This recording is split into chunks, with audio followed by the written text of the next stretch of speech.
Java is one of the most fundamental programming languages that anybody can learn. Despite being so simple, it is a marvel what can be achieved with the use of Java.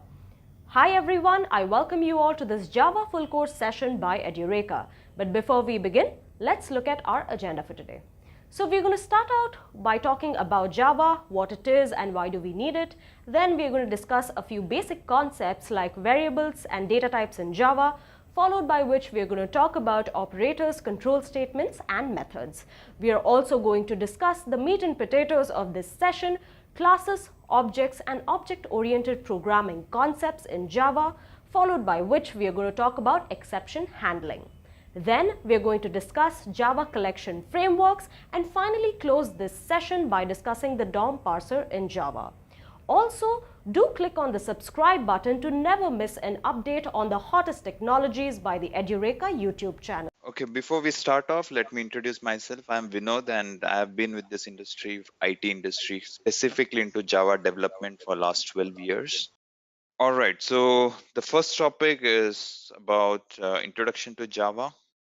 So what are we going to cover in this particular topic? So it's going to be introduction to Java, what Java is all about. Uh, we'll have Java installation done as well so that you guys can use it in future. You guys can try your hands on. We'll talk about modifiers and variables in Java. This is pretty much similar to what we have in other programming languages.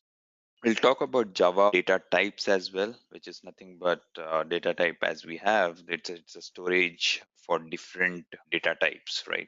Or the data that you store, whatever you want to process on, is first put into memory, and that is what data type is all about. So you have different storages, like for character, you have something else, and for float, you will have something else. For long, you will have something else, sort of. Data type conversion in Java. So you could convert from one data type to other data type in Java.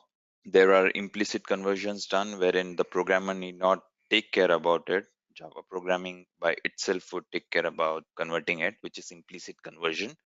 And there are few conversions which programmers have to take care about. They have to explicitly mention that you have to convert from this data type to this data type, and if you don't do it, you would end up in compilation errors or something.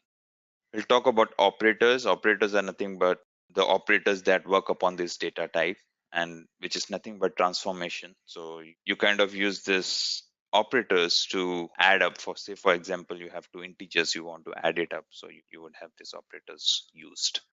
We'll talk about control statements in Java as well.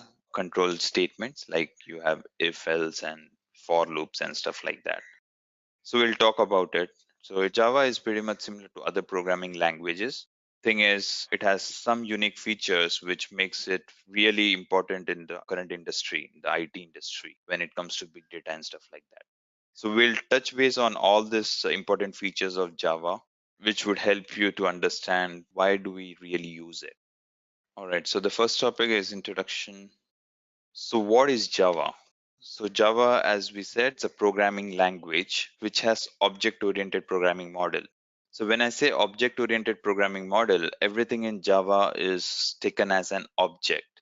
So object is nothing but something that has got state and behavior. Say for example, you have chair, right? So chair has got a particular state and it has got a particular behavior.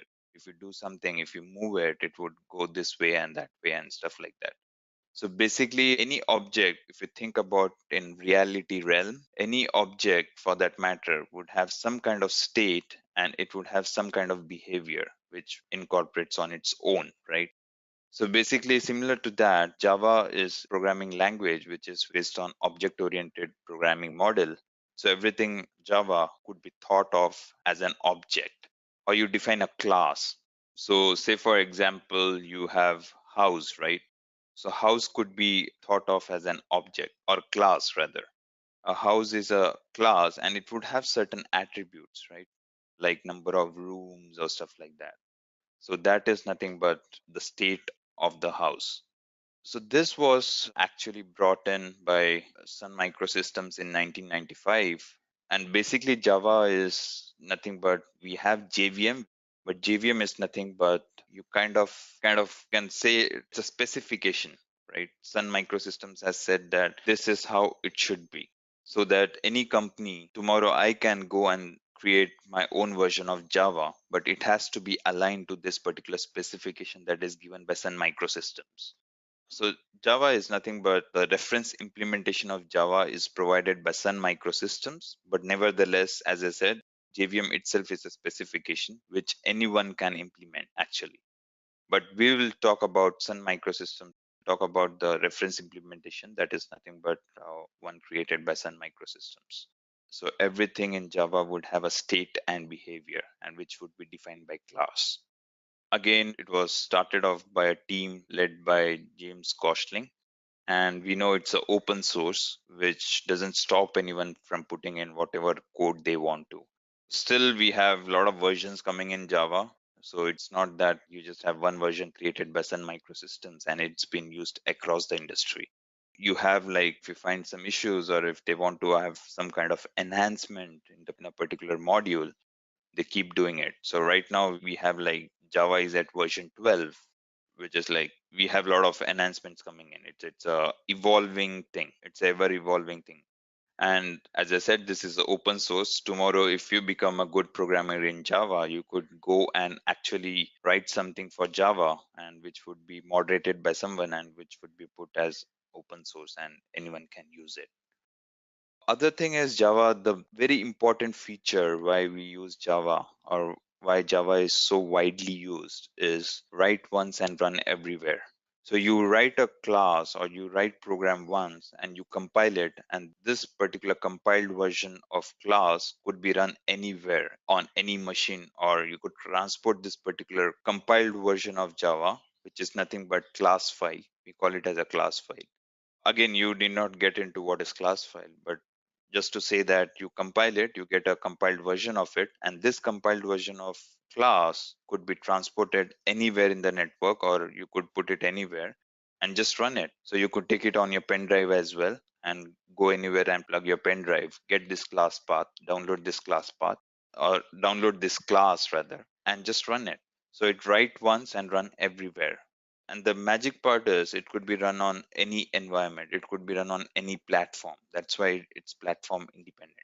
So I could write a program today on Windows, compile it, and tomorrow I can just take it on my pen drive and run it on Linux as well. So you don't have to take care about it. Java by itself has a feature to make it platform independent. So, as you could imagine, this is one of the reasons why it's been widely used, because since we are getting into a phase of distributed computing, we cannot have everything run on the same platform. You don't know where so you as a programmer write something, but you don't know where this particular program is going to run. It could be on any platform. So this is why it is more important. So unlike .NET, right, you need to have Microsoft. Just to give you this thing comparison with .NET, so for .NET, you need to have Microsoft Stack implemented, but for this, you need not. It could be run everywhere. So Java can be used to create complete applications that may run on a single computer or can be distributed among servers and clients in the network. As I said, this is more about the application of platform independent programming language. So it could be used on any machine. You need not take care about which machine your program is going to run on. All right, so let's talk about Java features. So what features do we have in Java? First thing is Java is pretty much simple when it comes to SDK, or when it comes to API, application interface. It's pretty much simple. It's kept as simple as possible. It's pretty much similar to other programming languages, and it's verbose. So anyone can just read through it and understand what it is trying to do. So they have kept it to that level. So similar to any high level languages, right? The code should be such that as you read through it, you should understand what it is doing. And that's what they have tried to do. It's high performance. One of the things that I already mentioned about, it's a evolving system. It's not that it's been just done once and been used throughout. It's a evolving system. So as and when there's continuous improvement done, right? So as and when, if I as an application programmer, if I find something not working as expected, I can raise a ticket and they could go through the ticket, or there's a Java development team which has been driven by Oracle now. they would look at the priority of this particular stuff, and if there are a lot of tickets being raised by other companies as well, and if something could be done on the particular aspect that you raised, they would surely incorporate it and notify you in a particular release the enhancement is coming up and stuff like that. So it's a evolving system, and the performance is always, if there's some drawback or if there's something not working as expected, they would surely rectify it in the future releases. So that way they keep it up to the mark. They keep the high performance thing going. It is secured. So Java basically runs in virtual machine sandbox, and no one can get into this particular space. So no one can intrude it, I would say. So that keeps it free from virus and stuff like that, or untrusted process. And other thing that is important is, unlike C, Java doesn't expose pointers. So in C, there could be malicious user who could get into the memory location through pointers and can manipulate the contents of a particular memory, right? Whereas in Java, it doesn't expose the pointer. It doesn't give you the pointer to a memory location. So you can't actually go and change the content of a memory location when you're using Java. So that keeps it secured. So it's robust. So Java checks the code during compilation time and runtime. So basically what happens is, as I said, when you compile it, you get a class file. And whenever you try to run this class file on any of the machines, it will ensure that it's properly done. Or if there's some issue with the class file, it would say that it's a corrupted class file.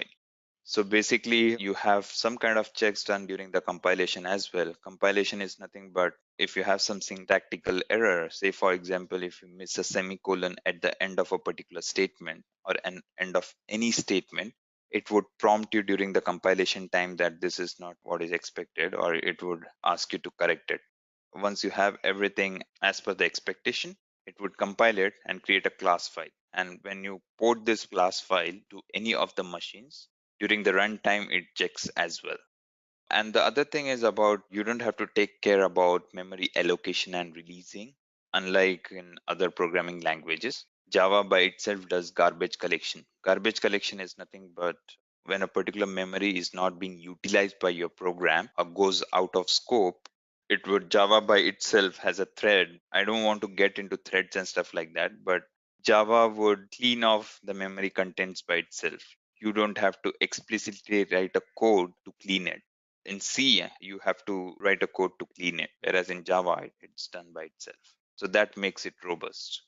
Other thing is it's portable, as we already spoke. You can write a program in Windows and you can run the same program, or you can write a program in Windows, compile it, get a class file or the compiled version of the class, and just port it on any platform. It could be Windows, it could be you run it on Unix or Linux or Mac or anywhere.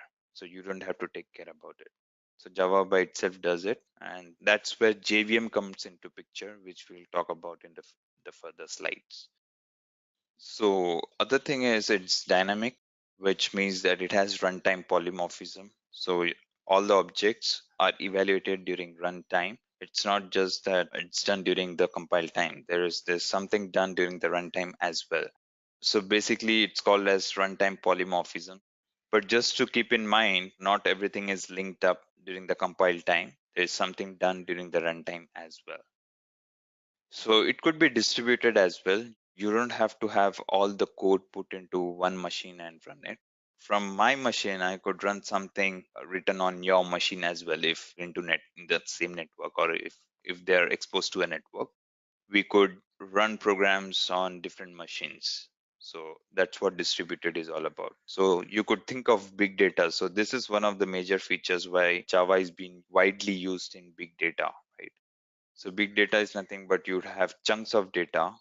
You have like petabytes of information coming in every minute or every hour or every day, right?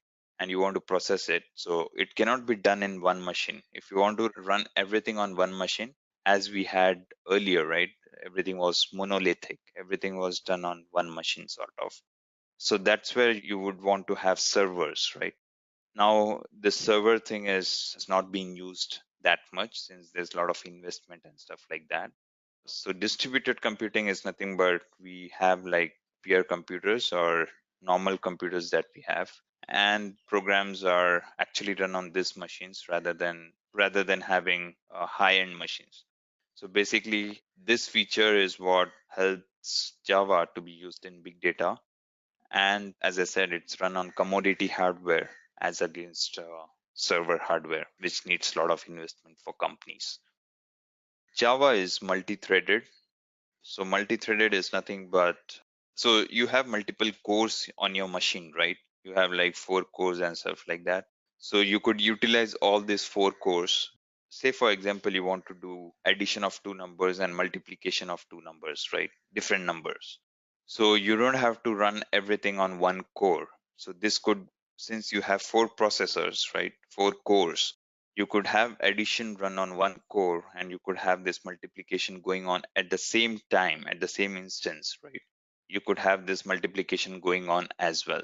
You could run them as a thread, right? You don't have to have one waiting for other. You don't have to do it in a sequential manner when you're operating on different variables, right? So that's what multi-threaded is all about. As I said, you could have this operations carried out on different cores at the same instance of time. Object oriented, again, as I spoke earlier, everything is performed using objects, and Java can be easily extended since it is based on object model. Now let's talk about which sectors or which industry sectors actually use Java. So you have Android apps. So Android apps could be written on Java. So basically the underneath is Android API, which is similar to JDK. So JDK is nothing but Java Development Kit. It's widely used in financial services industry. If you would have some idea about it, you could see that mostly all financial companies use Java. So all the legacy systems that we have in financial companies is mostly developed on Java. So one of the aspect for this is more about it's pretty secured. So that's why it's been written on Java. Lots of global investment banks like Citigroup, Barclays, Standard Chartered, and other banks use Java for writing front and back office electronic trading system. So one of the main features why it's been used in financial industry is about security. It provides high level of security, as we spoke earlier. Java web applications. So basically, you have web servers on which your application would be hosted, and you could request for a particular JSP, or JSP is nothing but a dynamic HTML page, right? Wherein the contents could change. Basically, you could request for some particular JSP and you could get it. So, say for example, you're trying to log on to a particular application, you get a login page that is nothing but a JSP. So basically, many of the web applications is developed on Java as well. One of the main features why web applications are developed because you have a lot of web servers supporting Java. You just have to deploy your application on a particular web server and could access it from anywhere across globe. You should be on internet though. Embedded system. When it comes to embedded system, it has to be lightweight, right? So Java 8, I remember Java version 8 had a lot of feature making it pretty much lightweight when it comes to embedded systems.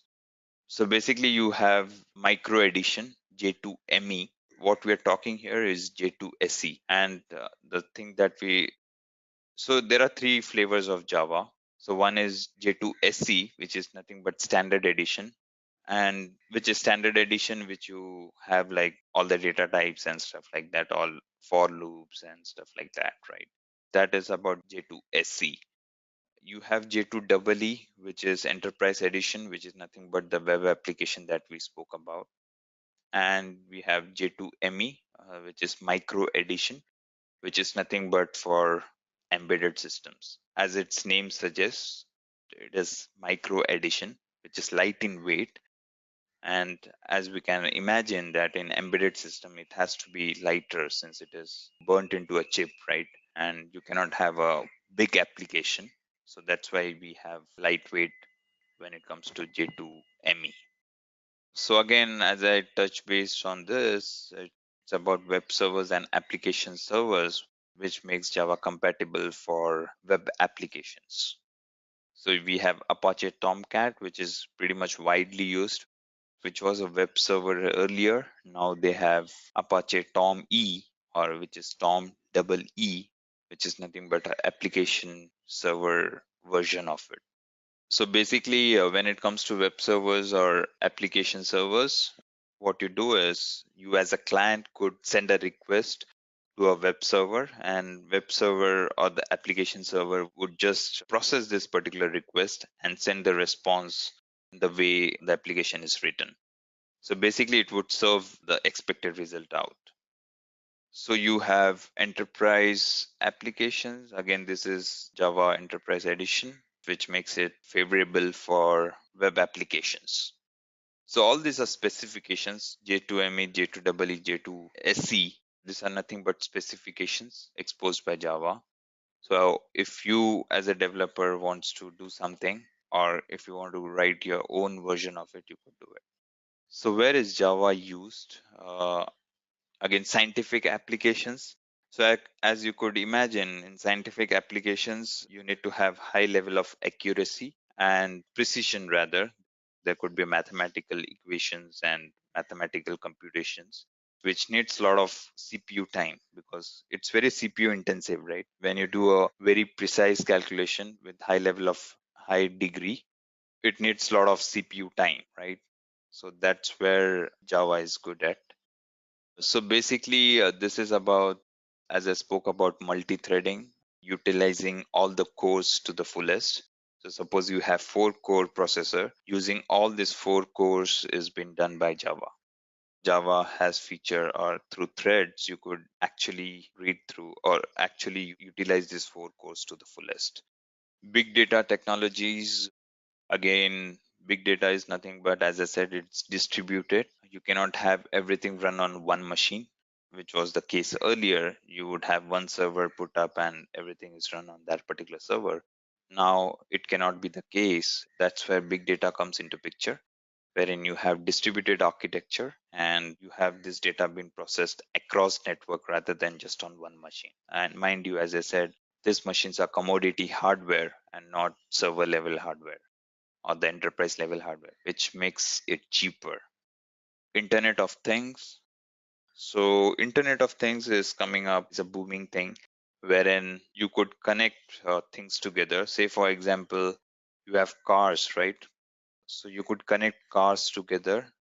So, you could have sensors in your car which could emit data and you could connect them together. So, basically, it's all connecting things together.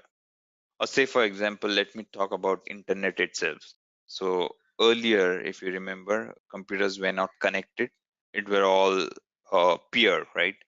It could just be used for your own purpose. Now internet has started wherein you have all these computers connected, and if you are connected to the internet, you could go on to Google and search something or whatever you want to, sort of. So basically, this is what Internet of Things is all about. So consider this, instead of computer, it could be any other object, say car, for example, as I said. So consider car has sensor and it is emitting this sensor data every minute, and we could utilize this sensor data and do something with it. Or one car can know where the other car is.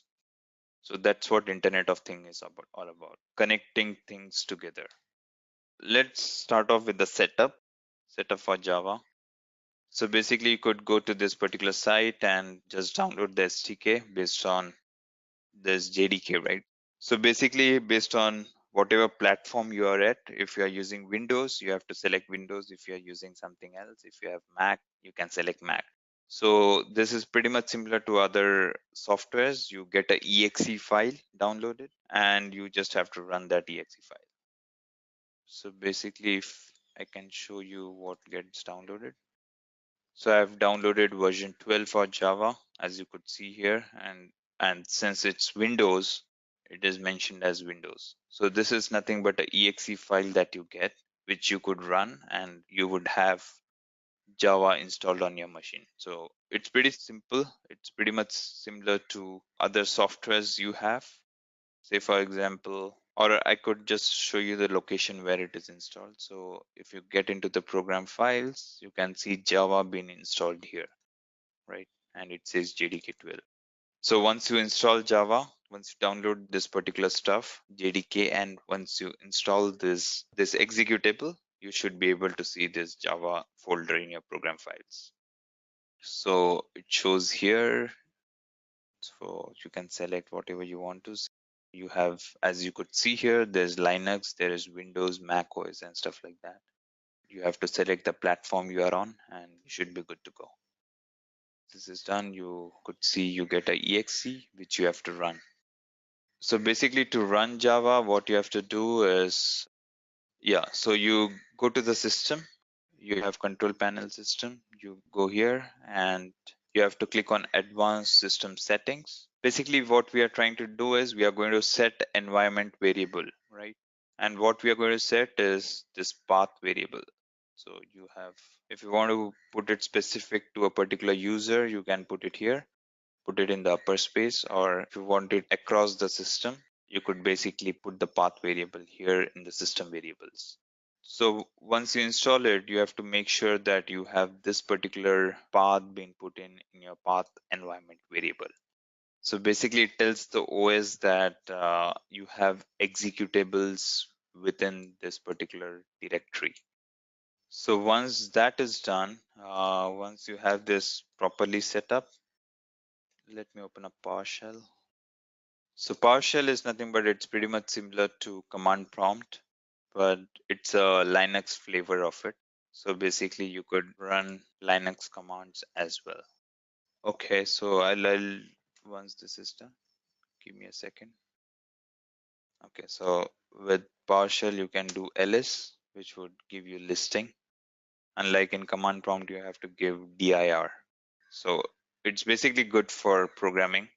So once you have this properly set, once you have this path properly set, if you write Java here, if you write Java on your command prompt, you should be able to see this help coming up here. So if it's not properly set up, you won't see this.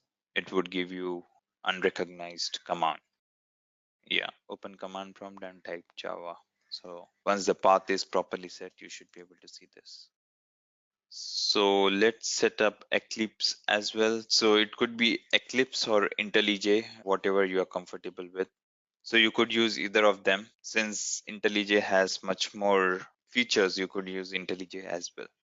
So you go to Eclipse download, and whatever flavor, you can take the latest one, whatever flavor you want to install. If you want a simple one, you can do it. If you're trying to do something on web, you can download that one as well. So basically for simple purpose, for whatever we are going to do, you can have normal ones. So let me quickly open up my, so this is nothing but the IDE integrated development environment that I use, which is IntelliJ. All the IDEs are pretty much similar. So IntelliJ is similar to Eclipse. So it's coming up. So basically what you do is you have to select a workspace first. Workspace is nothing but all your program, all the class files, all the class and everything that you write would be put into this particular workspace. And you can create a new class and start off. So when we get to the Hello World program, which is the first program that we are going to talk about, it would give you a clear idea on what we are talking about. So let's talk about Java internals, how it looks like, and all the features that we spoke about. So basically, so far what we have covered is more about Java is an object-oriented program, or it uses object-oriented programming paradigm, which is nothing but everything is thought of as a class with a particular state and behavior, right? It's platform independent. That's why it's been widely used. It's secured as well. That's why it's been used in banking applications and stuff. It's good for distributed computing since it's platform independent. You just have to write it once and you can run it everywhere. So basically, this platform independent aspect is what helps it to be widely used in big data applications. So let's talk about the internals. So what is JVM? JVM is nothing but, again, it's a specification, right? You could have your own JVM. Sun by itself gives specification for a JVM. This is what the JVM should be all about. So I could create my own JVM, but we use the reference implementation of Sun Microsystems or Oracle now, right? So JVM is a virtual machine that runs the bytecode. So basically, there has to be some level of compilation done before JVM can understand it. So that's where you have Java compiler. And so what this does is nothing but it takes your source code, it takes the class files as, or it takes the class that you write as is. So Java compiler would consume it and kind of compile it into a dot class file. So dot class file is nothing but compressed version of it and compiled version of it as well. And this dot class file is nothing but it's also known as bytecode, and this is what a JVM could understand. So once you have this class file, it could be sent to the JVM, and JVM could understand it and run the applications. So what makes Java platform independent is this Java compiler is platform independent. You don't have to take care about it. You just have to run the compiler. And whenever you want to run this particular byte code on any of the machines, you just have to have JVM for that particular machine, right? So basically, if you want to have on Linux, right? If you want to run it on Windows, you would have JVM installed on Windows, or you would download the JVM for Windows. And if you want to run it on Ubuntu or the Linux or Mac, you would just have to have the JVM downloaded for that particular platform, and it should be able to sense this particular bytecode. So basically, this is what makes it platform independent, right? As I said, once you have this bytecode, once you compile it, this bytecode could be transported or ported into any of the machines, any operating systems, and you should be able to run it. That is what it is all about. It's write once and run anywhere. So as I earlier mentioned, you could just get this class file into your pen drive and take it anywhere, and you could just plug your pen drive and just run through. That's how simple it is. So this is Java runtime environment wherein you have a set of JVM plus you have libraries. Libraries, it is nothing but all the programs put together, all the program source code for Java put together. So rt.jar is one of the libraries which would have most of the classes, or you have util classes, maybe string class. String is a class itself, which is exposed by Java. So this particular jar file, or it's a Java archive. Jar is nothing but Java archive, which is set of Java classes, or the class files rather, which would have a lot of class files within. So in rt.jar, you would have something like string class and stuff like that. A lot of other classes which is being used by the system, or which is being used by Java itself. So basically in JRE, this is what you have: JVM plus set of libraries plus other additional files. So as spoke, JVM is nothing but specific to environment, but all these things like rt.jar and stuff like that would be independent. JRE does not contain tools and utilities such as compilers or debuggers for developing applets and application. So JRE by itself is a runtime environment, so it doesn't have compilers and stuff like that. So JDK is nothing but it's specifically for development. You could see here it's JRE plus development tools. You have compilers and stuff like that as well. So to run a class file, you just need the JRE, but if you're a developer, you would need JDK. So what we downloaded earlier, if you remember, that was JDK, right? JDK for Windows or JDK for Linux. So basically, if you see this one, you could see here as JDK. So essentially, you need JDK only if you are a programmer. If you just want to run the class file, JRE would suffice. So what is JDK, JRE, and JVM?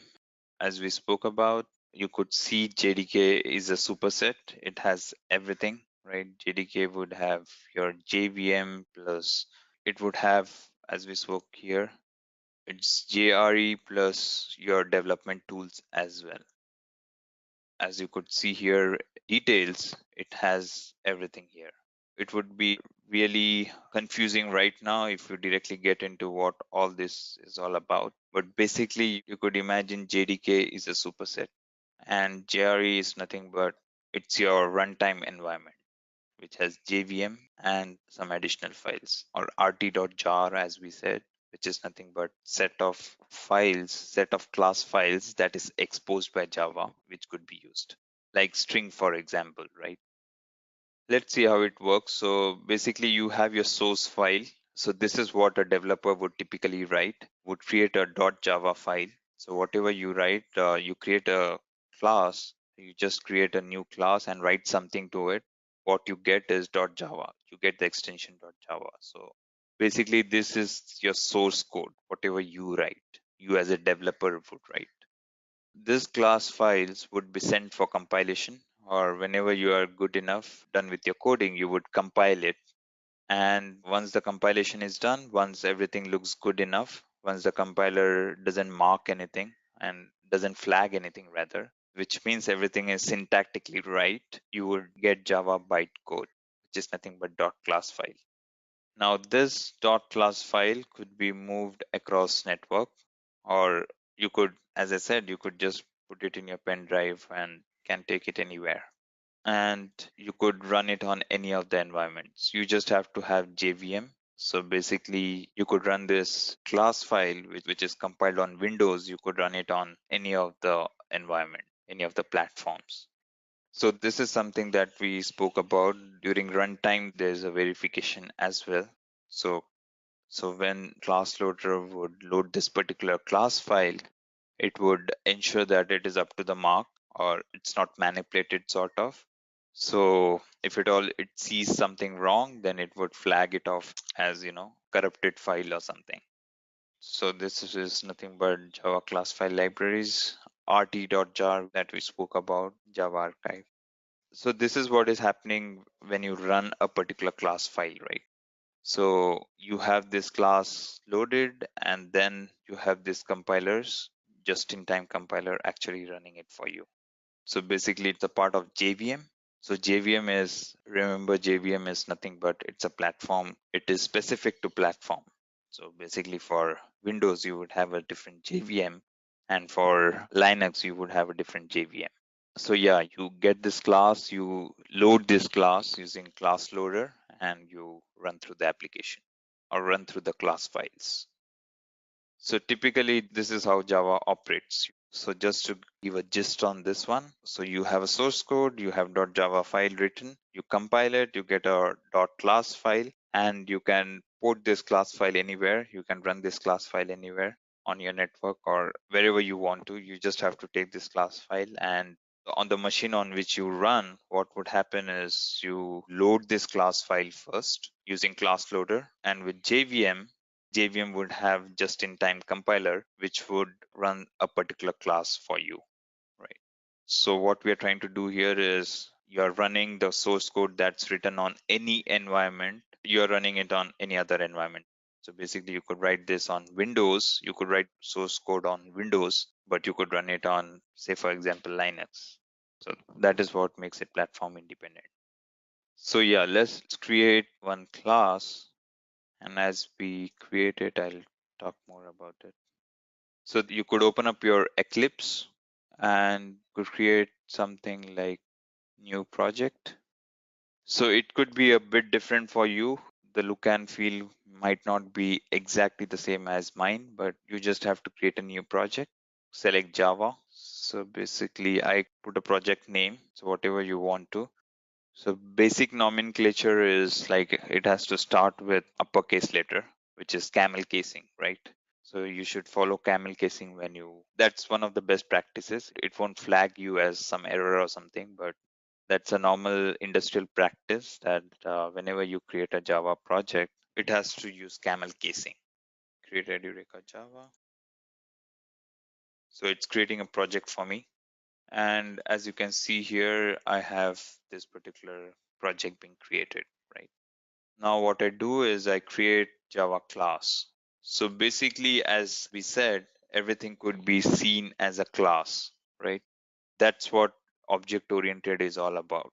So basically what I would do is I would create a class here. So this is my source folder wherein all my source class would be there. So as you can see here, new Java class. So say I create com.edureka. So this is nothing but your namespace of the package. So you could give whatever you want to. Basically, this is to avoid collisions, right? If we don't have a namespace, there would be a lot of collisions within the class. So there are a lot of people working on the same project, right? So I could create a class with name class A, and the other person might create class A as well. So when this is clubbed together into one particular application, there would be a collision. So to avoid this, basically what you have is you have a namespace. So I would write as com.edureka.class A, and the other person would write something else, and that would avoid class name collisions or class collisions. So this is com.edureka is my package or namespace, and hello world is my Java class name. So as you could see here, there's a package com.edureka, which is again a namespace, and there's a class by name hello world that's been created, right? And if you want to see, you could actually go and so you can see a folder structure created here in the source. So this is your source folder, right? Within your project, there was a source folder wherein we created the class. So if you go to the source folder, you could see a package structure, or you could see a directory structure being created, which starts with com, and within com you would have edureka, and here you can see hello world.java. So remember we said that your source code would have all the Java files. So basically this is what I was referring to. This is a method that's a default method that's been called. So when you run this particular class file, JVM would actually look out for this particular method. So you need to have the same signature as is. So you would have a main method wherein your program execution would start, right? So as in when you compile it and run the class file, so basically when you compile it, you would get a class file, right? And when you run this class file, JVM would check out for this main or a method that has the same signature as this one. That's a main method. And your program execution would start running from here. So basically it's an entry point for your execution, right? So this would be a simple program wherein we would just print hello world. So basically you have like system is a class, and this is how you print in Java. So I don't want to confuse right away by saying what is system, what is out, and println. But basically what you have is system is a class. As I said, everything could be imagined as a class. So in Java, everything is a class. So basically you could just click here and you could see the source code of it, right? This is the source code, and this is coming from rt.jar. Remember in JVM we spoke about in JRE we had rt.jar, we had JRE, we had JVM plus class files. So all this has been written by Java, by the Java community. So basically you can see here this system itself is a class. So out is an instance variable, and println is nothing but a method within out. So what this statement, particular thing is doing is nothing but writing it onto your console. So let's print hello world.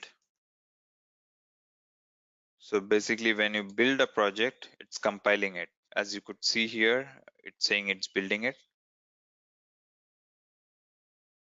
So once it has built it, you could see a class file here, right? So you could see here hello world.class. This is because we built it. When you build it, your Java file would be compiled by your compiler, and it would create a .class file. And remember, as I said, this class file could be run on any machine. So this is Windows machine that have written this file, Java file, and compiled on.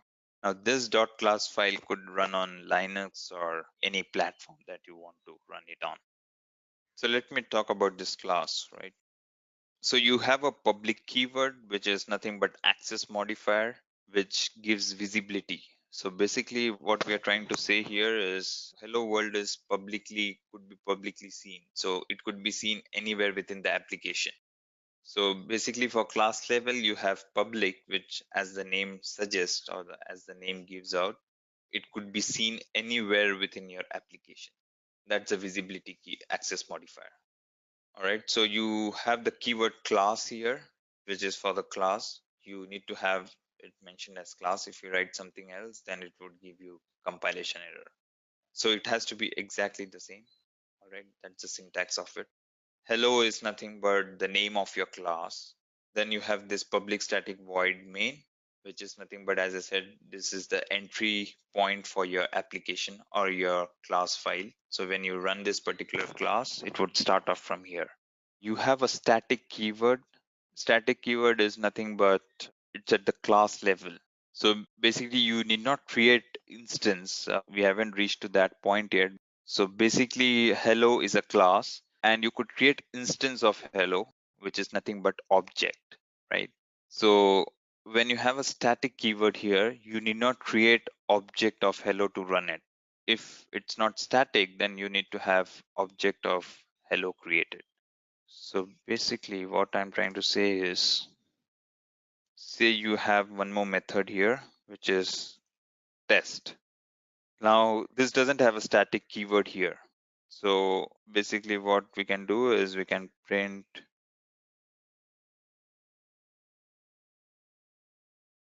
So yeah, this is a non-static method, right? Now we cannot call it directly. If it's a non-static, you need to have an instance of hello world created. So basically how you create instance is nothing but hello world. That's your hello world object. So when I say instance, I'm talking about creating object, right? And you could create new hello world. So object of hello world is created using new keyword, right? When you do this, you would get an object of it. Or now what I do is, so basically what I was trying to say is you cannot call test as is. If you do it, you would get a compilation error saying that non-static method test cannot be referenced from a static context, right? You cannot call it without having your object. So basically I can call it on hello world object dot test. Now I can call it. Now it doesn't give me compilation error. I'll create one more static method which would give you some idea. So I'll rename this as non-static test, and this would be static test, right? And we are printing a static method, and here we are printing non-static method. So hello world dot non-static test. Now, whereas the static test did not be called using object, so we could directly call static test. Sorry, I haven't written static here. So this is a static method. Okay. So now you could see here it compiles fine, right? So what I was trying to say is when you have a static method, you did not have an object to call it, whereas non-static method, you need to have object. That's what the static is all about. Then you have void is nothing but the return type. It's not returning anything from here, so that's why it's void. You have main method, that's the keyword, that's the entry point for your application. You have this arguments. You can see string array of strings, which are arguments provided to a particular program. So you could pass on as many arguments as you want. Or if your program is, say for example, you want to pass your name as an argument, you can do that. So this is arguments. Then we have main, which represents startup of the program, which I already mentioned. Then we have system.out.println is nothing but the print statement. So as I mentioned, system is nothing, everything could be thought of as a class. System is a class, out is an instance variable, and println is a method within out. So basically you don't have to think much about it. Just to understand the structure of it, just to understand how a particular class is being written, this is what we have. This is how we write a class, right? Again, just to brief on this, you have access modifier, which denotes the visibility of a particular class. You have the class name. You have the main method, which is nothing but the entry point for your class. You have a static method, which says whether you need an object to call a particular method or could be called directly from a class. You have a return type here. So this is how typically any method would be written, and you can write whatever statements you want to within this particular method. In this case, we have printed out hello world. So basically you could follow this when you do it on Eclipse. So it might be a bit different based on the Eclipse version that you would have, but it should be pretty much similar. All right, so you create a new Java project. So I showed this already on IntelliJ, which is also widely used IDE, but yeah, you could use Eclipse as well. So basically, you could see the project name being written as Hello World, right? And here it mentions the JRE to be used. So here you can see class being created. And let's see how we can run this. So we compiled it and we saw that dot class file was created. Now we can run this. So as I said, main is the entry point. So it would start running from here. So your program control would come here.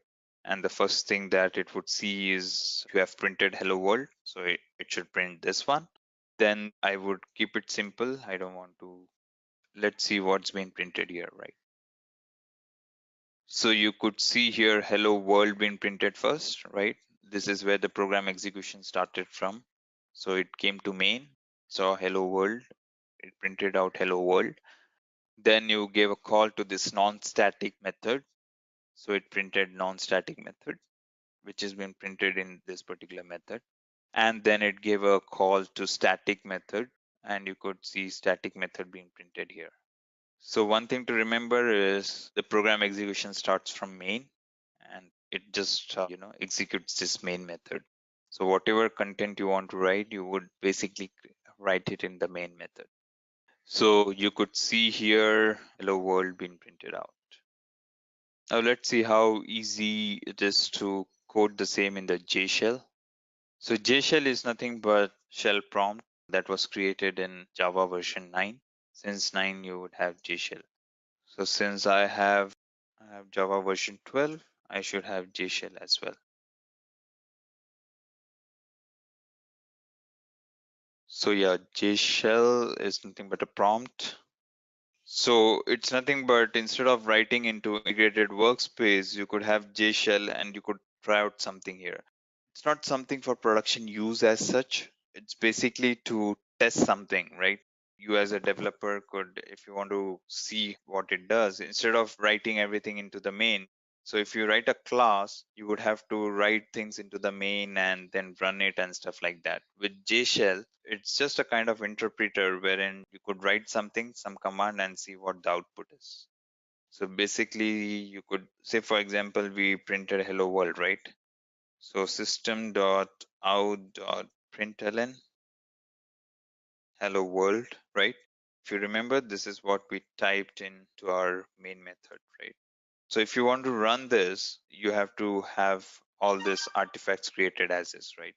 To have a class, you need to have main method and then build the class and then run it. Basically in JShell, you could run it just to see what's output, right? As I said, this is not an application as such. This is just for the developer to test what the output for a particular command would be. And what are modifiers in Java? So one thing that we saw in the program was access modifier. We already saw about actually is this one, right? Public, and we saw public here as well. So these are nothing but modifiers, right? Public, as I said, this public means it's an access modifier, which shows that hello world could be accessed anywhere throughout your application. So here we can see it's a word or a phrase, changes meaning of other phrase in some. So basically it's just trying to say that one of the aspects or one thing that access modifier could be used is to control the visibility of a particular class or a method as well. We have an access modifier for your methods as well. So this is just one of the things, right? We would see other modifiers as well. Modifiers in general has some other things as well, but when it comes to access modifiers, it basically controls the visibility of a class, visibility of a class or a method. Or so yeah, modifiers here, as you could see, there's access and non-access modifiers. Let's see access modifiers. So we used public already. So this one is nothing but a access modifier, which is public, which says that it could be used throughout the application. So visible to the world, as it says. Public is nothing but visible to the world. If we talk about chronological order, if we talk about the visibility, so default is visible to the package. So default is nothing but within the package it would be visible. So basically you could default is without any keyword, without any access modifier. That's a default scope. So within the package, it would be accessible only within the package. So you have like com.edureka, that's your package, right?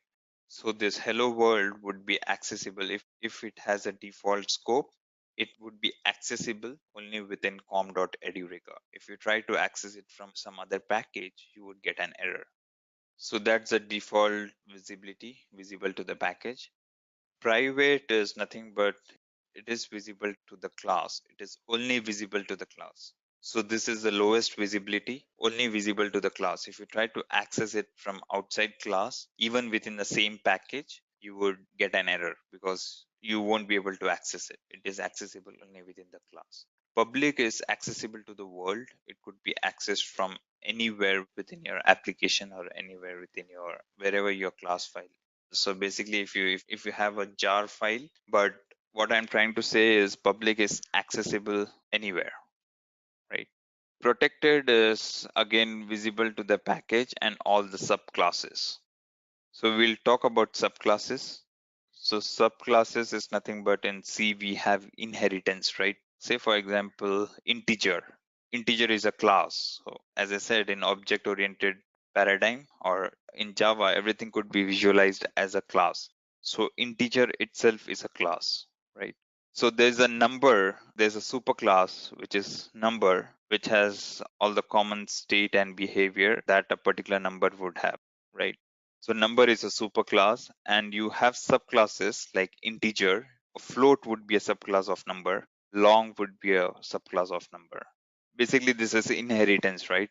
You are inheriting integer, float, long, double, and everything from number class. So number is a superclass, and all this integer, float, and everything is a subclass of number. So when it comes to protected, it says that it is visible to the package and all the subclasses. So just to keep in mind, as of now, you can think of access modifier as visibility of a particular component, or could be visibility of a class or visibility of a method or an instance variable as well. This is what drives the encapsulation factor of object-oriented paradigm. So basically, we control the access for all these components, or we control the access of class, variables, methods, and everything, which makes it encapsulated. Cannot be breached, sort of. As we could see, this is like I could make this one as default as well. All right, so this is default scope. It would still run because it's within the class. Right now, suppose I make this one as private, right? Just to show you what this encapsulation is all about, or what this access modifier is all about. Suppose I make this one private, right? Still this one runs because it's within the class. You are trying to access it within the class. Now I create a new class. Say for example, we say access modifier test. So I create a main class here again, main method. Now suppose if I try to run this, right? So basically I create the same stuff here. Say I create a hello world object. Okay. Now this one is private, right? Now if I try to access it from here, what I was trying to say is if I so as you could see here, it says that non-static test has a private access to hello world. So you cannot use it from outside. That's what I was trying to say. So basically, since it has got a private scope, you cannot access it from other class. And if I remove this private now, which gives it default scope, and as we said, default is nothing but it has got access within package. You could see this error going off here. Now it is accessible, right? So that's what it is all about. When you have a private scope, it's within a class, whereas default is within a package. Public is accessible anywhere, and protected is visible to the package and just the subclasses. So let's talk about non-access modifiers. This is not controlling the access of class, method, or variable. When it's static, you need not create object of a class. So basically for static test, you could see that we didn't create object of a class. We didn't call static test on a particular object of a class. It could be called directly. That's what static is all about. The static modifier for calling methods and variables without an object to which it belongs. As we saw, we didn't create an object of hello world. We directly call the static method. Final is nothing but you can't change it. Final, as the name suggests, you can't change it once it is created. So finalizing the implementations of classes, methods, and so this is nothing but instance variable, which we would be talking about the slides to come. Just to tell you, this is an instance variable which we have assigned the value 10. Now suppose within this particular method, I try to change the value to 11. You would get an error saying that cannot assign a value to a final variable. So final is like it's final, can't change it. Once you have created it, you can't change it. But if I remove this final, you could see this error would go off. You don't see this error anymore. Whereas by putting final, you would see this error. So that's what final is all about. So basically, this is good enough for constants, right? So if you have constants within your class, you would make it final so that no one can change it. Abstract is nothing but you could mention it as abstract when it doesn't have implementation of all the methods. So what I'm trying to say is abstract modifier is again a non-access modifier, and what it tries to say is, say for example, you have a shape class. Shape class is an abstract class because shape doesn't say you want to calculate area of shapes. So basically shape class by itself wouldn't know what the area of the shape would be. Shape is a class wherein it's a generic class. It doesn't know what the implementation of area would be. For square, it would be side square. For rectangle, it's length into breadth. Or circle, it's pi r square. So basically shape by itself wouldn't know what its area would be. But now shape is a superclass, and say you have subclasses of it, like square, you would have circle, and so on. So now basically you want to ensure that when you create a subclass of the shape class, you want to ensure that that particular class implements the area. That's when you create it as abstract. So the shape method would have, or the shape class would have area method as abstract, which would be implemented by the subclasses, which has to be ensured. It's kind of ensuring, or if the subclasses don't actually implement it, you would get a error. So basically circle would have its own implementation of area saying pi r square. Square would have its own implementation saying side square. So basically what I'm trying to say is area is a abstract method for shape class. And when you have an abstract method, the class itself is abstract. So you have like shape com.edureka.shape. I'm creating a class. Now I'm creating an abstract method. So when you say abstract, you don't have to provide implementation. It's just a generic this thing. You don't have implementation of it. You just have the signature of it. So basically, as I said, when you have an abstract method, the class itself should be abstract. So we'll have to make this abstract as well. So you created a shape class which would have an area and which would give you this thing. So basically, if you want to have subclass, I don't want to show how the subclasses are created at this point, but basically this is what abstract is all about. You don't have the implementation of it, but you're ensuring that subclass is implemented. So here you can see it's just a signature. You don't have implementation unlike this. Implementation is nothing but if you write something within these braces, this is an implementation for this particular method. Whereas in shape class, you just provided the method signature, but we don't have implementation of it. So that's what abstract is all about. Synchronized and volatile is much about it's used in threads. Synchronized is we are saying that only one thread could get a control at one point. So as we said, threads are nothing but parallel execution. You could have thread, say for example, you could have thread one calling a method. So we have a non-static method test, right? Say this is a method. So what we are trying to say here is if it's synchronized, we can make this as synchronized, private synchronized. So this is what ID is all about. So when you have this integrated development environment, you don't have to type everything. When you type SY, you could see synchronized coming up here and you could select it. So when you put a synchronized here, what we are trying to say is only one thread could access it at a given point. Only one thread at one point. So if multiple threads are trying to access it, one thread has to wait for it. So only one thread would get an entry to this and the other thread should wait for it. So that's what synchronized is all about. And volatile, it's basically for memory visibility, or what we are trying to say is, so basically every processor has got its own cache. So what we are trying to say is when you use a volatile access specifier, don't store it in cache, store it directly into the main memory so that all the threads would get the most recent value being assigned to a variable. And also volatile is not needed when you have using synchronized as such. So it's mutually exclusive. So let's talk about variable. So variables are nothing but it's a holder, right? It holds value, and variables are nothing but it's reference to that particular or it's a address or something that is pointing to a memory location where the values are being stored, and you could access it using this particular variable name, or you could access the memory location where the value is stored using a variable name.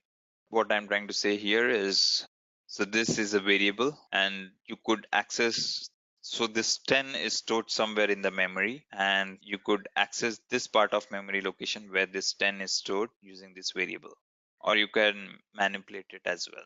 You can change the value. So basically there are three types of variables in Java. There's local, instance, class, or static. Local is nothing but local to your method. Whenever you have a method or you kind of create a variable within a method, that is nothing but local scope, which is like it has the access, its visibility only within that particular method. Once control goes out of this method, you can no longer access this particular variable. That is local. So if I define something here, say for example, I define something here. So this is a local variable since it's defined within a method. So once the control, you would have this only within this particular method. Once the control goes out of this method, this is no longer accessible. Basically, this is where garbage collection for Java is useful.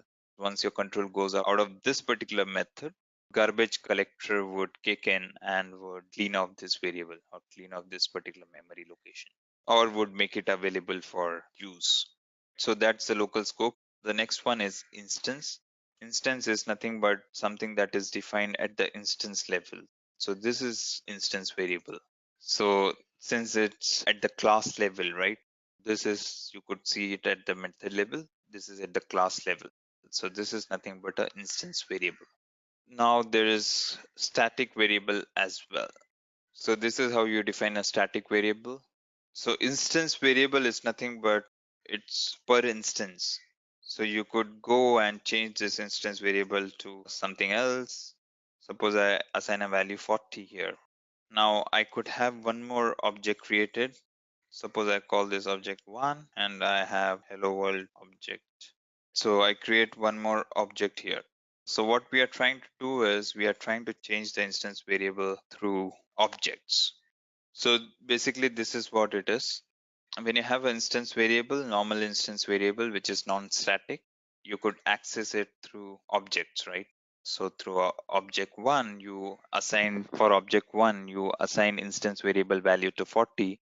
For object two, then you change the instance variable value to 50. I won't say changed it, but you assigned it. This is how you deal with instance variable. It's at the instance level. It's at the object level. Whereas for static, it's at the class level. It's one per class. It's not one per instance. It's one per class. So basically what you can do is you could do something of this sort, wherein it's at the class level. It's not at the object level. You are assigning value 100 to a static variable. So as you could see here, it's not a particular instance that you're operating on, it's the class directly. Just to give you a gist, we have local variable, which is within a particular method, and scope remains within a method. Once the program control moves out of this particular method, Java would or JVM would come in and kick in garbage collector to clean this off. It's only accessible within this method. You have an instance variable, which is at the class level, but it's non-static, and which means that it has copy per object. When you have multiple objects, you could change the values the way you want per object. Static is nothing but one per class. And as you could see here, we changed the value of the static variable to 100 through class. So that's about variables. We have an instance. So instance variables are declared in a class when the space is allocated. I'll just read through this one. So when a space is allocated for an object in the heap, a slot for each instance variable is values created. We had a integer instance variable, and whenever you create, but basically an instance of a class is created in a part of a memory which is called heap. So whenever hello world object is created, a slot for this instance variable would be created as well. Instance variables are created when an object is created with the use of keyword new, and destroyed when the object is destroyed. So unlike local variables, which is within the method scope, instance variable is within the class scope. So basically, whenever you create an instance of a particular class, your memory would be allocated for that particular instance variable. And whenever it's done, whenever it's destroyed by the garbage collector, it would go off. Access modifiers can be given to instance variables. You could have like private, public, protected, default. All the access modifiers be assigned to an instance variable. So basically you could have it as private. Private is just within this class. You cannot access it outside this class. You could have public as well, which is like could be accessed anywhere within this application. You could have protected, which is like within the package or the subclass. And you could have the default one, which is nothing but package access, which would be accessible just within this package, that is com.edureka. So instance variable have default values. For numbers, the default value is 0. For Boolean, it is false. And for object references, it is null. So values can be assigned during the declaration or within the constructor. You could assign values directly while declaring it, something like this. Instead of 0 is the default one for integer, as they have mentioned. But yeah, you could assign, if you put it as 10 here, it would be taken as a default value instead of 0. Constructor is nothing but a method which constructs an object of a class. Values can be assigned during the declaration or within the constructor. Instance variables can be accessed directly by calling the variable name inside the class. However, with static methods, when instance variables are given accessibility, they should be using fully qualified name. So what we are trying to say here is this is a static method from which we are trying to access instance variable. In this particular static method, you need to have object reference. This is the object that we created. So object reference dot instance variable. You need to have, as we have mentioned here. So here, as we can see, object reference dot variable name. You need to have fully qualified name. When you try to access it within the static method, you need to have fully qualified name. Whereas here within a method, which is non-static, this is non-static. Here I can access instance variable without object reference. So here, as we can see, it could be accessed without, but if I do it here, it would throw me an error. It's not accessible here at all. Non-static field instance variable cannot be referenced from static context. Instance variables are not accessible directly here. It has to have fully qualified this thing, which is object reference dot instance variable. Whereas when it's called within non-static method, you could use it direct. So static, as we spoke about, it's one per class. So it's declared using static keyword. So static variables are stored in static memory. It is rare to use static variables other than declared final and used as either public or private constants. As we said, it's mostly used for constants, and static variables are created when program starts and destroyed when the program stops. So one thing to remember is it's one per class. It's not one per object. Instance is one per object. You have a copy of that particular instance variable, one per object case of instance, whereas case of static, it is one per class. So the scope remains, or the life cycle remains, right when the class is loaded till the program is stopped, till the class is unloaded. Static variables are declared public since they must be available for users of the class. It's not mandatory though, but usually if it's a constant, it is declared as public. Static variables can be accessed by calling with the class name. So we saw here class name dot static variable. So how do we decide what amount of memory is to be allocated? So these are the data types that we have. So each variable in Java has a specific type which determines the size of memory, the range of values that can be stored, and the set of operations that can be applied to the variable. Data types can be categorized into two major types, primitive and non-primitive. So basically primitive is not object. Primitive is supported by language itself, which is kind of, it has got 8 primitive, or it's predefined by the language and named as keywords, and it has 8 primitive data types, that is byte, short, integer, then you have long, float, double, character, and boolean. This is pretty much similar to other programming languages that you have. Byte, it consumes one byte. These are 8 primitive data types that are predefined. Non-primitive is nothing but string. String is an object itself, so that's something that is non-primitive.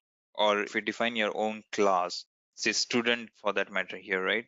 We have defined student class, that's non-primitive.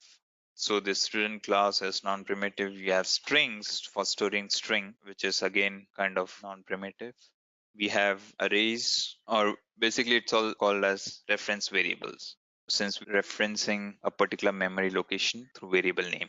This is where we have table showing byte consumes 1 byte and its range is from -1 to 8 to 1 to 7. Short is like 2 bytes, and you could imagine that it would be from -32768 to 32767. So it's pretty much similar to other programming languages that you have, like in C as well, we have similar to this thing. One thing is character takes 2 byte, and C it takes 1 byte, I believe, though it doesn't use all the 2 bytes every time. It depends on encoding type. So Boolean is 1, which is true or false since it has to store 1 or 0. So yeah, it's pretty much similar. So just to talk on the bytes required, byte is 1 byte, short is 2 bytes, integer is 4 bytes, long is 8 bytes, float is nothing but it has decimal values stored, signed decimal values. So it again consumes 4 bytes. Double is signed again float values or signed decimal values, which consumes 8 bytes. Character is 2 bytes, and Boolean is 1 bit. So basically, to decide whether to use float or double depends on the nature of the application. So if you want to have more precision or if you want to have more range, you could go with double. So non-primitive or reference data type is a variable that holds a particular object or holds bit that represents a way to access an object. It's a pointer to a memory location basically. So as we spoke, Java doesn't expose the pointer directly. It doesn't give you directly pointer to the memory location, but it gives you the reference variable. So you cannot manipulate memory location directly. You cannot add some values to the memory location through pointers or something, but through reference variable, you can access it and assign some value. So yeah, it does not hold the object itself, but it holds a reference address to the object. The reference type does not have size or bit range. So here we can see string str is equal to Edureka. So the one shown in red is actually the memory where Edureka is stored. You have a reference and str is the reference to it. So here we can see variables and data types. So we have a main method again, and we have byte. We declare a byte here. Byte b is equal to 10. Short s is equal to 20. So I think it's pretty straightforward. You kind of have this data types created. You just have to assign values to it. These are all primitives, as you could see. Till here it's primitive. So you could see that values are being assigned and it's been printed out here. So I think it's pretty straightforward. You can assign a value to a variable and just print it. So again, we use system.out.println for printing it. You could try it out on your own. You could try it out this data type program. You could just assign something and just try to print it out. We are talking about data type conversions. So we have implicit and explicit conversions. In some case, programmers don't have to actually write explicit conversions from one data type to other, but in many cases, programmers need to. So the arrow in the diagram shows the possible implicit type casting that are permissible with primitive data types. It's just with primitive data types, right? As the diagram shows, int can be converted implicitly to long, float, double. Since int takes less space, it could be applied to any of the numbers. For vice versa, they have to be converted explicitly. Whereas if you want to convert long to integer, you have to mention it explicitly. So basically, we are talking about when you're trying to store integer into long, integer takes less space and long takes more space. So it can be easily accommodated.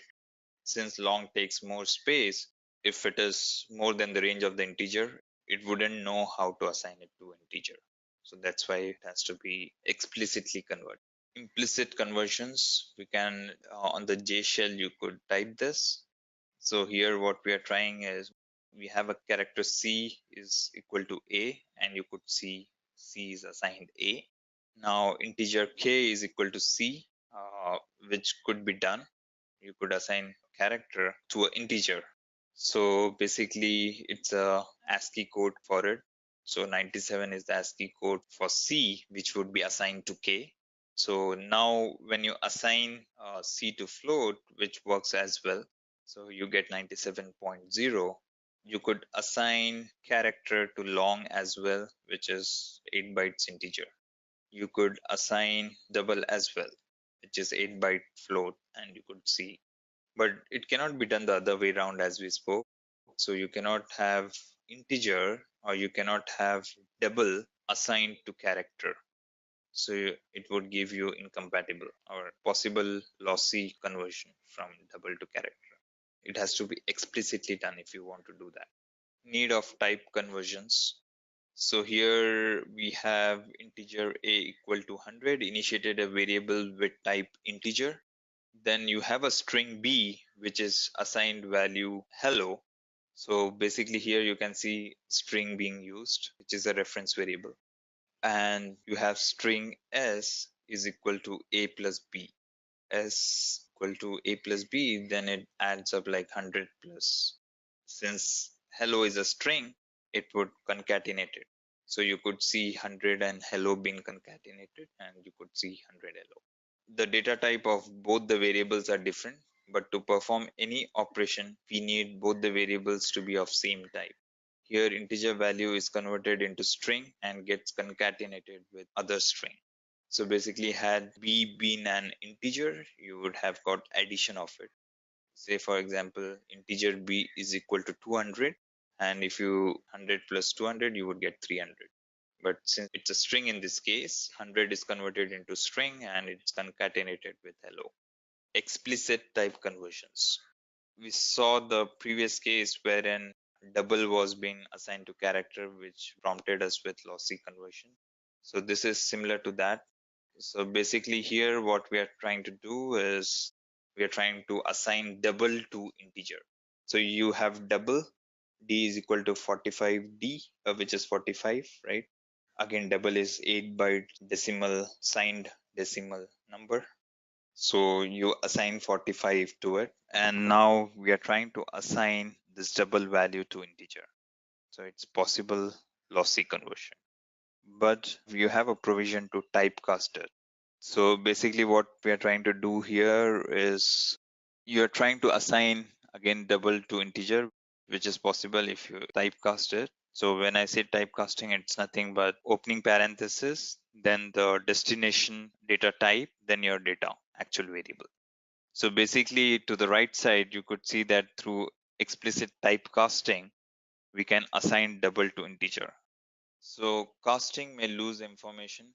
For example, floating point values are truncated when they are cast to integers. Example, the value of d, that is 45.5, when converted to integer gives 45. So we could see here in the bottom, like the double, we assign the value of 45.5 to double, but when we converted into integer, we got 45.5 was truncated. Since integer, since the destination data type that's integer doesn't store decimal values. Now this is like type conversion methods, which is there in your wrapper classes. What we are trying to do here is we are trying to convert 23, which is string, into integer. So you have a string s is equal to 23. You assign the value 23. So mind you, this is string right now. We have integer dot parse int, and we pass the string, which would be converted into integer. So this integer class that you see here, right here, is nothing but a wrapper class. You have string into integer, which is nothing but integer dot value of string, which converts it into integer data type itself. So as you could see, the destination is integer.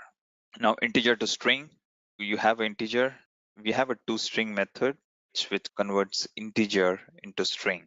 So basically you have integer I which is been assigned 23. Now you have integer dot toString I which would convert this integer into string. We have one more method which is string dot value of, which would also convert integer into string. Let's talk about operators. Operators are nothing but it operate on these data types.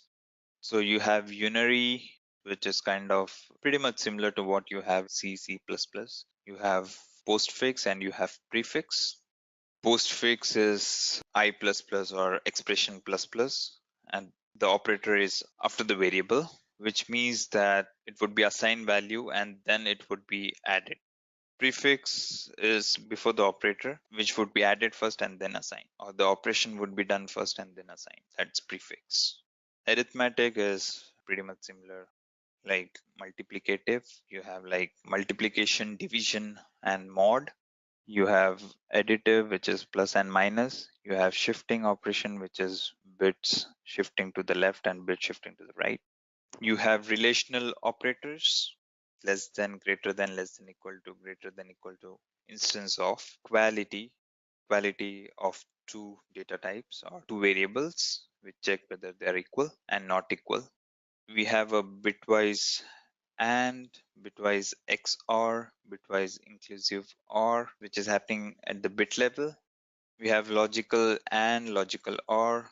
So basically this is for conditions, right? If you want to have like two conditions, like if int I is greater than 0 and int j is greater than 0, sort of, you add or you have logical ANDing between two conditions, logical conditions. Or logical or pretty much similar to other programming languages, like it's or between two conditions. We say that either this or that. We have a ternary operator which says that if the condition matches, we would have a condition followed by question mark followed by colon, and we would have some value followed by colon followed by some other value. So what we are trying to say here is if the condition is true, assign value 1. If the condition is false, then assign value 2. So instead of having it written in if else, you try to put it within ternary operator. So basically this is when you have simple assignment operator. If you have a logic, if you have some particular logic being written, it would be a better practice to have if else so that it's readable, right? Because ternary operator, it would be very difficult to actually read through. We have assignment operator, which is equal to, which is plus equal to, is nothing but adds the value on the right hand side to the left hand side and assigns it to the left hand side variable. Minus equal to does the same thing. It kind of subtracts value to the left hand side from the value to the right hand side and assigns it to the left hand side.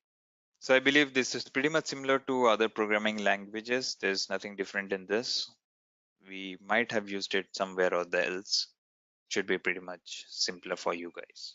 So let's see unary operator example wherein x is equal to 10. So you could see x being assigned value 10. You have x plus plus. As we said, it assigns first and then increments it. So you could see value 10 here again. So now if you, after this, if you print the value of x, you should see the incremented value, that's 11. So that's post increment. So let's see pre-decrement. So you have a been assigned the value of 10. All right, now you do minus minus a, which is pre-decrement. You would see the value 9 directly. And now if you print the value of a, it would be 9 again. So basically this is like decrement and then assign. This is like assign and then operate. This is like operate and then assign. Let's see the negation operation. Like a has a value of true. Now we negate it and assign it to the variable d, and you could see that it's changed to false. Now let's see the arithmetic operator. You have b which has value of 20. We have d which has value of 30. So when you add it, it gives you value of 50. When you multiply it, it gives you the value of 600. 30 into 20, which is 600. When you divide it, 30 by 20, you get value 1. And when you have mod, which is like remainder, which gives you value 30 by 20, which is equal to 10. Shift operators, so it shifts to the left. So shift left, shift right. So basically you have integer value of 20, and if you convert this into binary, if you convert the 20 to binary, which comes out 5 digits, right? So when you convert this binary and when you shift it to the left, you would get the value of 80. So you have value 20, which is nothing but, if you convert this 20 into binary, which would give you 10100, right? Now what we are doing here is kind of shifting it to the left by 2. This is what you do, and this is what it shows up as value of 80. So this is nothing but 64 plus 16. So that's what this left shift does. Basically it's shifting to the left by 2. Again, you could have shifting to the right by 3, which would give the value of 2. Just shifting to the right by 3 would be something like this, right? So yeah, basically it shifts it, and you could see that, yeah, basically it would end up to 2. So now we have like relational operators, which is pretty much simple, like a less than b, it gives false. A greater than b, a equals b. Since you have a is equal to b, in this case we have a equal to b, that's why we have a less than b as false and a greater than b as false, but whereas a equal to b is equal to true. We have arithmetic operators pretty much similar. Basically you have add, you have multiplication, you have division, you have mod. So here we have a is equal to 20. So what we are trying to do is assignment. So a is equal to 20. Now b is equal to 40. A plus equal to b, which is nothing but, as I said, your left hand side would be added up to the right hand side and would be assigned to the left hand side, which is nothing but 20 plus 40 would be assigned to a. So when you print a, it would print 60. Ternary operator, which is nothing but if a is less than b, here we can see that if a is less than b, then the value of 100 should be assigned to tr, or the value 200. In this case, the value 200 is been assigned. A is greater than B.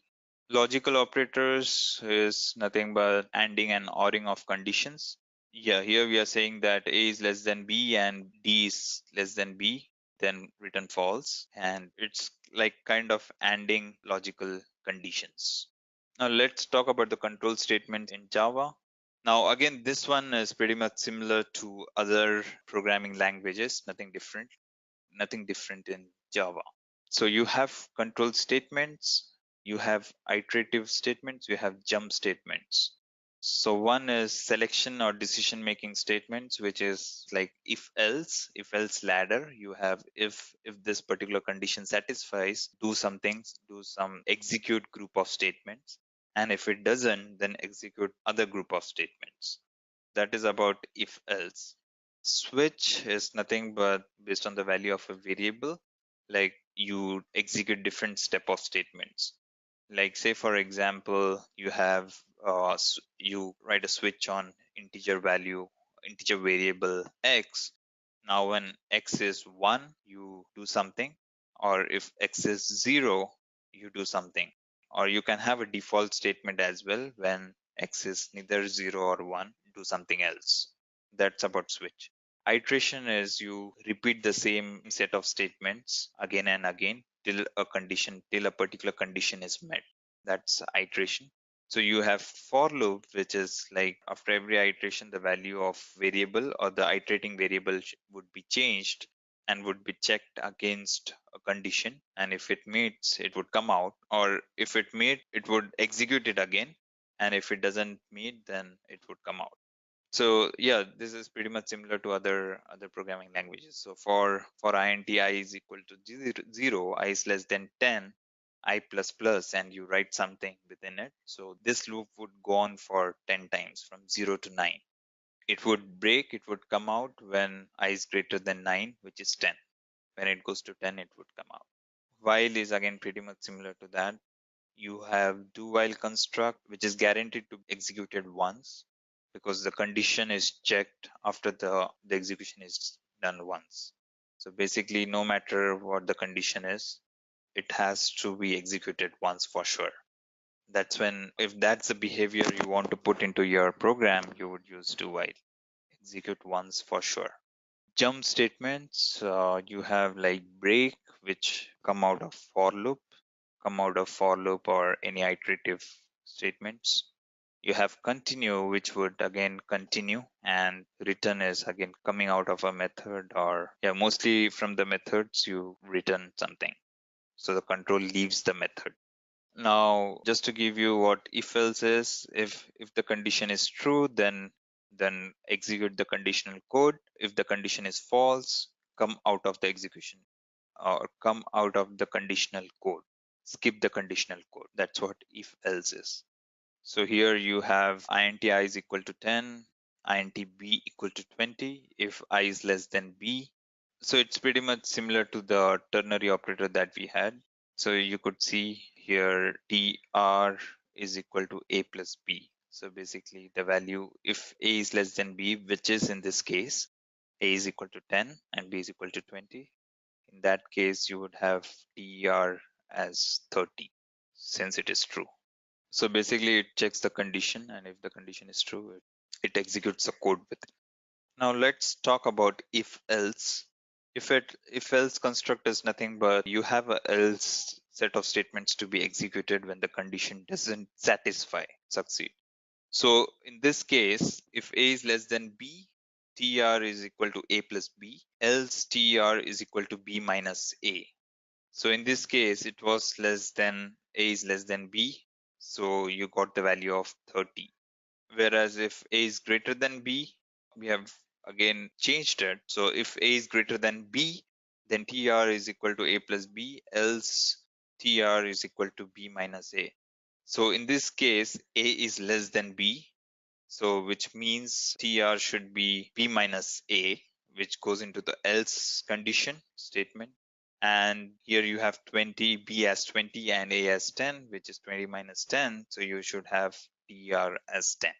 So here it's pretty much same. It does the same thing nested if else. Now we are talking about the switch statement. So you have switch expression and you would have case written against it, whatever case you want to execute. So basically you would have for value 1. So yeah, what we are trying to say here is we have a switch expression and we have a value. For value 1 as its value, then execute this piece of code and then break out. And if it has value 2, then execute this piece of code and then break. If it doesn't match with value 1 and value 2, then execute the default cases. So one thing to note here is it's mutually exclusive. Only one of it would be executed out of the cases. Make sure you break out of all the conditions. So to the right hand side, you could see integer ch has a value of 40. Now we have a switch for 40. Now case, when the value of ch is 20, it would print case 20 executed. When its value is 30, then we would have case 30 executed. When its value is 40, then we would have case 40 executed and then break out. And if it's neither 20, 30 or 40, we would have a default case executed, which says that 20, 30, 40 not executed. So in this case, since it has a value of 40, you would see that case 40 executed as output. Iteration is nothing but it is basically iterating code. If a condition is met, the code would be executed. Until the condition is true, the code would be executed, and once it is false, it would come out of the loop. So basically it's a looping statement. So after every loop, the condition would be checked, and if the condition is true, it would loop again, and if not, then it would come out. There are three types of for loop in Java. Simple for loop, similar to C, like for int I is equal to 0, I is less than 10, I plus plus would be a simple for loop. For each or an enhanced for loop and labeled for loop. For each is basically iterating on array list. Suppose you have some collection, or suppose you have array, right? You don't have to manipulate the indexes, since the typical scenario with array list is iterating through all the elements within the list.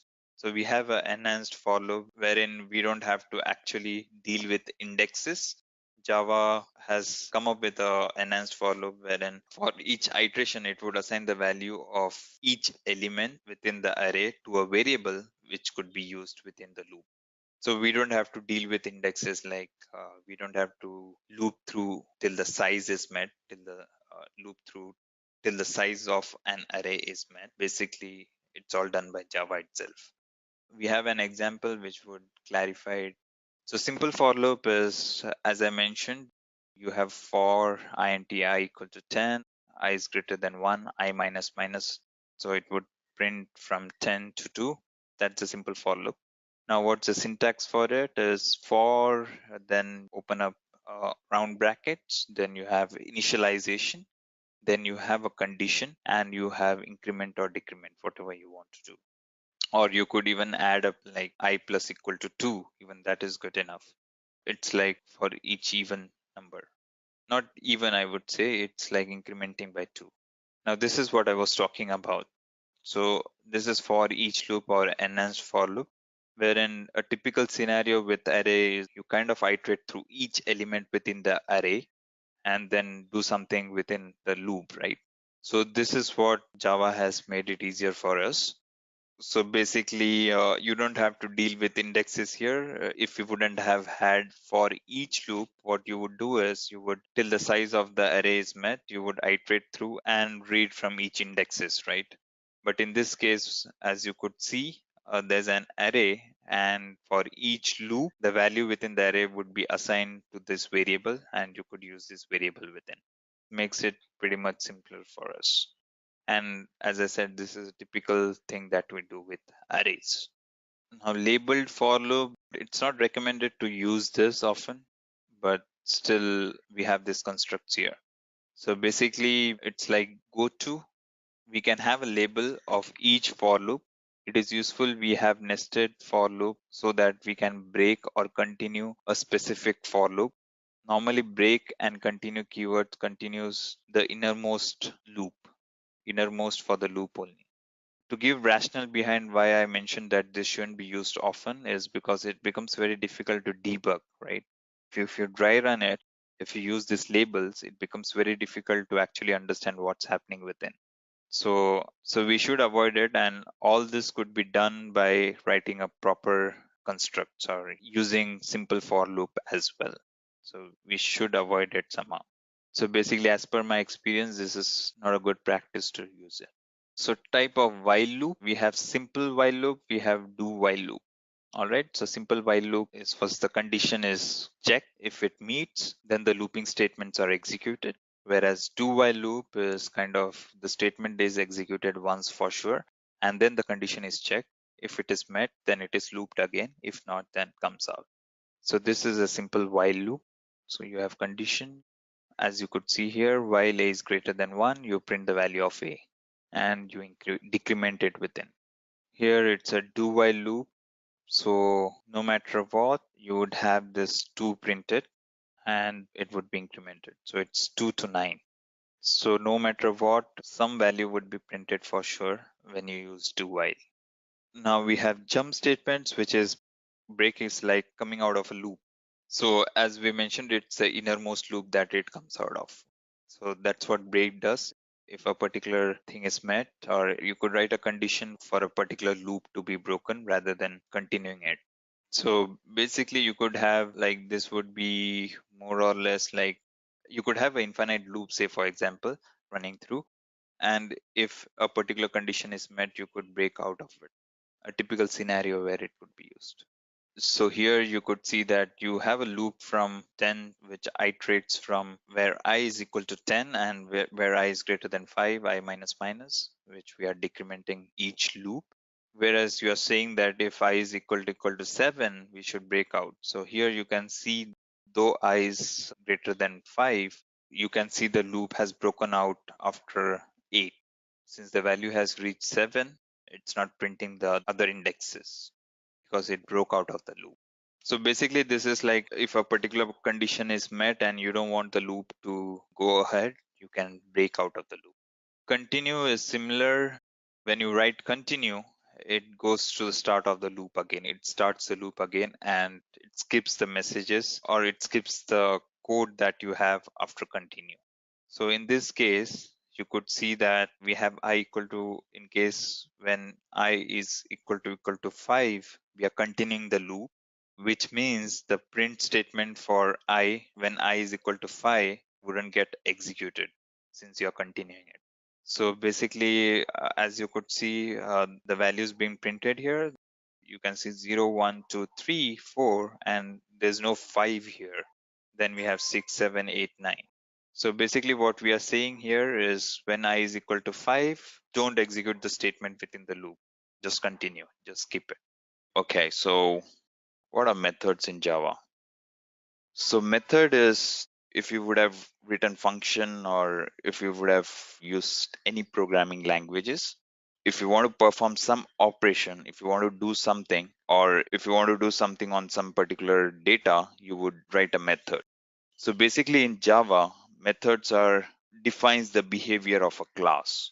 So remember I told you a class is all about state and behavior. So methods are nothing but it defines the behavior of a class.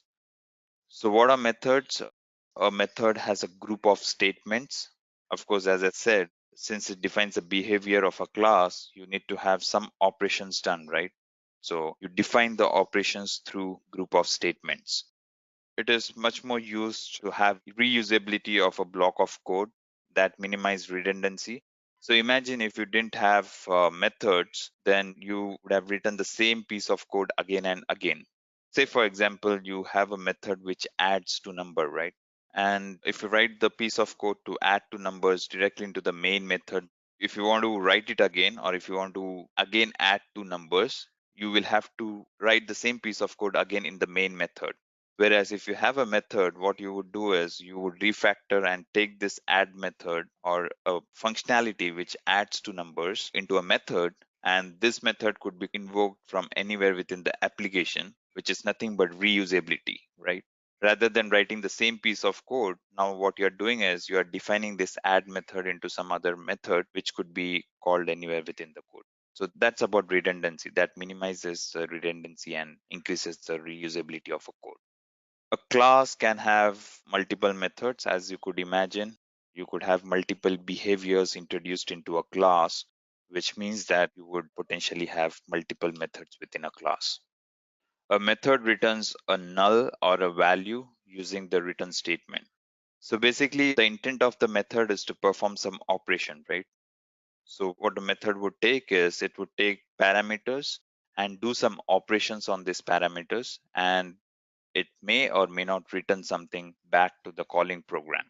So if you don't want to return anything, you have to return null.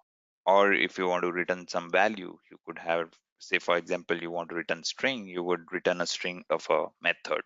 You could have void as well, which means that the method is not returning anything back to the calling program. It is doing something within itself, and just the control would be back to the calling program, but it won't return anything out of the method.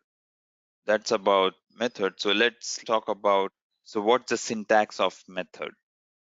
So the first one that you see, so this is a method which is public int edureka integer a integer b, and it is just concatenating the two strings or two numbers that we have sent across. So basically, let's anatomize it. So what is public? So public is nothing but again a access modifier. So public means this particular method could be accessed from anywhere within the application. So that's what public means. Similarly, you could have private, you could have default scope, or you could have protected scope.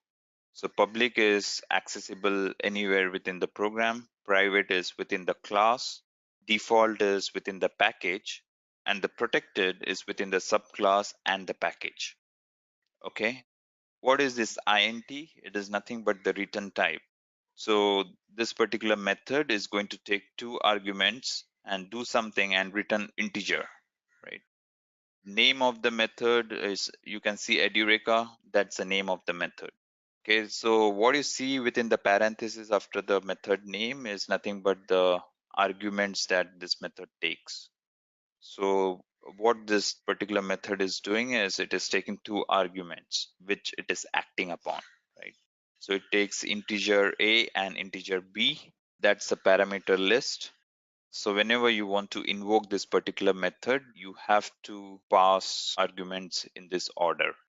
Now, what you see within this curly braces is nothing but the behavior, or this is how you introduce a behavior to the class, or this is how you add functionality to a method. So what you are doing here is kind of adding this to numbers. So what is a return statement? What does it do? So return statement is nothing but you do something, you take the arguments whenever control comes into a particular method, it does something and you return it back to the calling program. So the return statement is a control flow statement that terminates the execution of method and return control to its caller. So when return type of any method is void, then the method does not return anything. If it is void, you won't return anything out. But if it is returning string or something, you would return string, or null if you plan not to return anything. It could be null as well. So here we can see a method by the name work, which is returning void. So you can see that it is not taking any arguments as such or parameters, but it is just printing out saying that Edureka welcomes you. In the second case, you can see it is returning integer.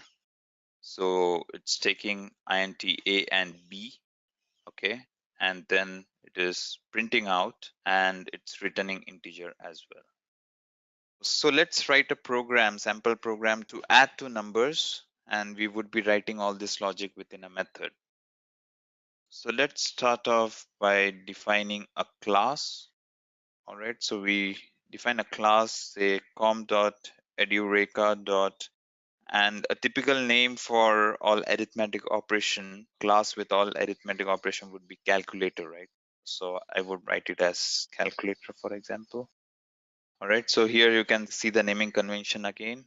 There's a package, which is com.edureka, and you have a class as calculator, and it follows camel casing. So it starts with uppercase, followed by lowercase. So you can see the class is being created here, okay? Now what we are trying to do is you are going to have a method which takes two number, okay? So say I define, let's keep it public. All right, so this is an access modifier. We want to keep it public, so we want to access this particular method from anywhere within the application. So I'm keeping this public. So typically addition would return results, right? You would add two numbers and return results of two numbers. So that's your return type, which is integer. So you could either write the return type as primitive or you could write it as a wrapper class. So basically wrapper class is nothing but integer has its own, everything in Java has to be realized in terms of classes. So integer has its own class. Int is a primitive data type and integer that you see here is a class corresponding to int. So let's put the return type as integer and add is the method name. Okay. Now this takes two arguments, integer arguments, which is arg1, and let's put the second one as arg2. All right. So we start and end it by curly brace. Okay. Now we have to write logic within here. So what you see here, it's throwing an error saying that you are not returning integer out. There's a missing return statement because in the signature, this is known as method signature. this particular thing that you have defined here is method signature. So in the method signature, you have mentioned that this particular add method is intended to return integer out of the body, but still you haven't written integer. So basically, to get rid of this, I could put return null, which means it's doing nothing. Now you can see that we got rid of the error, right? So let's do one thing just to make it more verbose. I'll write integer result is equal to arg1 plus arg2. So this is a method body that you are defining here. So you are adding a behavior, right? You are giving behavior to the calculator class. So by defining add method, this certain behavior that you are introducing. Now you could have a multiply method as well, which would take two numbers and would multiply it, which is again giving some sort of behavior to calculator. So that's the reason we say that methods add behavior to the class. Okay. So here it is taking two arguments, arg1, arg2, adding it, and we will return the result from here. All right. So this is a method that you have defined. But so far, we are not invoking this method, right? We are not calling this method. We want to call and check whether it's running as expected. So that's where we would have main method. All right. When you type main, it should give you suggestion saying that are you trying to write main method. So once you click on it, it would. This is done by IDE, by the IntelliJ. Similarly, in Eclipse, you would get an option. It would give you a suggestion saying that do you want to introduce main method. All right. So we have a main method here. So again, it's public static void main, and it's taking arguments here. All right. So remember I said static and non-static method. You can see here add is non-static method. When it's a non-static method, you have to create instance of this class to invoke it. So basically, first thing that I do is I create instance of calculator. So how do you create instance of calculator? It's with new keyword. All right, you create new and it would create instance of calculator. Now I give a call to add method, and suppose I want to add like 10 and 30. Okay, so these are the arguments and it has to be in order. In this case, since both are integer, it doesn't matter. But had it been some other data type, you have to ensure that, say for example, I write string here. What this would return is typically a result, right? Addition of two numbers. Now let's print it out. System.out.println. This is for printing result of addition is. Let's print out the result that we got here. All right, and let's end it by semicolon. So basically you have a package defined here. Within the package you have calculator, and actually it's my bad. I should have defined it right here. So it gives the right package name here. So earlier I had defined calculator within com.edureka. Again, I defined a package com.edureka, which is not required. So yeah, you can see here package as com.edureka, which is nothing but the namespace. We have public class calculator. So public is nothing but the access specifier for this class. Class is the keyword used for defining class, and calculator is the name of your class. Also, one thing to note is the name of the Java file should be same as the name of the class. So that is something that IDE or IntelliJ would do it for you. You just have to create class and it would create class. So basically, if you go to the source folder, you would have something like calculator.java. All right.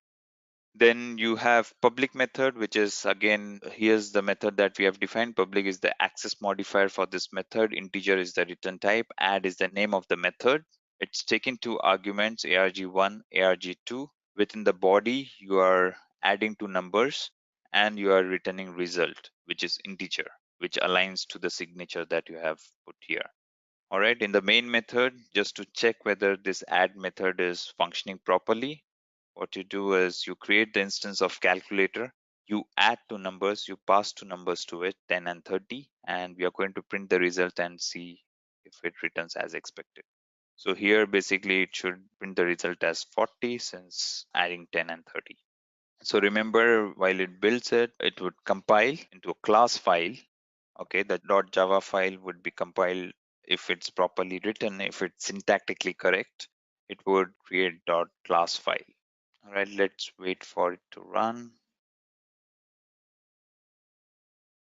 Okay, so it's prompting me errors that we have in other methods. So let me do one thing. Let me delete the other classes that we defined yesterday. So I go to the source folder, com.edureka. So I'm just deleting these classes that we defined yesterday so that we don't spend time in actually correcting it. All right, so put it into a backup folder. All right, so okay, so we have only this calculator class now. I run this.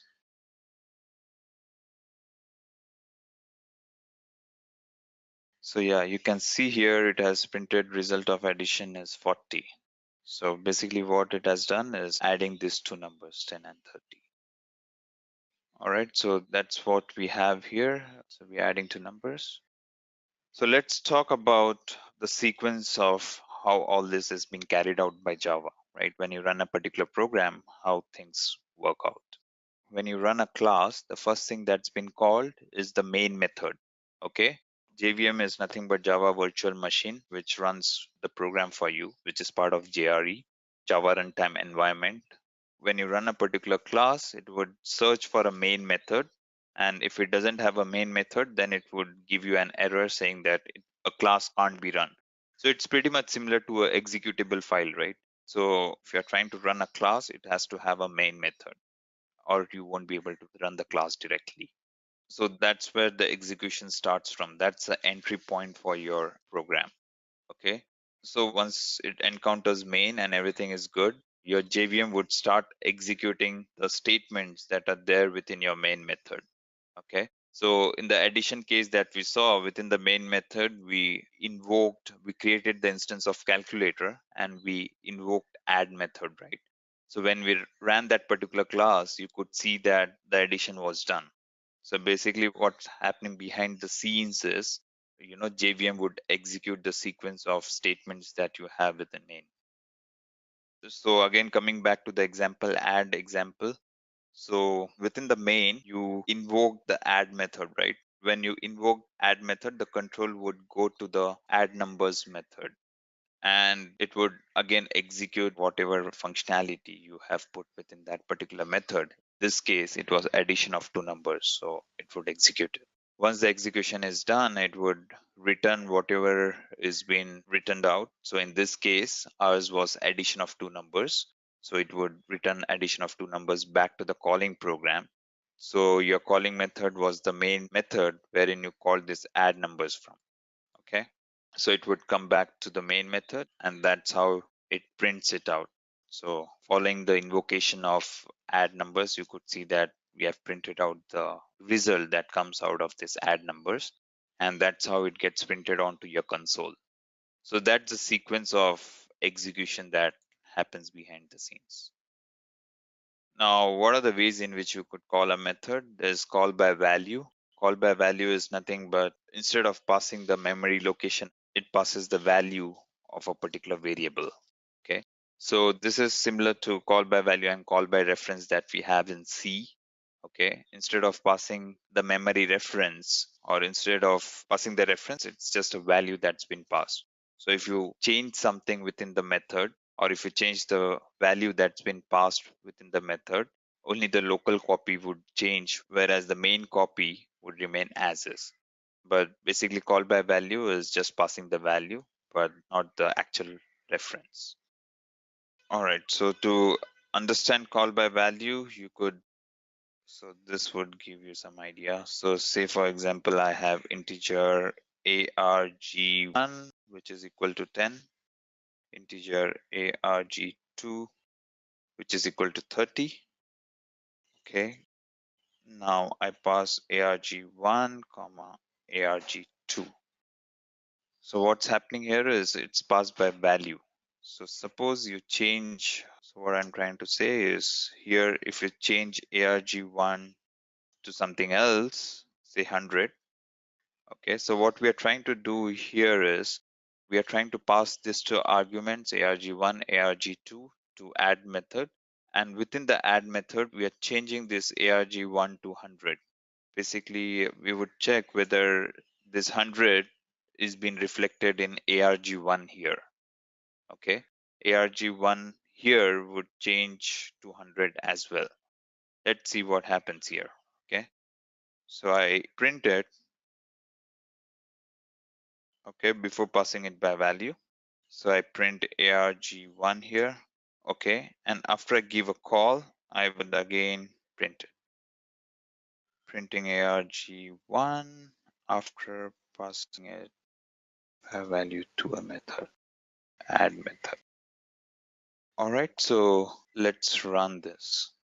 So basically, since it's passed by value, arg1 would remain as 10. Okay, so that's what pass by value is all about.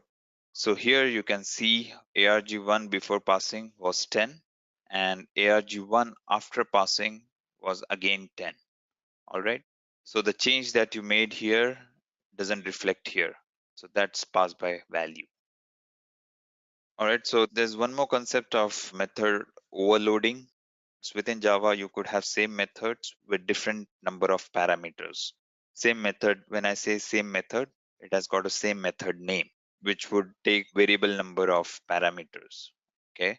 The overloading happens at the compile time itself. So during compile time, JVM understands to which method you are actually giving a call based on the actual parameters you pass on.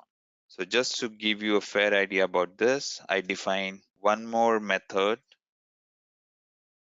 say add, which takes say integer arg1. Let's keep this add as. So I define three parameters here. So instead of two, I define three parameters here. This is nothing but method overloading. All right. So here I define arg1 plus arg2 plus arg3. All right. So we sum it up here and we return it back to the calling program. So one thing to note here is it's not giving you compile time error, right? So you can see that it has accepted this add method as well. So you can see here the signature is pretty much same. Only thing is we have one more extra parameter, which is arg3. So it is treating these two methods as a different method. That's what method overloading is all about. Suppose I define one more arg3, I say 40. All right. So we have three parameters here. I'm giving a call to add arg1, arg2. If I put arg1, arg2, the first add method would be called. If I have one more arg3, now the second add parameter or the second add method would be called. So let's define result from new add method, right? So here we say, okay. So as I said, we have overloaded the add method. Overloading is nothing but same method name, but different arguments or different number of arguments. Or it could be different types as well. You could have only two arguments, but one is integer and one is something else. Say for example, string, that also works. So basically different data types, same number of arguments, but different data types or different number of arguments. All right, so here we are adding three numbers and let's run this. So it's going to add 10, 30 and 40, which is nothing but 80. So this is done at the compile time. As I said, this linking is done by JVM at the compile time. So here you can see result from new add method is 80. During runtime, you can see that it invoked this particular method and not this one. All right. Now let's start off with arrays, right? What is the concept of arrays? So again, this is similar to other programming languages. Arrays are nothing but grouping data or grouping values of same data type. Okay. So arrays are used to solve the problem of storing multiple elements of the same data type. Okay. An array is group of like-typed variables that are referred to by a common name. So you define a name for the array, and in the future you can use this name to access it. Okay. Specific element in an array is accessed by its index. As you could imagine, since we are grouping, you would have multiple elements, right? You could add something to it, or you could delete something, or you could add it to the end, insert it in the between of the array, or just search something, or just search by index, right? You would give some specific index and get element from that particular index. So we would be looking at the program which would give you a clear idea about this. But basically array is nothing but group of or its multiple elements of the same data type. Array type is fixed and cannot be changed. So in Java, when you define an array, you either give the number of elements that you can store in the array, which is nothing but the array size, or you have to give the values that a particular array would contain right when you define it. Okay. But all in all, you have to make sure that when you define an array, you give the size as well, which cannot be changed in the future. The size of the array has to be mentioned during the declaration itself. So here's an example of array. This array has around which has four subjects, which stores marks of four subjects for a student. Okay. So here you could see indexes in the white box, which says 0, 1, 2, 3. It's always in sequence. It starts with 0 and it ends with n minus 1. So basically this array is of size 4, which starts from index ranges from 0 to 3. All right. The value that is stored is nothing but that's the marks in a particular subject, which is like 87, 60, 70, and 80. That's a value that's been stored into this array. Okay. We can access any of these indexes. Suppose you want to access at index 1, you could do it. You need to define upfront, you need to define on the size of the array upfront. This is how it's been done. Okay, so this is how you declare a array. So we saw how we usually declare integer and stuff like that in Java, but here we are declaring array. All right, so this is an integer array and you can see square brackets here. All right, this tells JVM that we are trying to define array of type integer. All right, so again, we use the same keyword, which is nothing but new. New keyword is used to create a particular array. All right, and here we are defining array of size 5. So this is one way of declaring array. The other one would be through initializer itself. So when you declare it, you give what are the values that particular array is holding up. In the first case, you're not giving the values, you are just defining an array which reserves some amount of memory, right? JVM would reserve some amount of memory, or in this case, it's 4 bytes, right? Array. So for integer, it takes 4 bytes. So it would reserve 20 bytes for array of size 5. All right. So in the second case, as I said, it's directly initializing the array. It's putting these values directly into the memory location. Still, it would be consuming 20 bytes, but the second variant would have the values directly initialized. So when you declare an array of size 5, the range of indexes would be from 0 to 4. If you try to access index 5, you would get this exception. Exception is nothing but a anomaly situation, right? Which or something which is not expected has occurred in your program, and Java expresses such event by throwing out an exception. You can't access index 5. So different ways of declaring array. We saw that it's with new keyword. All right, so you have new int 10, which would declare array of size 10. Again, you could either have the square bracket at the end of the variable, or you could have it in between the type and the variable name. So behind the scenes, everything is the same. It doesn't do anything different for both, but these are different ways in which arrays could be declared.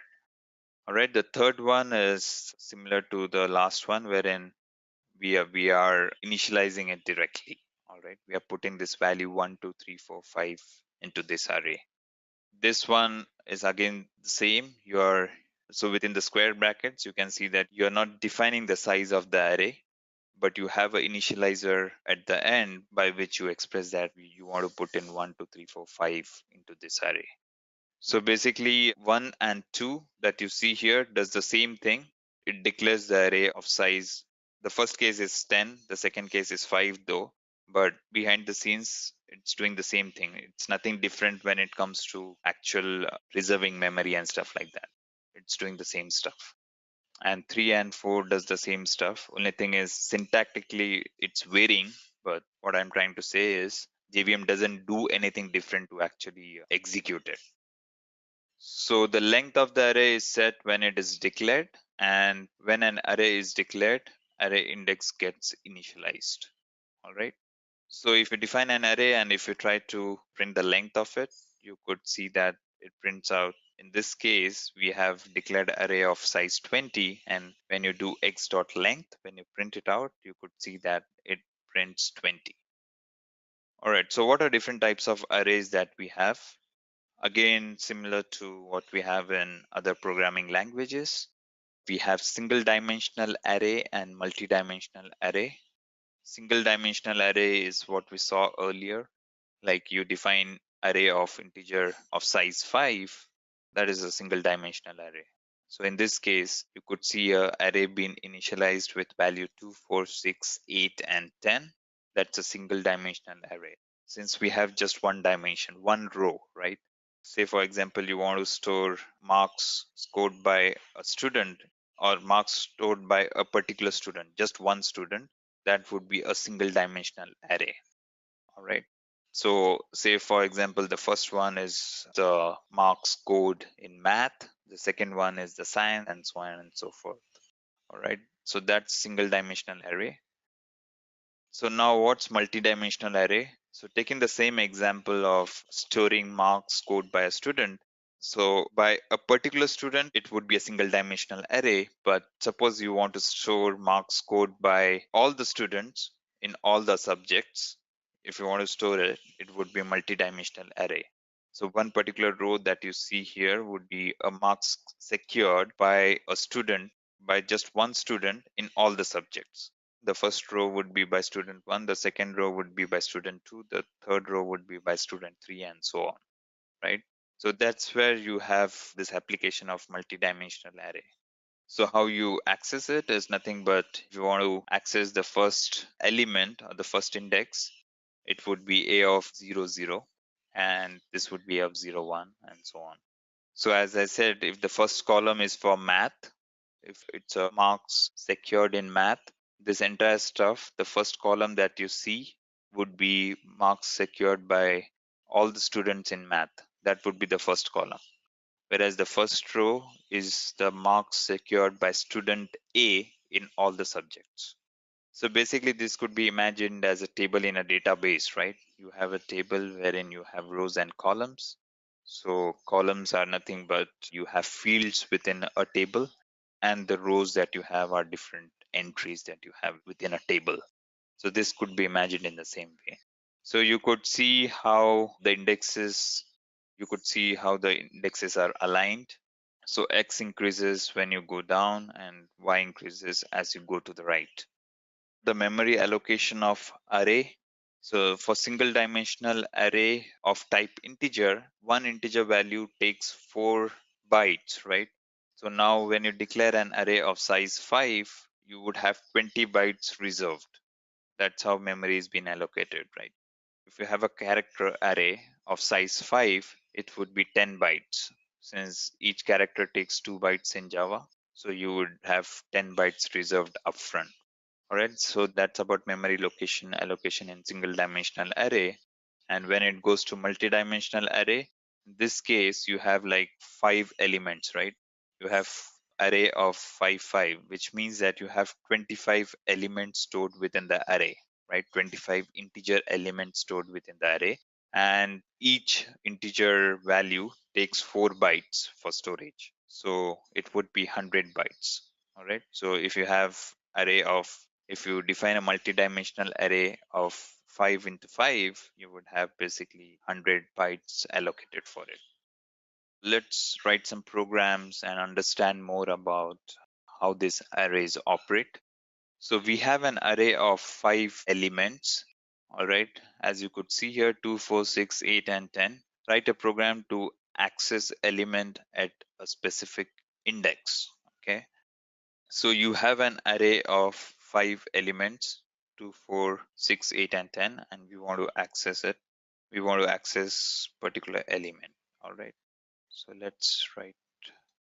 So I create a class. All right. I define this as array demo. So I don't give a package name here because I'm defining a class within a package. So you could see here the package came directly because I right clicked here, right? And then created a new class. So yeah, you get this particular class here. I define a main method as a type main. It would give me a suggestion, right? So this is the entry point again for this particular class. And suppose I define integer array, and suppose I define 2, 4, 6, 8, and 10, right? So you could see here we have an array defined of size 5, okay, and you have initialized it as well. So what I was trying to say is you need to have length of the array given upfront, right? If you don't do that, it would show you an error. So you can't do something like array of integers is equal to new.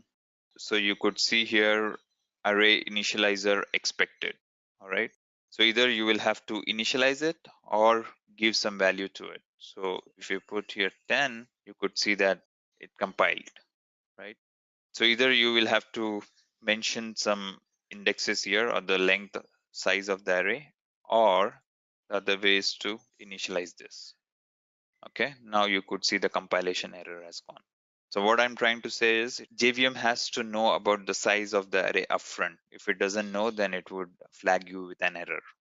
All right. So we have defined this array of, let me keep it as is. Okay.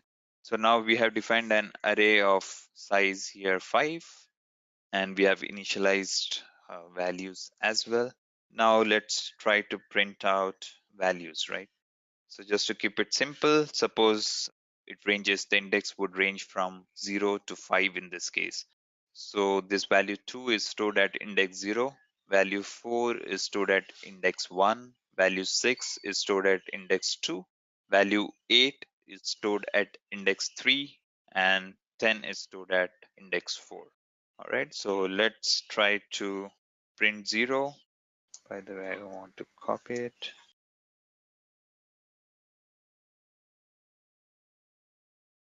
Yeah, so I'm just printing 0, 1, and 4, and let's see what it gives out, right? So it should print 2, 4, and 10, right? So you could see here 2, 4, and 10. Now the other thing that I wanted to show is if you try to access, so let me show you what happens there, all right? So if you try to access at index 5, which doesn't exist at all, now it should give you a exception. So in Java, exceptions could be nothing but caught, and you could do something with it. So here you could see that it gave you array index out of bound exception, since 5 doesn't exist at all. The index 5 doesn't exist at all for this array. Okay, now let's define multidimensional array, write a code to find the length of row 0, right? So let's define a multidimensional array. All right, so we have a multidimensional array here. So how you define multidimensional array is something like 1, 2, 3, 4. All right, so this is a multidimensional array that you have. Okay, so we have defined a multidimensional array. The size of this array would be 2 by 2, right? 2 by 2 is the size of this array since you have 2 elements here, or let me put it to remove the confusion. Let me put it this way. So right now we have like 2 by 3, right? So you have like 2 columns and 3 rows. All right, so now let's print. Actually, it has to be 3 by 2 rather. Okay, now let's print the size of this array 0, right? So how we do it is again println. Now you have multidimensional array and you have 0. So zeroth one refers to this 0, 1 and 2. Okay, dot length. So as you could see here, that individual row that you have within multidimensional array itself is an array. It's a single dimensional array. So multidimensional array is nothing but it's a array of a single dimensional array. Okay. So let me print here size of first array. I missed plus. So as you could see here, there was an exception. And since there was an exception, you won't have this particular statement executed since there was an exception here. So basically, to execute this particular statement, you should handle this particular exception. But we are not talking about handling the exception yet.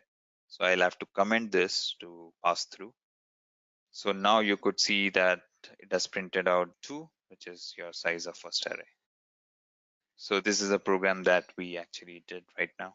Create an array having many characters, write a program to copy elements from created array to another array, and also write a program to delete an element from an array. Okay, so I'll just talk about this right here. So we have an array here of characters, right?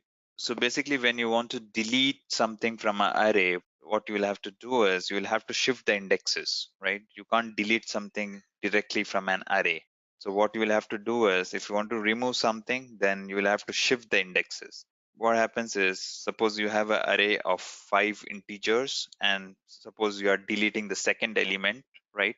Now what you would do is you would shift, if you are deleting the second element within the array, you would shift all the elements that follows the second element to the left, right? So the third element would become the second element, the fourth would become third, and the fifth one would become the fourth. So basically you shift it. That's how you delete something from an array. All right. So other thing is about copying elements from the array. We have a utility class, which is nothing but system. System is a class itself. So as you could have seen that when I'm printing out something, I do system.out.println, right? So this system, it's a utility class in Java wherein it exposes a lot of functions within or a lot of methods, utility methods within. So one of them being array copy. So here you have to give source and the starting index and the destination. And what we are trying to do here is copy 5. So this is how we copy from one array into another, starting from index 0. So this is copying. And the other one that you see here is about delete. So as I said, deleting is nothing but we have a logic written here to shift the indexes to the left. So here we are trying to delete one at index 3 and we are just shifting elements after this index 3 to the left. That's how we delete something from an array. Now let's see what are strings. So string is nothing but again, it's a data type within Java. So why do we have strings at all, right? We have array of characters. Then why do we have string at all? So here's an example wherein you have a lot of loads of data. So you could imagine a role of a data analyst who has to analyze through a lot of data coming in, right? So nowadays it's like petabytes of information being processed throughout a day, right? Which would be very difficult to handle if you had to deal with character array. So that's where Java has come up with strings, which is nothing but a group of characters, but you don't have to deal with it. Java by itself has a class which would take care of these strings. And since strings are widely used within a program, you could imagine that name or anything that any identifier that we have is mostly we have to store it as the string. So one of the data types that's widely used within industry or which is widely used in programming is string, right? So Java has some kind of string management as well to make sure that programs run or make effective use of strings. Okay. So here what's been mentioned is James is a data analyst and he's finding it really difficult to actually deal with character array to store patients' names every time. So that's where we have string. So string is solving the problem of actually dealing with character array.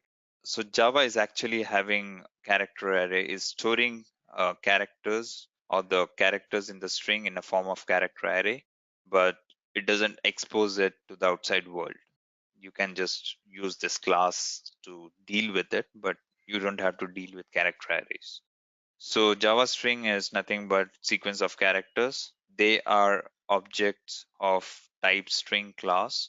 Once a string object is created, it cannot be changed. This is a immutability functionality of Java, wherein once you write to it, you can't change the value. So this is specifically important when it comes to multi-threading, when you have multiple threads accessing a particular string, a same string. So that's when immutability helps us to make sure that multi-threading is it's thread safe. We call it as thread safe because multiple threads can access the same string just because it is immutable. All right, so what are different ways in which you declare a string? So you have string str is equal to new string, which you are not initializing the value of the string here, which could be any value. And you have string str1 is equal to Edureka, wherein you are initializing the value of the string right away. The other one is the character array. Similar to the integer array that we discussed, we have character array as well. So immutability of the string. So why do we have immutability? One is for security. So string stores a lot of useful information, like even the credentials and stuff like that, which shouldn't be accessed by external users. So this immutability factor of string helps us to keep it secure so that no one else can see it. Synchronization. So this is what I spoke about. When you have multiple threads accessing the same string, you don't have to synchronize it. Java by itself, through its immutability feature, would ensure that multiple threads can access the same string without hampering it, or it would run as it's expected. Caching. So caching is nothing but you have a string pool. So basically, if you have two strings with the same value, it won't store it. It won't store redundant copy of it. There would be just one copy in the string pool, and both these references would be pointing to that value. If you happen to change one of these references, it would point or it would create a new value in the string pool and point the other reference to it, sort of. So basically, what we do is why caching is required is, as you could imagine, in an application, as I said, string is widely used data type, and you could have multiple references pointing to the same value of a string. So we don't want to have duplicate values stored. That's where this caching comes into picture to utilize memory efficiently. So what is string pool? As I said, string pool is all the constants that you define within the string within the application would be stored in the string pool. String pool used in Java is a pool of strings stored in Java heap memory. So we have heap memory wherein the objects are created, and that's where string pool resides as well. String pool is possible only because strings are immutable. You can't change once it is defined, you can't change it. If you change it, then you can't change that particular memory location. It creates one more entry in your string pool, and the reference would point to the new entry. So the actual memory location is not getting changed. That's what immutability is all about. String pool helps in saving a lot of space for Java runtime. We are breaking on the redundancy factor here. So if you have multiple strings, or if you have multiple strings holding up the same value, it won't create multiple copies of it. There would be just one value in the string pool, which would be accessed by all the references. So basically, string pool, as we discussed, is or resides in heap memory. So string is not a primitive data type. Unlike character, char is a primitive data type. String is not a primitive data type. It's a wrapper class to array of characters, right? And this is specifically done so that Java has a mechanism to manage strings well, which is widely used data type within any application or any programming language for that matter. Java strings are stored in string pool of heap area, which we already discussed. So we can see a string pool.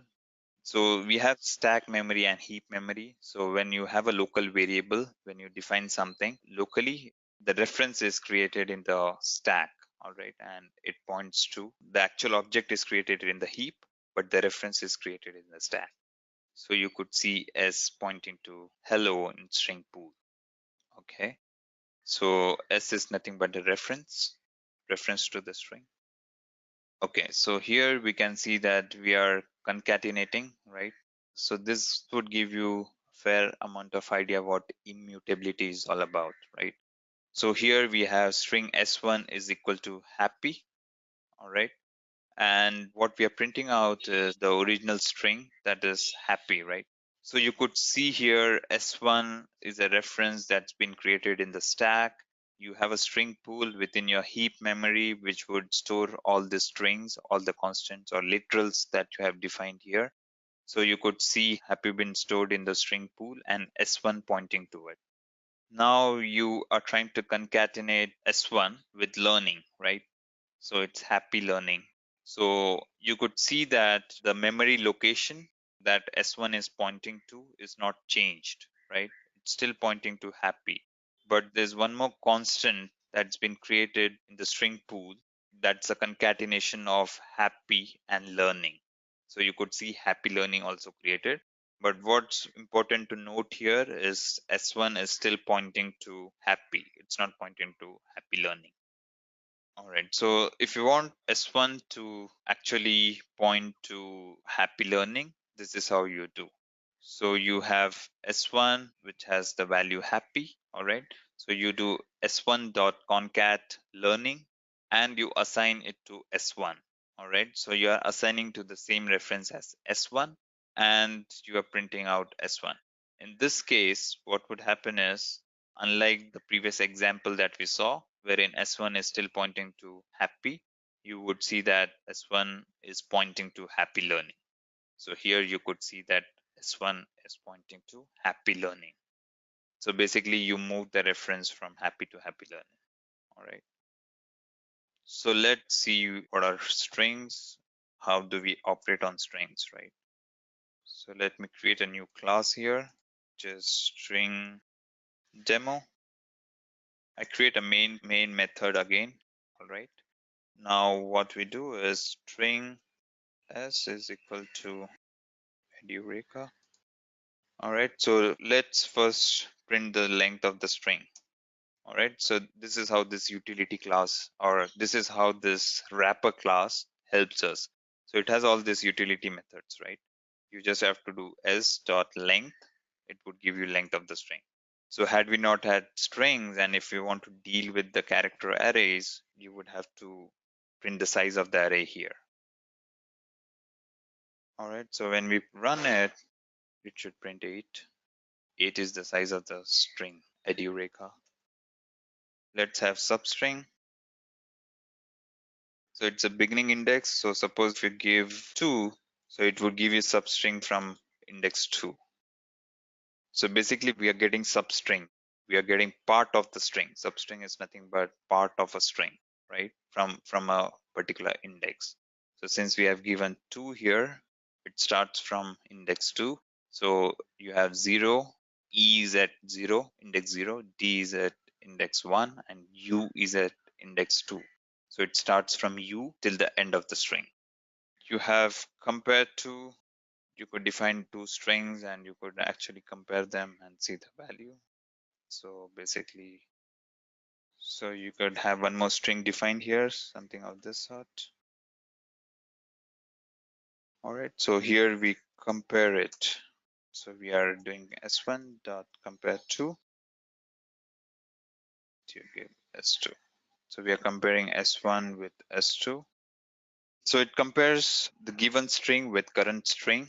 So here you can see it has shown -1, right? Since B is 1 ahead of A.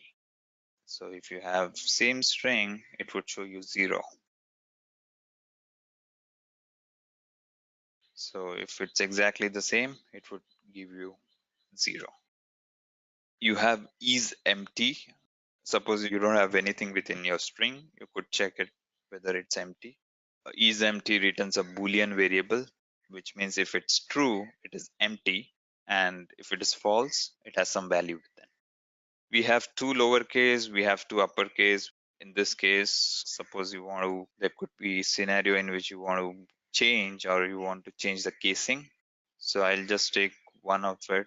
I make it two uppercase.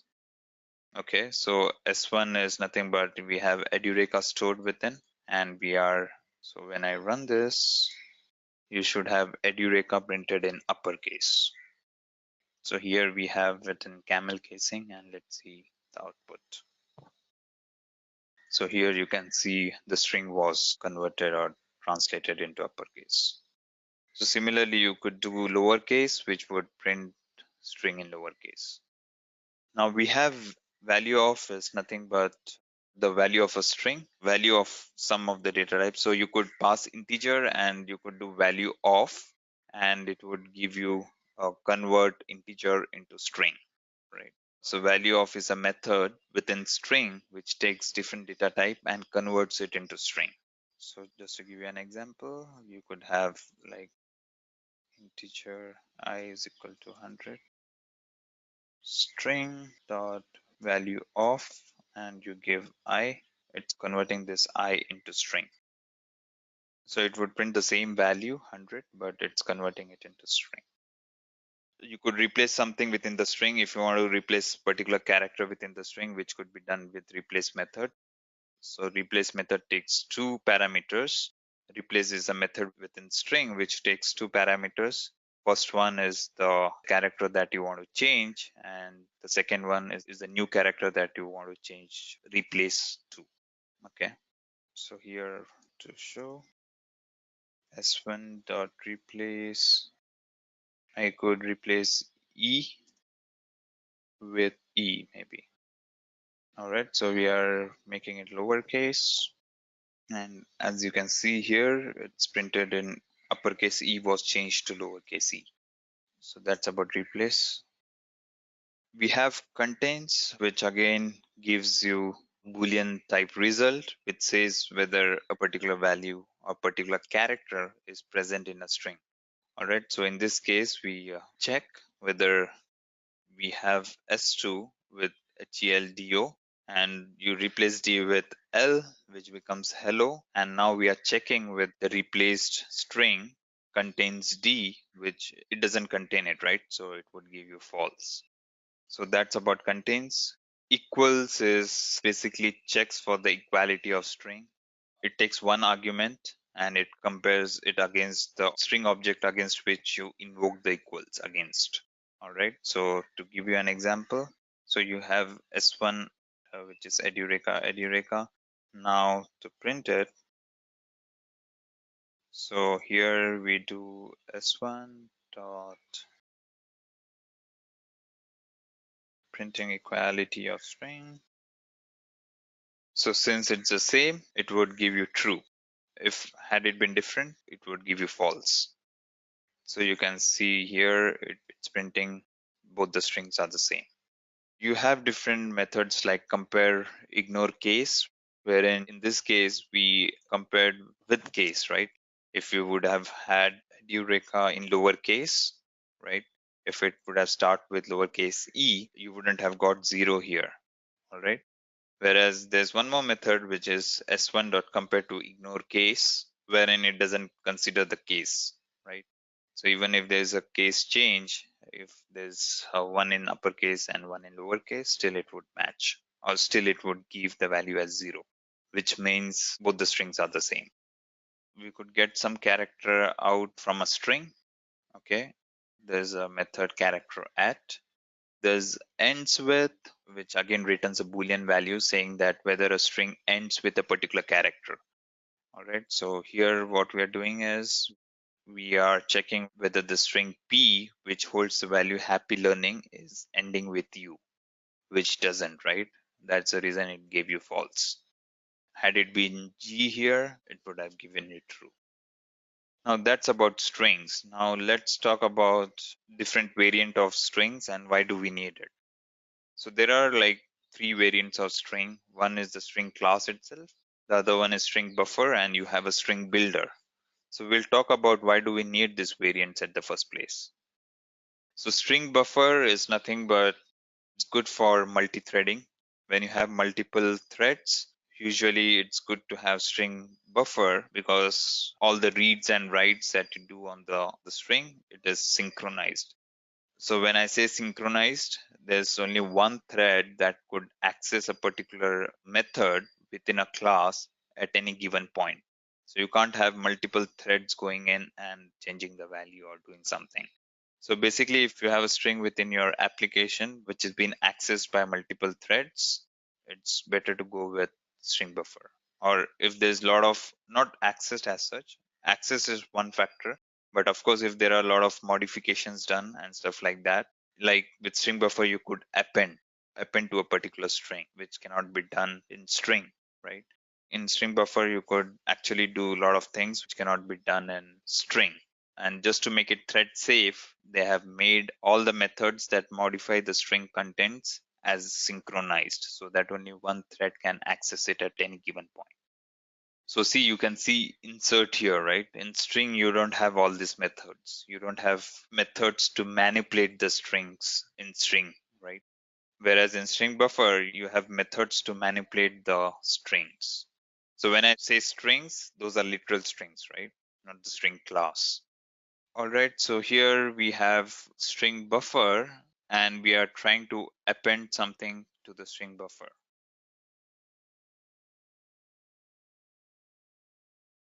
So we define a class, we define string buffer. So you could have like s1 dot append, and when you see append, you could see that it appends any data type. This is the important factor in string buffer. You have a lot of utility methods within, or you have a lot of methods to manipulate the string, which you don't have it in string class. All right. So this is mutable, right? You're changing the values. Suppose I append 3 exclamation marks to it, right?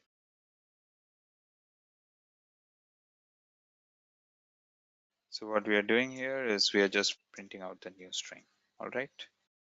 So basically you should see Edureka and the 3 exclamation marks. Yeah, as you could see here, it got appended. Right? So basically it's a mutable string.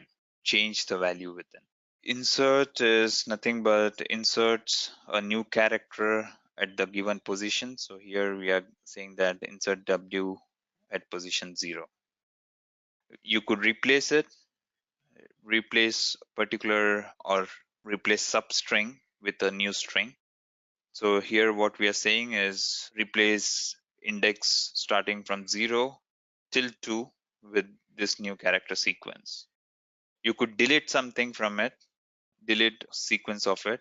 So here we are saying from index 0, delete one character. So if you have 2, then it would delete 2 characters.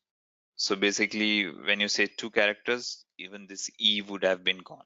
Okay. In this case, we are just deleting one character. So basically, this delete method takes the starting index and the number of characters following the starting index. Reverse, you have like you could reverse the entire string. Okay. So just to show you, I can new string dot, if I reverse it. So basically, these are kind of utility methods which we often use, right? So you can see it's been reversed here. All right, you can see the capacity of the string. Capacity of the string buffer is nothing but I think it reserves 16 characters initially when you declare it, and it keeps on incrementing it. So it has a growth factor defined within, which you need not take care of at this point, which you need not think about it at this point, because those are internals to Java. But initially, when you declare a string buffer stores space for 16 characters, which is 32 bytes. If you have string buffer, why do we have string builder, right? So string buffer, as I said, has some drawbacks. What are the drawbacks is more about string buffer is synchronized. When I say synchronized, which means that only one thread can enter it, only one thread can process it. So basically, if you have a multi-thread application, you should go with synchronization. because synchronization has some overhead, right? It has its own trade-offs.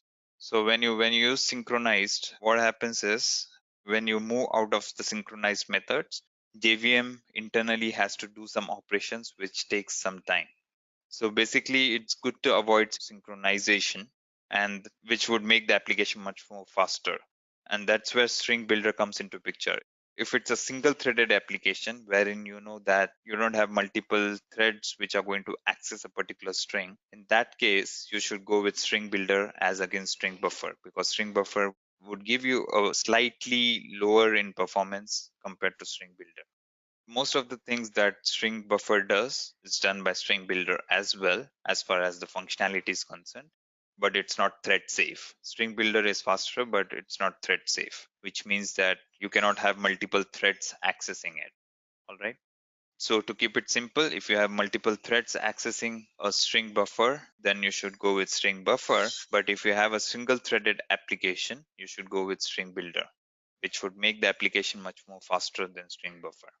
Again, with string builder, the default capacity is 16.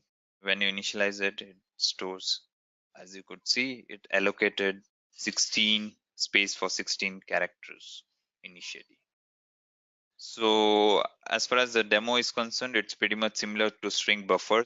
As far as the outcome is concerned, it's pretty much similar to string buffer. There's no difference as such, but as far as the performance is concerned, string builder is faster than string buffer, because it's not synchronized. Okay. So you define a string builder with happy and you append learning to it. Okay. And if you try to print SB1, which is appended with learning, you will see happy learning, would see it being appended. Okay. Similar to string buffer, when you delete character from index position 0 and one character from that position, you would see that the H, which is the first character, has been deleted out. So you could see that at index 1, you could insert welcome. You can see the entire string, that is welcome, being inserted between. Okay. Then you have reverse. You could reverse the entire string, pretty much similar to string buffer. So again, this one is very similar. You are appending, you are deleting, then you are inserting here, you are reversing here. This is pretty much similar to what we did for string buffer as far as the syntax and semantics is concerned. And the outcome is the same as well, just a performance change in terms of speed, right? So when to use string buffer and string builder? As I said, if you have multiple threads, you should go with string buffer to make it thread safe, but it would be slower as compared to string builder. Okay. String builder is specifically good enough when you have single threaded application, and it would be faster since it's not synchronized. So to make it thread safe, you have synchronization, which adds overhead to the performance, which takes toll on the performance. That's why string buffer is slower. Why to use object oriented concepts? So let's talk about classes and objects. So classes are nothing but it has got a state and behavior, right? As you could see, you have a class and you have different objects, right? There's a phone which is a class and which has got different types of phones, right? A rotary phone, then you have a touch tone phone, and you have a cellular phone. These are objects basically, right? So you define phone, which is pretty much generic and which has got state and behavior. Class is something that is generic, that has got state and behavior. But objects is something that is an instance of a class which would have specific state and behavior. So phone is a class by itself, which may or may not have specific behavior. But you could see that the specific phones will have its own behavior. You could define its own behavior. So all these three things that you see here, three types of phones, are nothing but objects of phone class. State is something that is defined by instance variables, right? It's a class level variable, right? At the class level, you define something that gives state, and behavior is nothing but something that is defined by methods. Like calculator was a class wherein we had an add method, and add method basically gave some behavior to the calculator class, right? So what are attributes? So you have a class and you have attributes. Attributes are nothing but a property of an object. And in Java, this is defined by your instance variables. Basically, class will have properties, which is nothing but the state, which would be defined by instance variables. And you could imagine every instance will have its own set of properties. It won't be the same, right? In terms of the phone that we saw earlier, there were three different types of phones. You could imagine that it would have different properties, right? It's not the same. So what are the naming conventions in generally used at the industry level for Java? So this is not something that is actually taken care by compiler. So even if you don't follow these naming conventions, still the compiler would pass through. But these are best practices, or this is good to have thing in the industry. Conventions is more about to keep everyone on the same page and make it easier for other developers to understand more, right? Or keep things simpler. So that's why we have conventions. If we wouldn't have conventions, then people would prefer to write in their own way, which would make us difficult to understand. All right, so for class name, it should start with uppercase. As we saw in all the examples, you would see that I have always used started with the uppercase, or it's rather camel casing. So in this case, you could see string buffer demo, right? So it starts with uppercase, you have B, which is again uppercase, you have D, which is again uppercase. This is nothing but camel casing. It starts with uppercase. Basically, it follows camel casing. Interface name is again similar to class. It starts with uppercase. You have method name, which should be lowercase always, which should start with lowercase, but you could have it follows camel casing, but it has to start with lowercase. So main is a predefined method within Java, right? So you could see main starting with lowercase. Or I created add, right? Add is again, you could see uppercase. If you would have, say, for example, add numbers, you would have something of this sort, add numbers. So if you want to append numbers to it, it should start with uppercase. So basically it's camel casing, but starting with lowercase. Whereas class name, it's a camel casing which starts with uppercase. Variable name is again camel casing, which should start with lowercase. And constant is always like it has to be everything in uppercase. So basically, if I define a constant final string, I would write something like this. Okay, so and if you want to add more words to it, it should be like this underscore. So it should be separated out by underscore. All right, so these are the conventions that's followed in industry by Java community. So mostly, even if you go to the source code, if you want to see something, dig into the source code of Java, you would see same naming convention being followed. Types of variables, we spoke about the types of variables. Again, to brief you through, we have local variables. Local variables are nothing but the variables that are defined in a method. So if we define something within a method, that's local variable. So arg100, or suppose I define int local var is equal to 100. So this is a local variable, right? If you remember, this is within the scope of a method. Once the control goes out of a method, your variable is no longer accessible. And also it gives space for the JVM, for garbage collector, to kick in and clean up this particular memory space. Instance variables are nothing but it's defined at the instance level. So here, for that matter, this constant is also instance variable. All right, so I can define integer. Variable starts with lowercase and it follows camel casing. So this integer is nothing but an instance variable. It's at the class level, right? When your class is loaded, when you refer to this particular class, you would have your instance variable initialized by Java. So instance variables are declared in a class, but outside a method, constructor, or any block. Okay. Class variables are nothing but static variables, and it is one copy per class.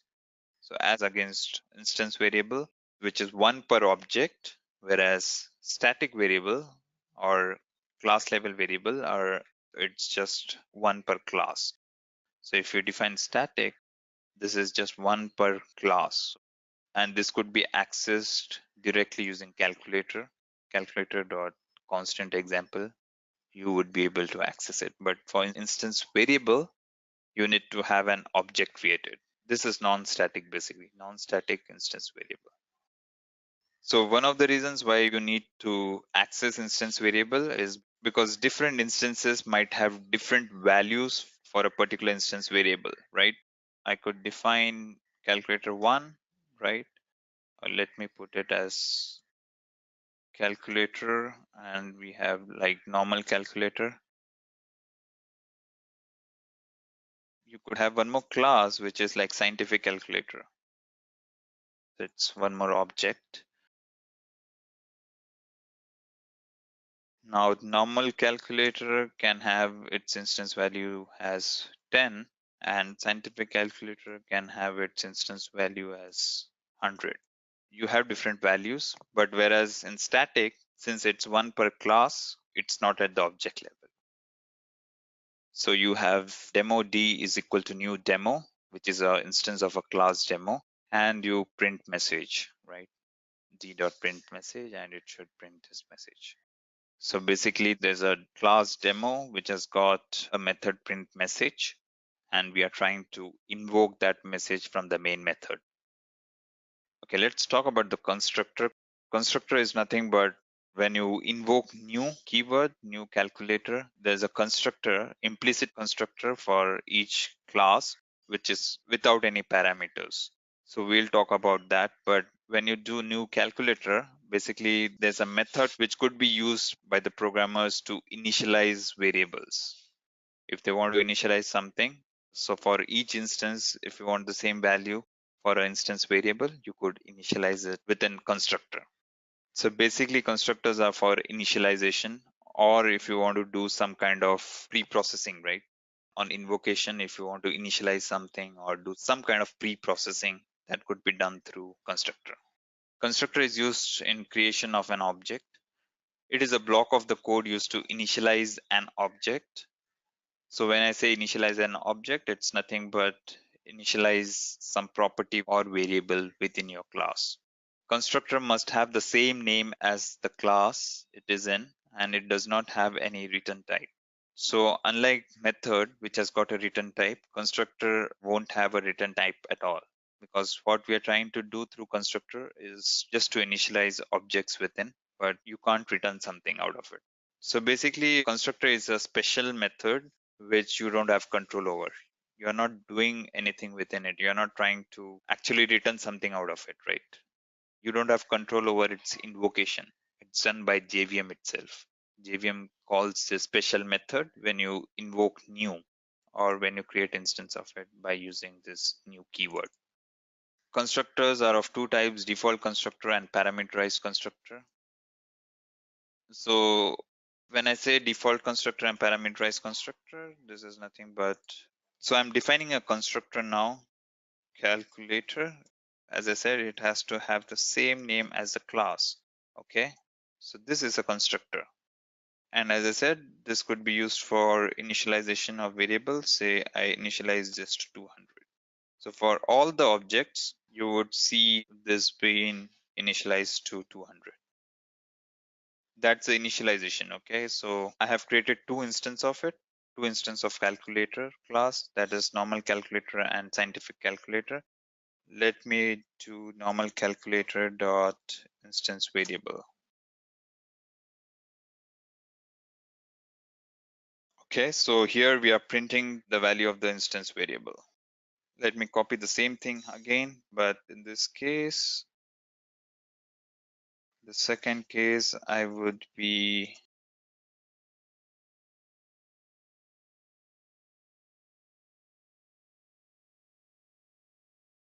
as you could see here, we have a constructor. I defined a constructor here, constructor for a class, which is initializing the instance variable to value 200. So as and when you call this new calculator, a new instance of calculator would be created.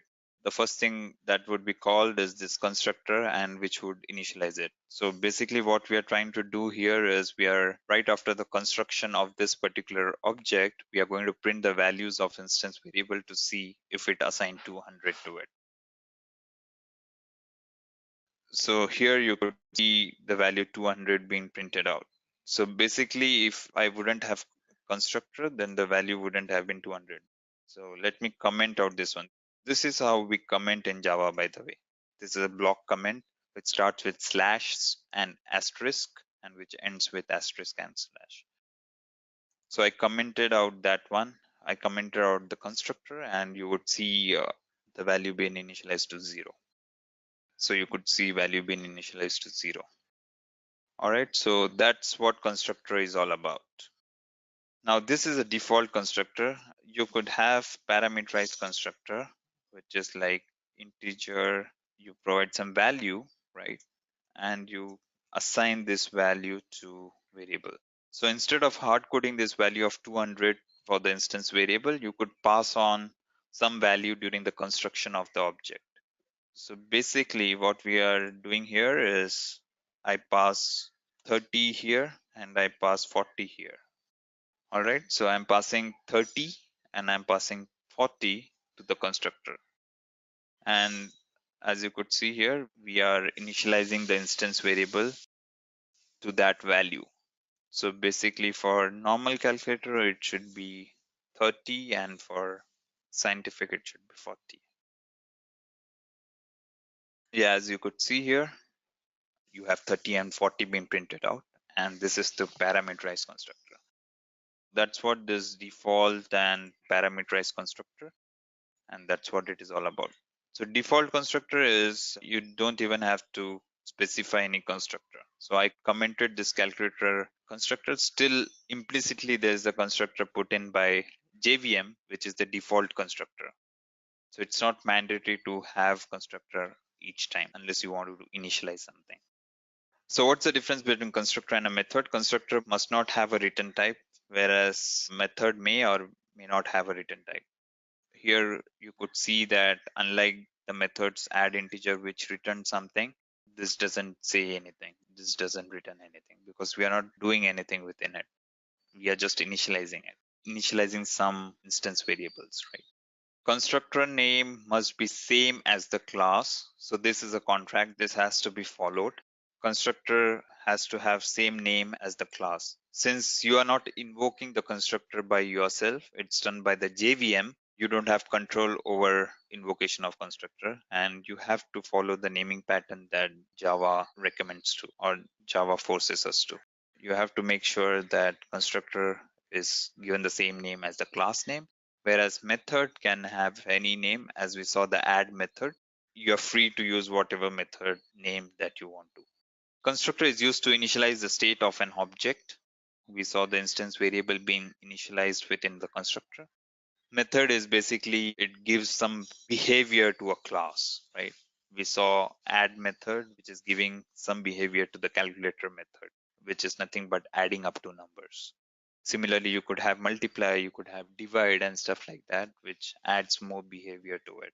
Constructor is invoked implicitly, so you don't have control over invocation of constructor, which is done by Java itself. When you try to instantiate a class or when you use the new keyword, it's implicitly invoked by Java, by JVM. Whereas method, you have to invoke it manually. So basically, when you do this, constructor is called by itself. Whereas when you want to call add numbers, you have to invoke it explicitly. How does constructor work? The moment object of a class is created, the constructor of the class is called, which initializes the class attributes, right? So we saw about this. So when you use the new keyword, JVM by itself would give a call to the constructor, which could be used for initializing instance variables within your class. So type of constructors, there's default constructor and there's parameterized constructor, which we already spoke about. The constructor which is created by the compiler without any parameters is the default constructor, and the constructor with specific number of parameters is called parameterized constructor.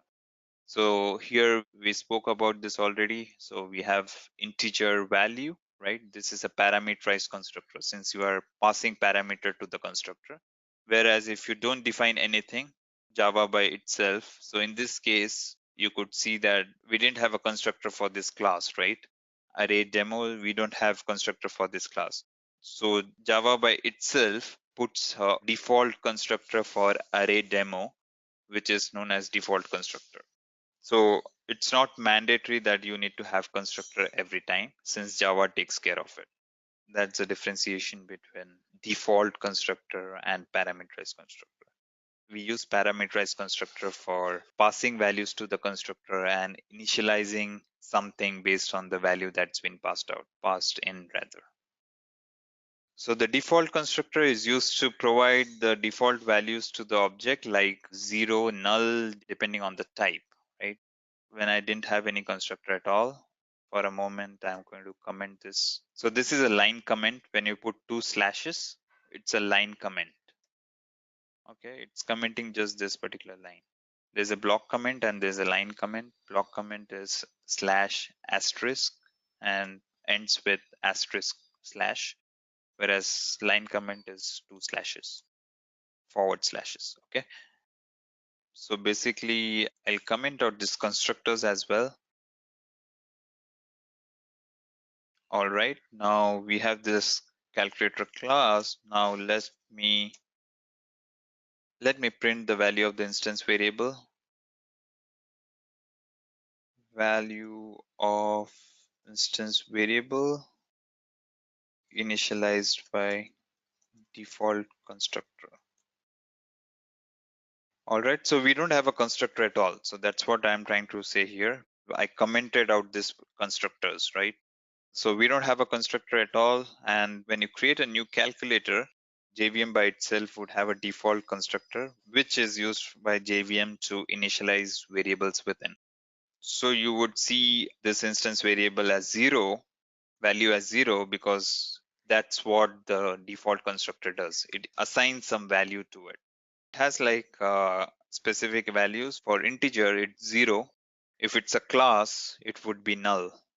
So you could see the value being printed as zero. If it's a class, it would assign value null. So in this case, you have string, right? And you could see zero, null, depending on the type of instance variable that we are dealing. We saw how we passed parameters and initialized it. Constructor overloading is just like method overloading without return type.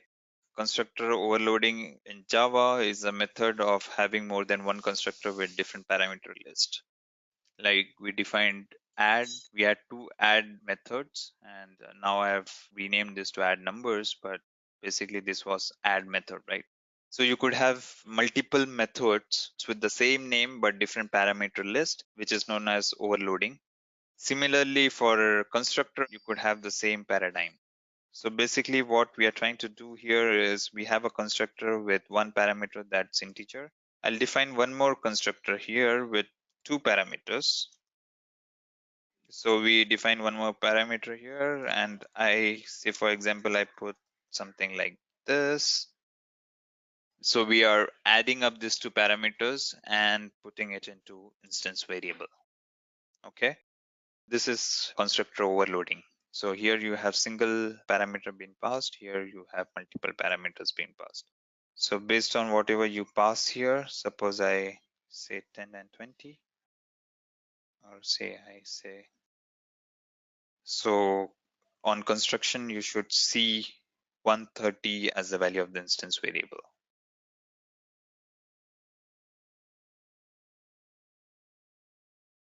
Okay, as you could see here, you have the instance variable initialized to 130, which is nothing but addition of 110 and 20. And you could have something like this, just 110, which is also okay because you have a single this thing defined as well. Constructor taking a single value as well. And in this case, it would be just 110. So constructors are nothing but methods which helps in construction of object. All right, so you get 110 here. So constructor overloading is in Java is a technique of having more than one constructor with different parameter list. So we had a demo about it. As I showed, there were multiple constructors, one with one parameter and the other one with integer parameters. And during runtime, based on whatever you pass, a particular constructor would be called. In this case, you could see that in the first case, which is shop S1, you could see the first constructor being called, which has two integers as being passed. Whereas when you create object S2, which has two integer parameters and one string, you could see that second constructor is being called. Now, what's constructor chaining?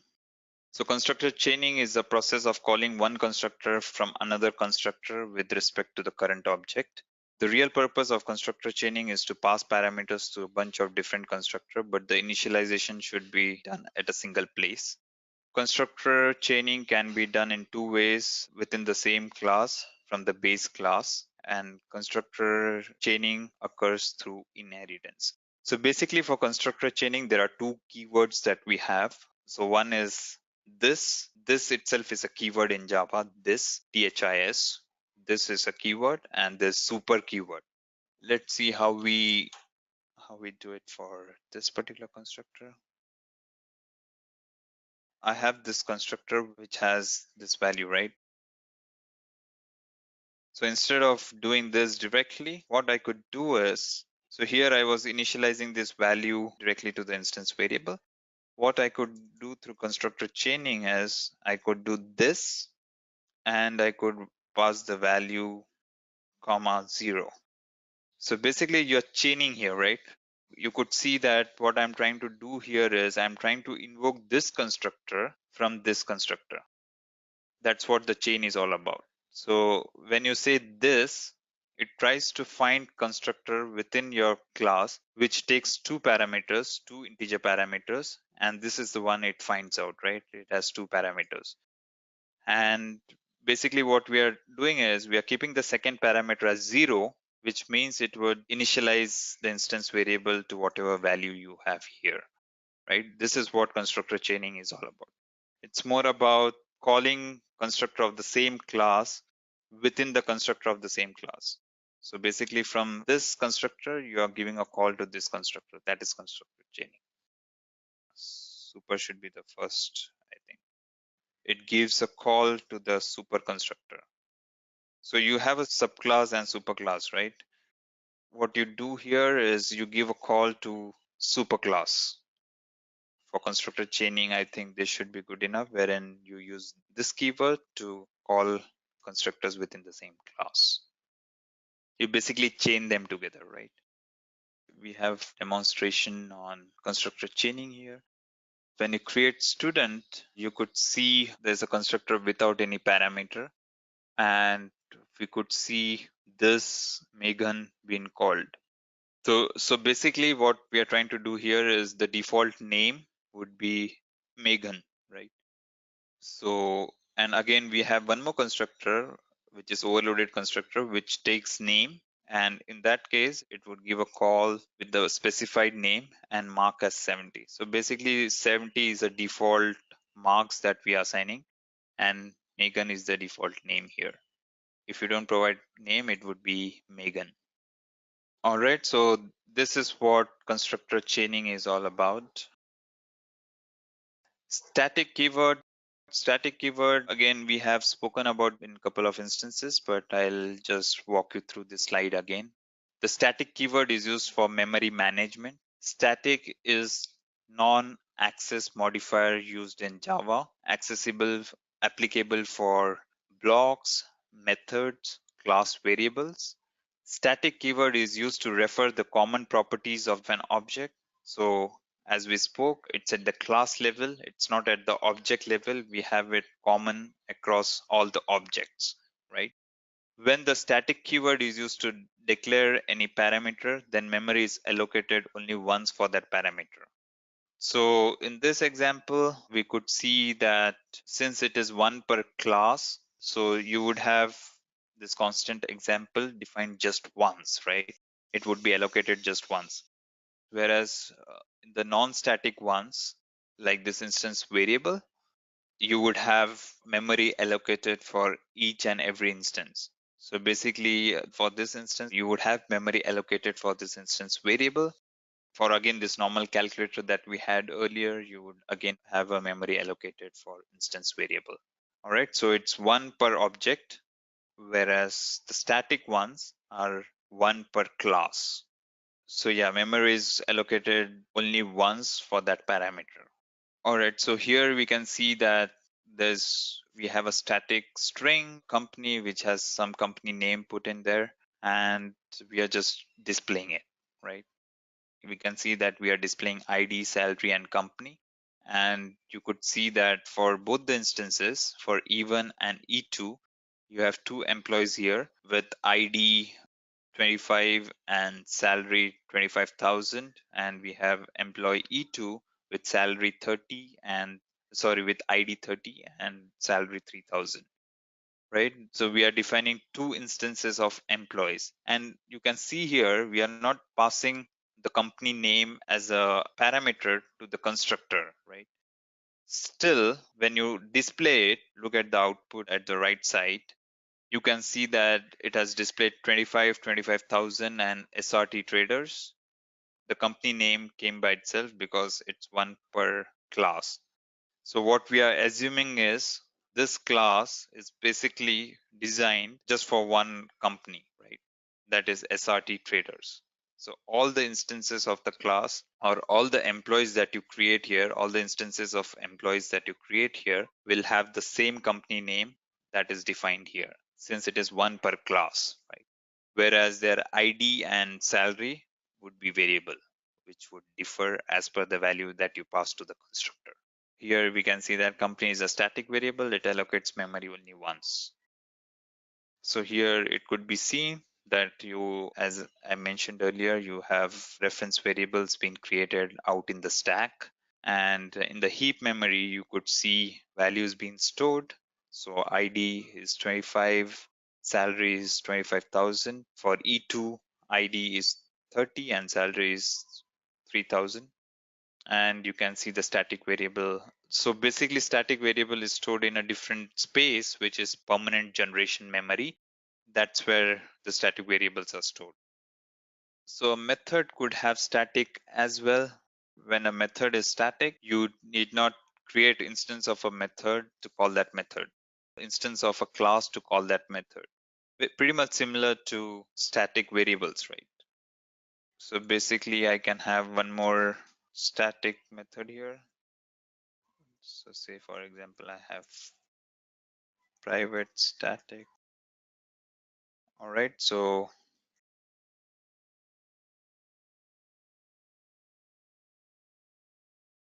what I was trying to say here is you could have calculator dot, and you could directly call the display method. So you need not have instance of a class created. It's at the class level. This is at the class level rather, right? One per class. Let's talk about this keyword. This keyword is used as a reference variable to the current object. So basically, what it is trying to say here is, so if I want to print something here, let me print the instance variable, right? So within the add method, what I'm trying to do is I'm printing the value of instance variable within add numbers, right? So I'm trying to print the value of the instance variable within add numbers, which would be basically, this is where we are calling add numbers. So basically it should be 110, right? When we have such scenarios wherein we refer to an instance variable within a method, we could see here printing the value of instance variable within add numbers gives you 110, right? Implicitly what happens is it puts this dot here, this dot instance variable. All right. So what we are trying to say is the instance on which the add numbers was called, on the same instance, whatever the value of instance variable is, just print that thing out. So this is implicitly put in here. You need not use this keyword. This keyword is usually used when you have something like this, right? when you have instance variable. Suppose you have something of this sort, right? One of your parameters is same as the instance variable, right? So you want to differentiate which is the instance variable and which is this variable, right? So that's when you use this. When you say this dot instance variable, this is referring to this instance variable, and this instance variable to the right hand side is referring to this one. All right. So that's when you have to explicitly put this, or in other cases, it's done by the JVM itself. You did not take care of it. All right. So this can be passed as an argument in the constructor call. This can be used to invoke current class method. This can be passed as an argument in the method call, and this can be used to invoke current class constructor. This could be passed basically if there is one more.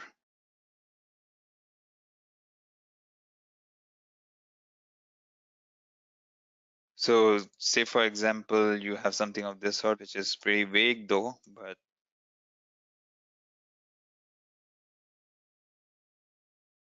add method taking calculator as its parameter. Okay. So I'm just trying to demo, you could actually take calculator as an argument for any of the methods within. All right. So you have an add method which takes calculator as its parameter. All right. So here, say for example, within this method, don't think about the logic. It's not logical though. I'm just trying to show you it could be done, right? So I have add and I put this. Within your method, you could pass as an argument. You could pass this as an argument. So basically you are invoking this one. So now if I print it, you can see in add numbers, you have this method being called. So yeah, here you can see printing out the add method taking calculator as its parameter. So basically it's calling this on by passing this.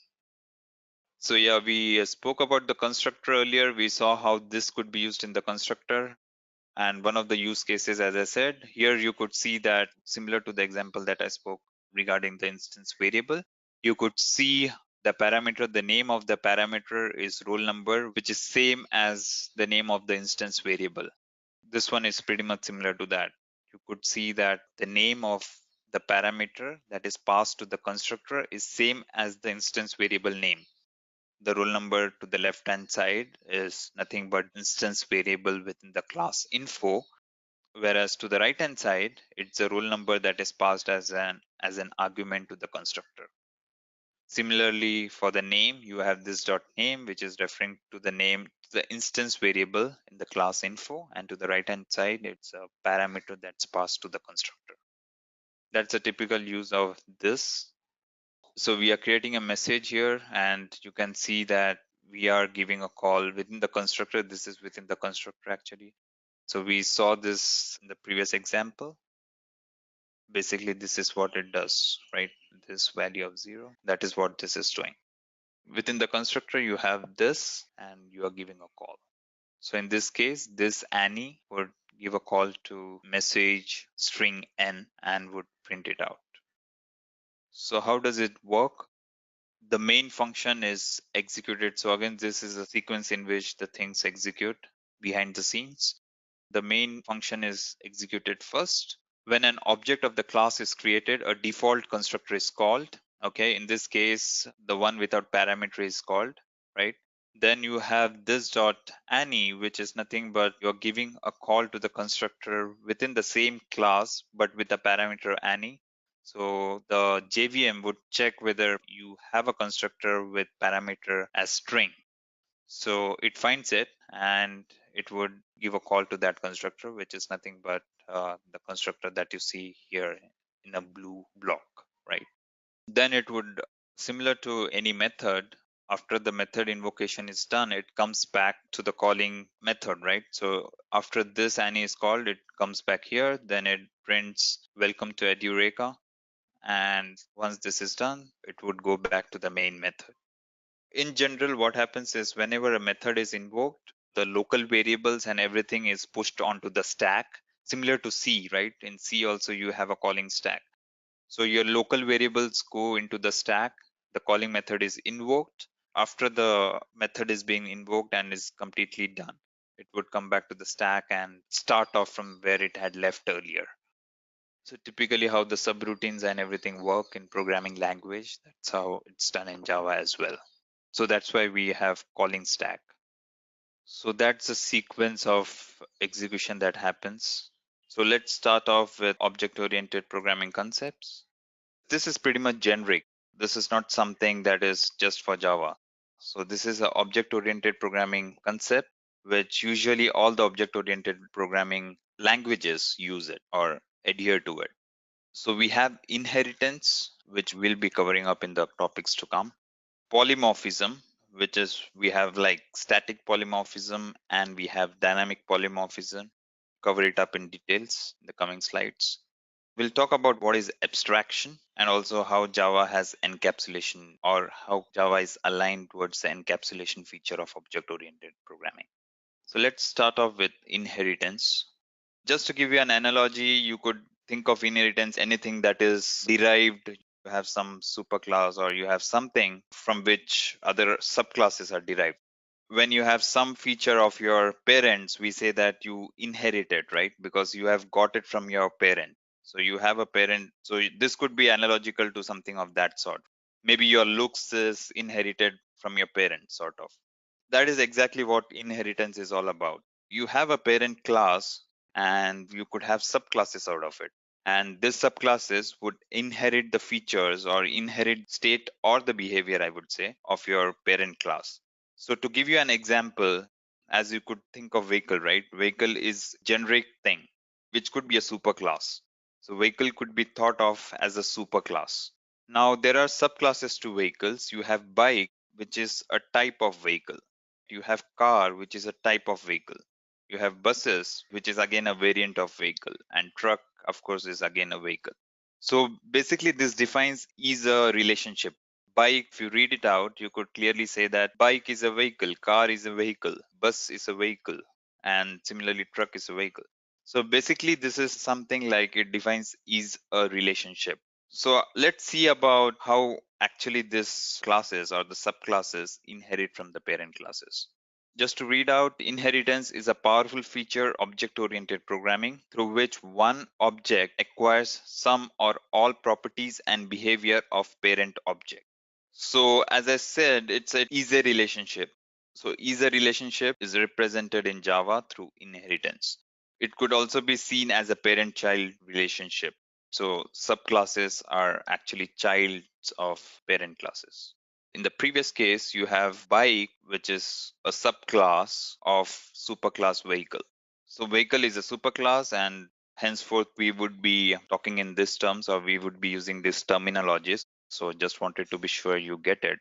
So vehicle is nothing but a superclass and bike would be henceforth referred as subclass. Child classes would be referred as subclass. So you have method overriding. What do you achieve by inheritance is more about method overriding to achieve runtime polymorphism.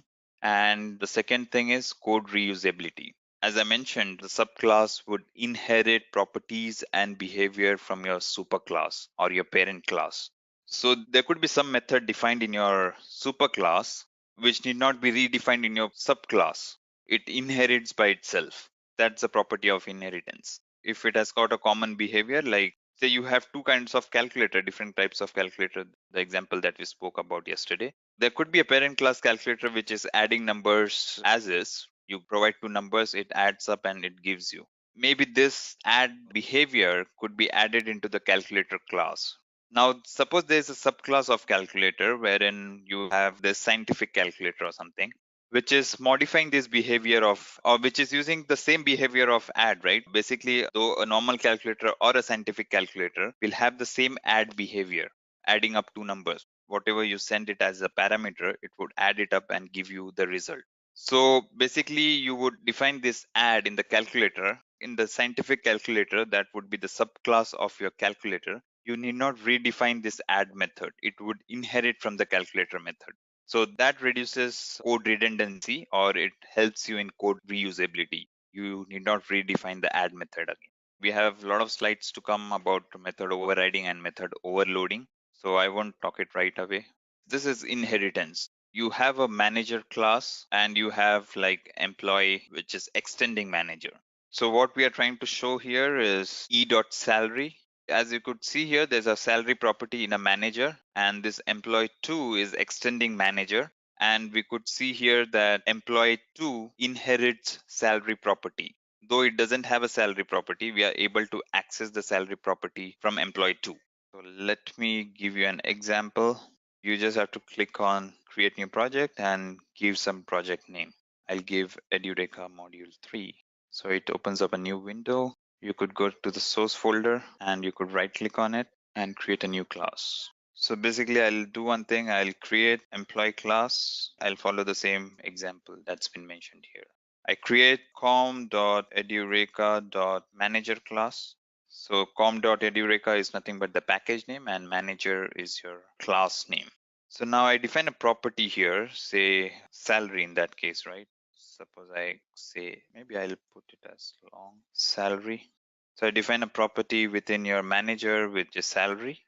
Now I define one more class. So you could either define it within the same file or you could create a new class. For simplicity, I'll create a new class. It'll create employee. So it created an employee class within com.edureka package. Now let's do main, which is your entry point for the program. Now, as you could see, I haven't defined salary within employee. The first thing that I'll have to do is, we are talking about inheritance. So employee extends. This is a keyword used for inheritance. So employee extends manager. So now you could see there's a property which is salary, which is defined in the manager, and there's employee, which is the subclass of manager. And let's see if salary is accessible to employee, which is a subclass of manager. So I define employee, emp is equal to new employee. This is how we create instance of the class using new. Now let's see if, just for simplicity, I'll give this emp dot salary. You could see that, right? Just to be sure, I print out. So as we can see here, salary, though it's not defined in employee, it has been inherited from your manager. We can have one more instance created, which is like manager is equal to new manager. This is the instance of manager class now. I do manager dot salary is equal to salary of manager is, we are just printing it out. So what we have done here is, again, I repeat the same thing. So we have a manager. Within manager, we have defined a field salary, and we have employee, which is extending manager. And in the employee class, we don't have the field or we don't have the property salary defined here. But we could see here in this example wherein we created the instance of employee and we are accessing salary property from here. Though it's not defined specifically in employee, it's been inherited from your parent class, that's manager. And manager, of course, has salary field, which has been accessed out here, and we could assign some value to it. I run the program, it should compile and create a class file out of it, and it runs the class file using JVM. So yeah, as you could see here, it's printing out values for salary of employee and manager as well. So that's about inheritance. It's inheriting the property salary from parent class. Now, what are different types of inheritance that we have? There's single inheritance wherein you have a parent class and you define a subclass out of it. So similar to what we spoke, we had a manager class and we had employee class, which was inheriting manager. That's about single inheritance. You can have hierarchical inheritance wherein you could have multiple classes inheriting from a same class. So you could have A and B inheriting from a single class. You could have multi-level inheritance wherein you have one class inheriting from another, and again you could have subclass of the subclass. Parent class, you inherit it or you subclass it or extend it, whatever you say. So there's one level. So you have a child class now. You could have one more subclass of this child class. That's what multi-level inheritance is all about. So as we go through the example, it should give you a clear idea about what I'm talking about. So single inheritance, so we have vehicle and we have bike, which is extending vehicle. So this is similar to what we defined here. So what we did here is single inheritance. You had a manager and you subclassed it, and this is just single inheritance, one level. So what is hierarchical inheritance? So you have a vehicle and you have two subclasses created out of vehicle. So there are two childs of a parent class. So this could be pretty much similar to a parent having two kids, right? There could be two kids and they inherit some property from your parent. So it's pretty much similar to that. So you have a vehicle class, which is your superclass, and you have subclasses to it. So let's see how this works. So I create a vehicle class, which is the superclass. I have a vehicle class, and say vehicle class has a property which says integer, say number of wheels. This could be one of the property of a vehicle class. You have, say for example, you have the mileage. So these are common properties that you have in vehicle. Say you have motion. Just to add a behavior to this particular class, I define method move and I just print this thing out here. I define two properties here for vehicle class, which is number of wheels and the mileage, and add a behavior to the class by introducing method, which is move, which is nothing but I'm just printing it out. So ideally you would have some functionality written within, or you would have lines of code written within. Just because we are talking about inheritance, just to show the properties and behavior is being inherited by the subclass, for simplicity's sake, we don't have any logic written within move. It's just printing it out saying that, just to indicate that, there's a move method within the vehicle class is being called. We are just printing it out there. But in reality, as I said, there would be actual logic written within. So now I define car class and I define bike class. So now I say that car is extending, which is nothing but subclass of vehicle.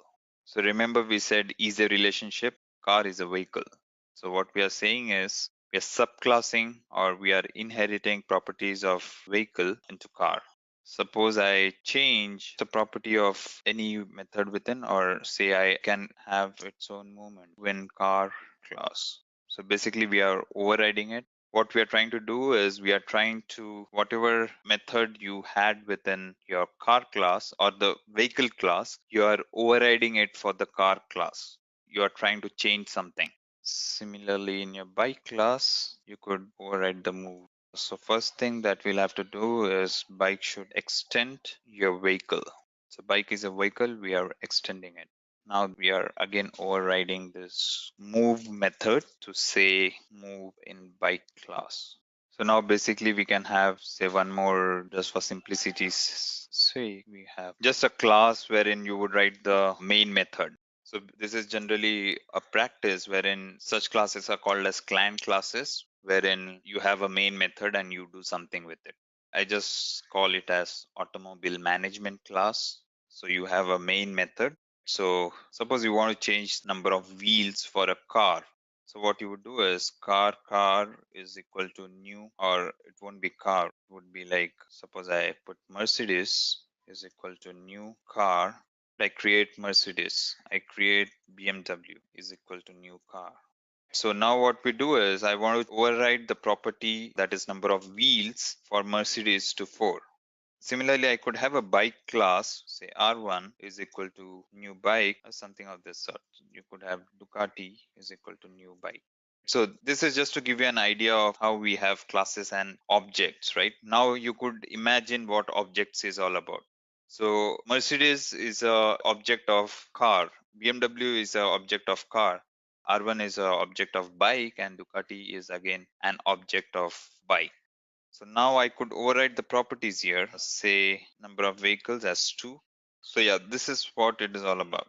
This should give you some idea about how we use Java. You have a class, you have subclasses, then you kind of create objects and you could override the properties within. And you could change, when I say override is nothing but you could modify the values within your subclasses. And similarly, you could change the behavior. Vehicle by itself would have some behavior defined, but Mercedes and BMW, which is a car, could have its own kind of behavior, which is not inherited from parent. You are overriding it. When you say this could be analogical to something like kid doesn't have the same features as their parent. It is something like it's been overridden, right? It's peculiar to that particular kid. And that's what this is all about. So you could override it. Now let me print move, or let me call the move method on BMW. So you could see a move method, and when I run it, it should show move method in car class, since it's a move method called on car. BMW is an instance of car. So this should give you some idea about how are we inheriting properties and behavior from parent class. So here we can see that move in car class. So again, you could define your own method within your subclass, which is not something that is inherited from your parent class.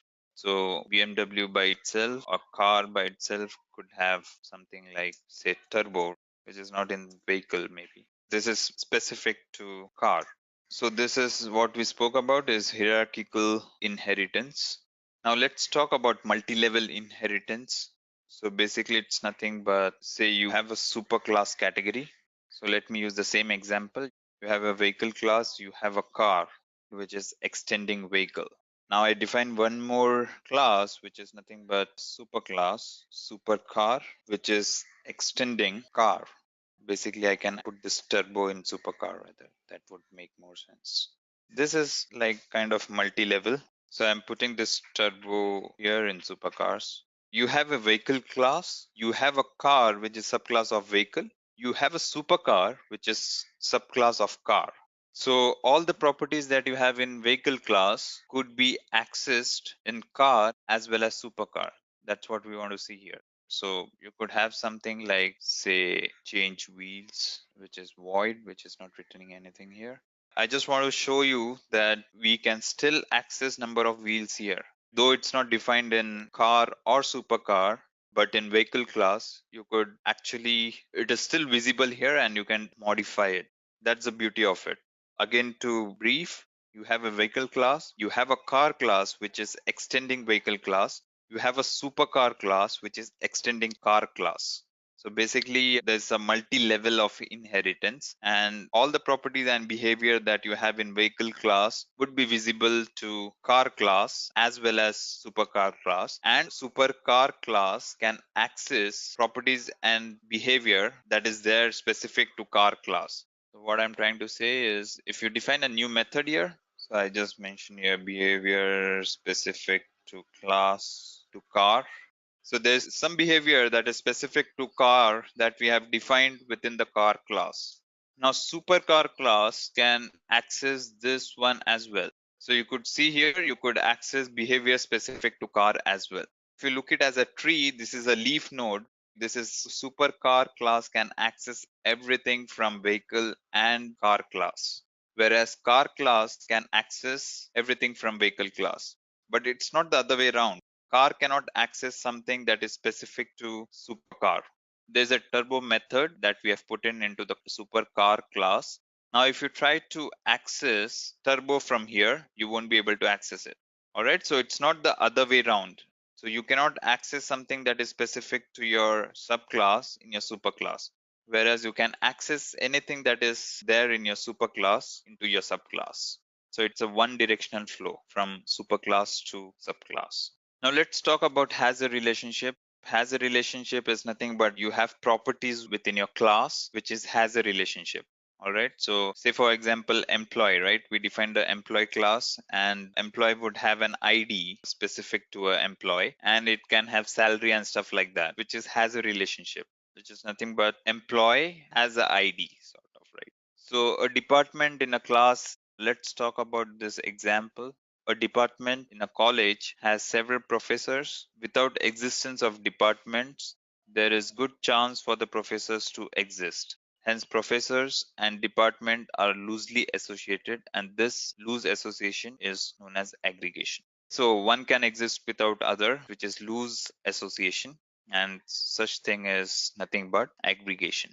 So here you could see employee. Here you could see name class itself, which has got first and last name. So basically you have a name class which has got property as first and last, and which is nothing but the first name and the last name of any entity.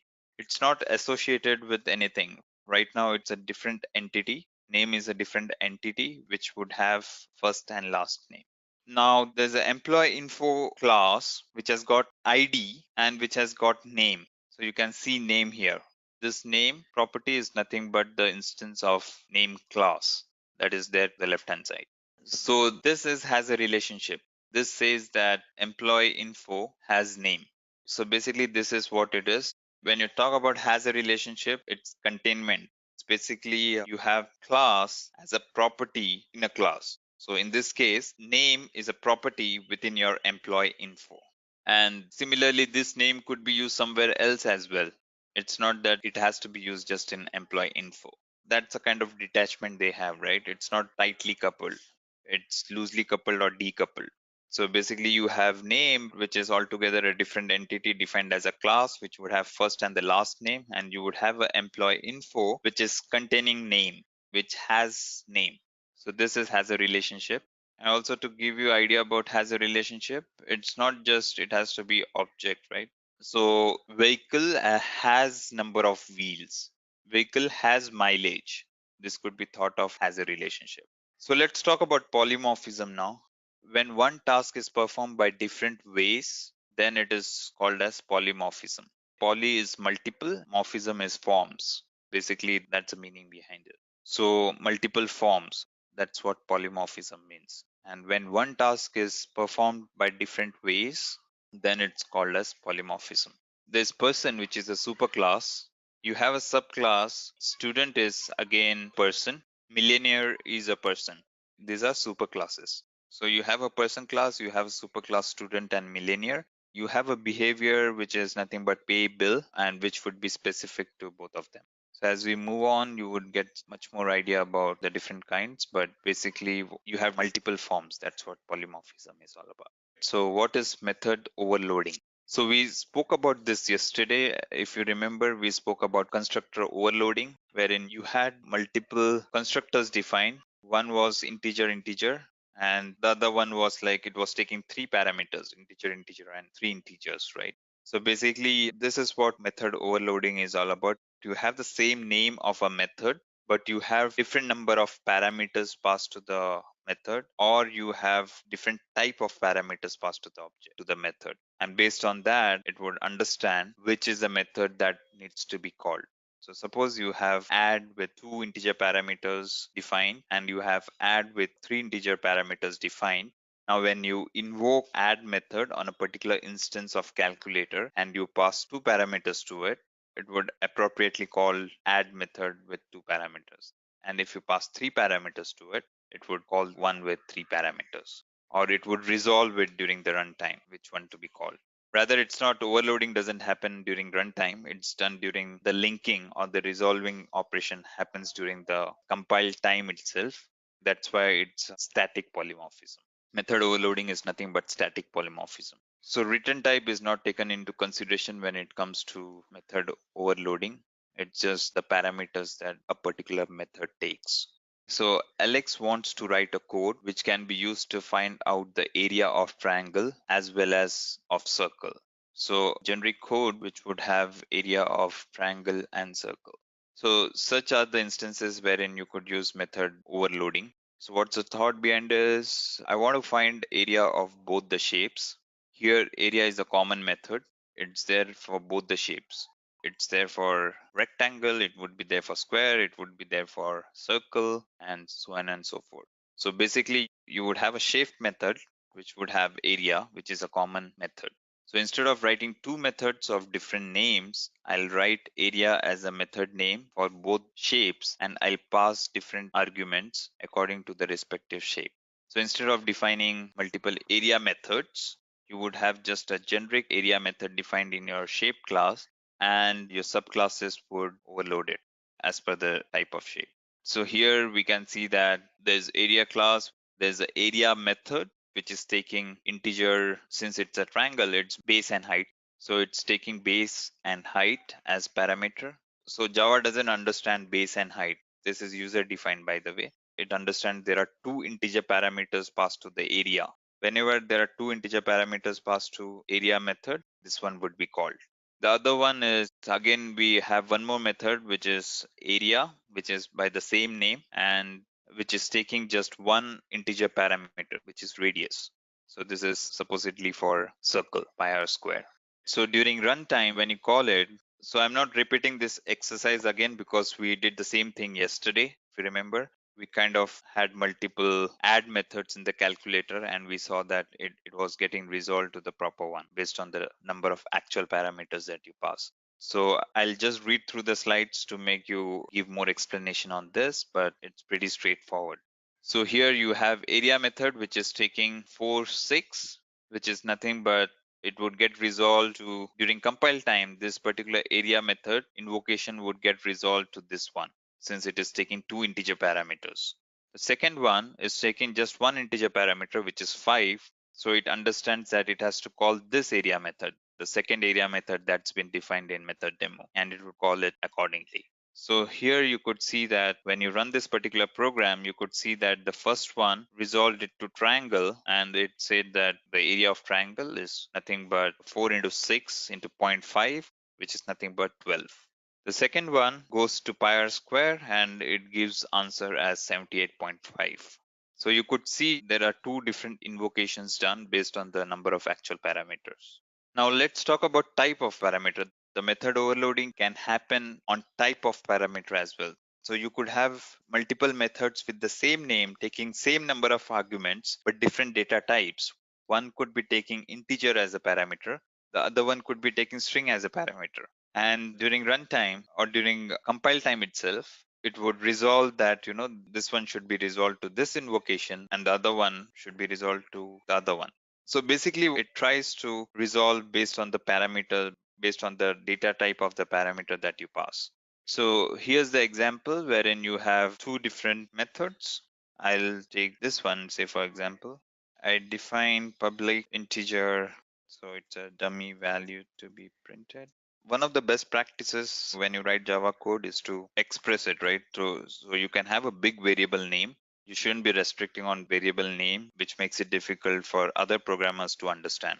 So it's good to have big variable name versus small one, which is not that expressive. So here I said dummy string value to be printed. I'm printing integer value, which is nothing but dummy integer value. And here I'm printing.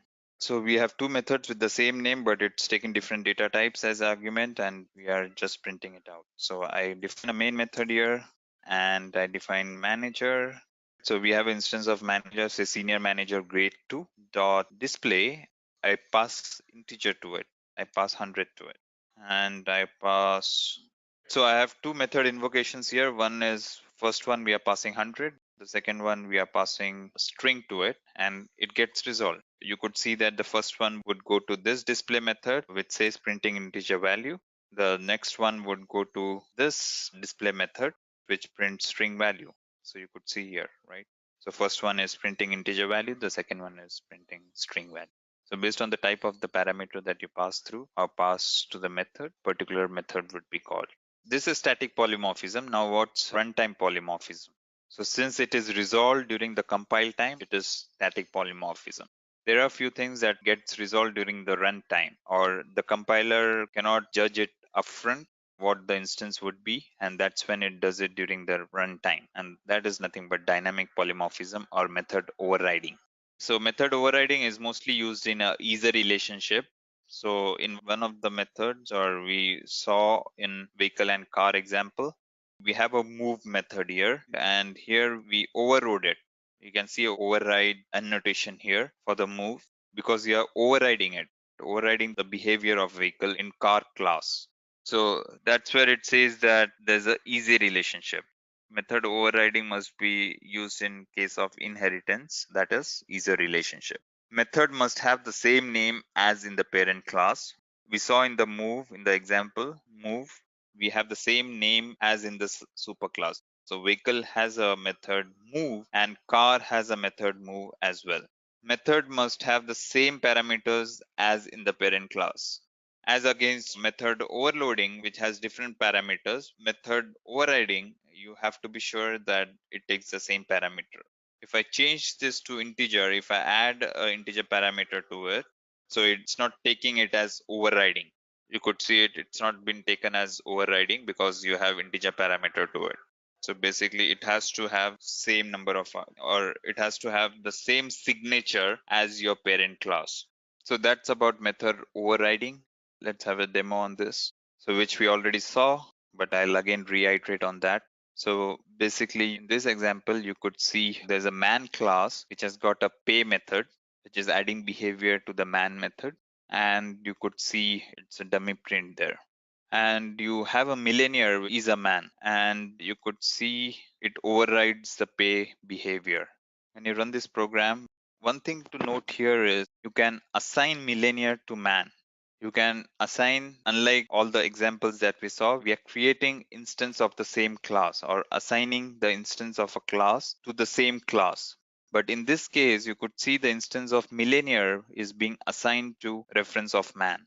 This is something that happens only in either relationship or inheritance. So what I'm trying to say here is I go to automobile management. I have car. I have a new car, which is Mercedes.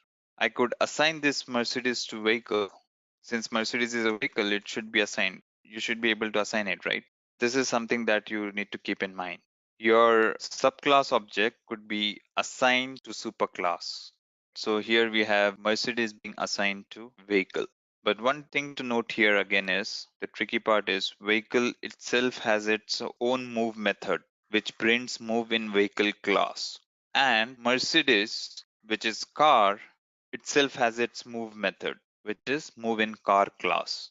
So the tricky part here is when you would do something like vehicle dot move, just give a thought about it, which one should be called. So you have two variants of move method here. You have one in car and one in vehicle. So the one in vehicle is printing out move in vehicle class, and the one in car is the overridden version of vehicle which says move in car class. Now what we are doing here is we are creating an instance of a car class and we are assigning that instance to vehicle and we are calling the move method.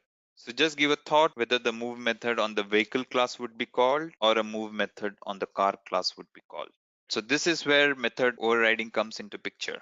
So method overriding is nothing but it's a runtime polymorphism, which is done at the runtime. So during the runtime, JVM would see that Mercedes is nothing but the instance of car. Though it's assigned to vehicle, which is superclass, still an instance of class. So during compile time, JVM wouldn't have upfront knowledge that which move are you calling? Is it on vehicle class or is it on something else or some subclass of vehicle? So it doesn't decide it during the compile time. It delays it, or there's a lazy binding that happens, delays it till the time you run it. So when you run it, it understands that this vehicle is actually pointing to car, that's Mercedes. So when you run this, you could see that I'll comment out this piece of code. So this is how we comment out. That's a block comment. So when I move this, you could see that move class on car is being called and not vehicle. That is what is. If you get this concept, you're pretty good in terms of object oriented, by the way. This is an important concept in object oriented paradigm. So you could see here move in car class is being called. Similarly, vehicle could have, I call it as vehicle one, right? I define one more vehicle here, which is like new vehicle, and I invoke the method on vehicle two. So the second variant would call the move method in a vehicle class. The first one calls on the car class, the second one calls on the vehicle class, since it's an object of vehicle itself. So basically, you have to see on the right side which is the object that's been assigned. Since it's object of vehicle, it's vehicle. But since this one is object of car, that's the reason you have car class being called. So we had some discussion on this keyword yesterday. So super keyword is similar to that. Super keyword is just that it is called on super class. This is called on the same class. Super is called on the immediate subclass, immediate parent class. You could have multi levels, right? But this one is calling the immediate parent. Used to refer immediate parent class instance variable, used to invoke parent class method. And there's one more super keyword, one more form in which you could use is to have class constructor. So basically, whenever you create a class, whenever you call a class, whenever you call constructor of a class, by default, JVM by itself would give a call to the superclass constructor, which we would be looking at in the further slides. So here we have vehicle 11, which is a superclass which defines string wheels. Vehicle moves because of wheels. So that's a string, that's a property of a vehicle. You have a truck which extends vehicle, and then within truck you have your overriding the wheels property, saying that truck has four wheels. This is kind of your overriding the property. It's not called overriding though when it comes to properties, but basically you're changing the values within your truck class. Print wheel is nothing but a method that's defined in a truck which would print the number of wheels in your truck class, and it has got super dot wheels which would print the number of wheels in your, or print the value of the wheels, not number of wheels, value of the wheels property within your vehicle class. So we will look at this one. So we have a vehicle class and we have a string wheels, which is a property within a vehicle class which has some value put in, right? We have a truck class again which has got wheels and it is overriding the value. It is just changing the value as truck has four wheels. Within truck class you have print wheel method, which is printing the wheel or the value that this particular wheels property holds. It would print it. First one would be the value that this particular truck class would hold. And the other one that you see here, the second print statement, which is doing super dot wheels, is actually printing the value of wheels in vehicle class. So let me show you a quick demo on this thing. So we have a vehicle class which wherein we are defining the default number of wheels as 4, say for example, and now we have a bike class which is overriding vehicle class, and what we are going to do here is we are going to change the value of number of wheels. I have a method to print number of wheels which would give, so suppose I change here number of wheels to say 2. So here we print number of wheels first, and I would have one more print statement which would be printing super dot number of wheels. Within a by class, we have a print number of wheels method. First, we are changing the number of wheels to 2, and then we are printing the number of wheels for bike and number of wheels on the super class. All right, and by default, we have set the number of wheels in the vehicle class to be 4. So we have a bike class. Now I remove this too. So now I print the number of wheels. So I create the instance of bike and I invoke print number of wheels. Now you could see that first it would print 2, and on super dot, basically this is what it's going to call. So first it will print 2. So basically here we need to have one more teacher number of wheels. When it comes to instance variables, it's not overridden as such. So I have like number of wheels defined here again, and here I change number of wheels to 2. So let me run it again. So when it comes to instance variable, when you define one more field here of the same name, it's not overriding it, it's rather creating a new instance variable. So now you could see that when you print number of wheels, it's printing out 2, which is nothing but the value here, value of this instance variable. Whereas when you do super dot number of wheels, you have a default value of 4 here, which is being printed out. So on super, it gives a call to super class. So here you're creating, it's at the constructor level, and we can see that. So it's more about, as I mentioned, within your constructor, the first thing that is called when you create an instance is the super constructor is called first, and then your subclass constructor. What I mean to say is when you create instance of car, so your first thing that would be called is the constructor of vehicle, and it would do all the initialization that's required in vehicle, and then it would call the car's constructor. So what I mean to say is, for example, I create a constructor here and I print saying that we are within constructor of vehicle of superclass vehicle. Now we have this car class, and say we have constructor for car class as well.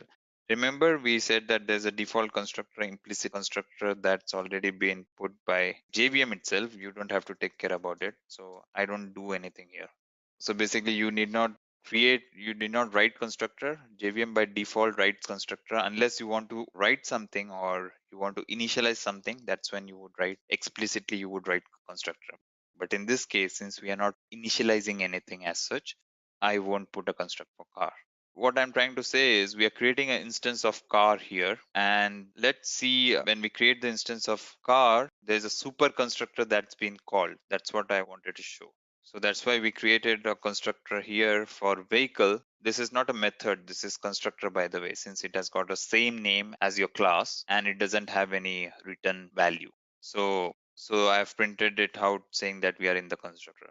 When we call this now, when we create the instance of car, you could see that this constructor of superclass, that's vehicle, that's been called. So this is done implicitly by compiler. You don't have to care about it. So here you could see whenever you create the instance of car, you would see that we are in constructor of superclass vehicle. And the second print statement that you see is directly for the vehicle instantiation. So even for car, you could see, so this will get rid of confusion. So there's only one instance of car being created and we can see that it is calling vehicle constructor. And it's implicitly put, we don't have to explicitly put it. JVM by itself operates that way. And how it calls is nothing but by super. Final keyword, we again touch based on this one earlier in the session number 1. Final keyword is non-access modifier applicable only to variable, method, or a class. When it's applied to a variable, we say that the variable content cannot be changed. Usually use final when you want to define a constant within your application. So that's final. A method could be defined as final. You define a method as final when you say that your subclass cannot override it. That's when you define it as final. You define a class as final when you say that there cannot be any subclass of that class. So you cannot subclass it. Like if you try to extend on a final class, you would get an error, compile time error saying that you cannot extend it. So just to show you, maybe if I make this as final, your car would show an error saying that you cannot inherit from final class, that's com.edureka.vehicle. So that's about final class. And if you make this method final, you would again get an error in the class saying that you cannot override this. In the car class, we are trying to override the move method. Since it's final, it's showing you an error saying that move cannot override move in com.edureka.vehicle. Overridden method is final. Let's remove this final and you should see the error is gone. And also, if you want to see at the instance level, if you define this as 4, number of wheels as 4, now within this vehicle, if you're trying to modify this number of wheels to 2, it would throw you an error saying that cannot assign a value to final variable. All right, so that's what it is. It's not an access modifier, but it regulates it in a way that you can't change the value. In case of variables, you can't change the value. In terms of class, you can't subclass it, or you cannot create a child class of a final class. And in terms of methods, if you have final method, you cannot override that particular method in your subclass. So final modifier can be applied to class, method, instance variable, class variables, local variable, and method parameters. So final variable is used to create constant variables. When it comes to variable, as I said, usually you use final variable when you want to have constants, right? And it would be final static, by the way. If you have a constant, it's usually final and static final. Final methods is used to prevent method overriding. In terms of method, in the demo that I showed you previously, we saw that we cannot override it. In terms of class, when you have a final class, you won't be able to create subclass of it, which we saw, right? It gives you an error. Some examples of final class in string class. So system class in java.lang.package is final as well. String class that we have been using, string class that's been exposed by, or Java itself has, or Java by itself defines it, that class is final as well. If you try to extend string class, it would show you an error. It would give you an error. So system is kind of putting a contract, or Java by itself is putting a contract, or is saying that cannot extend the string class. You cannot extend its behavior. You can't change anything, any of the behavior within your string class by your own. That's why they have marked it as final. If a method is declared as final, then it cannot be overridden in your child class. If a variable is declared as final, then you cannot change the value of that particular class, or cannot change the reference of that particular class when it comes to objects. So we'll see that later. A constructor cannot be declared as final. So that's a rule. You cannot declare the constructor as final. And blank final variable should be initialized in constructor. So maybe in this case, if you wouldn't have any value here, you declared this as final, if you don't have any value here, it has to be assigned in constructor. Right now, it's giving an error saying that it's not initialized. If you mark it as 4, it should be gone. So it's mandatory that if you put an instance variable as final in class, it's mandatory that you assign some value in the constructor. If you don't, then compiler would throw an error. So here you can't override it. So basically you have a final method void run and you have a subclass of vehicle and you're trying to override the run method. It shows you an error. So this is what we saw in case of move was final, and when we tried to override it in car, we got an error, and it's all compile time. If you declare any class as final, you cannot override that class, which we saw. It gives you a compile time error. So when you declared a vehicle as final, and when you try to create car class, which extends vehicle class, it gave you an error because vehicle class was declared as final. Again, this is a compile time. Now, what's dynamic binding, which is also known as runtime polymorphism, is nothing but during runtime, it decides which instance of a method should be called or which method should be called. So this is in case of, again, inheritance and when you override the method in your subclass. So we saw this earlier. Again, to show you, we had this move method here, and in car you have this move method, and in automobile management we did this thing. We have a Mercedes that is assigned to class reference rather, vehicle class reference of reference named by vehicle 1. And in the second thing, we have vehicle itself. So first one is pointing to a object of car, which is Mercedes, and the second one is referring to object of vehicle itself. So this is what dynamic polymorphism is all about. The first one gives a call to the move method in car. The second one gives a call to the move method in vehicle. So yeah, you could see here. So move in car class, and then it calls a move in vehicle class.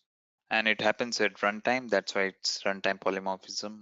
So abstraction is a mechanism of hiding the implementation details from the user and only providing the functionality of a user. So basically you could have abstraction wherein on the first day we spoke about the shape class and the circle class and triangle and square and stuff like that, right? So basically shape is a class which is an abstract class which doesn't know all the functionality upfront, or it doesn't have all the behavior upfront. It doesn't know what would be the behavior of a circle class, or it doesn't know what is the behavior of a square class. When I say behavior, it's nothing but calculation of area. Calculation of area is nothing but it adds behavior to the class, and calculation of area in your square class would be different. Calculation of area in your circle class would be different. So shape by itself doesn't know what's the implementation of area method, I would say. So that is what is abstraction.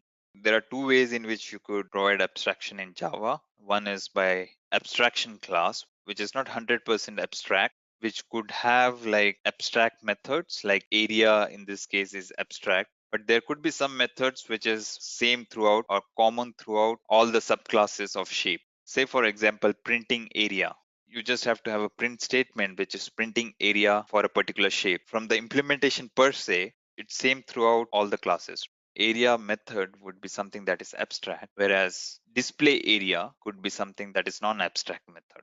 So in such cases wherein you have blend of abstract as well as non-abstract methods, that's where you use abstract class.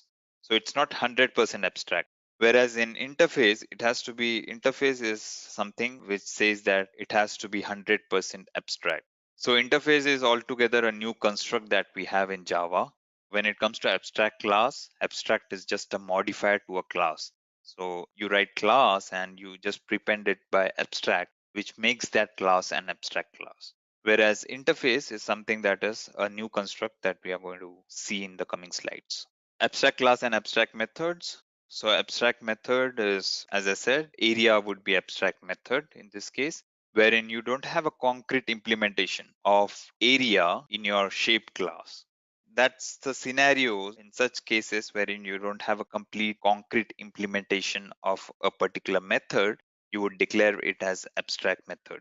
And if you have an abstract method, If you have at least one abstract method in your class, you have to declare that class as abstract class, or else compiler would throw an error.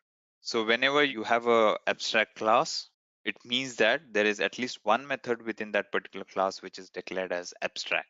So when you subclass this abstract class, so shape for that matter, when you subclass shape, shape has got a area method which is abstract. Now when you subclass it, when you create circle, which is nothing but class circle which extends shape, now you are creating subclass of it. In that case, you have to ensure that you implement area. If you don't implement area, it is still kept as abstract, and you will have to make circle class as abstract as well if you don't give the actual implementation. So an abstract method is a method that is declared without implementation.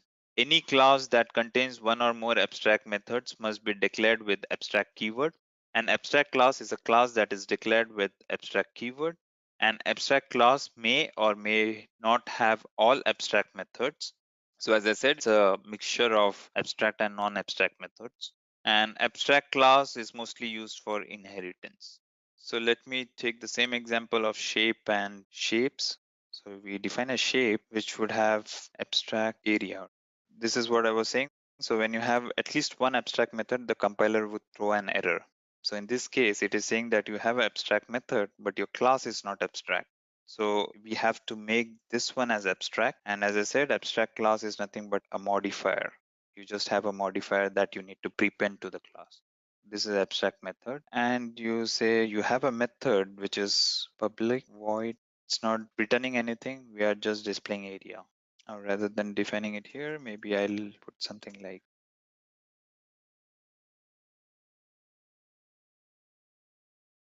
so we have a shape method, and now I declare circle method. Now this circle method is extending shape. Now it's throwing an error and it says you have to implement the abstract methods. Shape has got abstract method. If you don't implement it, as I mentioned earlier, if you don't implement it, if you choose not to implement the area method, then you will have to make this abstract. If you make this abstract, the error would go off. But in this case, since we know the concrete implementation of area for circle, we'll have to implement it.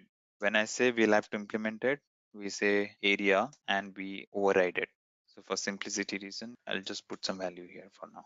Since we are talking about abstraction, I'll just keep it simple. So basically what we are trying to do here is we have implemented area, which would be nothing but your pi r square actually. So here we have a shape class and we are overriding the area method here, and this is how you abstract it. When you run it, so basically you could have something like, suppose I create a shape utility class. So this is pretty much like overriding methods. So you could have a shape class, shape circle is equal to new circle, and you could call circle dot area. So basically what you would get is nothing but a float value, which is your area of, let me put it this way, area of circle. When I want to print it, what I would do is circle dot display area, and I print area of circle. What we have seen here is there was an abstract method area which was implemented in your subclass, that circle, and when you give a call to it, and here you could see that again, similar to vehicles that we spoke about, instance of circle is being assigned to shape, and when you give a call to it, you could see that method on circle is being called and not on shape, because shape by itself doesn't have any implementation of area. So one thing to note here is when you have abstract class, so here you could see this value being printed out, right? Abstract class would have one or more abstract methods for sure, and when you subclass it, you have to ensure that you give implementation of your abstract methods. If you choose not to implement it, then you will have to make the subclass as abstract as well. So execution of abstract method, this is pretty much similar to normal execution that we have. So the main method, you have instance of mobile class created in this case. Then there's a default constructor of mobile class gets executed. So pretty much similar to normal execution. When you create instance of Nokia, which is subclass of mobile, as I said, the first statement that you have in the constructor of subclass is nothing but super, or it calls the super constructor. So here we can see that the default constructor for super is being called when you try to instantiate Nokia. as we are running run method, but in mobile class run is an abstract method. So run method from Nokia class gets executed. Similar to the example that we saw, so shape area class area method on circle got executed and not on shape. What is encapsulation? Encapsulation is a methodology of binding code and data together into a single unit. So basically everything, it's an encapsulation. It's put as one.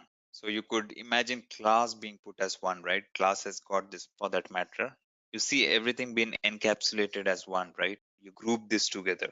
You group this integer and long, which is a property of vehicle, and it has got some behavior as well, which is move. It's all encapsulated as one, or it's all put together as one entity. That is nothing but encapsulation. So basically, you could imagine a capsule, right, which has got multiple ingredients, which has multiple medicines or chemical components, which are put together into one capsule, and you think capsule as one medicine, but it's basically combination of chemical components within. Other thing is for encapsulation, there's access modifier comes into picture. You have this access modifiers of private, and you have public, you have protected, you have default. This access modifiers restrict, or it restricts the visibility of a particular component of a class, say method or variable or anything. So that's an encapsulation feature of object oriented programming. You can't see everything. It's not that everything is open for everyone. So you can have restriction. You have different levels of restriction when it comes to visibility of these components. That is a part of encapsulation as well. So to achieve encapsulation in Java, declare the variables as private. Usually the best practice is not to expose everything, because once you expose something as public, or once you expose it for the application to access, you have to ensure that you maintain it, right? Because anyone can access it. So your class is becoming much more fragile. I won't talk about these topics right now, because fragility is something that is related to code quality or coupling, we say. So I don't want to touch on that, but basically the best practice is to have less visibility, restrict visibility or refrain visibility as much as possible. Try to make it as much less as possible. Make it private. Basically, if you could make all the variables as private, it would be a good thing.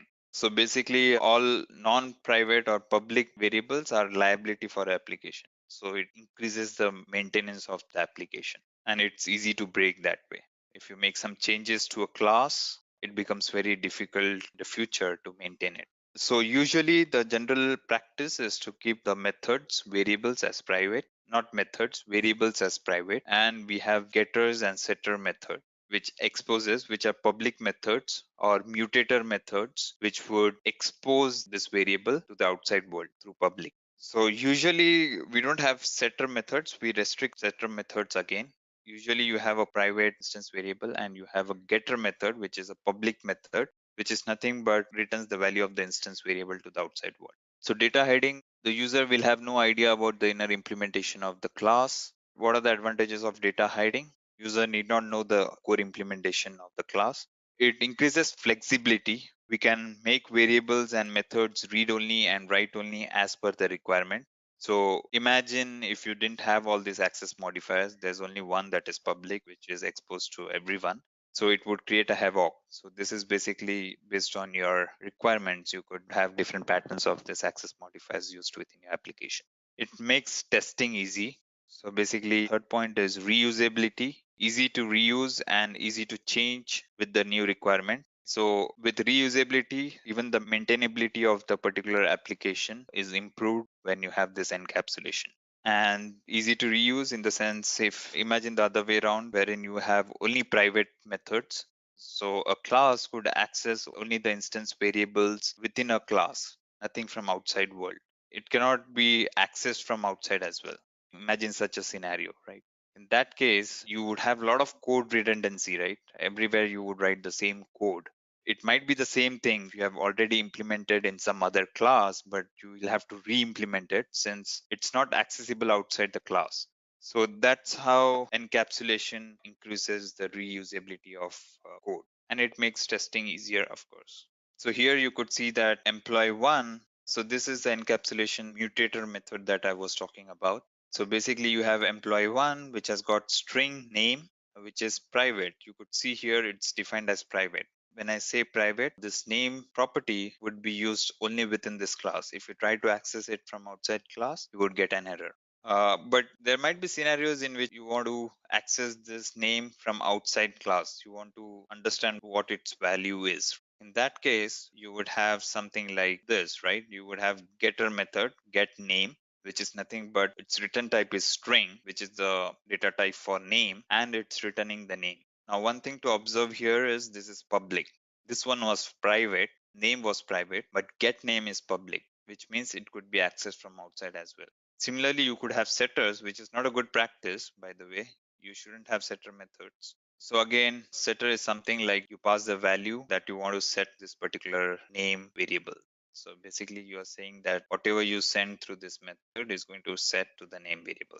So yeah, refer to this particular example in main. So you create an instance of employee one who have e dot set name. You are setting it to Alex, and when you access it, you do e dot get name. So basically what we are trying to say here is a demo encaps is a different class. It's not the same class. So you have employee one and you have demo encaps as a different class. Though it's a different class, still you are able to access your name, employee name from this class. This is again a private instance variable. You're able to do this just because you have these getters and setters. Let's understand interfaces. Interfaces are nothing but could imagine interface as a blueprint, or it is something that it's a specification rather, right? An interface could be thought of as a specification. This is how it should be. So basically it could be say a company manufacturing bottles or remote, right? It would say that this is how it should be. Basically there should be so and so buttons, there should be this button should be here, this button should be there, and something of that sort. So basically through interface what we do is we specify the contract. We say that this is how it should be. Now for example, you could have specification mentioned in a piece of paper, this is how a remote should be, and there could be different vendors for this remote who would be actually manufacturing remote and which would be aligned to this particular remote specifications. Then you could check that okay, so and so specifications are met, which means that this particular thing could be used as a remote. So basically these are nothing but these are specifications for the system. So through interface you say that this is how it should be, and you would have different vendors or you would have different implementations that align to the specifications, and if they match up to the specification it means that it's a correct one. So hence an interface contains all the specifications and can be used for creating a new remote. So all you see here, there's a joystick, there's AC remote, there's TV remote and everything. It has got different things, but there's something in common, and that's what you specify through interface. An interface contains variables and methods, but the methods declared inside interface are by default abstract methods. As we saw in the earlier slide, interface is 100% abstract. So all the methods that you have within interface is abstract. An interface is used to achieve abstraction. It is used to achieve loose coupling. When I say loose coupling, it's like you are not binding everything into a class.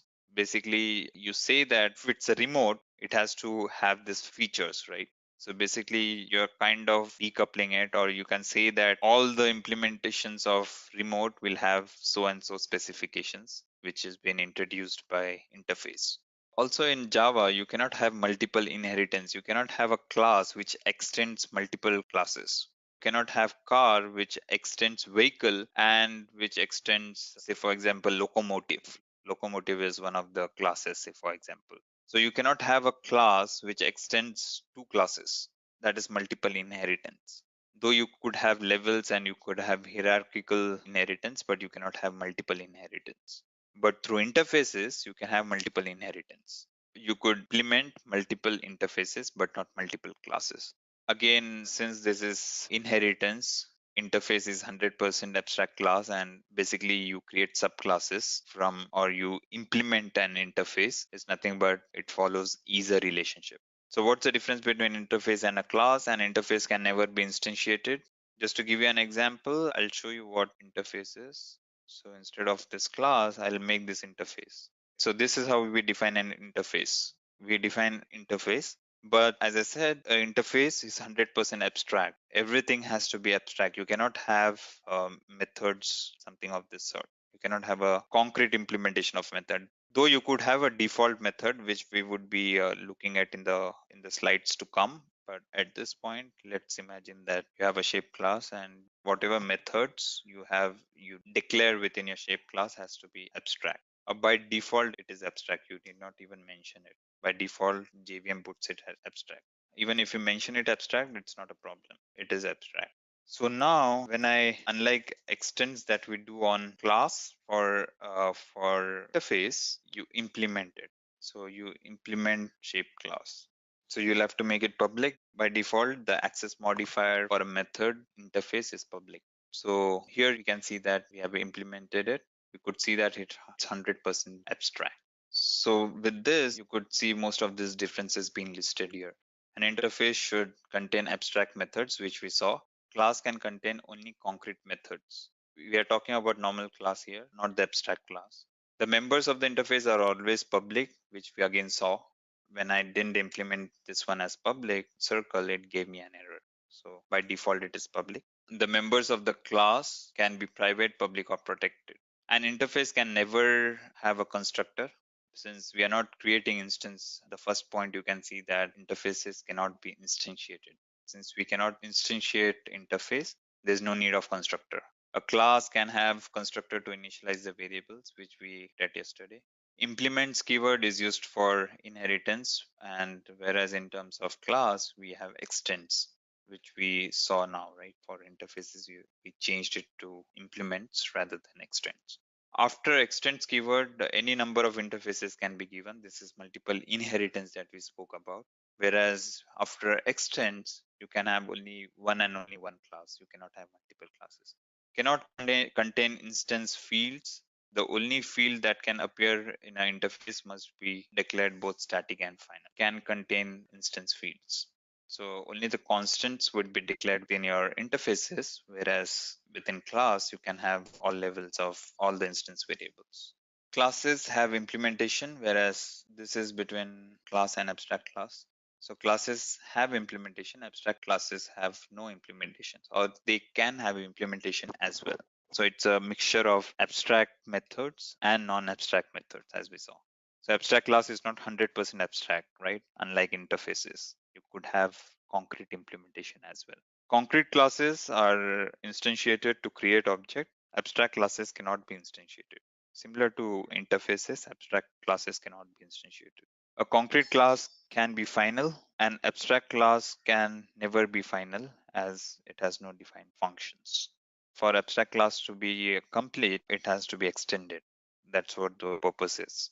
Abstract class and interface is an abstract class can be extended to a class using keyword extends, and whereas interface can be implemented to a class using implements, which we saw. An abstract class can extend only one class at a time, and interface can extend number of interfaces at a time. So yeah, this is one thing wherein your interface can extend other interfaces, right? And you could have multiple interfaces extended. Abstract class can have private, default, protected, and public members. And interface members are by default public. In abstract class, keyword abstract is mandatory to declare a method as an abstract method, which we saw again. In interface, it's not mandatory because by JVM by default puts it. Abstract classes are to achieve 0 to 100% of abstraction, which means that you could have some concrete implementation as well, whereas interfaces are 100% abstract. You cannot have anything, you cannot have any implementation within. But you could have a default methods. Abstract class can have abstract and non-abstract methods. Again, yeah, abstract class can have constructors and interface cannot have constructors, which we saw earlier. Abstract class can have abstract and non-abstract methods since it's not 100% abstract, whereas interface can have only abstract methods. By the way, from Java 8, as I said, there's a default method being introduced, which is nothing but you could have a concrete implementation written within interface. Class interface relationship, you have class which extends other class. You have class which implements interface. You have interface which can extend other interface. If there's an interface already defined and you want to inherit some methods or you want to inherit the methods that you have within the other interface, you could do it using extends. A class extends another class while implements an interface, and interface extends another interface. Class cannot extend multiple classes but can implement multiple interfaces. So here you could see that there's one class which is extending the class on the top, and there's one at the right side. It's trying to extend it. If you try to extend multiple classes, it would give you a compile time error. It won't allow you to inherit from multiple classes. Whereas in this case, you could see it's implementing multiple interfaces. On the top, you could see one interface being implemented by this class, and there's one more interface to the right which is being implemented by this class. Class cannot extend multiple classes, but it could implement multiple interfaces, which gives an opening for multiple inheritance. When any interface gets compiled, compiler automatically adds access modifier to the members. So this is done by default. It's an internal addition. So here you could see interface demo, which has got one variable, that is int count is equal to 10, and it has got a method which is output. Now when this demo.java, which is an interface which gets compiled, you could see that by default it has put it as public static final. So count 10 would be given access modifier public static final. So for variables, JVM by itself puts public static final. And for methods, it would put it as public abstract. So that's the reason when we had the area method, when we tried to override it, it gave an error saying that it has to be public. So John went to a bank. He wants to credit some money to his account. So let's see this one. So basically here you could see two implementation of it. You have money interface and you have operation as its method. So now you could see two implementations of it. One is debit and the other one is credit. Within debit, we are just saying that we are writing a dummy statement there saying that we are debiting money from this account. Whereas credit is nothing but, again, we are printing saying that we are crediting money to this account. So now when you create instance of money or you create instance of credit and assign it to money and money.operation, you would have operation method on credit being called. In this example, we can see that there's a shape interface which has abstract area, and there's a circle which returns this value, right? And say I declare one more class which is square, which implements shape, and it's again throwing me an error saying that you will have to declare it, you will have to implement the method. So I override this and say I return some dummy value like 100. You have a square, and inside circle, say I, so circle area, we are just hard coding it right now. We don't have to implement it. So it gives you 200. It's returning 200 as float, and this one is returning 100. So what we can do here is we have this shape utility. So here we have this thing called on circle. So I will just print it out here saying, and now I have one more, say for example, I create one more shape, which is square, nothing but new square. Now what we are doing is we are going to print out square dot area. So instead of assigning to a variable, you could do it this way as well. Area of a square. What we did is we have an interface shape and we have an area method which is abstract. We have two concrete implementations of it, circle and square, and we are instantiating circle and square here, and we are calling area method on it. By the way, you could see here that this is dynamic polymorphism. Circle and square has been assigned to the shape reference. It's not directly to the circle. You would see 100 and 200 being printed out. So circle was 200 and square was 100, and you could see 200 and 100. So it's basically dynamic polymorphisms followed in interface as well. You could extend an interface with another interface. So suppose you have one more interface, which is for now just to, so I create an interface, test interface, which has like test method. So you have a test interface, which is void test, and you could have shape, which is extending test interface. Now your circle and your square would give an error because there's one more method that you need to implement. If you don't implement it, you will have to either make this abstract. If you make it abstract, it should go off. But in this case, suppose we want to implement it, then you will have to ensure that you implement test method as well. Once you implement it, the error should be gone. Similarly, in square, you will have to implement it. So that's what is extending one interface with another, right? So basically here you could see there's walkable, there's runnable, and when you do it, when you implement runnable, you will have to ensure that you implement walk and run, both the methods. It's a class extending one class and implementing more than one interface. There's two interfaces, walk and run. So you could see animal which implements walk and run. So then it will have to implement both the methods, walk and run. Whereas there's a human class which extends animal. So this is basically there's a class which is implementing multiple interfaces and which has to ensure that it implements both the methods. So in this case, walk and run, it has to ensure that it implements walk and run. And there's one class which is extending from this particular class. And you could see here that you could assign human, which is extending, which is a subclass of animal. We could see that human could be assigned to walk and run as well, since it is implemented from there. So you could have h1.walk and h2.run sort of. You're giving a call to these methods. So basically, this is again, if you understand the idea of runtime polymorphism or dynamic polymorphism, which is nothing but assigning the instance of subclass to superclass, you should get idea behind all this thing. We are pretty much talking the same thing. All this is talking about dynamic polymorphism. If you get that thing right, you are good enough. So we are talking about default method, right? Since Java 8, you could have default implementation within your interface. You could say that you cannot have a concrete method, but you could have, if you put a concrete method, something like this, it would give you an error. Okay, it gives you an error saying that it's not allowed. But you could have it as default. Once you define as default, it's good enough. So all these methods or all these classes, circle, square, and all these classes would inherit this. They can't override it, they can't do anything with it, but they would inherit this. They can give a call though, but they can't override it.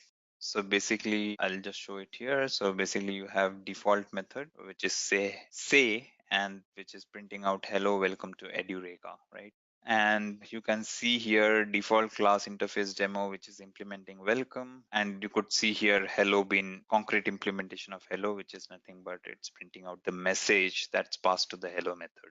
So though default class interface demo doesn't declare say method, it inherits from welcome. When you do out.say, you could see the default method being invoked. Here we could see that, hello, welcome to Edureka is being printed out, which is nothing but the output of default method. So basically default methods are nothing but method which cannot be overridden, but is available for all the classes that implements a particular interface or implements that interface. So rules for using private methods in interfaces. Following are the rules for using private methods in interfaces. Private interface method cannot be abstract. Private method can be used only inside interface. Private static method can be called from other static and non-static interface methods. Private non-static methods cannot be called from private static methods. This might look confusing at this point, but you could think that first of all, private interface method cannot be abstract because we want it to be implemented in some other implementation, right? We cannot keep it private since interface by itself doesn't have the implementation of it. You want to implement that method in some other class, so it cannot be private. Private method can be used only inside interface. So if you define a private method within an interface, it can be used only within the interface. So basically you could have a default method which is private, right? So basically default method itself cannot be private, but within default method, so what I'm trying to say is, so here you could have private void, which is doing nothing, but here your default method could call this private method. So private method can only be used within the interface and it's usually used within default. A private static method can be called from other static. This is pretty much similar to other classes, normal classes. Private non-static methods cannot be called from private static methods. This is a common rule that we have. Private non-static methods cannot be called from private static method. So if you have a static method, within the static method, you cannot call non-static method.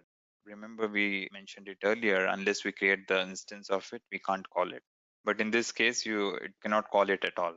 So it's not on a class you're invoking it, basically within an interface. So private methods is specifically, you could call private methods from within your default method in interface. And since private methods are not accessible from outside, that's the only reason you could have private method in your interface. Static methods in an interface. So you could have something like this, wherein you have interface one and you have a static method display. As you remember, static methods are more of a class level method, right? You need not have to create instance of a class to invoke a static method. If an interface has a static method, you could call it directly by interface dot the name of the interface dot the name of the method. So we can have a static method like static. So this method could be called. So you could have something like this method and you could call it directly using the interface name. So we have this. So now within shape utility, you could directly call, like, as you could see here, you could call the static method directly by the name of the interface. You cannot have normal methods within it unless it's a default one. Interface features for different JDK versions. So interface has evolved throughout the versions of JDKs. So just to brief on that, we have JDK 1 to 1.7 having normal interfaces with constant static variables. As we said, the variables that you would have in interface are typically constants, which is public, static, final, and with abstract methods, of course. In Java 8, it evolved and we have a default method. As I said, there would be one default method which would be inherited by all the interfaces extending that interface. And you have static methods as well, which was not there earlier. In Java 9 and later versions, so in industry right now, it's mostly Java 8 that's been used across. Very few have gone to Java 9. All the big data frameworks and everything we have is supporting Java 8 at this point. So with the latest version, that's Java 9 and above, we have constant static variables, abstract methods, default methods, static methods, and they have come up with these two methods, which are nothing but private methods and private static methods, which was not there earlier. Now you could have these things as well. It makes very little sense to have all these scope variables, but maybe they might have thought something as a part of evolution. But at this point, I believe since these private methods cannot be called from outside, it's just that you have control over the default method.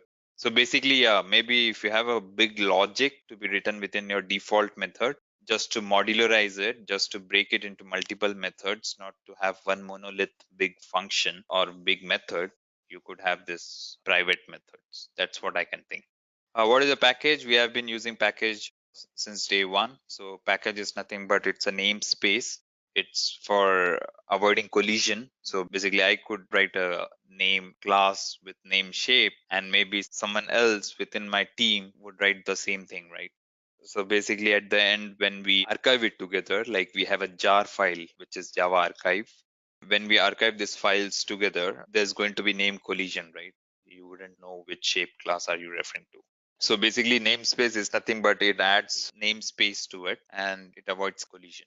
Classes in the same package can access each other's members. So basically you can have within a package. So we'll talk about the import statements that will give you a clear understanding of what we are talking about. But basically within a package, as you could see here, we have not done anything to refer any of these classes. So it's within a package. We have com.edureka and we have all these classes within this package. So you could see that employee or maybe manager, which is a different class in the same package, we are accessing it directly. We are not doing anything different for it. But when you want to access it from a different package, you have to do something else, which is nothing but importing the package. The normal naming convention is usually domain name. Here you could see we mentioned com.edureka. So it's usually something of that sort. org.example.hyphenated name. It has to be in lowercase, usually written in lowercase. Companies use their reversed alternate domain name to begin their package names.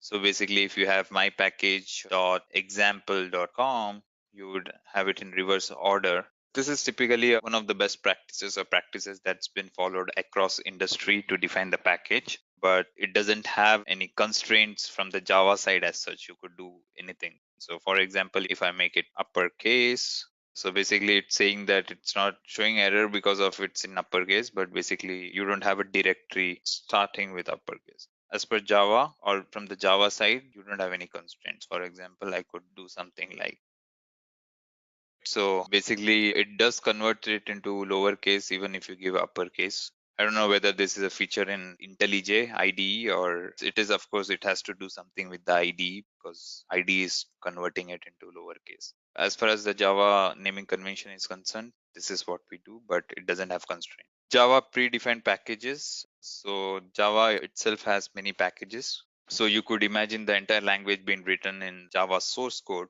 So basically all this you would find in the source code. When we refer to the string, when we refer to string is a class which resides in java.lang. There's java.lang, which is nothing but java.language.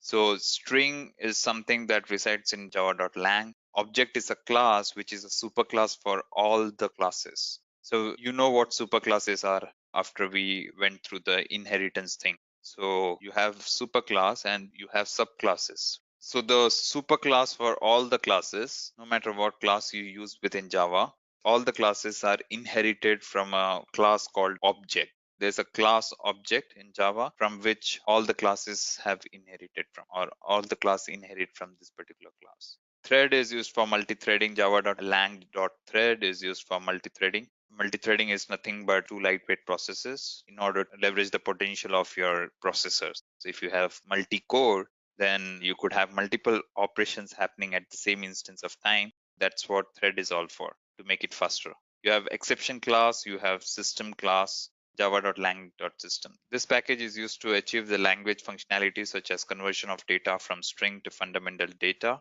display the output on the console, and many more. The package is ported by default. So you don't have to specifically explicitly import this particular package. It is by default ported into your application. Java.util, this is like utility classes. You have collections and stuff like that into your java.util. This package is used for developing quality or reliable applications in Java or J2EE. This package contains various classes and interfaces which improves the performance of J2ME application. So basically these are utility classes. It does something in terms of performance or does some conversions or something of that sort. Java.io is a package which contains something like file input stream, file output stream, and stuff like that, which is basically for interacting with your files, with your IO. So basically, if you want to load something into your memory, if you want to read something from your file or write something to a file in your local directory, you would use something like java.io package. If you want to do some kind of socket networking or some kind of network programming, you would use java.net, which has something like socket, datagram packet, datagram socket, etc. We have applet. Applet is nothing but an application that gets loaded into your browser. It's not used as of now. Earlier it used to be used, but now there are a lot of other technologies that have come up. But this is something like an applet is a Java program which runs in the context of WW or World Wide Web or browser. You have java.awt, which is like event driven. Like you could have UI applications. If you click on your checkbox or button, there would be an event triggered and you would have an event handler handling it. If you click on a mouse or something, you would have an event triggered. So basically all these classes are grouped into this package, which is java.awt. So you could see java.awt.event,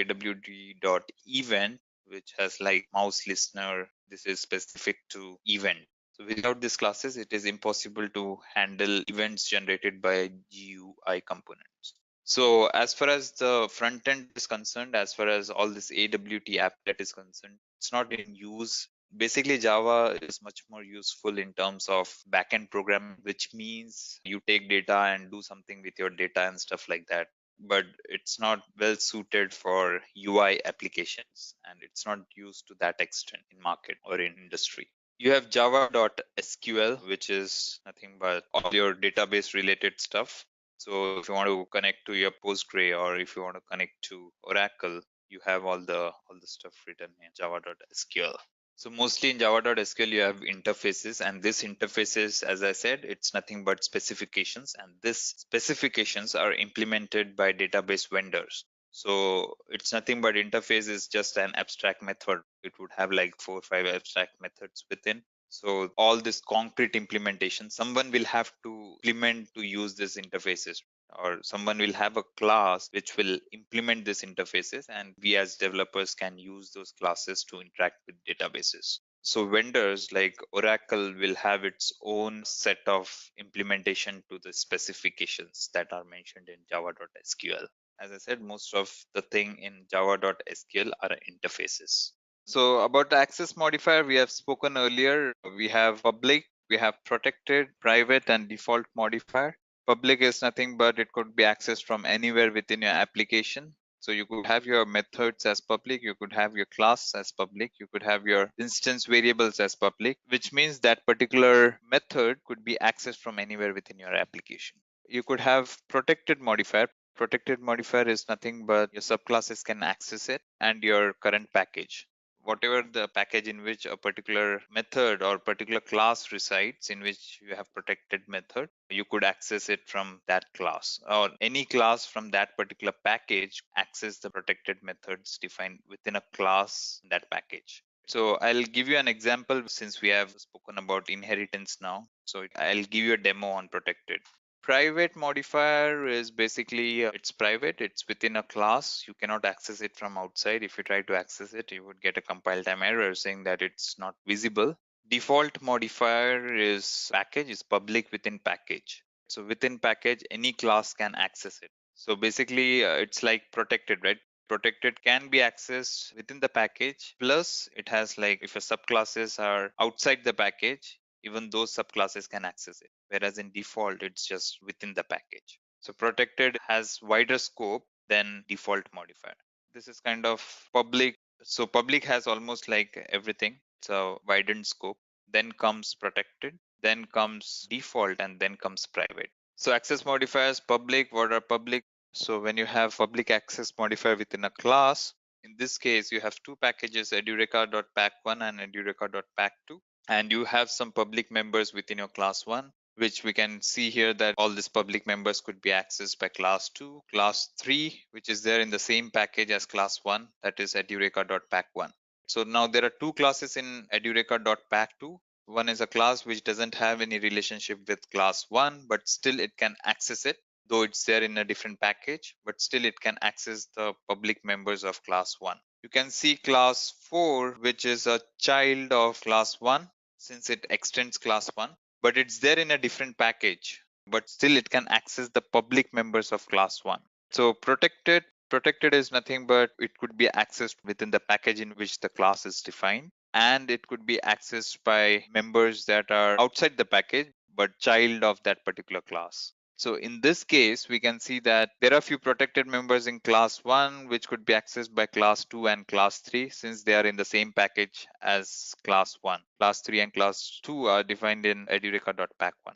We have class 5, which is not related to class 1, which means it's not a subclass or it doesn't have any relationship with class 1. In that case, class 5 cannot access any protected members within class 1. So here we have class 4, which extends class 1, which is nothing but class 4 is a subclass of class 1, which is there in a different package, edureka.pack2, but it can access the protected members of class 1 since it is there in a different package. Private member is nothing but it can be accessed just within the class in which it is defined. So in this case, you could see that this is private members. So you have class 1, which has got private members, and you can see that class 2 can't access it, class 3 can't access it, neither class 4 or class 5. No one can access it. It's just that class 1 can access private members. So we have seen this in examples that we took in session 1. Default package. So default package is nothing but only within the package in which it is defined. So in this case, you have class 1, which has got default members with default scope. And you can see that class 2 and class 3 can access it, but not class 4 and class 5 since they are out of this package. Since class 2 and class 3 are defined in the same package as class 1, that is edureka.pack1, that's the reason you could access it from there.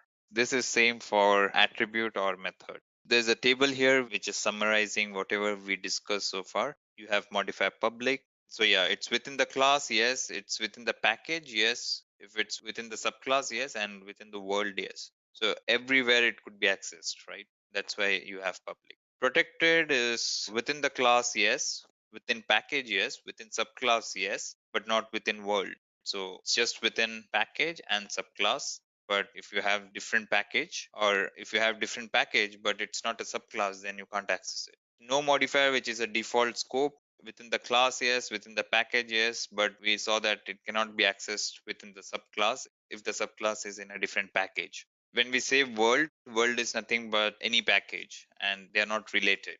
In this case, the previous example that we saw, class 5 is something that could be thought of as class that are unrelated but reside in a different package. Private is just within the class. You can see that it's not with package, within the package, it's not within the subclass, it's not within the world. So I think we have spoken about private, public, and default scope earlier.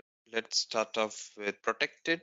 So in the meanwhile, when it starts, let's talk about this. So here we can see package demo, which shows public. It has got a public method that is message. There are three ways to access the package from outside. So let me talk about how we actually code it. So there are three ways to access the package from outside the package. One is with import. In this case, like you had Edureka 1 and Edureka 2, right? The example that we saw earlier, edureka.pack1 and edureka.pack2. These are the two packages you have. If you want to access something, if you want to access class 3 from class 5, you would have to import edureka.pack1.class3 since it is outside the package of pack1. If it's within the package, so far the examples that we were taking was all within the same package. So we didn't have to import it. Now I'll just show you an example wherein you would have something that is outside the package, and I'll show you how to access it. So we have to import it. So whenever you have it in different package, then you have to import that particular package within. One thing is importing the entire package. The other one is importing a particular class. So in this case, you have a package demo, and we can see that within package demo, there's a pack demo, which is nothing but a class defined within it. So let's see how to access package from another package. You have a pack demo here. That's a class that is defined within the package demo. As you could see here, there's one method which is msg, and which is taking two parameters as input, integer I and integer j. So what are the ways in which you could access this particular class that is pack demo from outside the package? So the first thing that you could do is you could import the entire package itself. So demo.star or demo.asterisk, as you could see here, which says that all the classes within this particular package can be accessed from this particular class. So you have a package demo class defined here, which says import demo.star, and which would import everything, all the classes within demo. So in this case, pack demo, you could see that pack demo class could be accessed from within package demo class that's there in different package. So basically this package demo class that you see here is defined in some other package. Other thing is, if you want to import just a class and not the entire package, you could do that thing as well. So here what we are doing is import demo.packdemo. So you're importing a specific class and not the entire package. That could be done as well. And the third one is, instead of importing, you can do one thing. You can have fully qualified path name or fully qualified name like demo.packdemo. That's your class name. You can access it within your class. So basically, you would use the fully qualified name. You might use it, you did not do it, but you might use it in case where you're just using it once within your class. But you would go with this options, demo.packdemo or demo.star, in which you class has multiple, is referring to the class in different package multiple times. So in that case, you just do it once and could be used within your class. You need not do it again and again. So I create a new class which is com.edureka new dot. So I created a new package. So there's one that is com.edureka and the other one that is com.edureka new. These are different packages you have.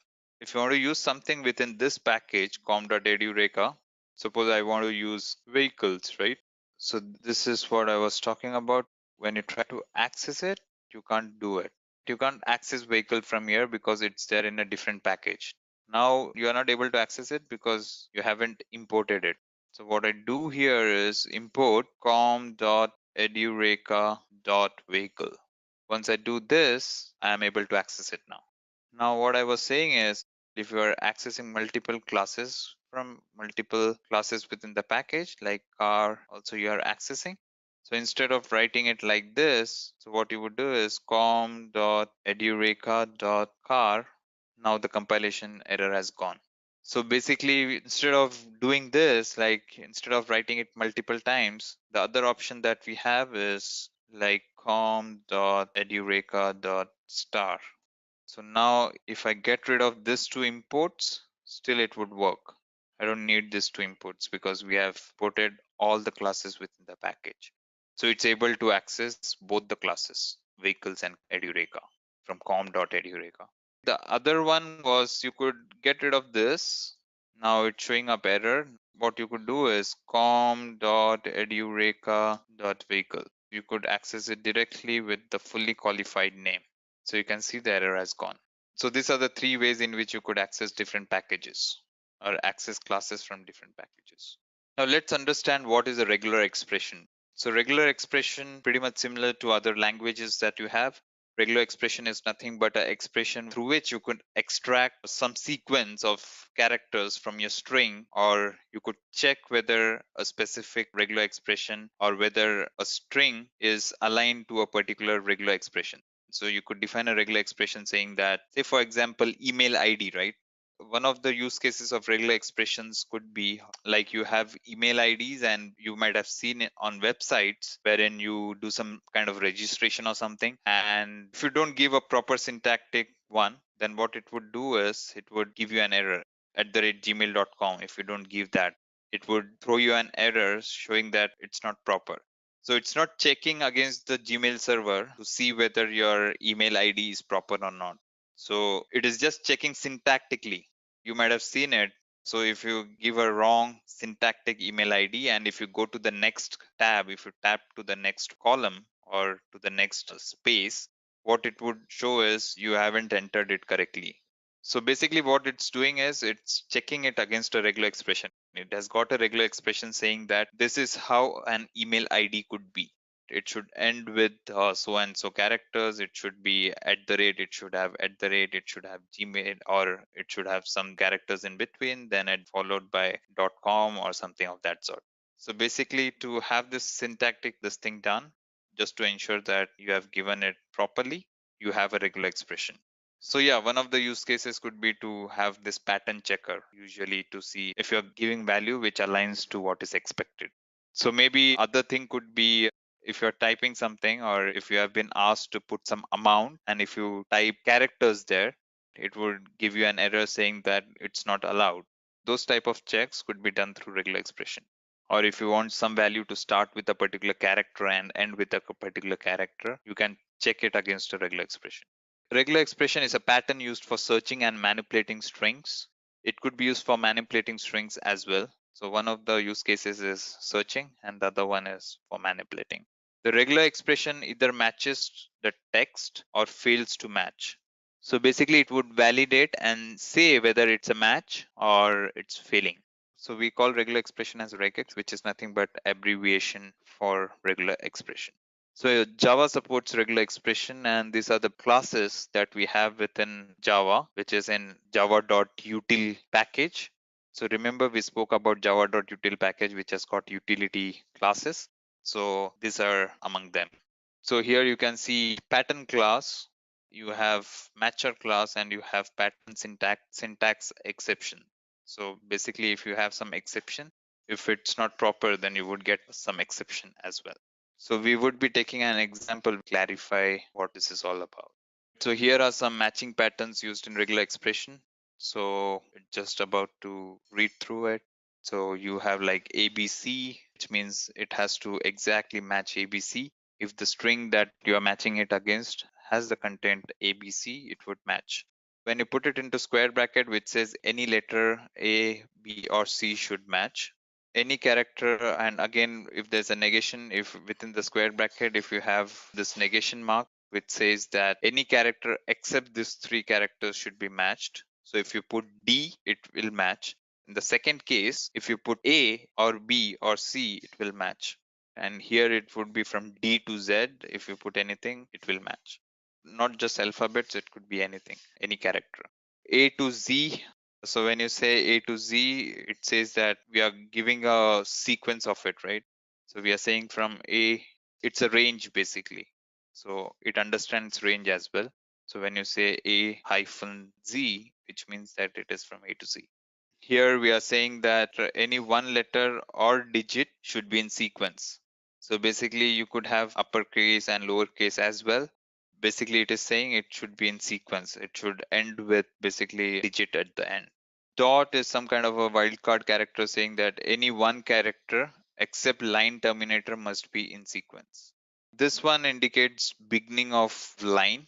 So we say that line should begin with so and so.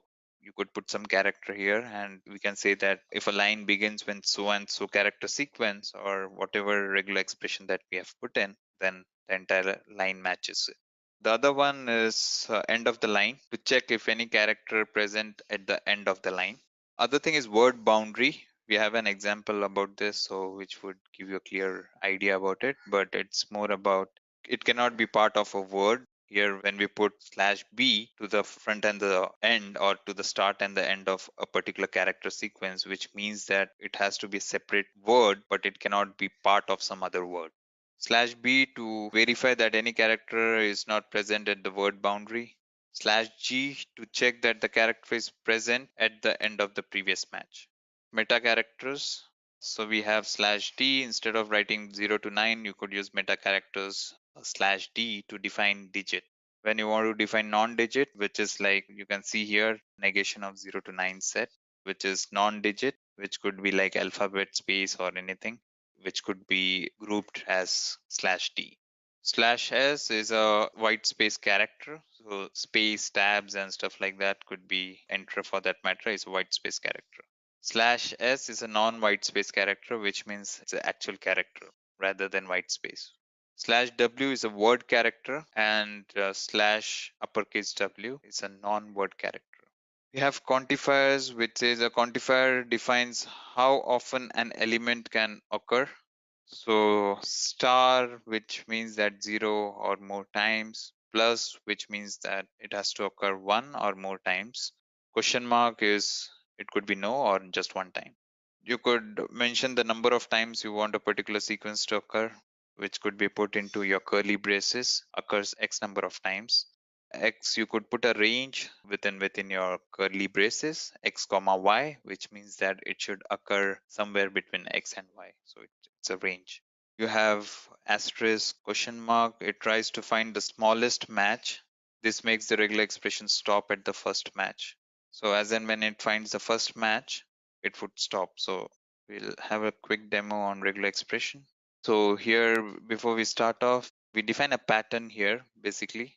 Then you could see it is basically saying from A to Z and followed by character one or more character. Then we have a check here, which is nothing but a string against which we are going to check. First, we compile the pattern. This is a regular expression pattern that you are going to check against. So the first thing that we have to do is we have to compile this pattern to see if it's properly done or not. So first thing is to compile it against pattern, and if it's correct up to the mark, you would get the instance. If it's wrong, then there would be some kind of exception thrown. Then there's a matcher. So once you have the pattern, you do pattern dot matcher and you provide the string against which you want to check. In this case, you have happy learning, welcome to Edureka is a string that's been passed. And when you do c dot find, if this is fine, it would return the result true. And if you remember the while construct, it would get in only if this is true. So it's a loop. So it would basically iterate through, and you could see here that it's displaying all the characters. I'll quickly run this. Let's name the class as pattern checker. Now I write a main method. Now, if you remember, we had a pattern there, which was like A to Z followed by characters. Then we have string against which you want to check, or you could say simple string to check. So we just put this one. So once you have this string to check, now what we want to do is we want to compile this particular pattern. So what we do, pattern.compile. So one thing to see here is that's the beauty of using the IntelliJ or Eclipse. So you could see here this package has already been imported. When you use it, unless you have multiple classes with name patterns, it would ask you to specifically explicitly mention which one you opt for. But in this case, there was just one pattern class, so it imported it automatically. And we give the pattern here. So basically, if this pattern is correct, if it's rightly formed syntactically, you would get a pattern here, or it's not pattern, I believe. We have a compiled pattern now. Now what we do is we take this compiled pattern, and I think we have a matcher here. We get the matcher now. So matcher would check against string. So you have a string to check, which would give you matcher. So here it's asking me which matcher do I want. I'll select this one, and you see this one getting inputted here. So this is what we have done. We have compiled the pattern, and we have provided the argument against which we have to check as a part of matcher. We get the instance of matcher. So everything is in terms of class. This is what object-oriented programming is all about. You have a pattern, which is a class. You have a method within pattern, which is compiling your pattern. So this is what object-oriented programming is all about. Everything is realized in terms of classes and objects. This is nothing but the object of pattern class compiled. So now what I do is matcher dot find. I just print this one, matcher dot check. So basically what we are trying to do here is once the entire string passes through, we are trying to get the substring out of it. So when we get the substring from matcher, you would get the string indexes, begin index, and you would get matcher.end as well. So when we run it, you should get appy, and so the first character would be trimmed off. So you could see first character being trimmed off from each line. So importing regular expression, we saw that java.util.regex gets imported. Then you have pattern, then you have string to be checked against. The pattern and the sentence which is to be matched are given. A to Z means any character from A to Z, and plus means one or more. The sentence check is checked whether it matches the pattern or not, and the strings from the sentence which match the pattern are printed. So basically here we could see that H is in uppercase and we don't have uppercase here. So that's the reason it trimmed off the first character. So basically if I add H here, now H would match as well, and it won't trim H, or it won't remove H. You should be able to see H as well. So yeah, as you could see here, you have H appearing as well. Previous case, H was getting trimmed off. So this one is for the word boundary. As I said, if you want to have something like, you want to be sure it's a separate word and it's not a part of any word, you could put something like this. So basically what we can do here is, so we can mention here something like /v and then in. So what we are trying to do here is, you could see here, what we are saying is we want a separate word as in. We don't want it to be a part of any other word. So here in learning, though you have in, it didn't pass it because it's a word boundary. Whereas in, which is a separate word here, it just passed this one. So if had I removed this one, you could have seen two ins. That's what I mean to say. So now what's exception? Exception handling is nothing but typically, so here you could see two ins. When it's /b, it would be just the ones that are complete word instead of matching the word boundary. Let's talk about what are exceptions. An exception is an event which occurs during the execution of a program that disrupts the normal flow of the program instruction. So to give you an example, yesterday we spoke about arrays, right? If array size is 5 and if you try to access something more than 4, like if array size is 5, which means that the indexes range from 0 to 4. If you try to access something more than 4, like if you try to access sixth element within the array, it would give you an error saying array index out of bound. Or if a particular object is assigned null value and if you're trying to access that method within that particular object, you would get null pointer exception since it's not instantiated yet. When you instantiate it, that's when the object gets created. But if your reference is pointing to null and if you're trying to access something within that reference or a class, you would get null pointer exception. Similarly, you have like divide by 0 and stuff like that. It's basically something that is not expected or something that would disrupt the normal flow of program execution. When an exception occurs, the JVM creates an exception object to identify the type of the exception that has occurred. So basically, within itself, it would create it, or the code would create it. So I can create my own custom exception tomorrow. If I'm writing an application, usually in applications, that's how we do. We write our own custom exceptions. I can define my own exception as well. If within my application something is not working or something is not running as I would expect it to, I would throw an exception so that within my application it properly logs or it properly prints out in my console saying that this is the exception that's been triggered due to so and so condition. So an exception is often referred to as runtime error. So here we can see divide by zero exception as an example. Now there are different types of exceptions. First one being checked exception, the other one being unchecked exception, and the third one being error. So checked exception is something that happens at the compile time. What happens is when you have a checked exception, when you are invoking some method which is throwing a checked exception, and okay, I don't want to get into the catch block as yet because we haven't covered it. So this is also called as compile time exception. It means if a method is throwing a checked exception, then it should handle the exception using the try catch block, or it should declare the exception using throws keyword. Otherwise, the program will give a compilation error. Whenever there's a checked exception that's been thrown out in the sense not at the runtime, there could be methods which is throwing an exception. So whenever there's a checked exception, you have to ensure when you give a call to that particular method, say there's a method X which is throwing some checked exception, from your application you are trying to access this method X. When you try to access this method X, you have to ensure that you are taking care of the checked exception that is thrown from X. If you don't take care of it, it would give you a compilation error. When I say when you don't take care of it, how do you take care of an exception? That would be the first question that would have come to your mind.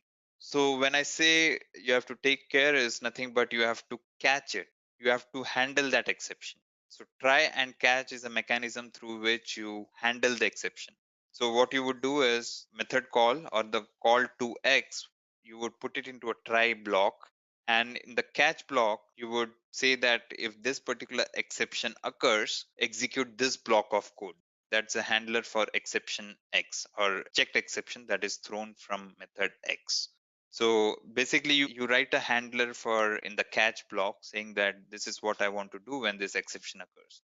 Once you have that, when your program runs, even if the exception occurs, it won't stop at that point.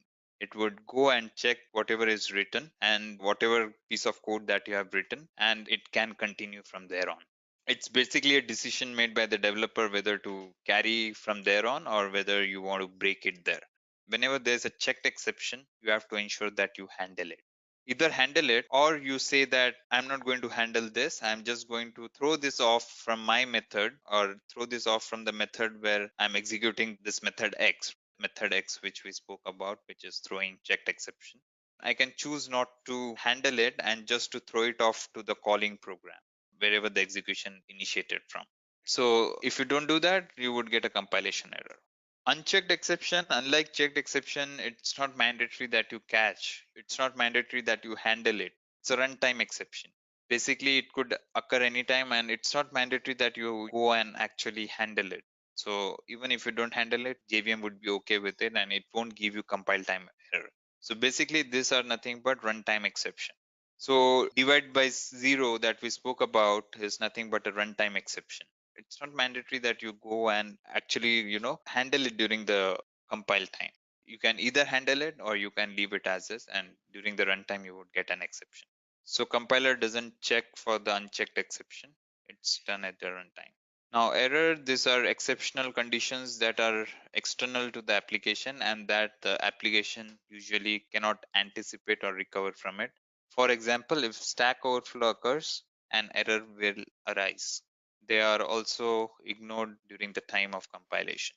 So even the error condition cannot be anticipated during the compilation time. It's done during runtime, right? So one of the classic example is the stack overflow, wherein say for example, you call the same methods like 1,000 times. Not 1,000 times is too less for the stack to get overflowed. But suppose you call it like million times, you call the same method, right? In that case, remember when I said when you give a call to the method, it goes to the call stack, right? We have a call stack. So it would push something, it would push a state of class, or it would push the properties that's been passed as an argument, the class, or to the method into the stack. Iteratively, if you call it like million times, what would happen is you would get stack overflow, because basically everything would get into the stack, and it would basically leave your memory overflowed, or even memory for the heap memory for that matter. If you create a lot of classes, if you create a lot of instances of classes, your heap memory would get overflowed and you would get out of memory error. Those are classic examples of error. So what's the hierarchy of exception in Java? When it comes to classes, you have a throwable interface, and then you have error, and you have exception. So exception is further, it has got runtime exception. The other ones are the checked exceptions. So IO exception, SQL exception, these are the checked exception. This has to be handled if there's a method which is throwing one of these checked exceptions. You have to ensure that when you give a call to such methods, you handle it or you throw it from your method. To the right side, it's runtime exception. So it need not be handled. As I said, divide by zero and stuff like that would be runtime exception. Even array index out of bounds and class cast exception, arithmetic exception. Then you have null pointer exception that we spoke about. All these exceptions are unchecked exception, and you need not actually handle it during compilation time. So why to use exceptions? When we execute a given program, we'll get an exception. Exception handling is performed in order to get the output. So basically, why do we handle exception is nothing but to get the program going rather than breaking it at that point. Use of exception handling: process exceptions from program components, handle exceptions in a uniform manner in large projects. So basically, why do we do it? So it's done basically to get the process going rather than stopping it at that point. And you could handle it the way you want to. That's the reason you have this exception handlers. Give you a simple example. Suppose 29 by 0.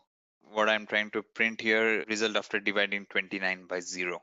So basically, when you run this, it's not showing up any compile time error. It's compiling fine. Now when I run it, since it's a runtime exception, it's compiling fine. But when I run it, let's see if it throws an exception. So as you could see here, it throws arithmetic exception, which is divide by 0. And this is happening at the runtime. That's why it's a runtime exception or unchecked exception. When a runtime exception occurs, program gets crashed and control comes out of the program. As we saw here, when we ran it, it didn't run this part of it. You could see that it broke out just right from here. So whenever there's an exception, if you haven't handled it, program control would come out from there. Exception handling is done to execute the program without getting an exception. So handling is done basically to handle the exception. Whenever the exception occurs, do some action. It provides flexibility to the developer to handle it the way they want to and get it going. Mainly try, catch, and finally are keywords for exception handling. So we have a try catch. As I said, there's a try block wherein all the suspicious one or wherever the exception you think that there could be exception occurring could put it into a try block. And in the catch block, you would say that if a particular exception occurs, this is what I want to do. All right, that's the catch block. And the finally block is nothing but no matter the exception is thrown or not, the finally block is going to execute at the end. So basically, finally block is usually used to release resources, right? When you deal with databases and stuff, you create connections against database, or you create some socket connections and stuff like that when you do some socket programming. Finally would be a place wherein once the execution of the method is done or execution of something is done, you say that we can release these resources off rather than still establishing the connection, right? Which takes up some of your resources, CPU resources, or which takes up memory. So basically it's to release off the memory. Exception handling. So let's talk about try. Try block is nothing but code that could generate. So suspicious code, as I said, that could generate an error is written into the try block. So the catch block would be more about catching a specific exception and doing something with it. So you could opt out to just break at that point or do something with it. Say, for example, want to profile an application, or you want to have some instrumentation set for the application to see how much time, what are the exceptions that occurring during runtime, right? If you want to see that, maybe a typical way in which it is done is you write all these exceptions into a database, and wherein later could apply some analytics to see, what kind of errors have occurred in the application. You could see that later on. So that one of the use cases wherein you handle it, whenever there's a particular exception, you put it into a database. You make an entry in the database saying that this is the exception that was caught in so and so time. And you could later on have some analytics to see how it could be improved, how the application could be improved. So finally block is nothing but whether successful or unsuccessful, the block is going to get executed. As I said, this is nothing but mostly it's used to release resources such as connections and stuff like that. Let's see a demo of how we can handle exceptions. To give you an example of try catch, say this is a suspicious code which we are running. Maybe you could put this into a try catch block and say when there's any kind of arithmetic exception that occurs, we are just printing it out. Printing any kind of arithmetic. So what we are doing here is nothing but we are catching exception and we are printing it. So everything is in terms of classes again. See, exception itself is a class. So you could click on it, control click, and you could see it as a class. This is a source code for arithmetic exception. So you could see extends runtime exception, which means arithmetic expression is a runtime exception. So it's a subclass of runtime exception. You could see super and everything being used here, whatever we discussed about. So arithmetic exception is nothing but it's a constructor, right? And you could see super being called here. So that's how you could get into exception and you could read through it to understand how the source code is being written. That would give you a good idea about how flexible Java is. It's very much when it comes to flexibility and when it comes to object oriented paradigm, it's very much cleanly followed code. So you could go and actually see at the way the programs are being written. If you remember when we did 29 by 0, the program broke. It came right from there and it didn't execute the following code.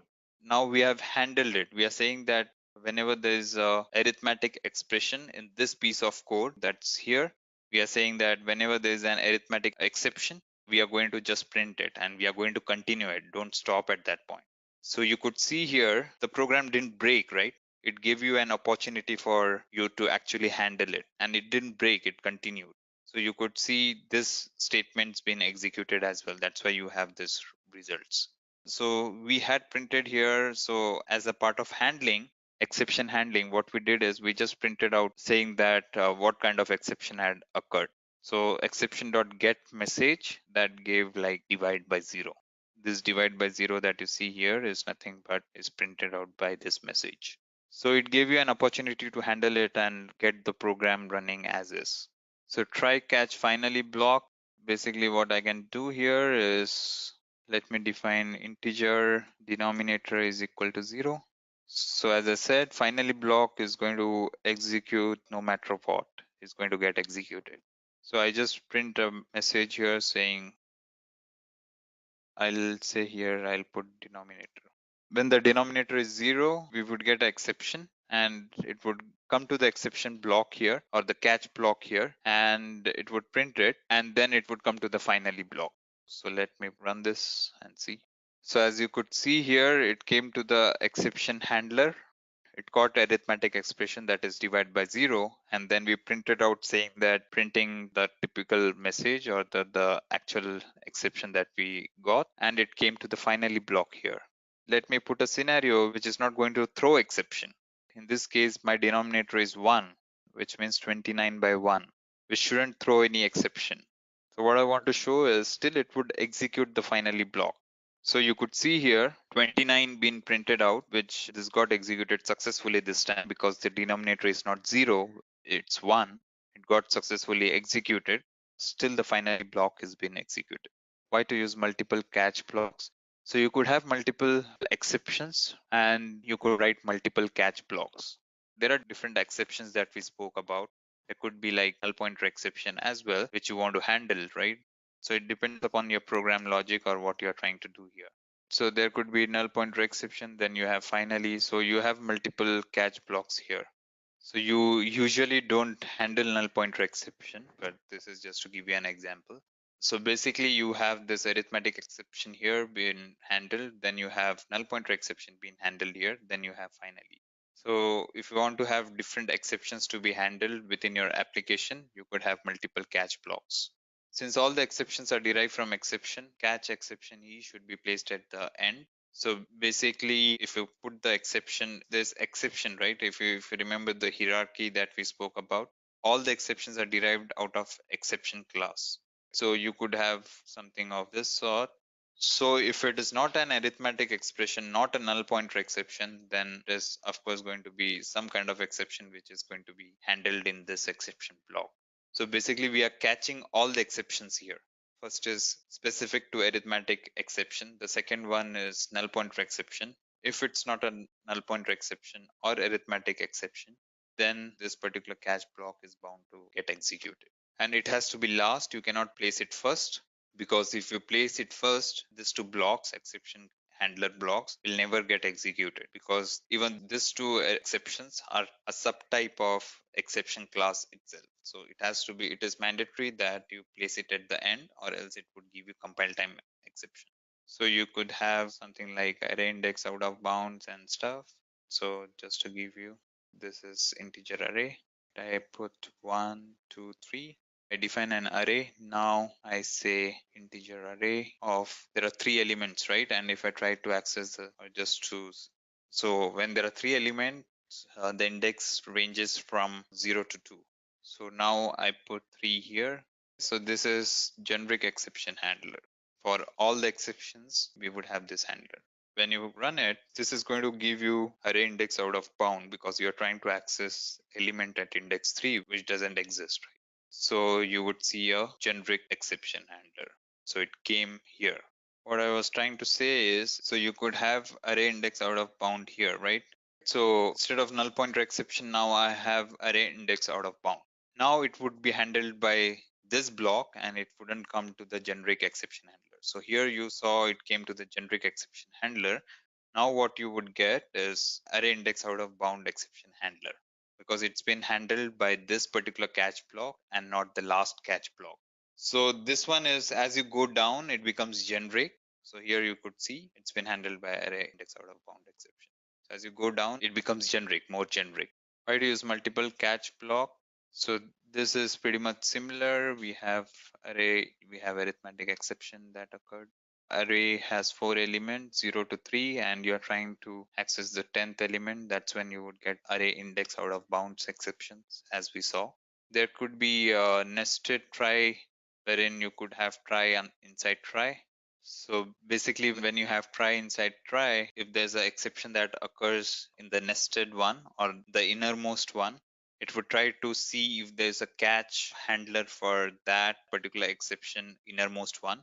If it doesn't find, then it goes to the outer one. So in many cases, it may happen that a part of the block may cause an error and the entire block may cause another error. In such cases, we have got nested try block. So what I was trying to say is, you have this one, you could have one more like exception E, or shouldn't be null.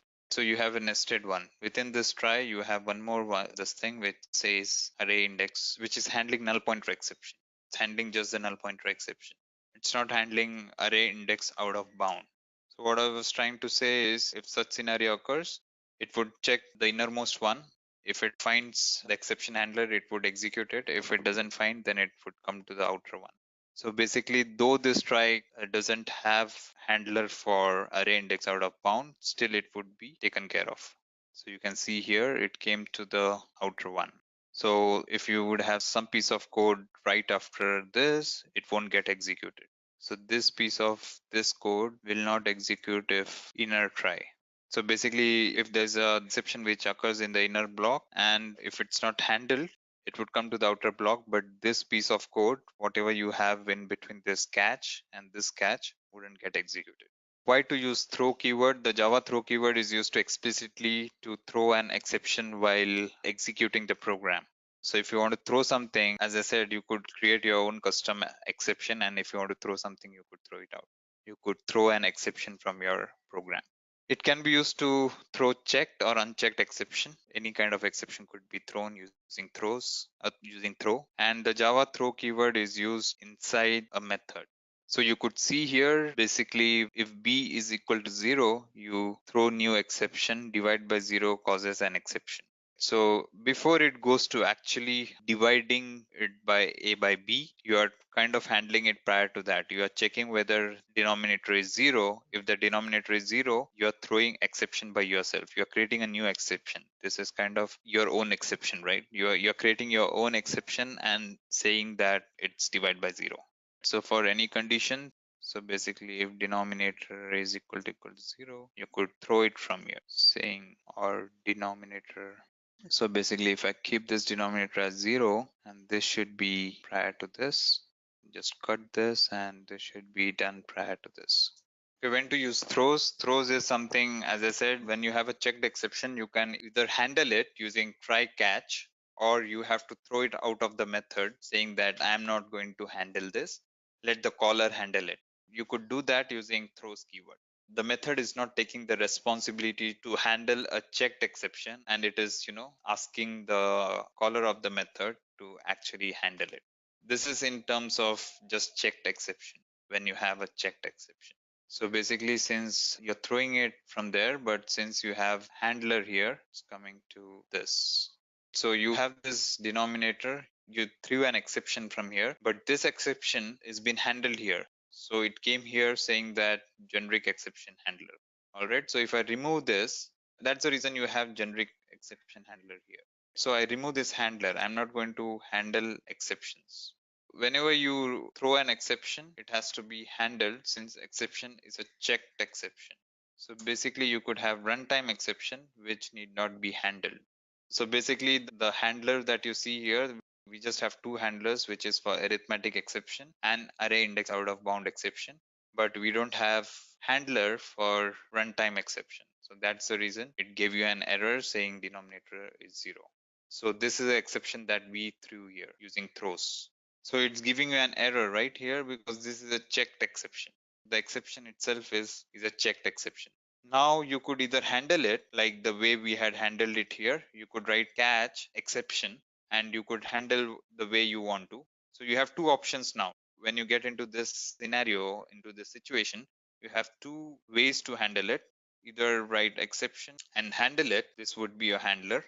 If you see, the compilation error has gone. Or this is one thing that you could do. Or the other thing that you could do is you could ask this method can say, I'm not going to handle it. I'm going to throw it for my caller to handle it. So the main method is saying, I'm not going to handle it. I'm just throwing it off from my side, from my code for the caller to handle it. So see, the exception has again, the error has gone. So basically, whenever there's a checked exception, you have two options, and this is happening at the compile time, by the way. So you have to ensure that you either handle it or you throw it. Throw in the sense throws. It's through throws. Main is saying that I'm not going to handle this. Let the caller handle it. As you could see, the throws keyword was added in the method signature. We saw how we throw exception. We throw exception from here. You check for some condition, you throw exception from here. Why we use throws? Throw is basically to throw an exception and a method saying that I'm not going to handle the exception. So what's the difference between throw and throws? The throw keyword is used to explicitly throw an exception. The throws keyword is used to declare an exception. The throw keyword is followed by an instance. The throws keyword is followed by throwable class. All right, so here you could see this is throws keyword is actually by instance. You create an instance of exception, whereas throws is the class itself. Throw keyword is used within a method and throws keyword is used with the method signature. So you could see throw is used within a method, within the method body, and you could see throws at the signature level. So you have throws and throw.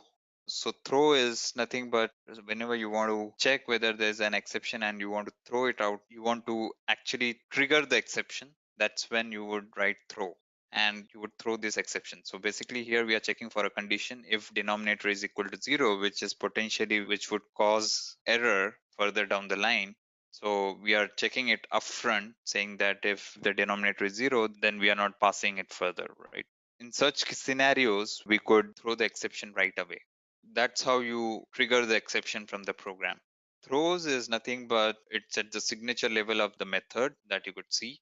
And what you mention out by throws is that main is saying here that I'm not going to handle the exception. I'm just going to throw it off. So these are unchecked exceptions, by the way. So whatever is not being handled here, if there's some exception handled here, it would get to the exception handler or the catch block. But if there's something that is not been handled here, would be thrown out of this main method. Main method won't handle it. That's the reason why we have throws. Throw keyword is used within the method and throws keyword is used with the method signature. Throw keyword can throw only one exception, whereas throws keyword can be used to declare multiple exceptions. Basically, you could have something like there's one exception, say IO exception. So you could have multiple exceptions here. So the main is saying I'm not going to handle IO exception. I'm not going to handle exception or something of that. So you could have multiple exceptions after throws. User defined exceptions, you can create your own exception and it is called as user defined exception or custom exceptions. A user defined exception class can be created by creating a class, child class of exception. So basically create an exception. I create a class which is say custom exception. Now this custom exception is extending exception. So you could have your own classes defined and it would have like this. So whatever exception you get, you could pass that exception directly here. So this is basically what I'm trying to do here is overloading of constructor. So you could see if you're passing string, it would come to this. If you're passing exception, it would come to this constructor. So you could create your own exception here. So basically to give you an example of this, instead of exception, what I throw is I can have a new custom exception. So initially I was throwing exception. Now what I'm saying is new custom exception. This is the exception that I have created. It's my own exception. When I run this, now you can see that it should throw custom exception. So you can see here exception in thread main.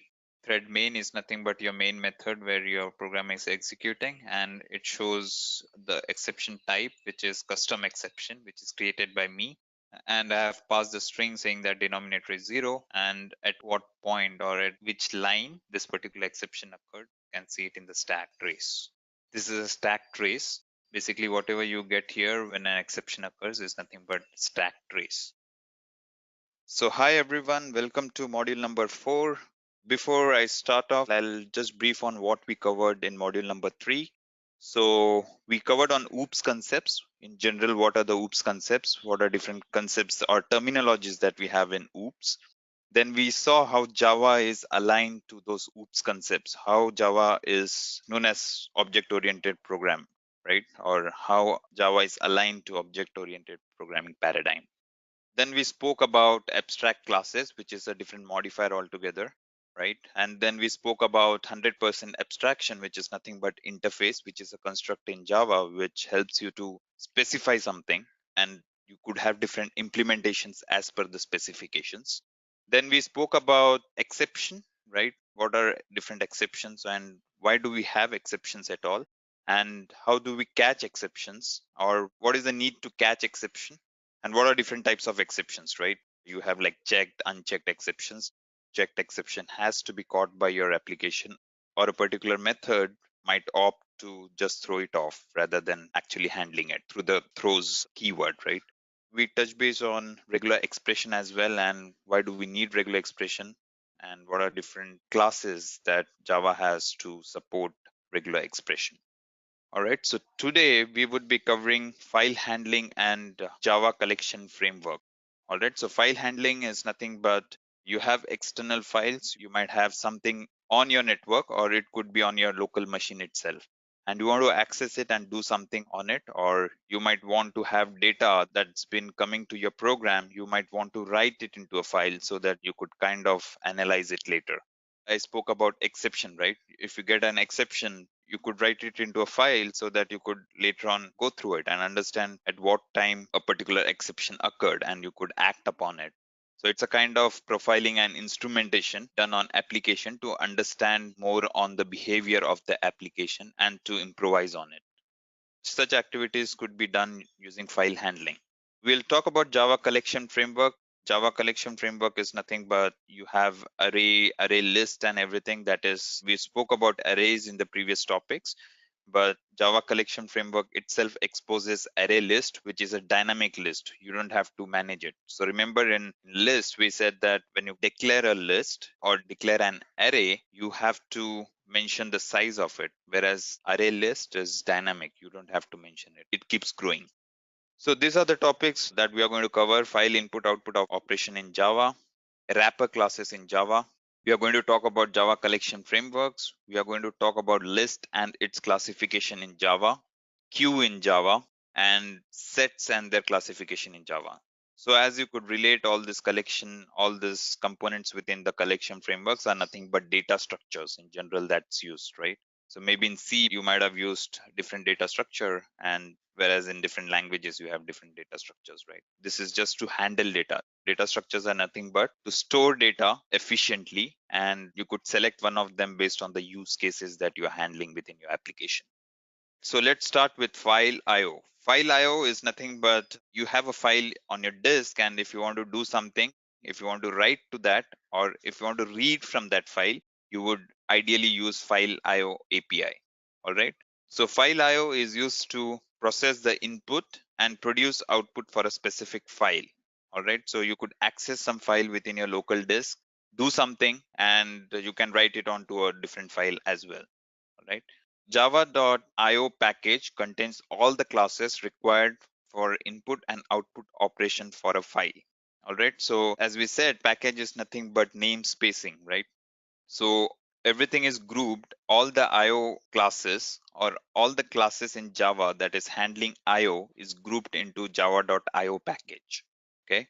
That makes it easier for programmers to understand as well, right? So if you're doing a lot of IO operations, you could directly say import java.io.star, which would import all the classes within your java.io package. All right. The files can be text file or it could be binary file, right? So you could imagine not always you deal with a text file, right? You have other files as well. So nowadays there's a lot of things going on IoT, right? Internet of Things. So you get data from different systems. It could be like your mobile phones, it could be from the car sensors or elsewhere, right? You have a real time raw information coming in into your system for analytics. So such data cannot be a text file because text file as such is a heavy file, right? So such IoT applications, what is being passed between systems or intercommunication between systems is done through a binary file, which is kind of lightweight, right? Compared to text file. Text files are heavier. So you could imagine this files not being just the text files, it could be binary files and so on. When I say binary files, it could be images as well, right? Different images that could be shared among system, or some image that is there on your local disk which you want to read into Java and do something on it, some kind of graphical processing on it, right? Stream is a sequence of data, so you convert this file into a stream and you use it within Java. Okay, we'll look at example which would give you a clear idea of what I'm talking about. Okay, so here you can see an example wherein you have a file which is student.txt into your local system, into your local disk where you are running this program. All right. Then you have a print writer. This is nothing but a print writer is a class that is exposed by Java, which is there in java.io package. You would pass on this file. So initially you have new file and you pass on the path of this file that you are going to read or do operations on. Not just read, it could be write operations as well. So basically you have new file and you specify the path name or initialize the file. The next thing that you do is you have print writer wherein you pass this file. All right. Now what we are trying to do here is we are trying to write into a file. All right. We are trying to write the name or there's some ID or something. We are trying to write this content into a file, right? Into your local file. We'll write a program on this, which would give you a clear idea. And the next step that we are doing here is kind of we are reading it from a file. All right. So the first step that you do is write into a file. The next step that you do is read from the same file and print the contents of it. All right. So it's not mandatory that you have to specify the same file for reading, right? This is for just for the convenience or just to demo it. We are using the same file. You could have different file as well. All right. So let me show you how this is done. So again, I create a new project for today, which is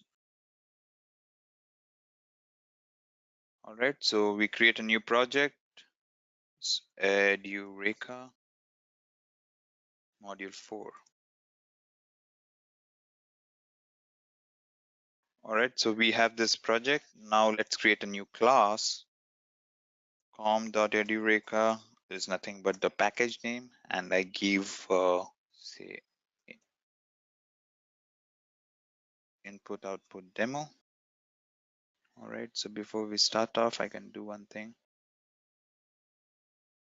I can create a folder here. It says Edureka IO.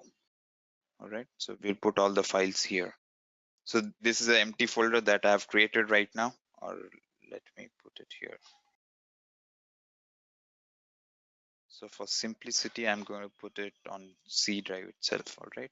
So on C, I've created Edureka IO directory wherein we are going to dump all the files, right? Whatever we are going to do, it's going to come into this particular directory. All right. So the first thing that we are going to do is, so now we are thinking of writing into a file first, right? So I create a main method, right? The first thing that I do is create a file. All right. And I create a new file, which is nothing but I'm calling the constructor of a class of the class file, which is within Java, right? It's not something that we are writing. So Java itself has this internal file class, which is file. All right. So now I point to this particular directory. All right, com.edureka.io, and we say, so I call it as employee-info.txt. All right, so we are going to write into this file now from Java program. So now it's showing up an error saying that which file I want to refer to. As we said, all the IO related files, all the IO related classes are placed in java.io package. So I select this package. Once selected, you can see an import statement here coming up. So why do we have import statement? Because file is a class which resides in a different package than com.edureka. Had it been within com.edureka, you need not import it. It's outside, so you have to import it. All right. Then there are different ways in which you could write it, but now we'll follow the same example. So I write print writer.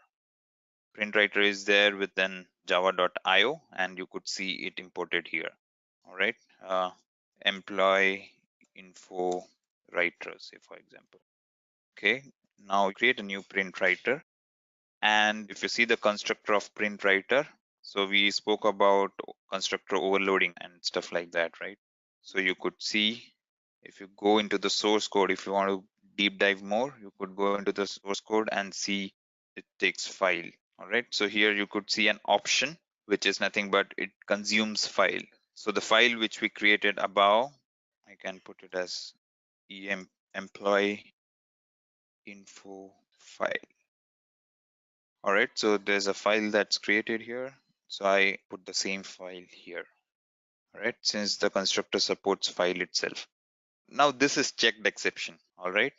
You could see here, it is saying Java is explicitly saying that you are not handling this exception. All right.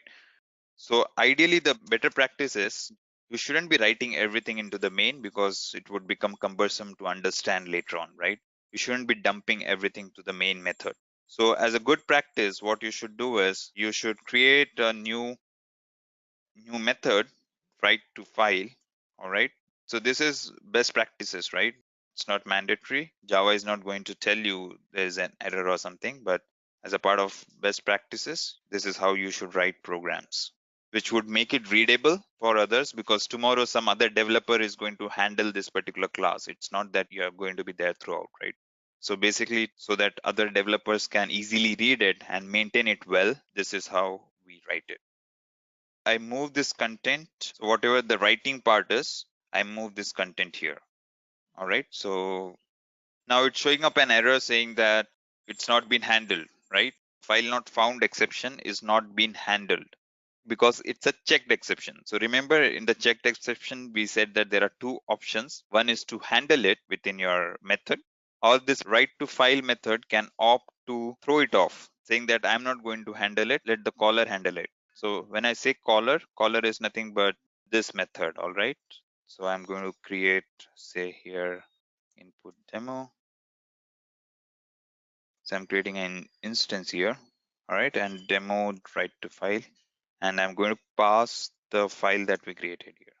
All right, so there was one file that we created here, which is pointing to an employee info.txt, and we are calling this method to write it. If you think about the reusability part of it, so this is how you make the method reusable. If you put it into main, you cannot reuse it. If you're taking the right logic outside the main and refactoring and putting all the code that is specific to writing to a file into a particular method, you could reuse this method. You're making it generic, right? Now I opt to throw it off, or let's handle it. All right. When I say let's handle it, it's nothing but you have try catch block. All right. So I say catch. So what exception was that? It was file not found exception. So you need to have file already in place. All right. So here I print saying that given file was not found on the local disk. All right. And what's that file? Maybe we can print the name of the file as well. All right. So here we have chosen to handle it. Okay. So we remove this. All right. So we have a try catch block written now, and we say that. Okay, so we are handling this error. So we say that just print a message saying that given file was not found on the local disk. And as a good practice, I don't want further processing, right? If I don't have a file, I don't want to process it further. So I say throw runtime exception, and so runtime exception is unchecked exception. It won't give you error even if you don't handle it, right? Whereas this was a checked exception, that's why you were getting error. Basically what I'm doing is I'm catching the checked exception and wrapping it into unchecked exception. All right, because I don't want this to be processed further.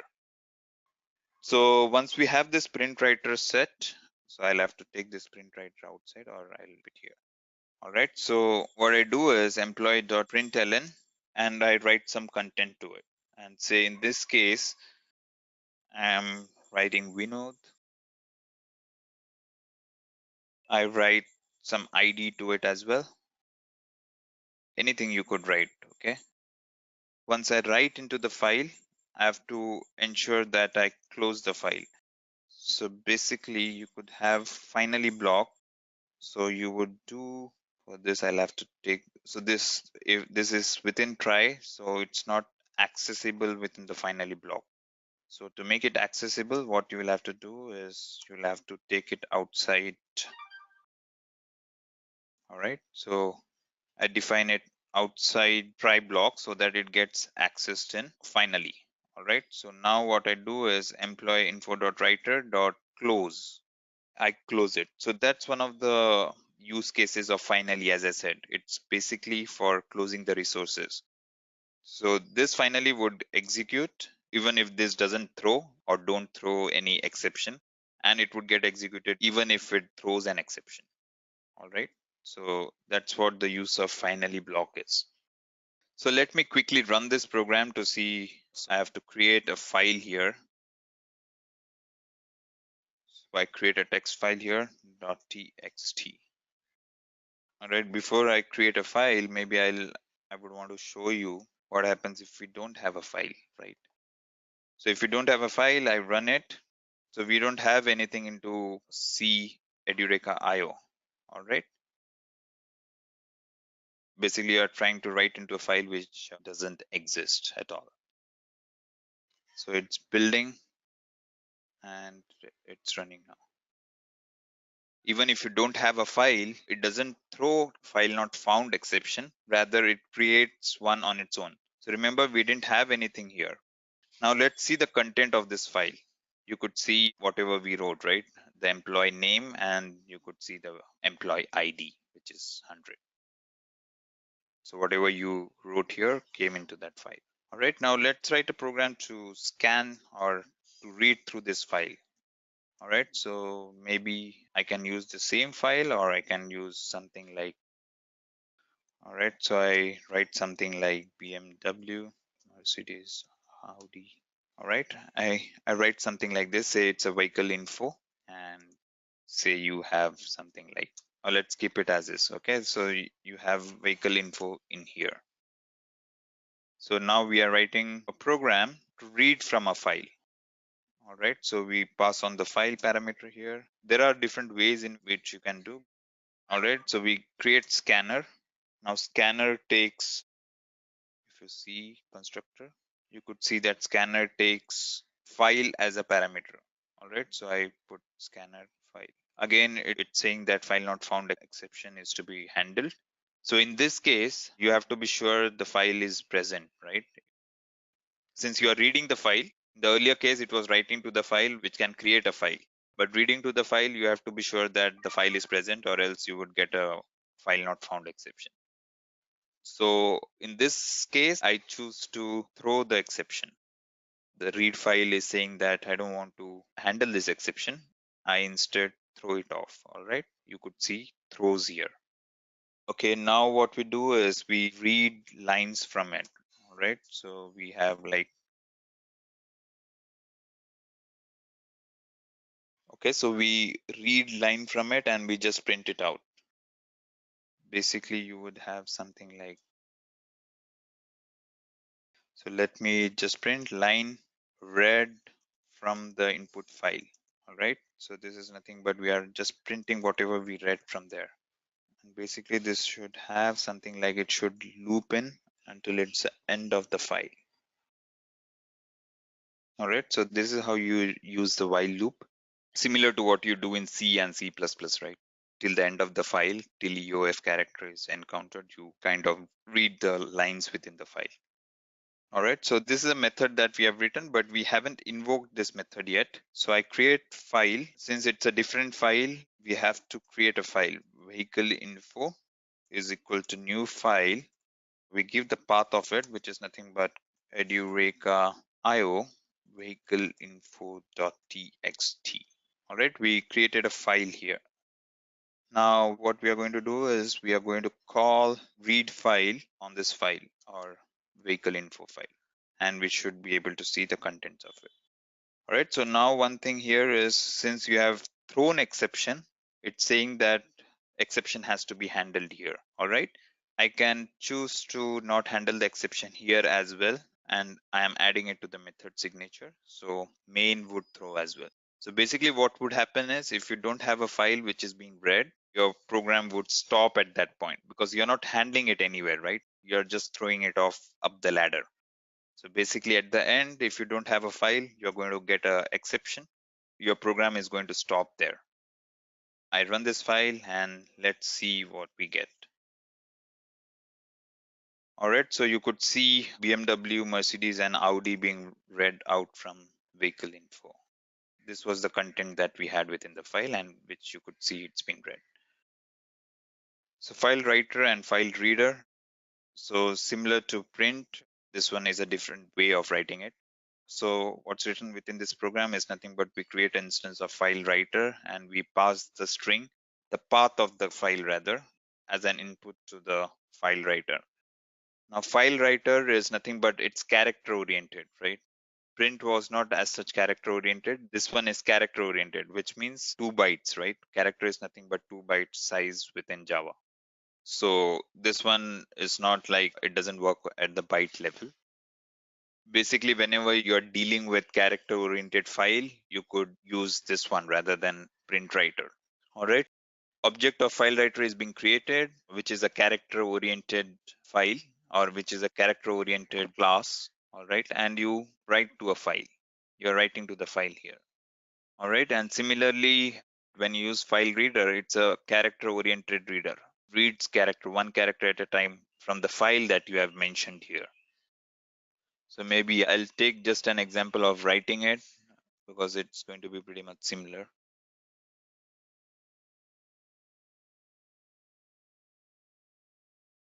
So I'll quickly write this program. You have a main method you create a method to say you have public, or it could be a private method. As I said, the best practice would be to restrict as much as possible, right? If you don't want this method to be called from outside, you could have private method.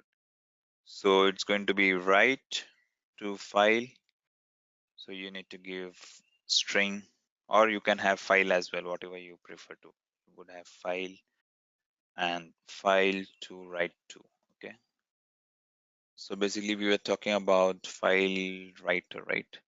So I create file writer object. Okay. And again, say it's a bike info. And I pass this file to which you have to write. All right. So again, you could see a checked exception that is nothing but is showing that IO exception has to be handled. Now I choose to throw it off. I'm not handling it here. Bike info dot I write to the file and I write some content. Basically, this should be writer just to make it more elaborate. All right. I say writer dot close this particular file. Okay. Now I give a call to this method, which is nothing but file writer demo is equal to new. We are creating instance of it. Okay, let me create a file, which is nothing but file bike info file, and which is new file. And within the same directory, which is nothing but com.edureka.io, I create bike info.text. All right, so what we are doing here is using file writer, we are going to write into bike info.text and we are going to write this content, that is Ducati. And maybe after this, we could have, so whatever you have in buffer, that would be flushed off to your disk. All right, so when I run this, basically we don't have a file now, bike info, and I think it should create it. So you could see here, we don't have a bike info file. Okay, so again, let me talk about this program. So what we have written is we have a file. So what we are trying to do is earlier in the program, we wrote using print writer. Now we are going to use file writer, which is a character stream based IO. So we are going to write into bikeinfo.txt file, and we have a method write to file in which we are creating a file writer object, which is taking up this parameter or taking this file, which we are going to read through as an input. All right. And not read through, it's rather write to. So the file to which we are going to write is taken as an input parameter to the file writer, and we are writing into this file.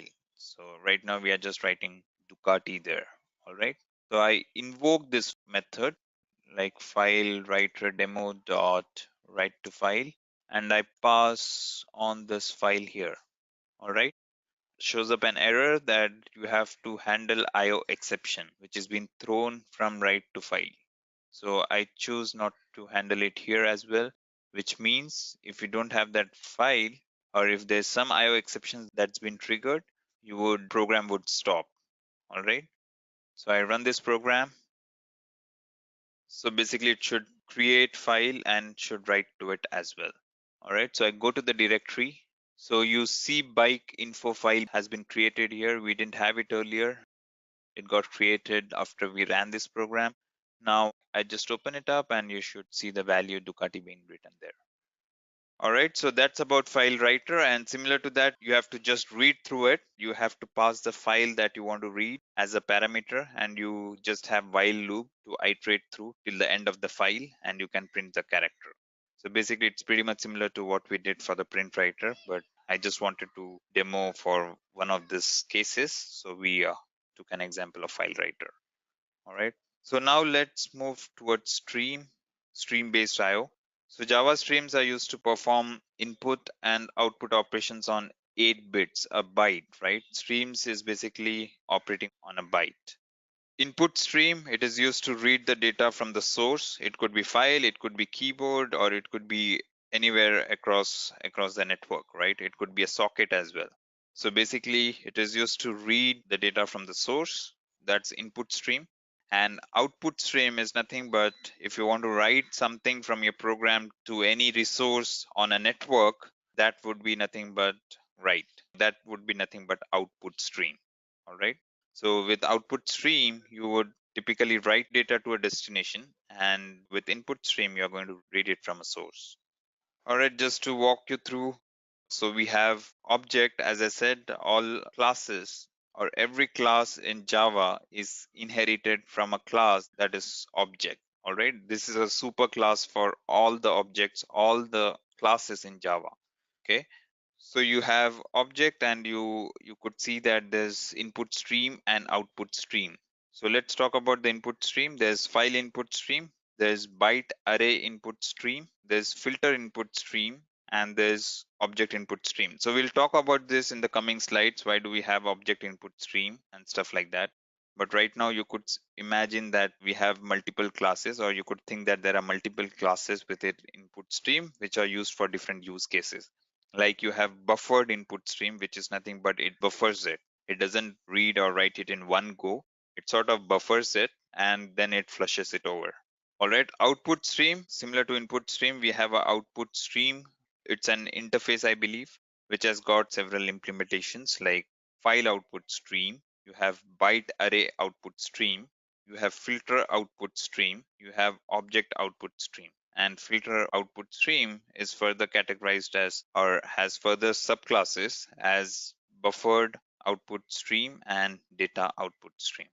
All right, so in further slides, we are going to discuss file input stream, file output stream, object input stream, and object output stream. Okay, so file output stream class and file input stream class, let's talk about it. So file output stream class is used to write to a file, right? You could take a byte array and you could write to a file. All right, so you could take something, if you have a string, you could convert it into a byte array and you could pass it and it would write to a file. So remember we said it's a byte oriented, right? So basically it's going to take array as input and it's going to write to the file that you have mentioned in there. All right. So you could take integer as well. It is used to write the specified byte to the file output stream. So you could provide integer as well. There's a close method, which is nothing but closing the stream. So streams are nothing but it is hooked up to the resources. It is taking up resources and there's a connection between your program and the file established, right? When you create streams. So when you close it, you close that connection and it is free for garbage collector to remove that particular object from memory. So basically it frees memory as well, right? Unless you close it, it's going to stay in the memory. So it's a good practice to close it right after you use it. Okay. Writes, you could write to a particular offset, which could be done using write method. So write length bytes, whatever length you have mentioned in as third argument, it would write it to a particular offset. It would write the byte that you have given or byte that you have passed in as input. It would write that byte into a particular offset. You have flush method, which is nothing but flushes the output stream and forces any buffered output bytes to be written out. All right. So it could be buffered, as I said. So not writing it each and every time you have byte. Basically, it buffers it, and you could have flush method to flush it off to the file. So basically, we have buffered stream, which uses this method. All right, so here we have file output stream, and using file output stream, we write it to the file and then we close the file. All right, as far as the syntax is concerned, it's pretty much similar to file writer example that we took, but just to give you a demo, just to show you how it is, we'll have one demo done here. All right, so I create a new class, which is nothing but file output stream demo. All right, so we have a main method and I create a new method, which is like file write to a file, which could be like private method, private void write to a file. All right, so we are going to write to this file using what? Using file output stream. So it's showing up this. So I select java.io.file. All right. Okay, now I create file output stream.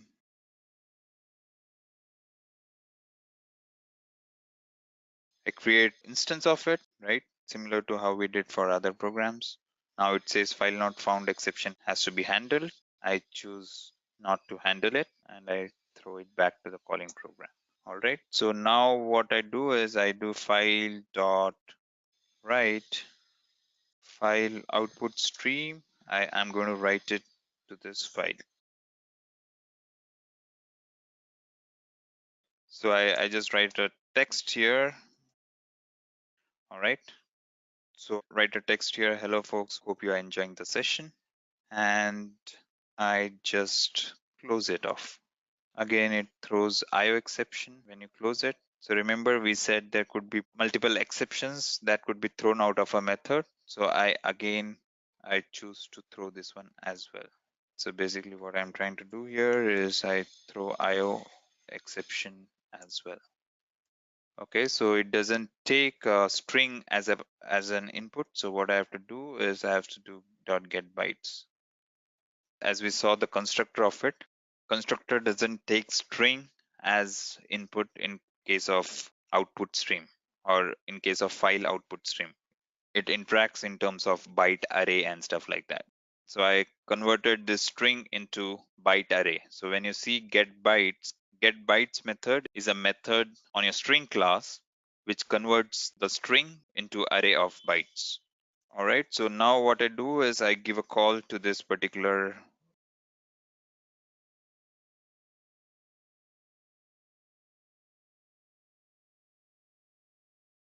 I'm writing to a file and I'm going to create a new file. So I can take the same file, right? I'm going to take maybe or else I'll create a new one. All right. So I create a file which is like message.txt, or you need not even create it. It will create by its own. I'll delete it maybe. Okay. Only thing is I'll have to create C Edureka IO. All right. And here we say message.txt.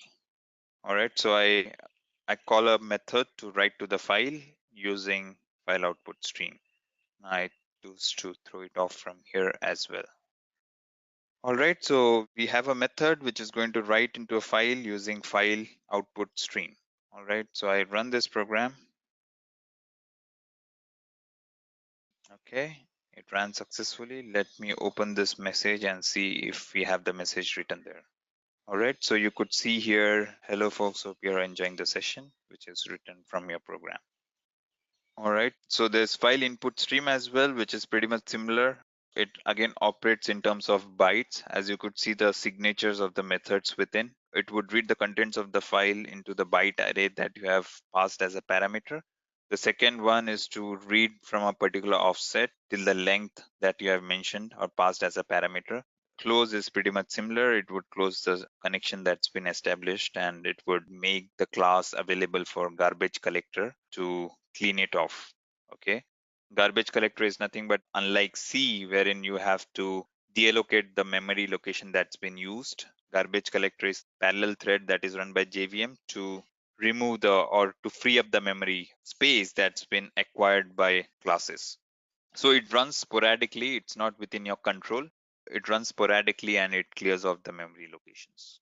We have a read method, which is nothing but reads the next byte from the input source.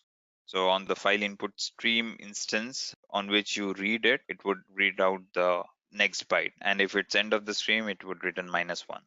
So the return value is integer, as you could see here. You could skip specified number of bytes from the input stream, and available returns the number of bytes that can be read from the current stream, right? So maximum number of bytes that could be read out.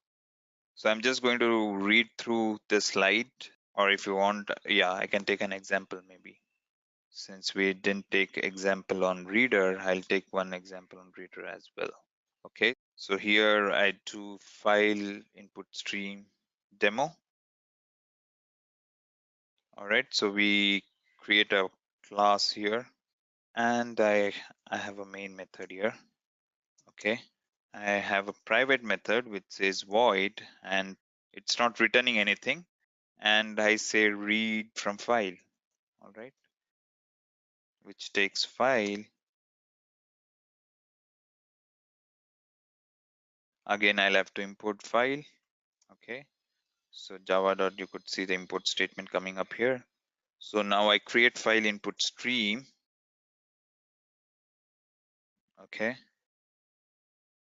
I create a new instance of it, which would typically take, for that matter, it would take string as well. Just to show you a different variant of it. It's not that you have to always pass file, you could pass string as well. All right, so we are passing a string here. It says file not found exception has to be handled. Since it's read, you have to ensure that you have the file there, right? So I choose to again throw off this exception. So I'm not handling it. So typically you would handle exception when you want to do something on it, right? When file not found, if you're trying to read a file and that file doesn't exist in your drive, I wouldn't handle it. I would just throw it off. I want program to break right there, right? I don't want it to proceed because our program, this particular method is trying to read from a file. And if it doesn't exist, it doesn't make sense to proceed further. All right, so I have input stream. Now what I do is dot read, and as you could see, it's returning integer, right? So this has to be looped. All right, this has to be looped until you get -1, right? So basically you would have like, say, integer, and you have like, so this is integer read from file. All right, and I keep this as integer, which is, so whatever you read, I need to assign this because I want to write that as well. All right, so I'm assigning to this. And unless this is -1, you're going to read through. All right, it again shows exception, which I need to handle. So this time it's IO exception, and I'm going to throw this one as well. All right, so you have a read method, you are going to read it, and basically till the time it's -1, it's going to be read. All right, now what I'm going to do is within the loop, I'm going to just type. So basically I'm going to just typecast this to character. It's read as integer, so you have to convert it into character if you want to see in terms of character, or else you would get the ASCII value of it. All right, so once this is done, basically I need to close off the stream as well. Okay, now what I do is I create the instance of file put stream demo, which is nothing but creating instance of it, right? Demo.read from file, but remember this time we are not creating a file instance. We are just passing the string, all right? So you could take any of this file. Since we are reading it, we could take like, let me take bike info, right? It just got valued Ducati. So I'm passing this as a string this time, all right? And it's a different variant. You could pass it as a file as well. You could pass it as a string as well. But since I've been passing as a file in previous examples, this time I chose to pass it as a string. All right, so now I'm throwing it off from here as well, since I don't want to handle it. All right, so if I get an error, I want the program to break. So that's the reason I'm throwing it off from here as well. So I got an error. Let's see what's it. Okay, so I have to put double slash here. All right, I missed that one. So basically, if you don't put double slash, it would take it as a regular expression sort of. Again, it's not bike info, it's .txt, which I missed, I believe. So it says that bike info file doesn't exist, right? Since it's a text file, right? You have to provide the extension as well. All right, so you could see it read in terms of characters, right? So you could see the first character read as D, then you could see it followed till it read Ducati. All right, so that's about file stream or file input stream. That's how you write programs. Now, what serialization and deserialization? I'll quickly cover on this one. Since this is something that's been used widely in big data, when it comes to big data or when it comes to distributed computing, just not to, if you understand, it's good. If you don't understand, you don't have to think much, but I'm just talking in terms of distributed computing, right? So when it comes to big data, it's not that you have server farms and everything. Your program doesn't run on server farm anymore. It's more about you have commodity hardware on which a program is run. And that's what big data frameworks are good about. The investments in terms of infrastructure by having server farms has been reduced a lot, has been cut down a lot, and you could have commodity hardware on which you could have this distributed frameworks running. So say for example, you might have heard about Hadoop or Apache Spark, which could actually run on normal hardware, right? Or you could run it on cloud as well. So you have like Amazon Web Service, which is cloud, like you have Google as well, Google services, which exposes as a cloud. You have Azure, which is nothing but Microsoft's cloud. So all these are kind of not big hardware, not server farms that you have. It's a normal hardware that you could configure and you could run through your chunks of data or petabytes of data that comes in from cloud or from elsewhere, right? So that's the beauty of it. That's the beauty of Java. And one of the main things or main feature that Java has got is serialization and deserialization, which helps in having this distributed framework going. Okay, so serialization is nothing but you have class, right? And you create instance of a class, which is nothing but an object, right? Now, this instance of a class, if you want to pass it over to some other computer or some other computer on your network, right? This could be done just because there's a serialization. There's a concept of serialization, right? Suppose I create some object of a class today on my computer. And if I want to pass the same state, right? It's about passing the state, not the behavior. Behavior is, of course, just methods, right? So it's about passing the state of the object. So whatever state my object is, or whatever properties my object holds at some particular point, if I want to pass it over to some other computer on the network, this could be done just because you have serialization. Because what you would do is, basically, if you remember, the object stays in heap, right? Heap memory, which is protected, which no other process can get into that particular heap process, heap memory, right? That's a security that Java provides.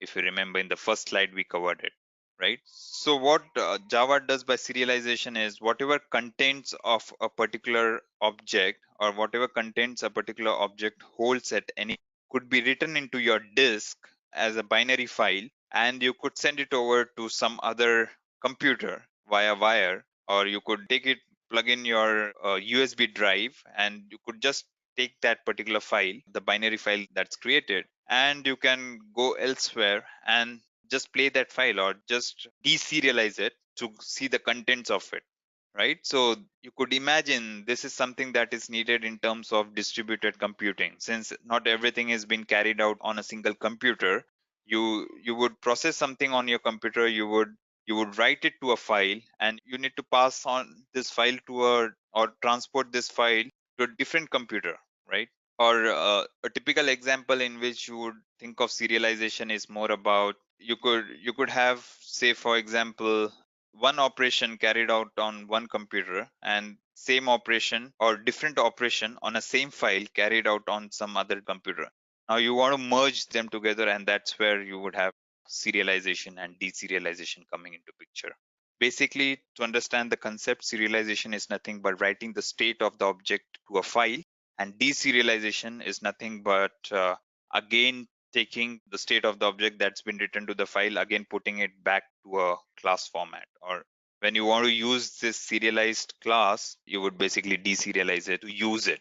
So serialization is a process of converting an object into sequence of bytes which can be persisted to a disk or file and can be sent through streams or can sent across wire, or could be you could actually take it on your drive and transport it elsewhere.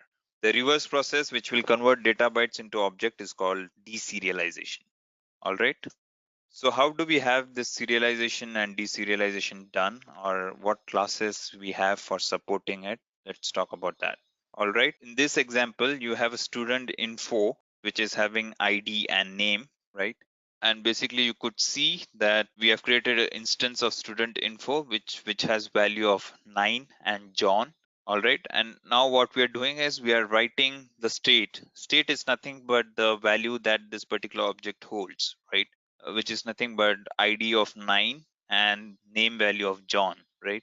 So we are writing this into a file which is nothing but student.txt, and we are just writing that to a particular file. Okay, and this is nothing but the student.txt file that you see. It shouldn't be txt actually. It's a binary file, so I would rather prefer to have student.bin or binary, and you would write it to that file using write object. So the supporting class for serialization is object output stream and object input stream. All right, so I'll quickly take a demo of this. So the first thing that we do is serialization. Serialization is done by object output stream. All right, so again, we have a main method. Suppose I want to serialize it, so I would do something like, say I have a private method which is void, which is serialize. Okay, so the first thing I would want to create is nothing but Java class which will hold the state, right? So this is a class which you want to serialize or which you want to send it across to different computers. So such classes are known as model classes, right? Basically, such classes are nothing but classes which holds chunks of data. So for simplicity, we have taken small data like ID and name, but in general, you would have like chunks of data there. All right. So here I say vehicle info. Maybe this is the class that I have here. All right. And now what I do is suppose I have two parameters here. All right. So I have two parameters here, which is nothing but integer. And suppose I have like a string name of vehicle. All right. So now I define a constructor for vehicle info, which takes three parameters for simplicity. Number of wheels.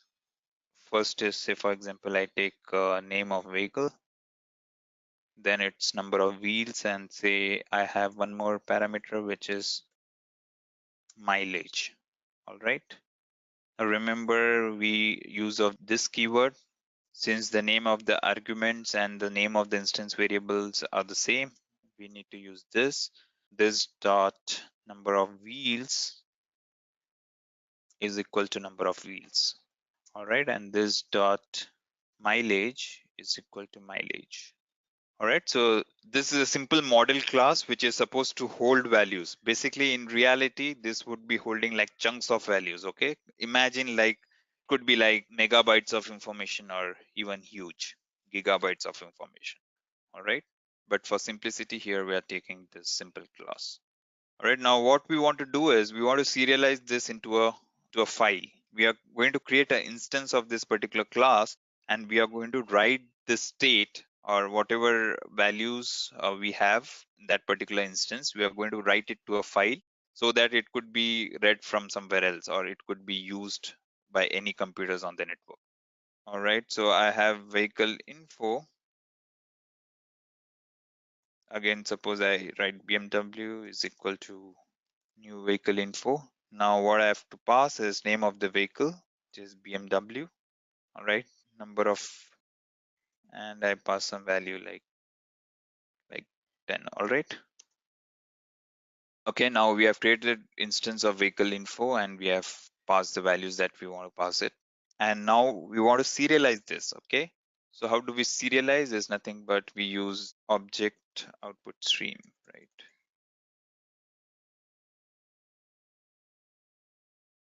So what does it take? So basically you could go into the source code, and if you want to deal more, you could actually see what are the constructors that it takes. You could see it takes output stream. So one is output stream as a constructor. If it takes output stream, then I'll have to create file output stream. Basically, I'll name this as object stream, and this one would be file stream. Okay, I create a new file output stream, and you could pass the file on which you want to write it. All right, so in this case, the file on which I want to write a particular class I'll pass it as file, and I'll be passing it over here. All right. So what I'm trying to do here is resolve this. Okay. So you take the file to which you want to serialize. So basically this vehicle info would be serialized into this file, and this file would be transported anywhere across your network. So it shows file not found exception. Again, I choose to throw it. It shows IO exception. Now I've passed this file stream here. All right, so this is how we usually write programs.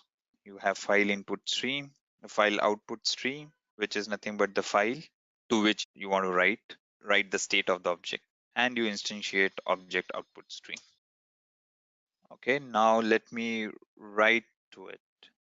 Okay, so basically what are you going to write is nothing but vehicle info, just instance of. Okay, so you want to write this instance of vehicle info, particular instance of vehicle info into the file. Okay, so I write something like this.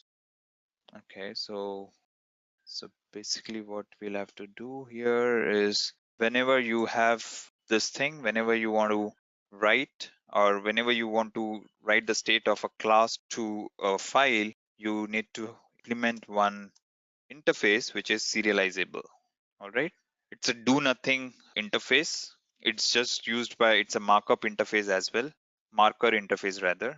It is just used by JVM to say that this particular class could be serialized, but it doesn't have any methods within it. As you could see, if it would have had some methods, it would have shown an error saying that you should implement it.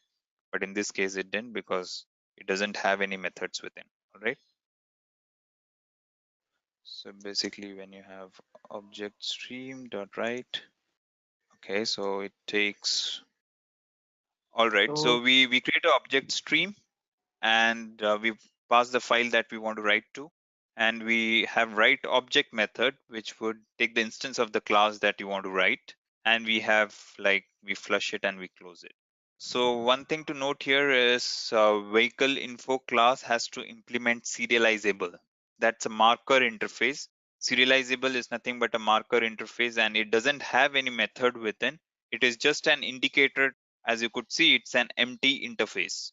All right, this is the source code of it. You could see it's an empty interface. It is just a marker, or it is just a notification to the JVM saying that this class is something that could be serialized. All right, so we have this class and we are going to serialize the state of BMW object into a file. All right, so now what I do is I create object output stream demo and I call serialize within it. Now this serialize is taking two parameters. So the first parameter is, this is other way of passing it. We are not actually creating instance, we are passing it directly. All right, so I pass this and I say serialized file, okay, or maybe dot bin. And the other parameter that it's taking is nothing but the instance of class that you want to serialize. All right, so here we are again getting exception which needs to be thrown off. All right, so this is a simple class that we have. We have vehicle info which carries BMW instance, or we have created instance of vehicle info with BMW values, and we are trying to serialize this to a file which is serialized file.bin. Okay, let me see if it runs. All right, so I hope it ran. Now this is a binary file. If you see, you're not going to understand everything that you have within this file. Okay, so I just, okay, so here you could see it's not something that could be completely readable, but you could get some idea about it. It's storing BMW. All right, and this is not meant for you to read it, right? It's not in a human readable form. This is basically for passing this over a network, and at the other end, you would deserialize it. All right, so this is how we serialized it. Now we will check on how we deserialize it. All right, so you saw the contents, right? It's something that is not readable. Okay, again I'll open it up. Not everything would make sense, but you could see that this is for BMW. So basically you could see the value BMW here, right? So now what I do is I want to deserialize this, right? So this is how you serialize it. We spoke about it, how we serialized it. Now we are going to deserialize this. So basically this deserialization won't happen on the same computer. It might or might not, or it could be say different application within the same computer as well. So if you have two applications running and if you want to interact between the two applications running on the same computer, could use serialization and deserialization. Or you could, majority of the use case for this feature is more about passing it over the network. All right, so let's see how we deserialize it. Okay, so when you deserialize it, you use object input stream. Okay, so in the same class, or I'll just for simplicity's sake, I'll change this to object stream demo because this is not just. All right, so I refactor it and I rename this to. Okay, so this has been renamed to object stream demo. Now create a private method, which is nothing but void deserialize. Again, for deserialization, you need to have the file, right? You could imagine of you having the file, and file should be okay. Okay, so now what we do is, so basically we could have this as a file rather, since we are going to send the same file for deserializing as well. So it's better to have it defined here and you pass it as serialized. Okay, so far we have serialized it. Now we are going to deserialize it. So what you do in deserialization is nothing but you use object. So the first thing that you will have to create, similar to we created file input stream above. Now we are going to file output stream in the serialized case. But here we are going to create file input stream. And I provide the file here. All right, so we have file input stream created. Now we have object input stream. All right, we are creating instance of it and it would be new object input stream and you would be passing the file input stream that you created in the step above. All right, it's showing you for exception. You have to could either throw it or you could handle it. So in this case, I'm throwing it off. All right, so we have, so here you could see we had write object. Now I'll have read object. So read object throws file not found exception or class not found exception that you need to handle. All right, again throw it. So here you could see IO exception and class not found exception, right? Single method can choose to throw multiple exceptions from within. All right, so we have chosen to throw it. Now we have vehicle info, or we don't know whether it's BMW at that point. So I say deserialized object. All right, so object stream dot read object by default it returns object type. So we need to typecast it. This is how we typecast it, one form to other. So basically we know that object stream dot read object is going to give us vehicle info object. That's why we can actually typecast it. All right, so now what I do is once I get this deserialized object, I'm going to print out the values that I have within. All right, so I'm going to print the name of the vehicle. So I say,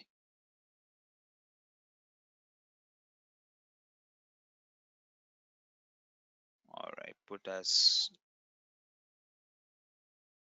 all right, so name of the vehicle in the serialized file. Similarly, I just copy paste it. We'll print number of wheels. All right, and we'll print mileage of vehicle. Don't need this one. All right, so basically we are serializing it and then deserializing it. After deserializing it, we are printing the value of the contents, or we are printing the contents of a particular object to see if it is what we expect. All right, so maybe I can do one thing. I can delete this off. Let me close this and let me delete this off. Okay, I'm deleting serialized info. I'm going to run this program again. and this program will serialize and deserialize it.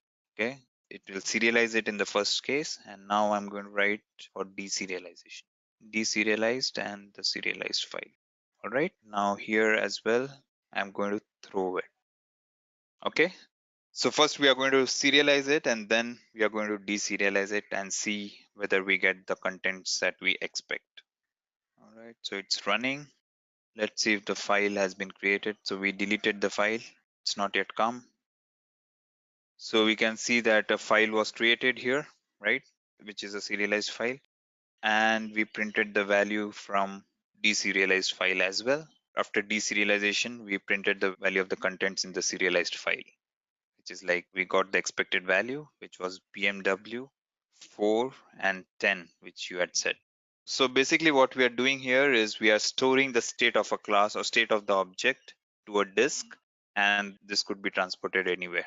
When I say it could be transported, it's nothing but this is just a binary file, right? So you could take it into your text file, or you could take it into your pen drive, and you could take it anywhere. All right, so that's the beauty of serialization and deserialization. I spent more time on this because this is something that is very important for big data. Since big data is nothing but all the big data frameworks that we have, they follow distributed computing, and this is one of the important internals of distributed computing. Though you need not take care of it, it's all taken care by the big data framework, but this is an important concept to understand. All right. So let me quickly talk about wrapper classes. It's not an important topic though, but I'll quickly cover on this thing. So wrapper classes are nothing but you have primitive data types that we discussed the first day, right? So initially we didn't have this wrapper classes in picture when the initial version of Java was created. So data types were dealt in terms of primitive data type itself. Then since Java is object oriented, right? It has to be completely object oriented. So they came up with a concept that we shouldn't be dealing data types as a primitive data type. Rather, we should be having some sort of object to it, which is wrapper, right? Which is wrapping this primitive data type. So in order to make it completely object oriented, they have come up with this wrapper classes, right? So int, when you define int, right? If you define int something of this sort, it's primitive. Whereas you would have something like this, inti is going to be primitive data type, and whereas you would have something like this, which is nothing but wrapper class, right? So if you go into the wrapper class, you could go into the source code and see it's nothing but it's doing the same thing. It has got some utility methods as well on the top of it, but basically it's storing your value. So for now they have changed the source code quite a bit. Basically it's storing in terms of characters, I believe. All right, so you need not take care of this, but what I'm trying to say is wrapper class is nothing but a wrapper built upon the primitive data type, so that everything is taken care in terms of classes, since it's a completely object oriented programming language, right? So Java has a class dedicated to each of the primitive types. These are known as wrapper classes because they wrap the primitive data type into the object of that class. All right, so you could see for byte, you have a wrapper class, corresponding wrapper class as byte, which starts with capital B. All right, since it's a class, it has to start with uppercase, or it has to follow camel casing. Short has again short, int has integer, long has long, float you could see a corresponding wrapper class with name float, double will have double, character char will have character which starts with uppercase C again. Boolean again has camel cased boolean as its wrapper class. All right, so when it comes to classes, you could have hierarchy. So basically, you could see that all this byte, short, integer, long, float, double, everything is subclassed from number. So basically, in the source code that we saw for integer, you could see it's extending number, right? So that's what it is saying here. It's a subclass of number. Integer is a subclass of number. So how do we use wrapper class? It's basically you just have to pass value to it, or you could have as a part of constructor you could pass some kind of value to it, or so you could either assign value of 100, right? Or you could have something like this. Okay, so you have different variants of it. You could either create it directly, assign literal value to it, or you could have something like this. But as you could see, this is deprecated. This is no longer required actually. It is still accepting it. It's not throwing compile time error, but it's deprecated, which means if you're writing a new code, you shouldn't be writing it this way. So there's also concept of auto boxing, which is nothing but if you have like integer a could be assigned value k directly, all right, or could be assigned value j directly. So it could be converted from wrapper class into your primitive type without any kind of conversion. That is known as auto boxing. It does it by itself. Now, what is generic in Java? Generic is nothing but template in C++, rather. You define a template which is a general this thing. You're not putting in a specific data type. You are saying that this is what it is. It's a template, and you could have any data type during runtime. So basically what you're trying to say is this particular method or this particular class is a generic class which could handle any data type that is passed. So it's not specific. All right. So generics in Java is similar to templates in C++. Generic enable type parameters when defining classes, interfaces, and methods. All right. So the type parameter is nothing but a generic type, and it's not saying that it's going to deal just with integer or with character or with string. It is saying that it could handle anything that comes, any type that you would send it, any type that you would instantiate that class with. All right. So when we take example, you should get some more idea about this. Generic provide compile time, type safety, allowing programmers to catch invalid types at the compile time. So generics work on type erasure, which is nothing but which is done at the compile time itself. Basically, it's done at the compile time. It can catch exceptions during the compile time itself, or it could prompt you during the compile time itself. All right. We can specify the type in the angular brackets. So whatever type you want to do, whatever type is that class going to handle, we can put it into angular brackets, which makes it generic. All right. So here you could see that there's a method which is print array, which is taking e as type. So as you could see, e is the type here. All right. E is a type here. And we are not mentioning that it is going to take print integer array or string array or something of that sort. We are saying that it's generic. So whatever you pass or whatever you instantiate it with, it's going to take that array and print elements within it. All right. So this method could be thought of as a generic method, right?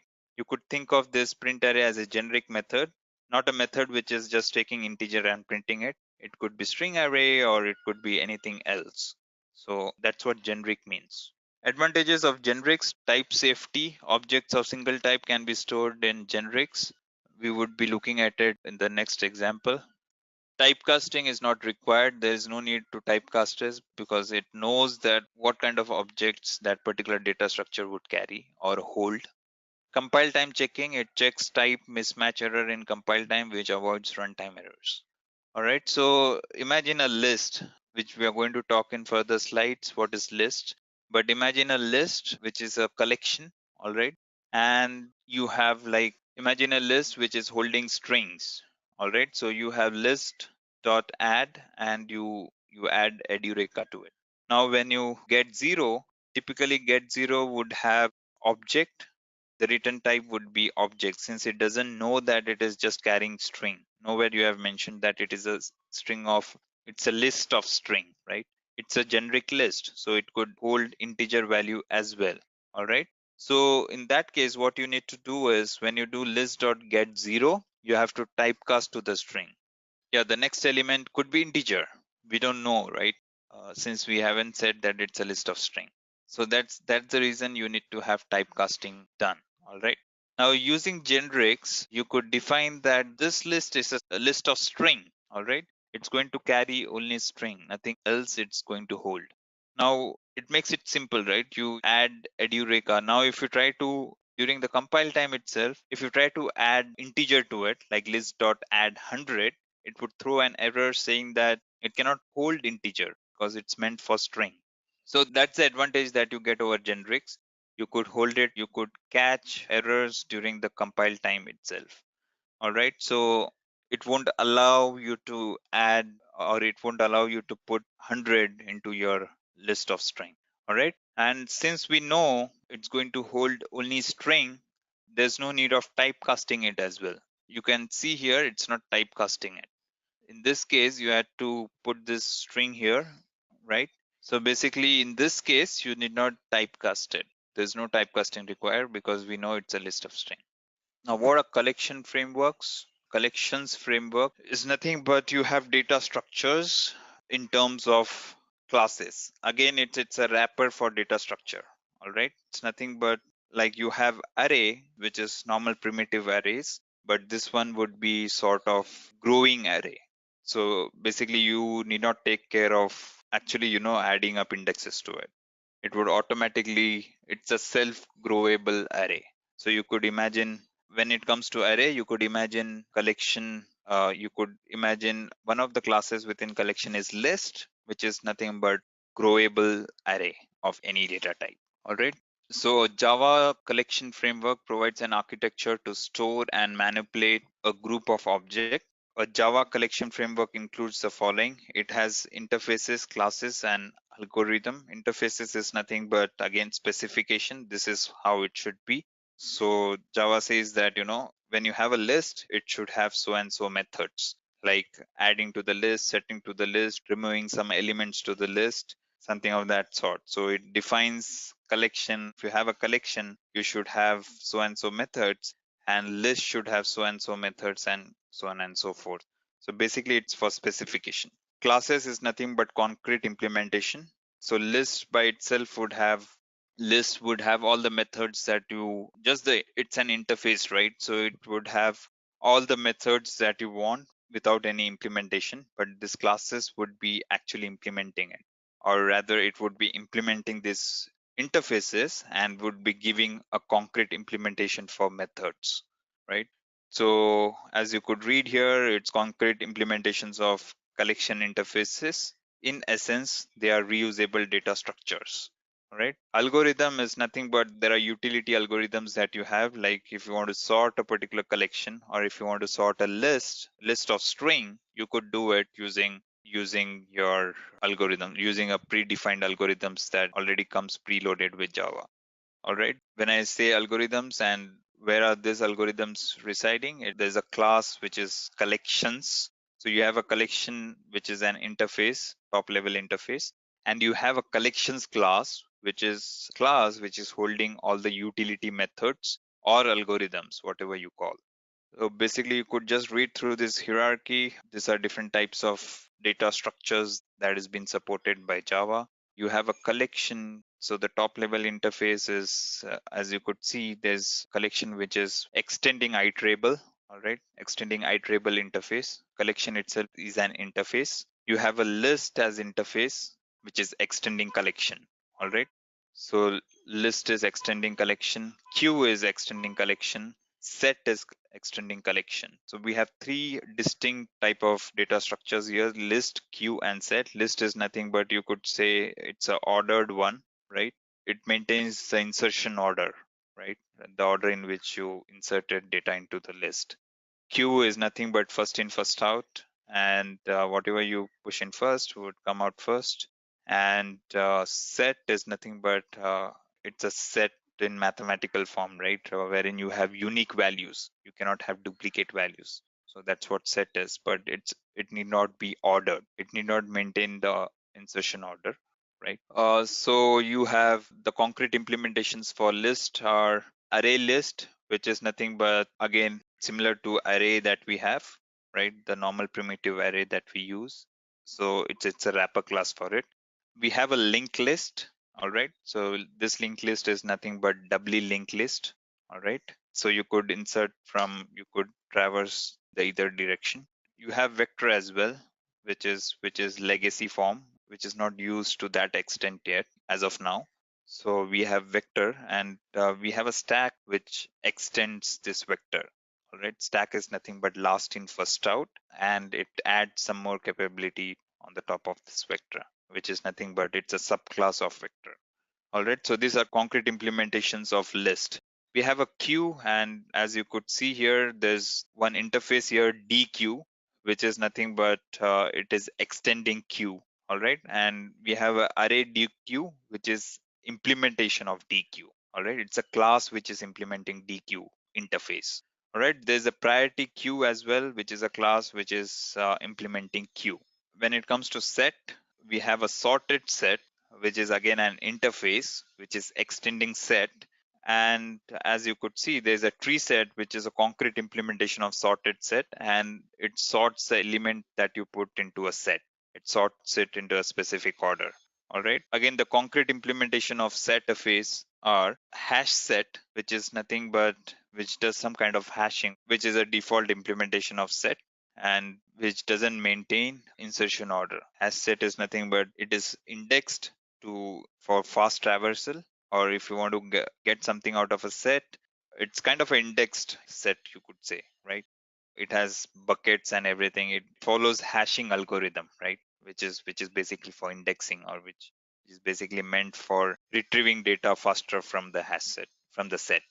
And that implementation, that's a default implementation, which is hash set. All right. There's a linked hash set which maintains the insertion order.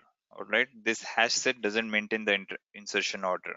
So if you put X and Y into your hash set, and if you retrieve it, or if you traverse through it and print the values, it's not mandatory that you would get X and Y in the same order. Whereas in the linked hash set, it's pretty much you could be 100% sure that X would come before Y.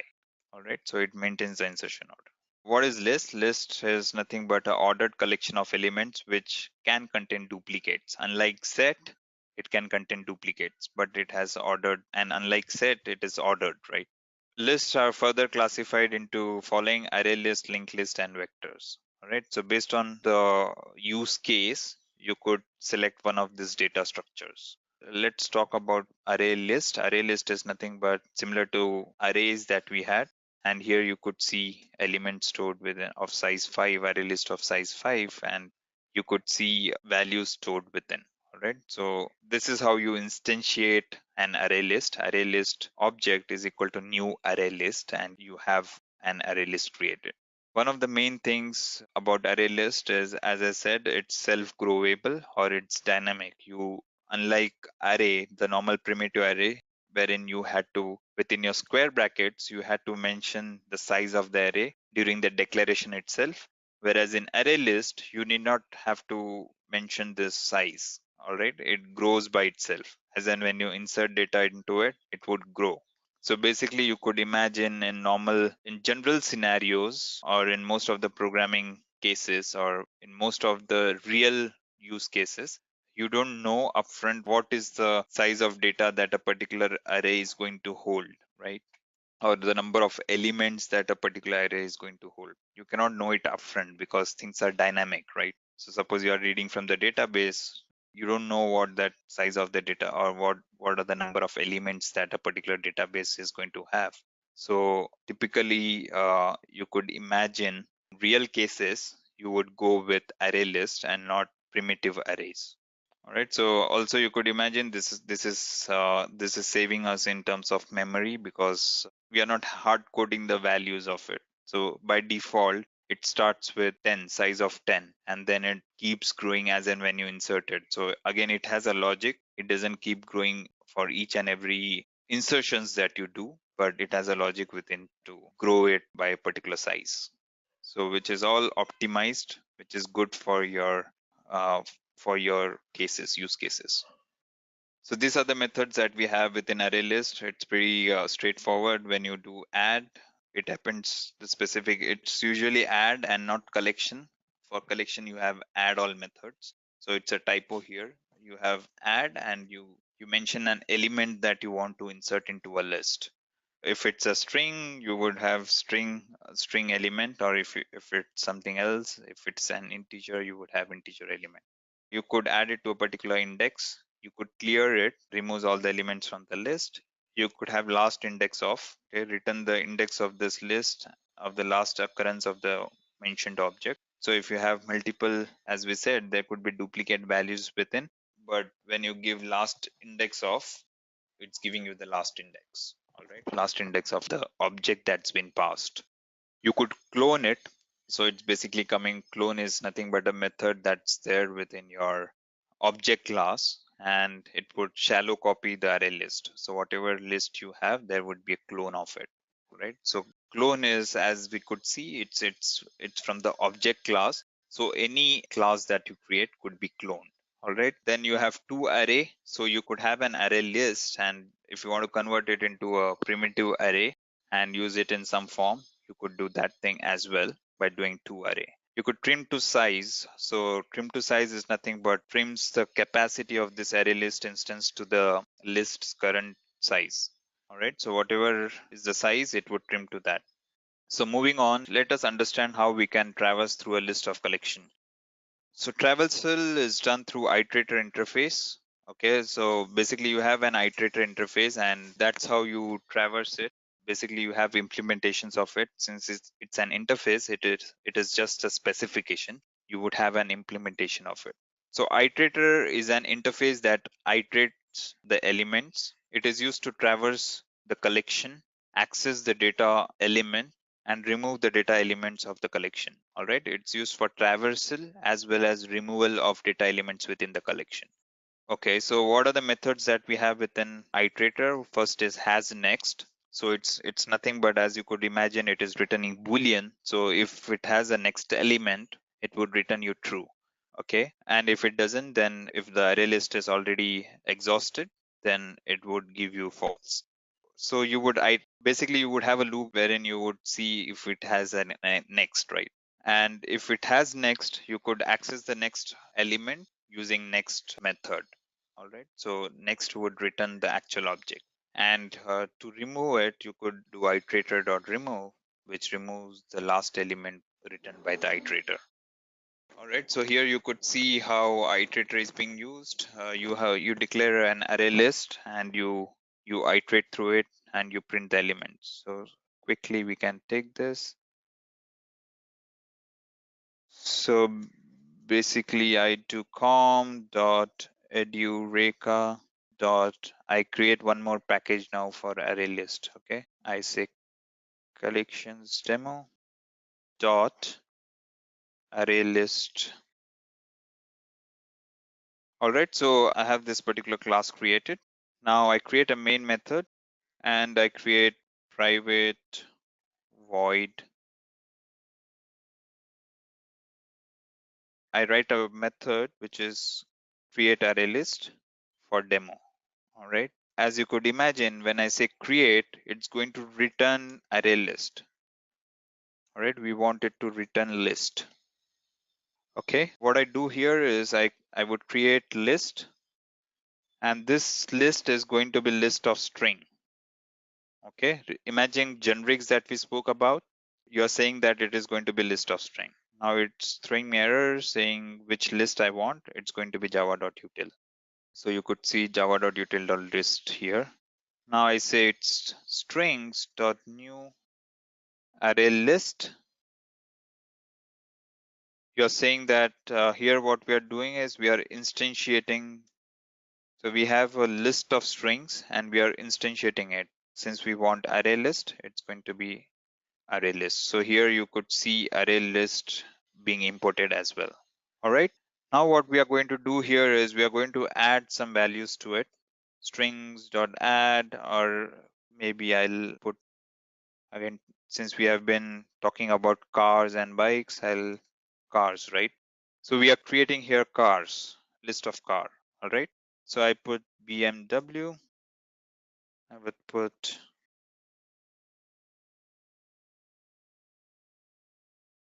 all right, so all German cars, and then we return it. We are returning this. So we are creating a collection, right? And we are inserting data into it, and we are returning it. All right, so this would create a list for me. All right, now I want to iterate this list. Okay, so I create a private method which would return void and which would print array list for demo. All right, so as you could imagine, this is going to take a list as parameter. All right, list to be printed, or it's pretty much implicit or implied. that list is, whatever list you pass as a parameter is going to be taken for printing. Okay, so here what I would do is list dot iterator. I take the iterator. Okay, so I get the list iterator. I say iterator, and I would say list iterator. All right, so I take this list iterator and I say list iterator while it has any elements within. So how do we check with whether it has elements within is nothing but dot has next, if you remember. While it has any elements within, what we are going to do is we are going to print the value in the list. All right, we are going to print it using iterator dot next. Okay, so I've created two methods. One is create array list for demo and the other one is print array list for demo. Create array list is doing nothing but it's creating a list and it is returning the list, and print array demo is printing the list that you have passed as a parameter. Okay, so I create a new element of array list demo dot create array list. All right, and whatever array list that I get, or whatever list that I get, I would be putting it here. All right, now I create one more this and I print it. All right, now when I print it, I'm going to pass this returned array list. All right, I think it's pretty clear now. So we have created array list in this method and we have returned it. And in the second case, we are just going to print it. We are going to take any array list and we are going to print it. All right, so let's see. So rest of the collections, most of the collections, you do it pretty much similarly. It's just that, it's used for different use cases. All right, I am getting some error, I think. Okay, yeah. You could see here it has printed BMW, Mercedes, and Audi, which we had put into the array list. All right, so that's how you kind of iterate through it. Similarly, you could just remove it. You could use list iterator dot remove will remove the current element that's been iterated. All right, so yeah, basically I don't need to actually create one dot remove. You could remove it. All right, so that's how you remove it if you want to. So you have the same syntax. So basically we don't use iterators nowadays more. It's more about, we have Java 8, there are different constructs, like we have lambda expressions and stuff, we have stream processing. Basis is you have iterators. All right, so this is what we have. We have an iterator which is iterating through all the elements, right? And you could remove it as well using the iterator. Usually nowadays we use Java 8 streams, which helps us to iterate through, which is pretty much like the underneath is iterator and stuff, but there are some kind of abstractions done so that we don't actually deal with iterators. There's some kind of abstractions, or it's less verbose. In this case, you have to write a lot of code to print through and everything, whereas in streams it would be just one method call which would do a lot of things, right? So that's what is being used as of now, but this should be good enough to start off with to understand the basics of it. All right, other thing is, I was talking about the best practices, so it's good to have things broken down in methods so that could reuse it rather than putting everything into the main method, which makes it difficult for any other developers to understand more. So basically, it's a good practice to make it modular, right? And which enables reusability as well, which reduces the lines of code within your program. So tomorrow, if I have some other list which I want to iterate, I can just pass the list to this and it would iterate and give me the result. So I don't have to write the same piece of code again. All right, so moving on. So we have an array list. Array list is nothing but an abstraction done on a primitive array. So what are the advantages of using array list? It's more about, it's faster in terms of retrieval, right? Index based retrieval. So suppose if you want to get to the index 2, just write like array list dot get 2 and it would give you the one at the index 2 or the element at the index 2. Whereas when it comes to insertions and deletions, if you want to insert a particular object at index 2, what it has to do is it has to move that was there at the index 2 to the index 3, and it has to increment the entire array by one or move to the right by one position. which is pretty cumbersome, right? Which takes a lot of time. So insertions and deletions are not good when it comes to array list, whereas when it comes to retrieval, it's faster. So based on the use case, you have to decide which data structure you should go for, right? So simply put, if you think of big data applications, it's mostly about you don't have insertions and deletions as such. It's not transaction, right? A typical online transaction processing, this thing would be application, or say for example you have Amazon, right? Amazon or something wherein you have a lot of transactions happening which needs insertions and deletions, right? In that case, array list is not a good option.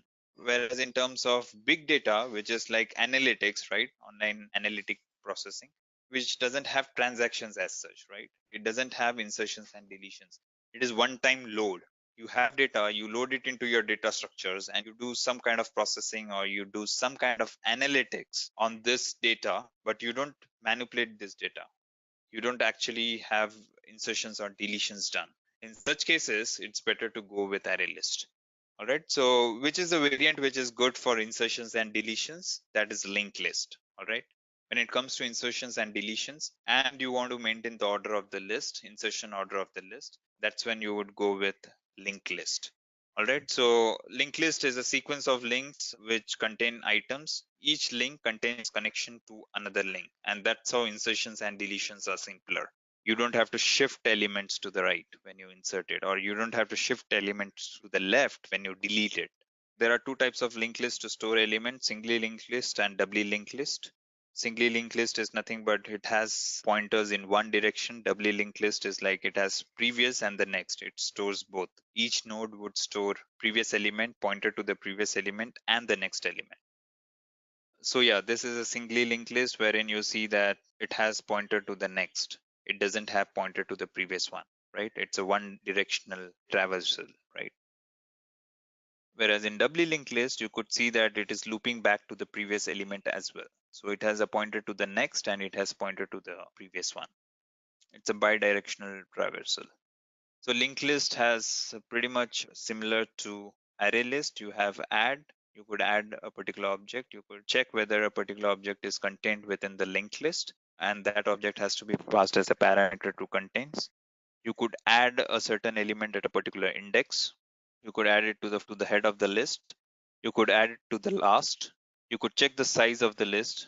You can remove the element from the list, and you could get the index of a particular element. So you could pass some element and get the index of it.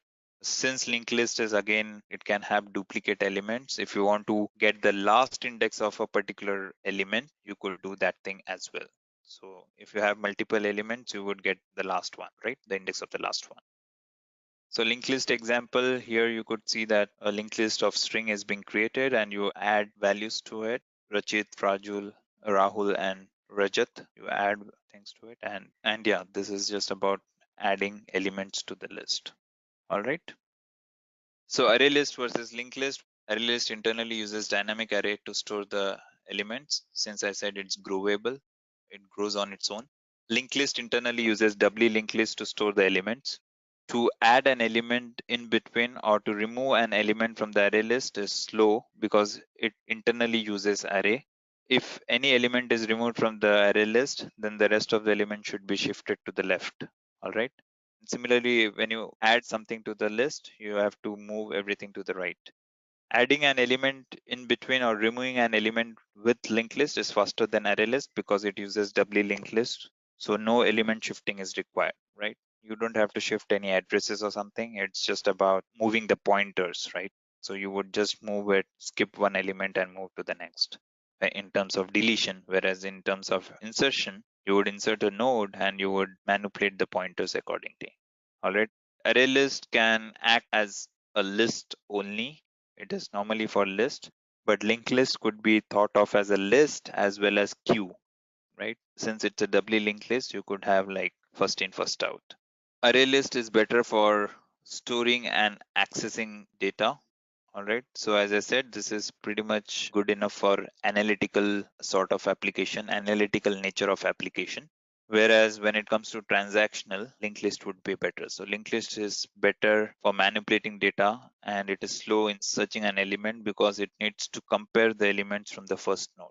When it comes to, index based search, it is slower because it has to start all the way from the start, because it goes through links, right? It has links linked to next element, and that's how it traverses through. Vectors are similar to arrays, but it's a legacy form of it. It's a dynamic array, again, similar to array list. All right. It could be visualized very much similar to array list, but just that it's a legacy of Java. It's not used to that extent, or I would say it's not used at all at this point. But what is important to note is vector is synchronized. When it comes to multi-threading, it's better to go with vector, but nowadays we have concurrent array list that is supporting concurrency, right? So there are a lot of optimized versions of it, which gives a lot of performance improvement. So vectors are no more used as such in industry. It's a legacy form of array list. There are concurrent versions of array list that has been evolved, which could be used in multi-threaded applications. All right. Vectors contain many legacy methods that are not part of collections framework. So it doesn't even fit into collection framework because it contains some legacy methods which are no longer used or which are not part of collection framework at all.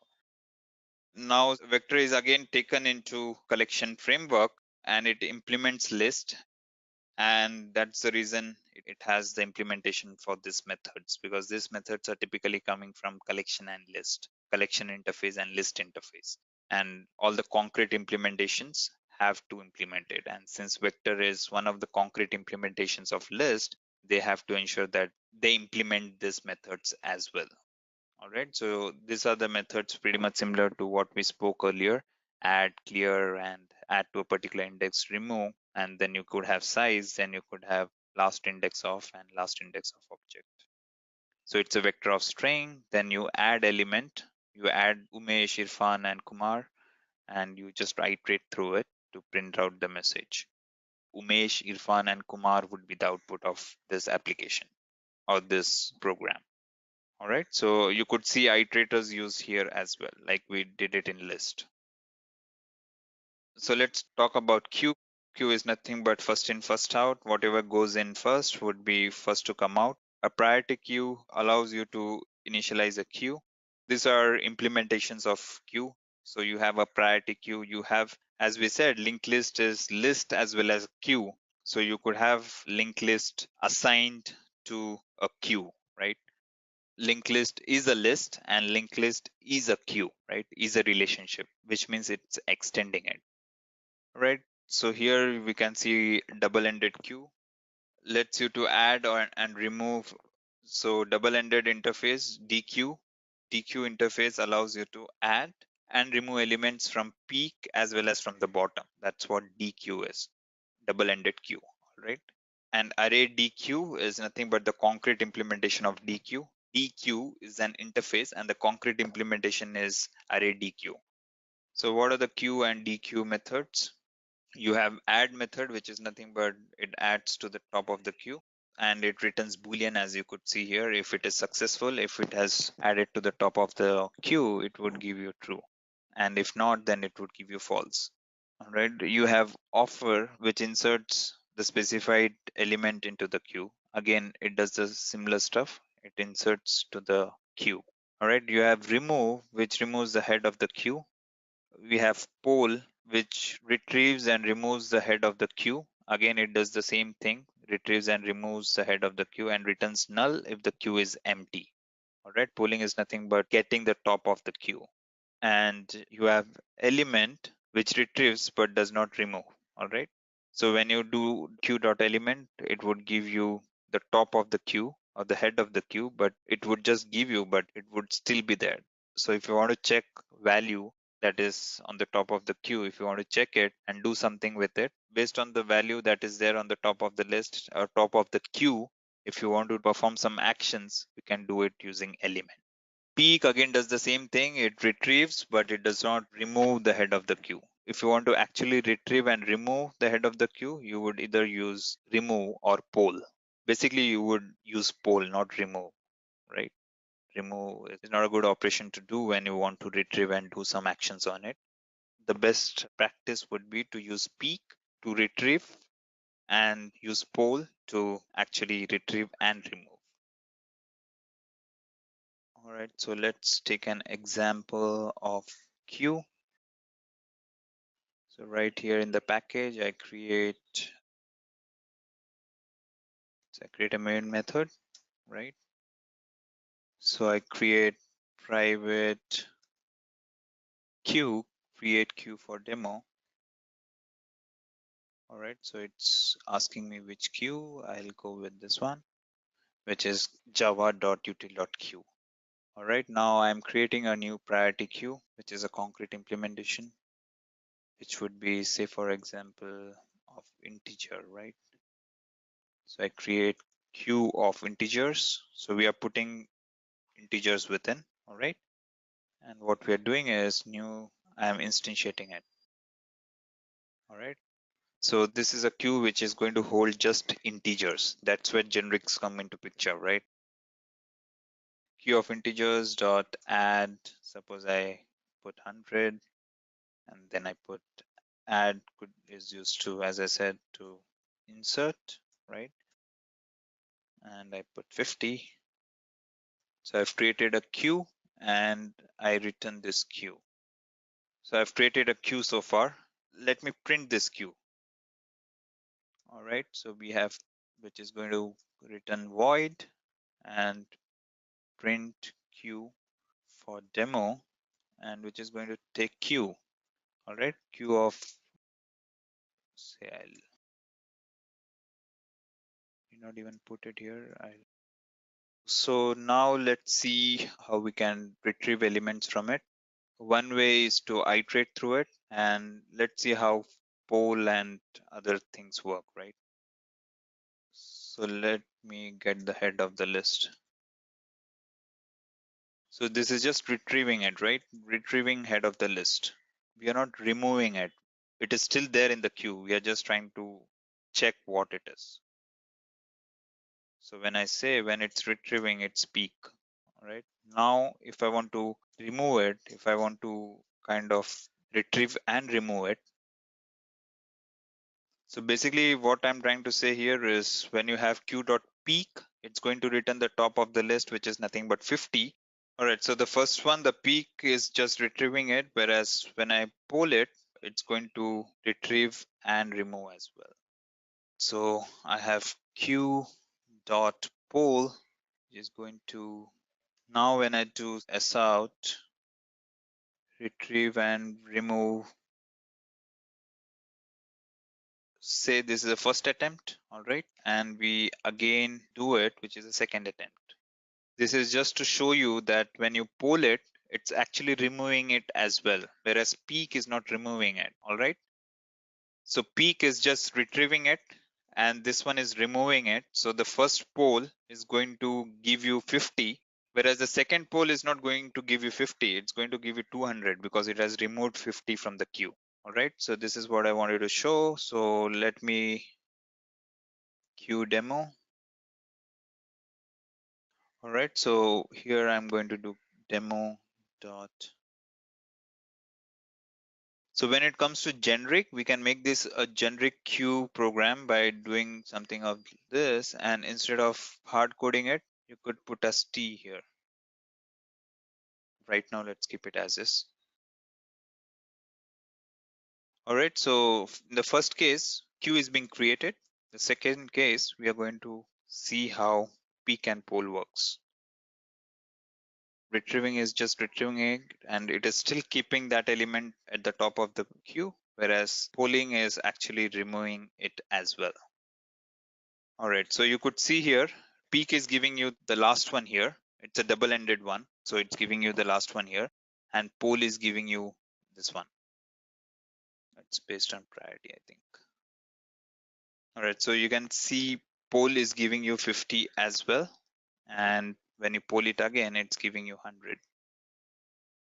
All right, let's move on to the double-ended queue. All right, so here we have something like you could remove first. All right, so it's a double-ended queue. You could interact in both the directions. You could actually remove first and add to the last and stuff like that. So you could see here that there's a double-ended queue created with 4 elements initially. 21, 42, 63, and 84. And you could see that remove first is removing 42, 21 rather from here, since 21 is the first one. So it's removing 21, and remove last or add last, it's adding to the last, which is nothing but it's adding 105 to the last. So what is set? Set is nothing but, as we said, it's a representation of mathematical set, which is unique, which holds unique values, right? You cannot have duplicate values within set. Set has its implementation in various classes such as hash set, tree set, and linked hash set. So it's a mathematical set abstraction. We have variants of set in Java, which is hash set, linked hash set, and tree set. Hash set is nothing but it hashes it, or basically there's this indexing done. And it's good for retrieval, as you could imagine, since it's indexed, it's good for retrieval. Okay. So the analogy behind this could be, or it is analogous to index page that you have in books, right? You have index page, you just go to the index page and see at what page is the content that you are looking out for. This one is pretty much similar to that. So when you do hashing, you would be able to retrieve it much faster than sequential retrieval. All right, so that's what hash set does, and it has unique values, of course, which is a property of a set. You can't have multiple values within or duplicate values within. It doesn't sort automatically. This is a typo here. Hash set doesn't maintain any order at all. It's internal to the order in which the retrieval would be done is pretty much internal to the runtime. Or what I mean to say is, if you have a hash set with the same content and if you run it multiple times, you would see that the retrieval is different in different instances. So it doesn't maintain any order. Your application might demand something or demand a data structure that is set, as well as it maintains the insertion order, right? That's a scenario in which you would go with linked hash set. So linked hash set is nothing but set which has its insertion order maintained. All right. So the third one is tree set, which is nothing but it. So these are the methods that gets inherited into hash set, and not similar to other collections that we have, but just to talk about this one. So you have add, which is just adding object into hash set or linked hash set. You have contains, which is basically checking whether a particular object is present in a set. You can clear the contents of the set. You can check whether a set is empty using isEmpty method. You can remove a particular object from a set using remove method and pass the object that you want to remove. Clone is nothing but a method that is inherited from object class, which is superclass, and it is basically meant for cloning any data structure or any class or any instance of a class. All right. So when I say cloning, it's not but making a copy of it, and it's a shallow copy. There's a deep copy and there's a shallow copy. Shallow copy is nothing but the properties within the set, so the references remain the same. Basically, you would have a value, say for example string, right? If you have a value, say Edureka, you would basically have both the set pointing to the same instance of Edureka. All right, so it's a shallow copy, and deep copy is wherein you would have different instances altogether. So when a change is made in new set for a particular element, it won't be reflected in the other set. So that's deep copy. But by default, it's a shallow copy that's done. If you want to deep copy it, then you'll have to use some other utility or use some other class. All right. There's an iterator similar to other collection. You can have iterator to iterate through the set. And if you want to check the size of the set, you could use the size method. All right, so let's see an example of hash set and linked hash set. All right, so here I've created two methods. Create hash set, which creates the instance of hash set and adds some integer values to it, which is 130, 340, and 440. And you see there's one more method created, which is create linked hash set, which is again inserting three elements into it, which is 100, 300, and 500. So I return this. All right, now I write a method to iterate through it, which is displaying nothing, and print set, and which would take set s. All right, what you do is you have like set to print dot, you could have iterator, right? which would give you a iterator, which would give you an instance of iterator for set. All right, so we have an iterator created for set. Now let's iterate through it. So remember how we iterated list. So you would say set iterator dot has next. If it has next, then print the value of. So basically we have this, then you have set iterator dot next, which would give you the actual value. All right, so we have a method which would iterate through the set and display its content. All right, now what I do is I create instance of set demo.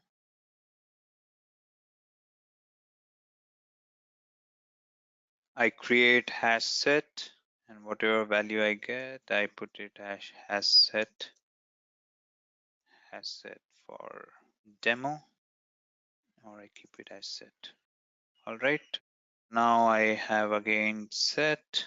I say linked hash set for demo. So basically we just creating the set. All right, then we create the linked hash set. Now set demo, we are going to print it. The first one to be printed is hash set for demo. And this is what is reusability, right? See, I'm not writing the method to print it multiple times. It's just once, and which could be used for printing hash set as well as linked hash set. So this is what reusability is all about. If you don't expose it as a method, and if you write it within your main method, you won't be able to reuse it, and you would have to write the same piece of code multiple times, which adds to the redundancy and which is not a good practice. And this also makes it much more readable. By looking at it, you can understand that, okay, it's creating a hash set, the second method is creating a linked hash set, and the third one is printing a set. So it makes much more readable, right? So that's an important factor as well when it comes to programming. All right, so here we can see that when I printed the hash set, it gave me 133, 44, 40. Now the thing is, it's just 3 elements, so it has maintained the insertion order. But basically, if I have more elements, I'll just copy this multiple. Oh, okay, I remove this. Okay, now you can see that you won't get it in an insertion order since it was just 3 elements. It's by fluke that you got it in the same order as which you inserted. So if you see it now, so now you can see that, the first element that got retrieved is 4401, which was basically you put it at the last, right? So it's pretty much random. As I said, linked has set, the retrieval would be pretty much random. You could see 4401, then 130, which was the first element inserted, then 340, then 440, then you saw 40, which is again out of order. So basically, this is what linked hash set does. And suppose I put the same values in the linked hash set, you would see that insertion order is maintained. All right, so from here, if you see from 130, I think from here it's printing linked hash set. And you could see the insertion order being maintained as is 44, 10. And when you see hash set, which is pretty much like this one, you can see that it's random. All right, so that's what linked hash set and hash set differs on. Tree set is nothing but it's a sorted set, and you have a retain all method. Retain all method is nothing but intersection between two sets. So basically you could pass one more set to the retain all method and you would get an intersection of two sets. So what I mean to say is if your set has value 1, 2, 1, 2, 3, 4, and you pass one more set to it, or you invoke retain all method and pass one more set to it which has values 1 and 2. All right, so your source set on which retain all method is being called, that has got 4 elements, 1, 2, 3, and 4, whereas the set that is passed to retain all contains only 2 elements, that is 1 and 2. All right, now when you invoke it, your source will have only 1 and 2. Your 3 and 4 would be removed off from the source set, because the retain all method is nothing but it's an intersection between two sets. Okay, so size and hash code, so all these methods remain the same as other ones that you have in different collections, right? So you have like size, which would give you size. Hash code is nothing but a unique integer that's written for any object in Java. It's not just preset. Any object in Java, when you invoke hash code, it would give unique integer. All right. Because this particular method is inherited from object class of Java. Contains is nothing but pretty much similar. You pass an element and check whether that element is contained in the source set. Contains all is something like retain all. It would return true only if all the elements in the collection that's passed here as an argument is present in the source set. All right, it has to have everything, all the elements. So in the previous case wherein I said the source has 1, 2, 3, and 4, and if you do collect contains all on a set, or you pass a set to contains all with values 1 and 2, it would return true. Whereas if you pass a collection with values 5 and 6, it would say false because you don't have values 5 and 6 in your source collection. All right, iterator is nothing but it returns the iterator that we checked on. You can convert it to two array. Any collection could be converted to two array, which would give you object array. You could check equals, basically checks if the collection is, I think it has to be empty here. It checks whether your collection is empty. So there's a typo here. Just to give you an example, I'll create one more. So I copied the same method and I said create tree hash set. All right. So what I do here is I'll make these changes. I'll keep it as, this could be kept as set. And this is like tree. All right. So tree set and we are set. Now I print this one. Okay. Basically set demo dot create tree hash set. All right, so I'm printing this. So prior to that, maybe I'll put a statement here, printing tree set. All right, so I created a tree set with this random values 130, 340, 440 and stuff like that. Now let's check whether it has sorted it or not, right? So I created a tree set and I'm just printing it here. So what you can see here, we have created tree set. Now, if you see it right after printing tree set, all the values that you see here 10, 30, 40, 44, 130, 440, it's all sorted if you see, right? And it's unique as well. So if you insert it multiple times, like if you insert 10 multiple times, still it would take just one value of 10. All right. So you cannot have multiple values. If you put 10, unlike array list or linked list, which will have multiple values, this would take just one 10. All right, it would ignore the other one. Enum set is a special type of set which creates, enum is nothing but a constant. It's a replacement for constant in Java. So basically it's a replacement for public static final, and basically for constant earlier it was like we used to use public static final, but now it's advisable to use enums for constants. All right, we'll see an example which would give you much more clear idea about it. So first one is all of. All of method is nothing but creates an enum set containing all of the elements in the specified element type.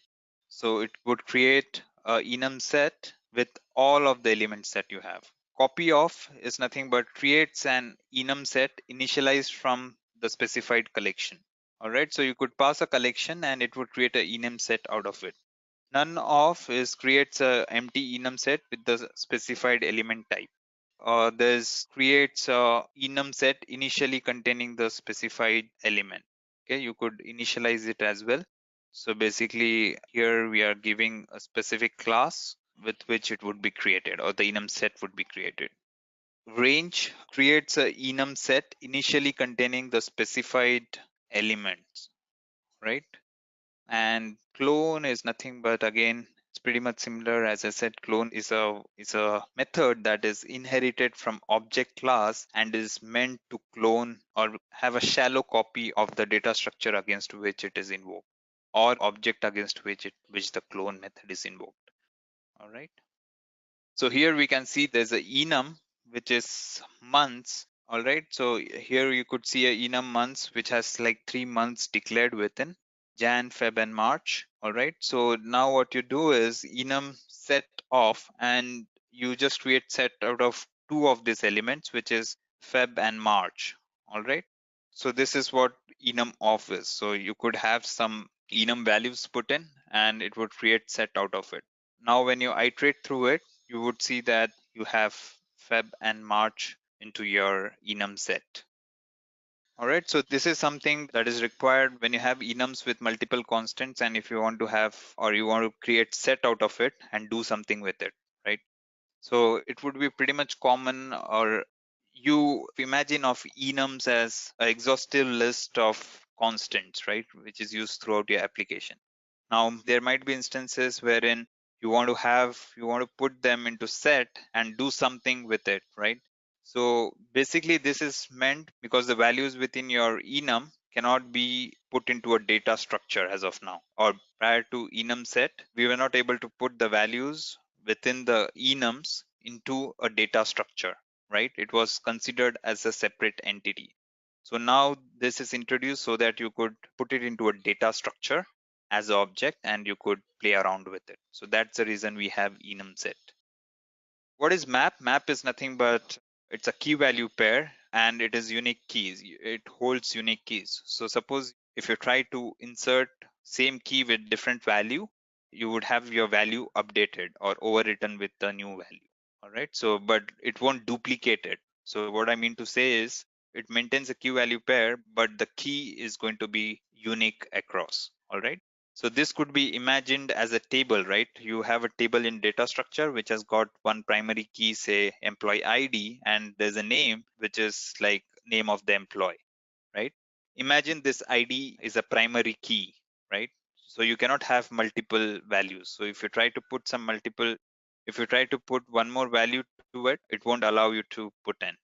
The only thing that you could do is update the value of existing IDs or add a new ID. So this is pretty much similar to that, right? Map is specifically for maintaining key value pair and wherein keys would be unique. And if you try to map an existing key with a new value, you would see that the value is being overwritten, but you won't have duplicate keys. All right. Again, there are different variants that we would look at. Map has hash map, which is similar to hash set, which is based on indexing or hashing. All right, you have linked hash map, which is pretty much similar. Again, hash map doesn't maintain the sequence of insertions. Linked hash map maintains the sequence of insertions. There's a sorted map, which is again tree map and which is sorted on based on keys. All right, so the structure that you see here is pretty much similar to set, right? We had hash set, we had linked hash set, and we had tree set. So this one is pretty much on the same lines as set. So how do you put data into your hash map? It's with put method, right? You have put method and you put some key and value. All right. We have put all. We can have an existing map, and if you want to put all the key value pairs that's there into a map, into a new map, you could use put all. Or you could remove some key, you could get some key. All right. You could check whether a particular key is contained within hash map. You could get your key, all the keys in the hash map as a set, which is key set. Just give you extract all the keys as set, and as they are unique already, then you would get a new set returned out from key set. Entry set returns the set view containing all keys and values. So basically you would get all the keys and values as a set when it comes to entry set. From the entry set you could get key and value distinctly. All right, so get key is nothing but obtain a key, get value would give you a value against the key. Now, what are the typical exceptions that you get when you deal with map? Some exceptions thrown while using map interface is no such element exception. So when you're trying to invoke some item from the map, if you're trying to invoke a key that doesn't exist, this is what you would get. Okay, this is more about when there are no items, if there's no item that exists in the map at all.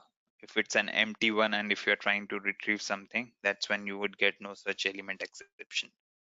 All right, class cast exception is pretty much it's a generic exception that you get when you try to cast it against an object, or suppose value is a string, all right, and if you try to cast it to integer, you would get a class cast exception since string cannot be mapped into integer.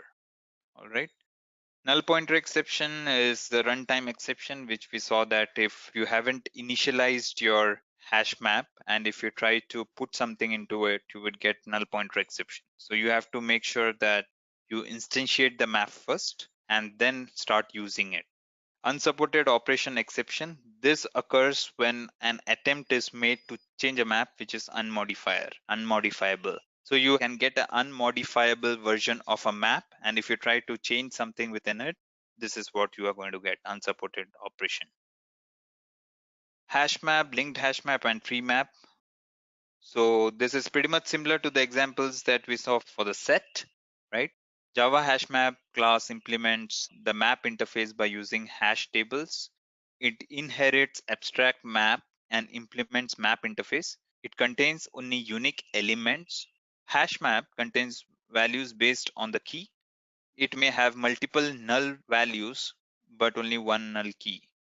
So this is important to note. You can have multiple null values, but only one null key. You can't have multiple null keys. So null is also treated as a key, as a valid key when it comes to hash map. Right? Whereas in hash table, there's one more variant of key value pair, which is hash table, which would throw you an error if you have key as null. But hash map takes key as null. So that's an advantage of it. So hash map doesn't maintain the order of the element. Linked hash map maintains the order of the elements in which they were entered. And tree map sorts based on the key. So these are pretty much the same thing that we discussed for map earlier. If you see entry set, key set, and all those things, we have already discussed about, and it's the same one. This is something that we have in specific to tree map. You could get first key, you could get last key. All right, since it is sorted, you could get it. Now there's a hash map example.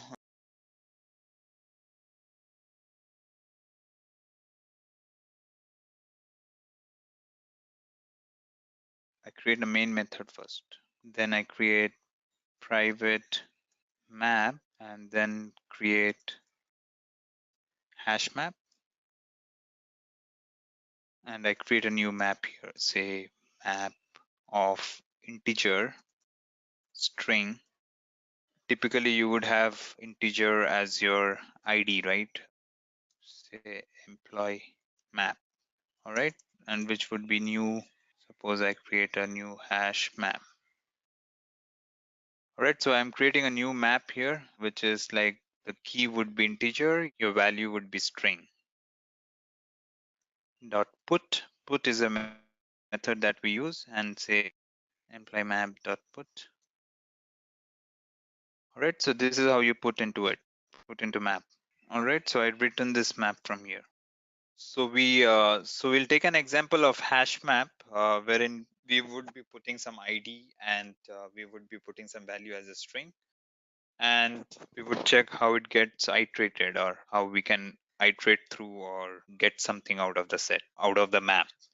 Okay. So here you can see that I created a hash map. I created this method, which is create hash map, and I put some value within, which is nothing but, and you could see here, it's a map of integer and string.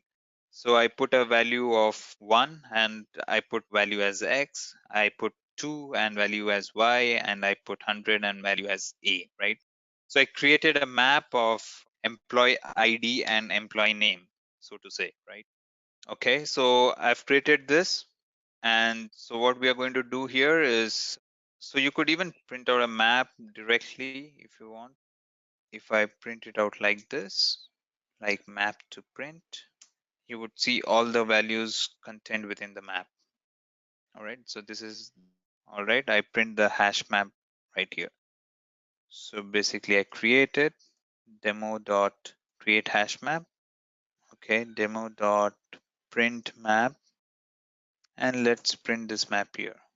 All right, so we have inserted 3 entries into this map, 1, 2, and 100 with ID 1, 2, and 100, and which has got value of X, Y, and A respectively. And what we are doing is we are just printing the map, contents of the map right here. So you could see here there's 1, 2, and 100 been printed out here. All right. So again, this is a hash map, and you could have it's based on hashing, so it doesn't maintain any order. So if you have multiple values within, you would see that the order is not maintained, similar to what we had in hash map. So if I put something like this, all right, now when I run it, you would see that insertion order is not being maintained, and when you retrieve it, you will get it in any order. All right, here we can see that the order is not been maintained. 112 is displayed first, which is second last actually. All right, so it gives you all the entries within the map, but it won't maintain the insertion order. So that's, if you want to maintain the insertion order, you have used linked hash map.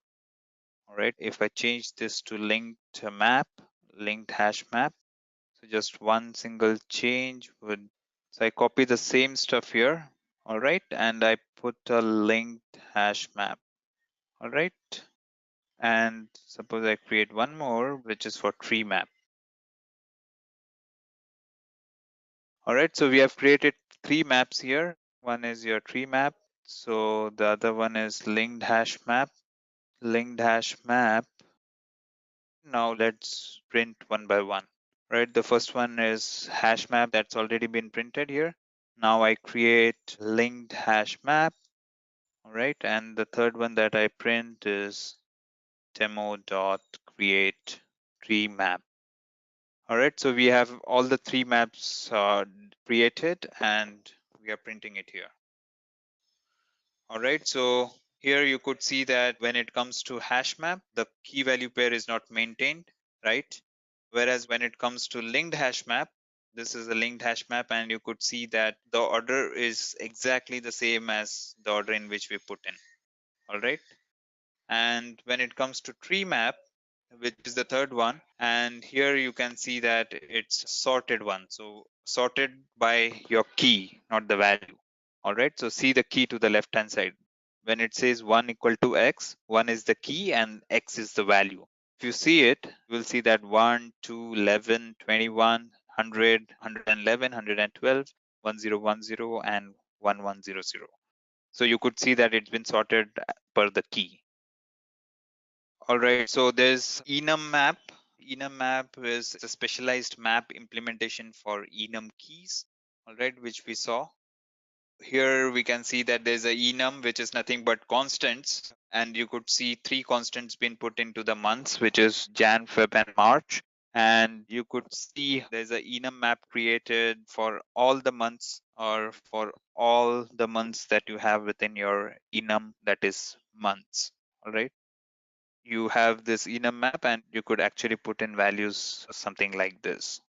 So basically enum map is nothing but you could use the enums or the values within the enums as your keys, all right, when you use enum maps.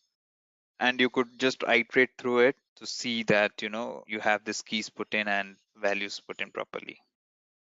All right, so just to give you an example, we can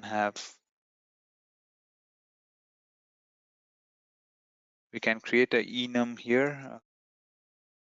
I'll choose to create the same one, and I create enum here, right? So I create enum month, and which has got, say, for example, Jan, Feb, March.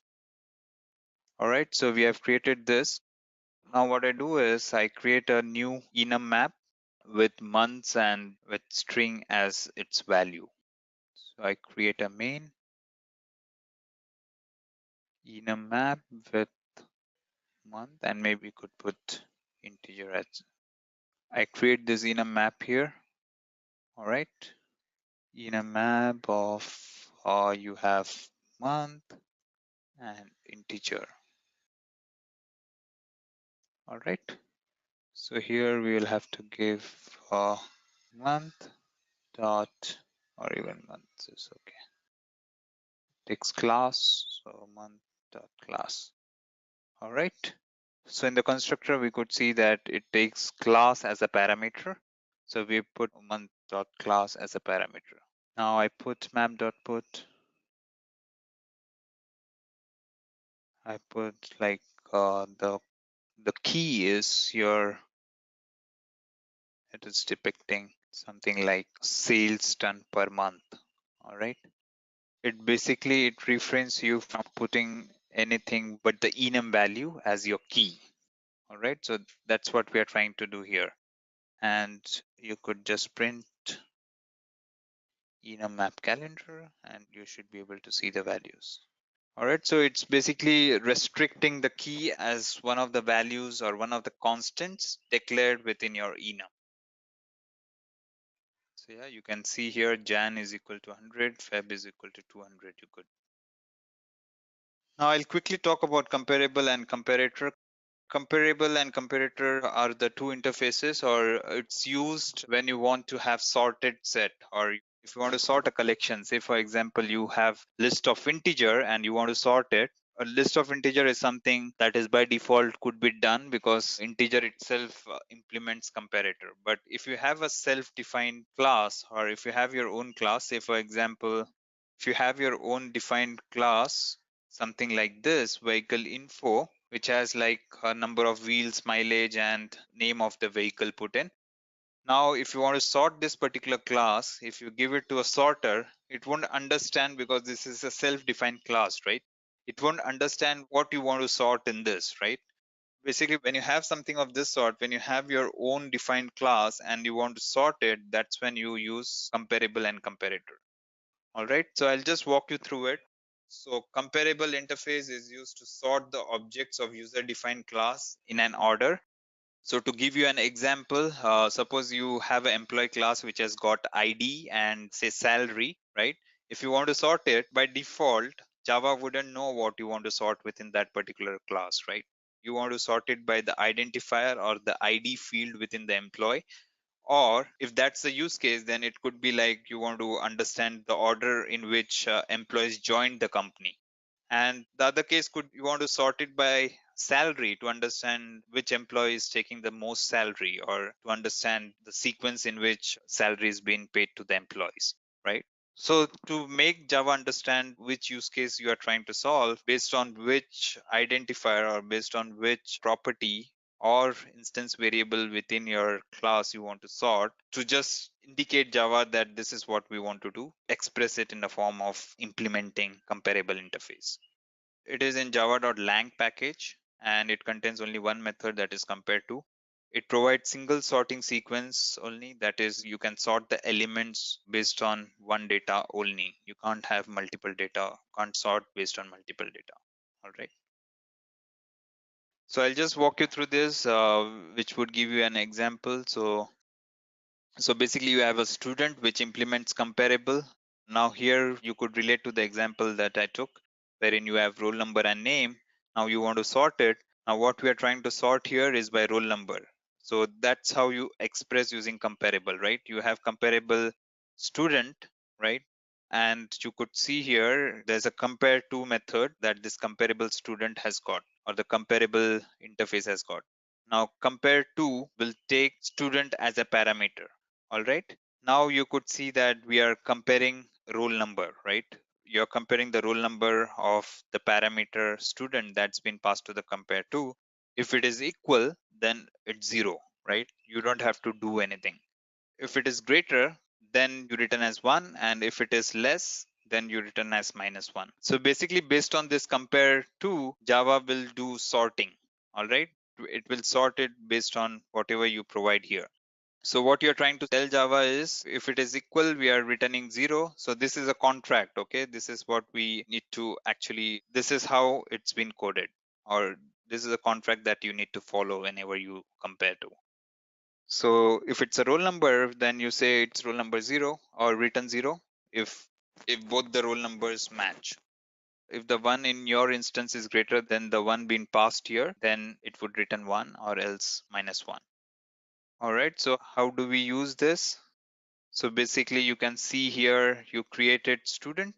All right, so there were like 3 students created, 101, 103 and 102. You could see 3 IDs being created here. All right, now what you're doing here is collections.sort and you are passing your array list of student, and you use collections dot sort. All right, when you do collections dot sort, what it would do is it would arrange it, or it would sort the array in the order of roll number. So 101 would be first, 102 would be second, and 103 would be the last. All right, so there's comparable and there's comparator. All right, there are two interfaces. Comparator is nothing but it is used to order the object of use. Again, it is used to order the object of user defined class. But what is different in comparable is comparable takes compare to, which takes just one parameter as input, and the other parameter is nothing but the instance within the class itself. All right, or this instance rather, the instance on which this particular method or instance on which compare to method was called. All right, so basically comparable will have only one method compare to.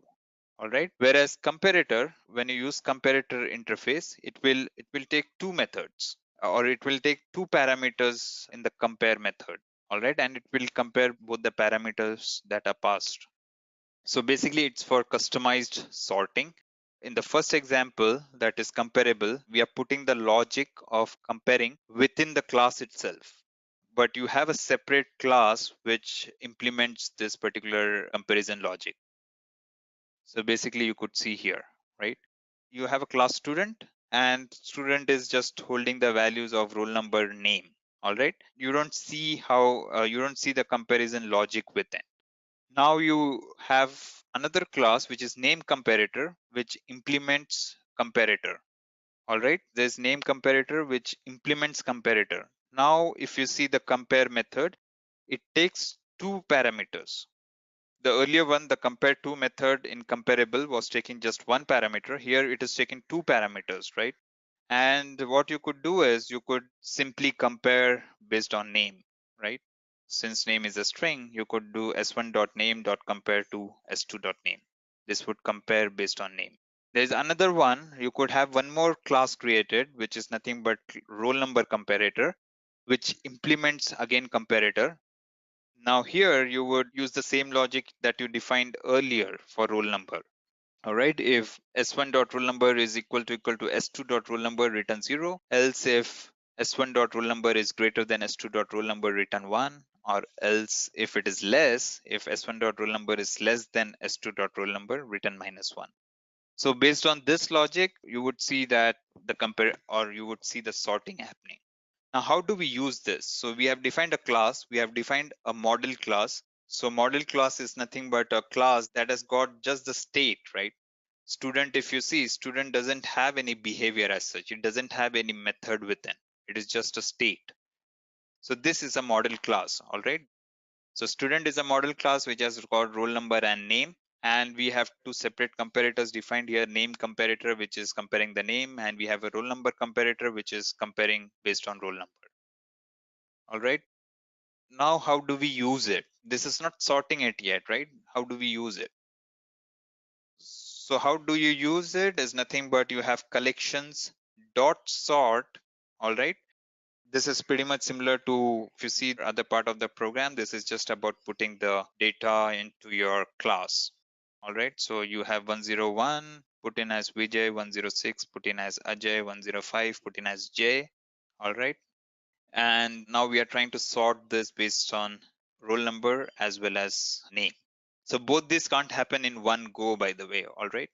This is like first you can have something done on roll number, and so it's not in one go. All right. You could do it in stepwise manner. So as you could see here, how are we using this comparator is nothing but you have collections dot sort, and then comes the collection that you want to sort. In this case, it is AL2, all right? And then you provide the comparator.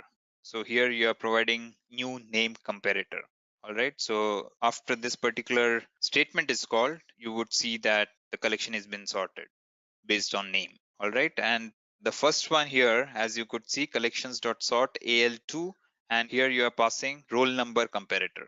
In the first statement, or here the first collections.sort statement would sort based on roll number, whereas the lower one would sort based on name. All right. So this is basically offloading or just decoupling your comparison logic out of your class. That's when you would go with comparator. Whereas you would go with comparable when you want to put the logic within the class itself. All right. So it depends on what use case you want to do. But as far as the performance is concerned, it's pretty much the same. All right. Even if you use comparable or comparator, it's pretty much the same. It just depends on how you want to write. It's a programmer's wish. So few people prefer to have modular programming rather than coupling everything into one class. They would go with comparator, and few people like to add things to the class itself, which they would go with comparable. So what is comparator and comparable? Comparator provides single sorting sequence, that is we can sort the collection on the basis of single statement such as ID or name. As we saw that you would have just one compare to method, and based on that you would have the sequencing done or the sorting done. Whereas comparator, you could have multiple logics. Since you could have multiple classes implementing this comparator, and you could write your own logic. Like in the previous example, we saw that we had a comparator based on roll number and we had a comparator based on name as well. Comparable affects the original class. Comparator does not affect the original class. So we saw the student class, right? The student class, within the student class itself, you defined the compare to method when you used comparable. Whereas when you used comparator, you wrote different classes. So that's about decoupling that I mentioned. Comparable provides compare to method to sort the elements, and comparator provides compare method to sort elements. All right. Comparable is found in java.lang package, and comparator is found in java.util package.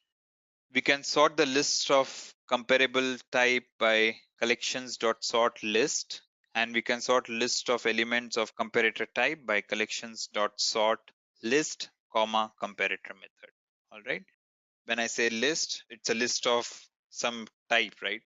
So in the previous case, it was list of student, and since student class itself had the logic for comparison, we don't have to mention it explicitly. It's taken care of by itself. Whereas in this case, wherein you used comparator and you had different classes wherein you put the comparison logic, in that case, you have to explicitly give the comparator, right?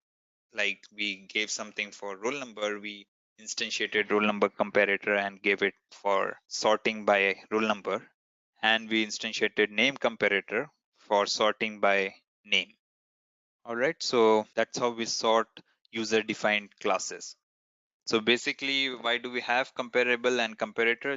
Just to reiterate, but JVM or Java wouldn't know how to sort a user defined class, right? It could be based on roll number, it could be based on name, so it won't know by itself what you're trying to do. So that's how you, using these interfaces, you express your logic of comparison. So what is XML? So Henry handles the database of a college, but the data is stored in a form of XML file. He wants to extract information from this. Now he is learning XML so that he can handle it easily. So what is XML all about? It's an extensible markup language. It is designed to store and transport data. XML has hierarchical human readable format. XML is platform independent and language independent. Why did XML come into picture at the first place? So it's basically you have different systems. Tomorrow you might develop some system or you might have some service that is exposed to the outside world. So what happens is there has to be some contract. You as a client or you as a service provider, first of all, would expose a contract saying that if you give input to my service in so and so format, I'll give you output in so and so format. So basically, when you want to send data from a client to the service, you would send it in a specific format that the client understands or the server understands. So the server exposes or the server expresses the input format in a XML form. And this is platform independent. This is like you might have a service tomorrow in created in .NET, which can use the same XML as used by Java program as well. So it's a platform independent thing. Basically, it's used for carrying data, as I said, store and transport of data, which we'll see in the coming slides. But you could imagine this as nothing but a file which is used to send data from your client to the server for communication. It's pretty much human readable. It's not like yesterday we saw about serializing the state of the object, which was not human readable. So this one is pretty much human readable. You could imagine like you would have a employee ID, or if you want to search something in the employee directory and there's a service which is exposed for that, you could imagine that you could send an ID to it, or you could send an employee name to it, and format in which it is sent would be pretty much human readable. You could see that, okay, there's an ID, there's a name which is sent to the server, and the server is doing so and so things. So it's hierarchical and it's pretty much human readable. Again, as I mentioned, it's platform independent and language independent. It's agnostic of all these technologies. So there are a lot of existing services which use XMLs as a part of input data and output data. So as we go through the examples, you should be clear to you guys about what XML is all about. Why we need XML? XML is an industry standard for delivering content on the internet. So it's a standard. So most of the services, most of data intercommunication that's happening within internet is done in the form of XML. They communicate with each other in the form of XML. XML is designed to store and transport data. XML is extensible because it provides a facility to define new tags. It's not that once you define it, it's all done. So it's extensible. It's extensibility feature wherein I can say today my server is accepting employee ID and employee name. Tomorrow my server want to accept employee salary as well. So you could add that to it, add tags to it, which makes it extensible. So it's not one time defined. You could change it. You could evolve the XMLs. XML is used to describe the content and structure of data in a document. So it has got its own schema, and you can say that my XML is going to contain just email ID and employee name, nothing else. And you could validate real XML or the actual XML that you have against this schema.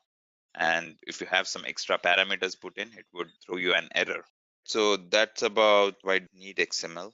Let's talk about what are the features of XML. Why is it so widely used? Writing XML is pretty much easy. As I said, it's human readable and you could actually write it. And there's a lot of API or a lot of SDKs that are exposed for reading and writing with XMLs, and very optimized version of it. So you could see parsers, right? We had multiple parsers. It's for performance based on the needs of your particular application or the nature of your application. You would select one of the parsers. So writing XMLs is very easy. The other one is XML data can be extended with DTD and XSD. It's a schema description. As I said, you could extend it. It's not that it's one time defined. You could extend it. XML can work on any platform. It's platform agnostic. You could run it on any platform, either .NET, or it could be different languages or different platform. It could be different operating systems as well. I could run it on Linux tomorrow, or I could run it on .NET. Any tool can open XML file and can parse it in programming language. So a simple editor, even Notepad, you could open it in Notepad++ and just view through it. And there are different tools available in the market as well, which would give you kind of format your XMLs so that it's much more readable. So there are a lot of tools available already. XML separates data from HTML. It separates the actual data from HTML code. XML simplifies data sharing. So basically, as I said, it's pretty much intercommunication standard between systems. You just have to put it into XML and you share it across systems. XML simplifies data transport. What is the difference between XML and HTML? So XML is used for storing data and data communication. So as I said, inter-system communication standard, and HTML is used for display. So whatever you see on the web is something that is, you have a HTML page, you have coded it in HTML format, and it's used for displaying it. XML uses user-defined tags. HTML has its own predefined tags. So when you define your XML, it's a user-defined XML. As I said, today I might have a service which is taking employee ID and employee name, which is like user defined, which is not predefined. Whereas when you use HTML, HTML is nothing but it has to get parsed into, or it has to get passed into a page which is being visualized by clients. So that's why you have a predefined tags. You cannot have anything, you cannot put something of your own, or if you put your own tags, it would show up an error. So it's validated. Reason being, you have to compile it or you have to run through to show it as a view or to show it as a HTML page to the clients. There's an interpreter which has to understand what you're trying to do. So it's predefined tags. XML is case sensitive and HTML is case insensitive. In XML, it is mandatory to close all the tags. So you cannot keep any tags open. So we'll talk about the tags once you see the format of the XMLs. But basically, if you have every property or every data that you want to send out will be enclosed in a tag, you'll have to ensure the tag is closed. Say, for example, employee ID, right? Employee ID will have an opening tag and it will have an employee ID as a value, and you will have to close the tag. You will have to ensure that employee ID tag is closed right after the value. In HTML, it's not mandatory to close the tags all the time. XML is dynamic because it is used to transport data. HTML is static because it is used to display data. So basically, when I say it's dynamic, it's extensible. So tomorrow you could change it, you could change the format, or you could add few more elements or few more tags or add some attributes. So it's pretty dynamic, could change it.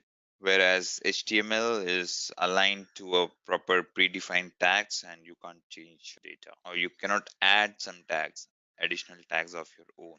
XML preserves white space and HTML does not preserve white space. So what are the rules? Let's talk about XML rules. XML considers white space as the actual data. So whatever you're sending data through XML, so imagine you're sending data between two systems, right? So space is also a character when it comes to XML. So suppose you want to send some data that is client is typing. So of course you need to have space sent as well. You cannot have space ignored. It's actual data between two systems, communication between two systems. And since space is valid data, it's been considered as data by XML. Ordering and nesting of XML documents should be proper. As I said, you have to ensure that once you open a tag, you have to close it. There could be nesting. So there could be a tag which says employee, and within employee tag, you might have employee ID tag and you might have employee name tag. And once you have this employee ID and employee name tag, you have to ensure that you close the employee tag. So that's nesting. So you are nesting ID and name within employee tag.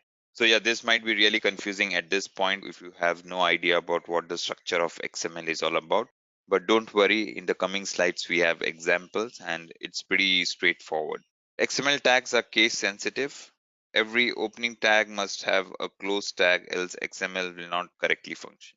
What does an XML file consist of? It has one root element, that is one tag which encloses the remaining tags. So it has one root element within which the entire content would be. And each element consists of start tag, content tag, and end tag. So there is one of the components of XML is nothing but element. Within an element, you would again have some content expressed in form of element again, which will have start tag, content tag again, and end tag. This is about nesting it. We'll see in the example, which is pretty much like readable format. XML tags are case sensitive. Opening and closing tags should be exactly the same without any difference in the case. So you have to ensure that it's been enclosed with the same case as it was started off. This is an XML. So the first thing that you see is nothing but XML declaration. The first line that you see here rather is nothing but XML declaration or prologue. So this is nothing but kind of saying what the XML is or the format in which it is encoded. Here you could have your DTDs, which we'll see in the coming slides, but it's a kind of summarizing your XML, what the XML is all about. That's your declaration or prologue, and that's mandatory. If you don't put it, it would throw you an error. Then comes the student tag, which is user defined. You could imagine this as a user defined XML, right? And you could imagine this as data being, or you could have a service, say, for example, which is doing something with this data, maybe inserting into a database, right? So you could imagine this being sent from client, or you have a web page, say, for example, wherein you enter first name, last name, and email address of a student. And say, for example, that comes to a server and it's loaded into your database. So the root element of the document is nothing but student here. You can see a student tag. And as you can see here, it's an element which starts with angular bracket, then the name of the element, and it ends with the angular bracket. So this is student, and then the next line is about you define three tags within it. This is nothing but the content of student, and here you can see it's following the same strategy, or it is following the same structure. You have first name Henry, and it has closed the first name element. You can see the second element as last name, and which starts with angular bracket last name and end the angular brackets. Then there's the actual value Lee, and you could see that it ends with a tag or with the element last name. So one thing to remember here is about start and ending of a tag, ending of an element. You can see that right after the value, the element is closed. And you can see nesting here as well. So student is a element, and you can see first name, class name, and email being nested into student element. Nested, or they are the child elements of the root element. So you have child elements defined here, and you have the last line which defines the end of the root element. Here we have a XML which has stores, or which is used to transport first name, last name, and email address of a student across systems. Let me show you the tree structure of this XML. So it could be imagined as student being the root element, and you can see that first name, last name, and email is nothing but your child, or is the child for student, since it's a root element. And you could see the values, the actual content of it. Within your first name tag, you saw the value Henry. Within the last name, you saw the value Lee. And within the email address, you saw henry123@gmail.com. So the leaf node is nothing but the content of elements, or the actual contents of the XML that you're trying to send across systems. This is pretty straightforward. Like, you could realize XML in a form of tree format, wherein your root node is nothing but element of your XML, and the leaf nodes or the leaves are nothing but the actual value stored in the XML. So let me talk about tree rules. In this given example, student is a root element, then first name, last name, and email are descendants of student. This is pretty much straightforward when it comes to tree. So you have a root node and you have descendants, and we can see from the structure. Ancestors, in this example, student is ancestor of all other elements. It's a root node, so it's an ancestor of all other elements within this tree. Now, what are XML attributes? You can have attributes which are common across, or you could have some attributes defined within an element. So here we can see that message, that's nothing but an XML with the root node messages, and you could see individual messages within. So there are two messages here within messages tag, and the first one is to Annie, and it's from John, and you have a body there, the actual body of the message, what you want to send. And you can see here there's ID, or there's something that has been provided as an attribute, which is nothing but, you could see MID is equal to 1. That's an attribute. It has to be enclosed within single quotes or double quotes. So whatever you see within the element enclosed within quotes, that is nothing but attribute. It's a modifier, you can say, some kind of a modifier to your element. So attributes add more information about the element. It is adding some more information to the element. XML attributes must always be quoted. Either it should be within single quote, or you could have it within double quotes. Here we have it within double quotes. What are XML comments? So to make it more readable, or to increase the maintainability of an XML so that someone else can understand what you're trying to do, you could have comments put in. So this is pretty much similar to comments in other languages. the reason why we rationale behind why we put the comments. It's more about make it much more verbose and understand what tag is all about. How we comment is nothing but you have opening angular bracket, then you have exclamation mark, then two hyphens.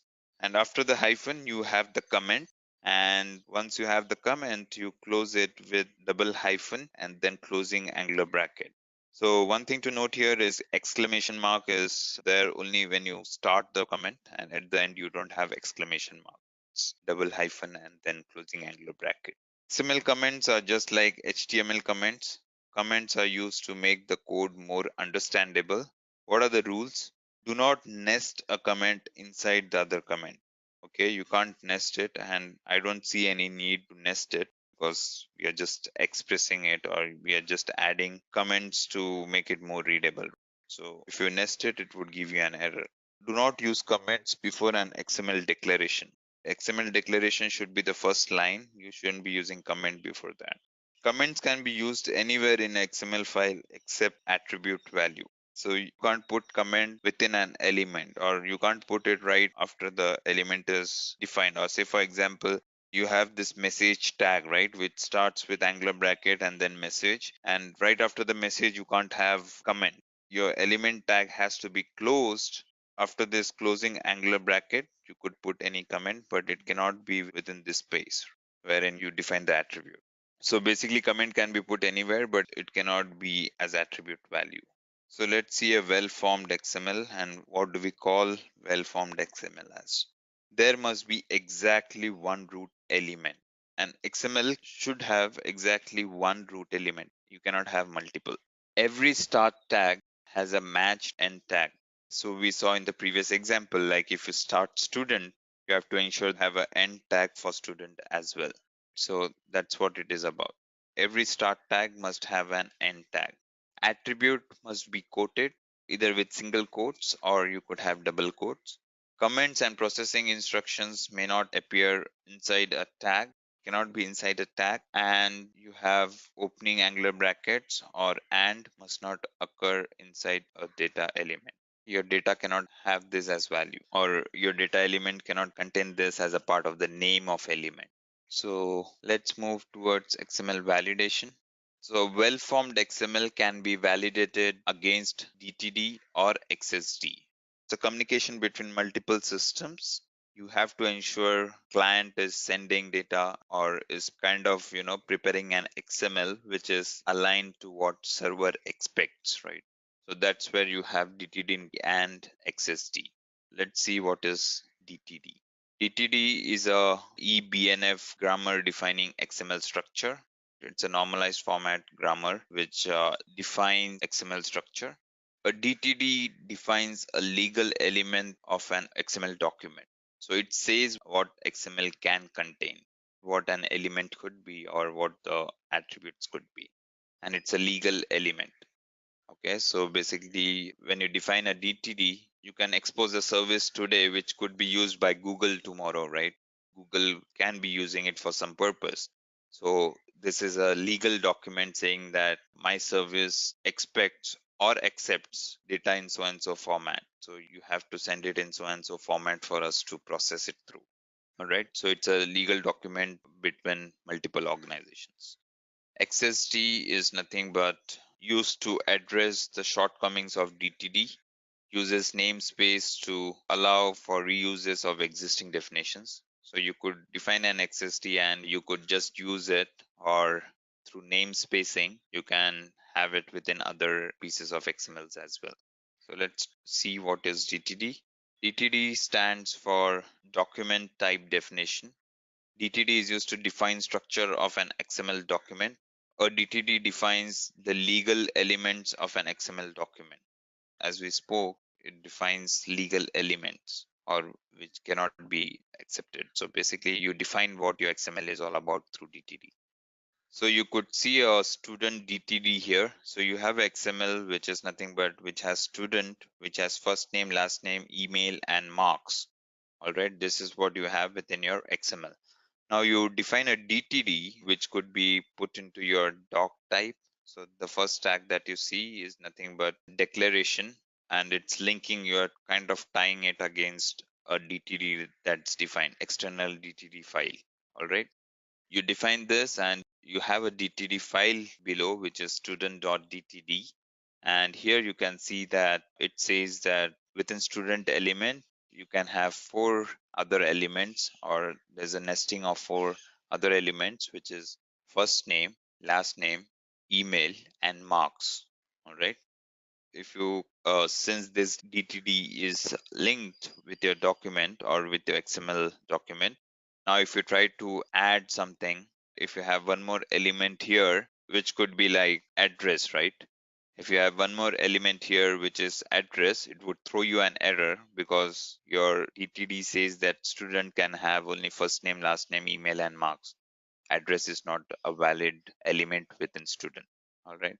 First name. Now let's define what can we have in first name. All right. So first name is nothing but character data. Again, last name is a character data.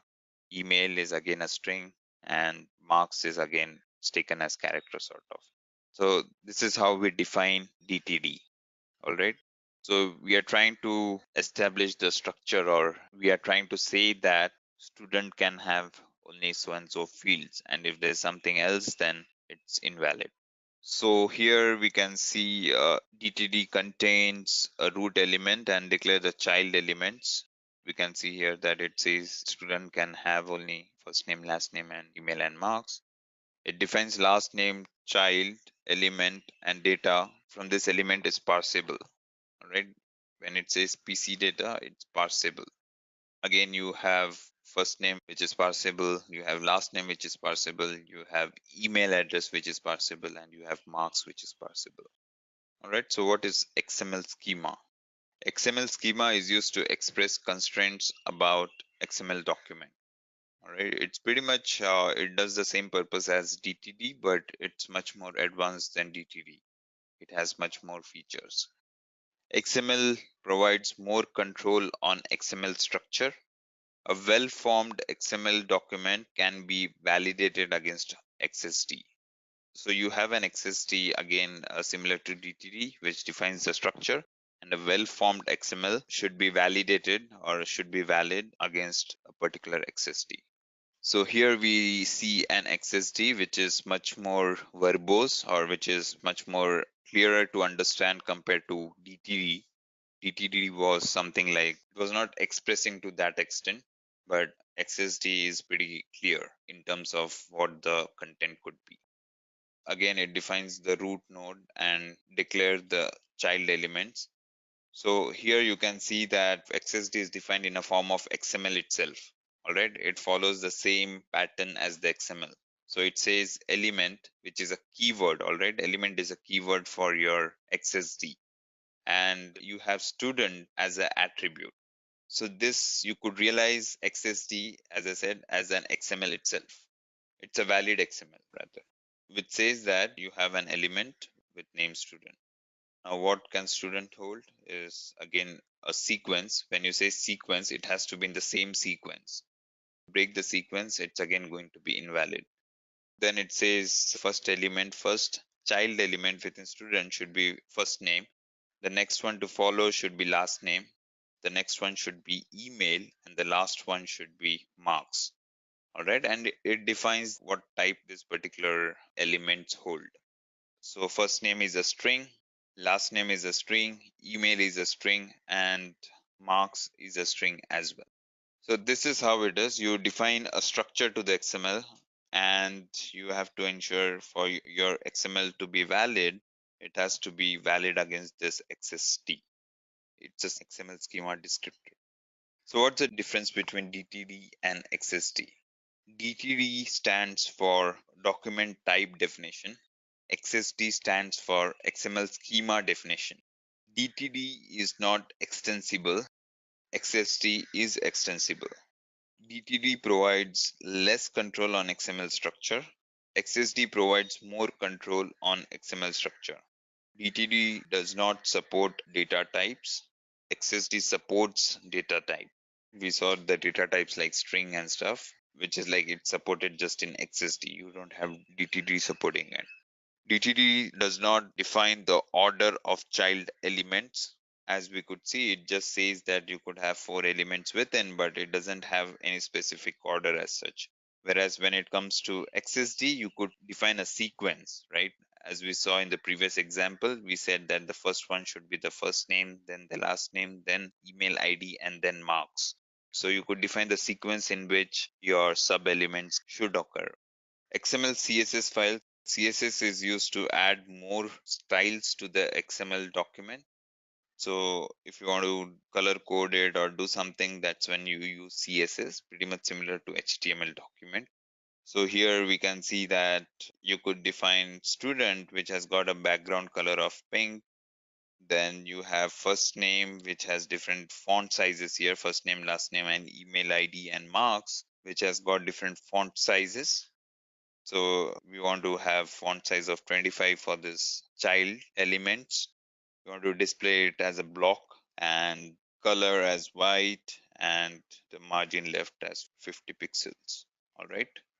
When you have such thing defined, if you want to link it up, or if you want to link CSS to a XML, you need to have a XML style sheet tag defined, and you put type as text or CSS, and you put href as your CSS name. To make the changes in the styles of the XML file, CSS file is linked to XML file through this statement. So this is how you link your CSS file to your XML file. Now, what is XSL? XSL stands for Extensible Style Sheet Language. XSL navigates all the nodes and elements and display XML data in a particular format. All right, it's basically for parsing sort of. It navigates through all the nodes and elements. Queries can be specified in XSL.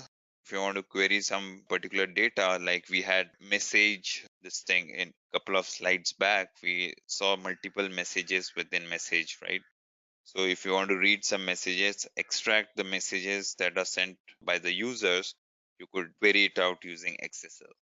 It displays data on the browser as per the format given in the XSL file. So let's see what is XSL file all about. Okay, so here what you're doing is nothing but you're extracting data. All right, you're extracting first name. So the first name here would be taken from your student and would be displayed here. And again, the second one, you have last name. You select the last name. Particularly, this is acting upon student.xml. All right. How do you link up XSL to XML is pretty much similar to CSS. You have style sheet and you have type as text slash XSL and not CSS, right? And you have href as student.xsl. So that's for XSL. And again, let's see what's the difference between CSS and XSL file. CSS files are easy to understand. XSL files are difficult to understand. CSS is less powerful than XSL.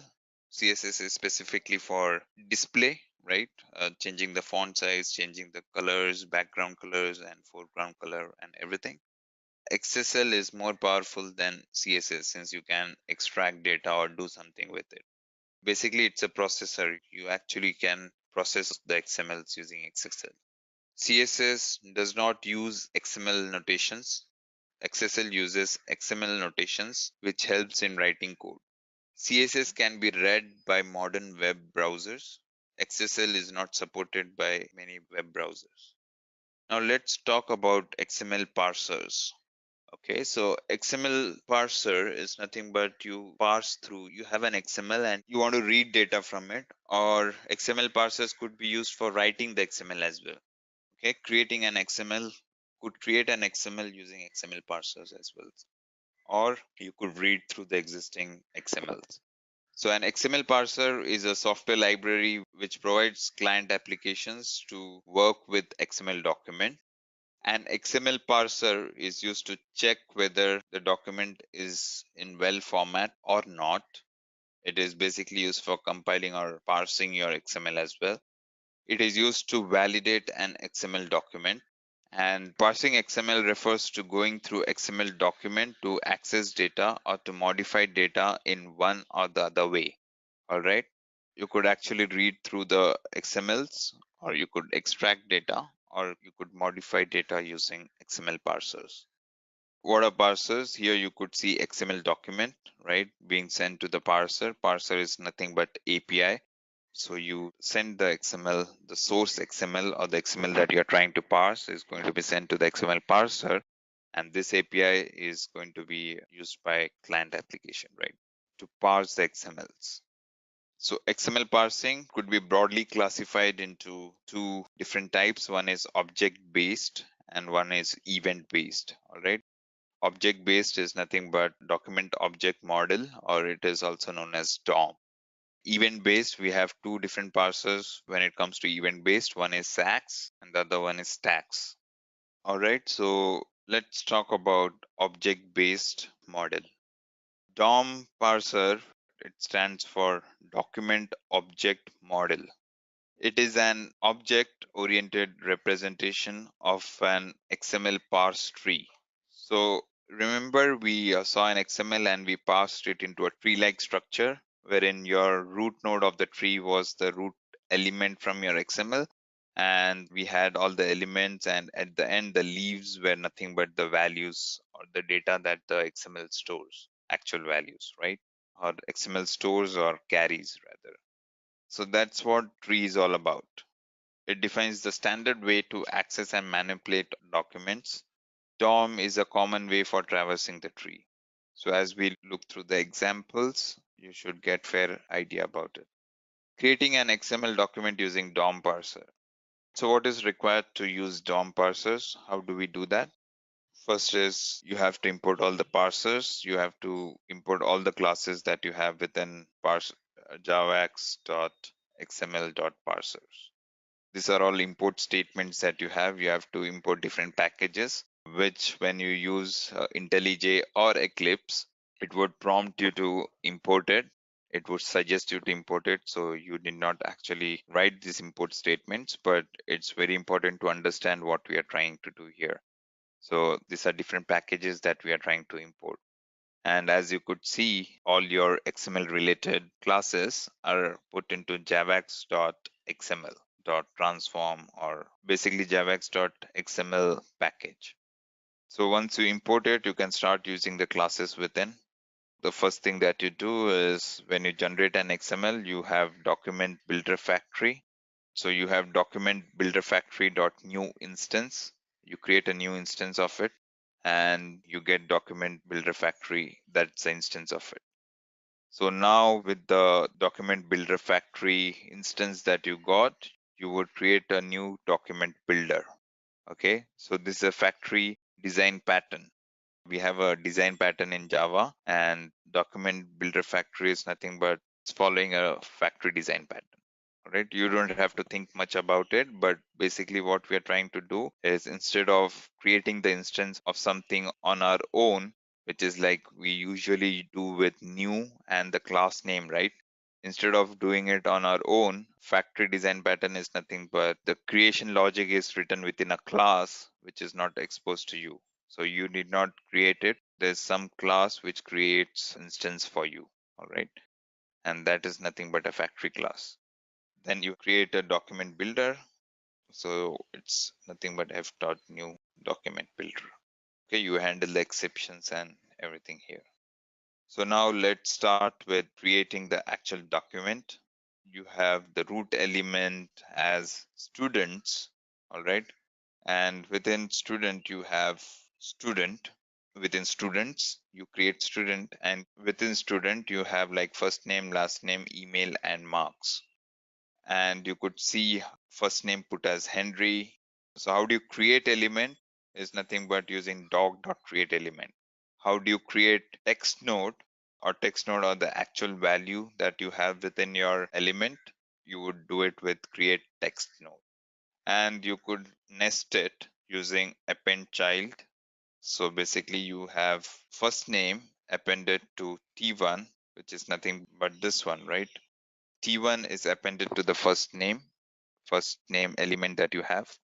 T2, which is the text node, which is holding the last name, is appended to the last name element. T3 is appended to the email element, and T4, which is your marks, is appended to marks element.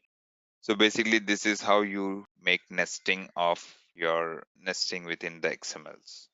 All right. So once you create this document, you append all the childs and everything.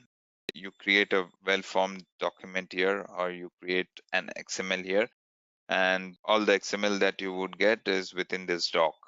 Since we are creating element, you could see here, we are creating elements within doc, creating elements and text node and everything within doc. So at the end, once you have all this done, you would have a well-defined XML stored as a form of document class. So we want to print this particular document in a text format, right? Which could be readable by us, or we want an XML out of it. So that's when we use transformer. So there's a transform factory dot, again, since it's a factory design pattern, it's exposing a method which is nothing but new instance. So you create a new instance of transformer factory and you create a new transformer. So then what you get is nothing but a transformer. And what are we trying to transform is nothing but we are trying to transform the object or the document object that we created. We are trying to transform it into a human readable text file or the XML file. All right. So that's a transformation that we are trying to do here. So here you could see that you transform it, t.transform, and you pass the document object that you created and put the element into element and text nodes and everything into, which is holding a valid XML. You're trying to transform it into an XML file. So how you do that is t.transform. Then you have the new DOM source and you specify the instance of document which holds your XML. Then you have stream result and new stream result class, which takes file output stream as its parameter. So you have to pass the parameter where you want to write this XML to. And when you run this, at the end, we are just printing that XML file is being generated. The first thing that we do is we are creating a document, and using the document, we are creating elements the way that we want. So in this case, we have a students as the root node, and within students, you have student, and within student, you have first name, last name, email ID, and marks, right? We created this structure till here. And as you could imagine, this is just dealt in the form of object, right? Which is stored in doc. So now, since you want to write it into a file, which is into a human readable form, or which could be passed across network, you have to transform this into a XML file, which could be read. So that's what we do here. Through transformer, we are transforming your document or the XML, which is in the form of document, into a file. So let's see this program. So in the meanwhile, we can do one thing. I'll create one more directory here, Edureka XML. Okay, and we don't have any files within. Yeah, let's hold on for a minute. Yeah, it has come up. All right. So it's the same program that we spoke about. So I have loaded into my IDE. So we do the same steps here. We create all the elements, all the required elements and stuff. So we are writing it into a file, right? So you could have your own file here, whatever file you want to write into. Okay, so I write it into the directory that we created, which is nothing but Edureka XML. And we are writing the XML file there. All right, so let me execute this program.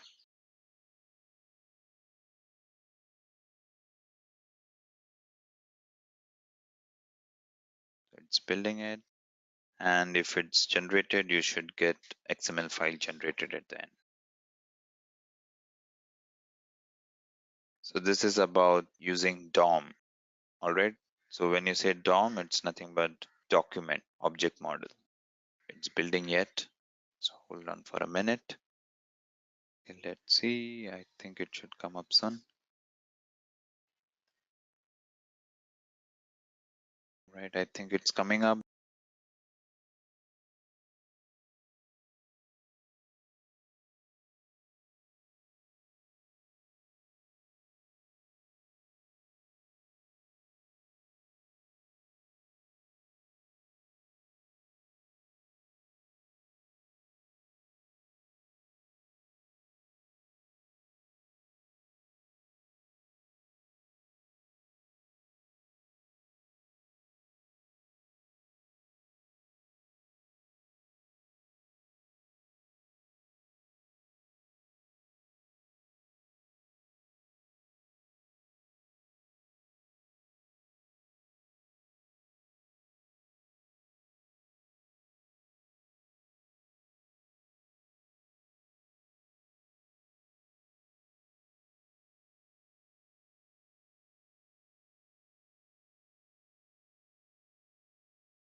All right, so we have this program here, which is kind of creating XML document.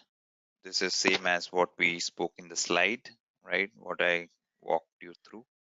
So basically you have students, you're creating students elements. Within students element, you are going to have student and then first name, last name, email, and marks. All right.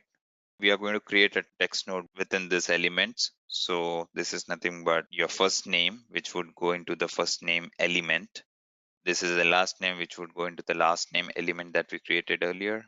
Then we have email and marks going into a respective element. All right. So basically we are nesting it here. At the end, we have the transformer, which is kind of taking the document and converting it into XML file that we want. So let me go and delete this off and run the program. In this folder, we don't have any file, right? I run this program from here.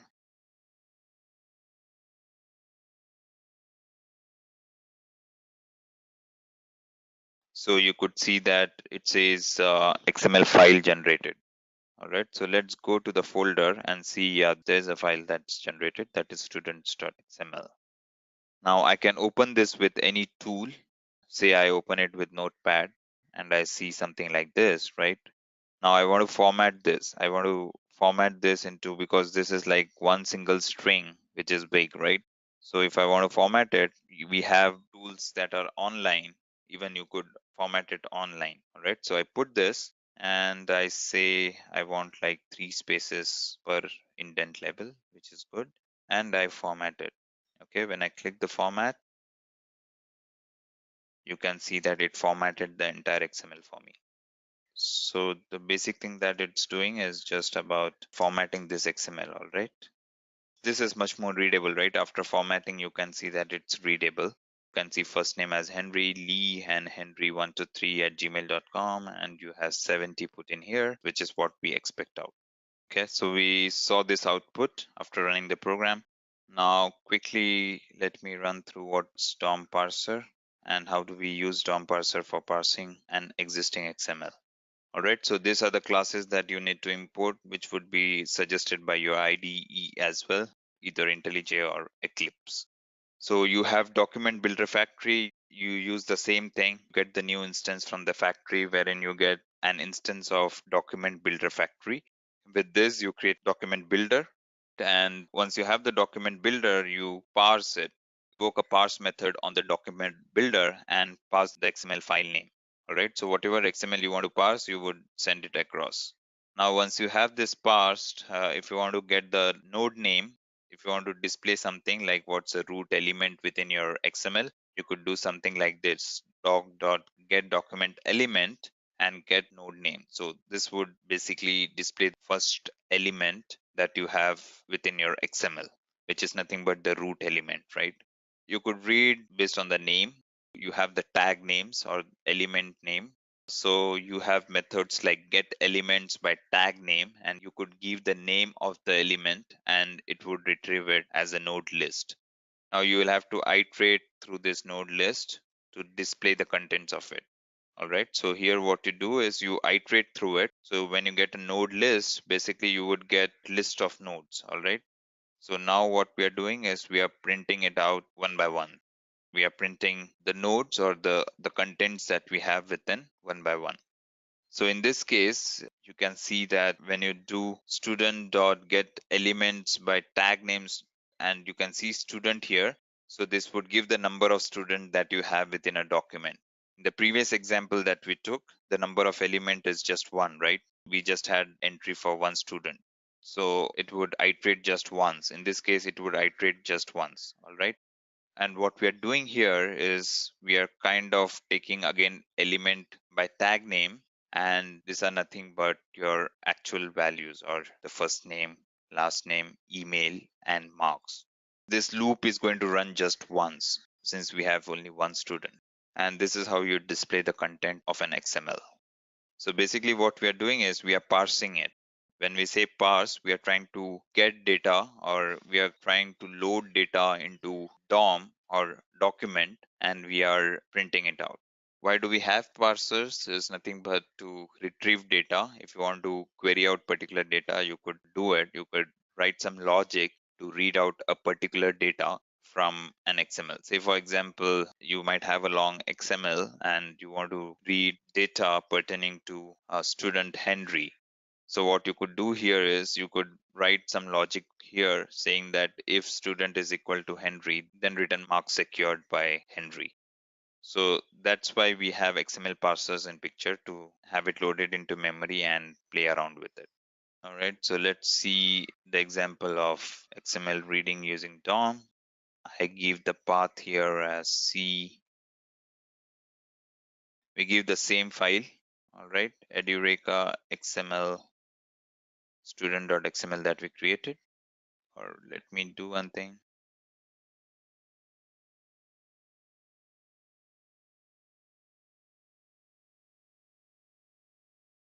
So I create one more student here, say for example.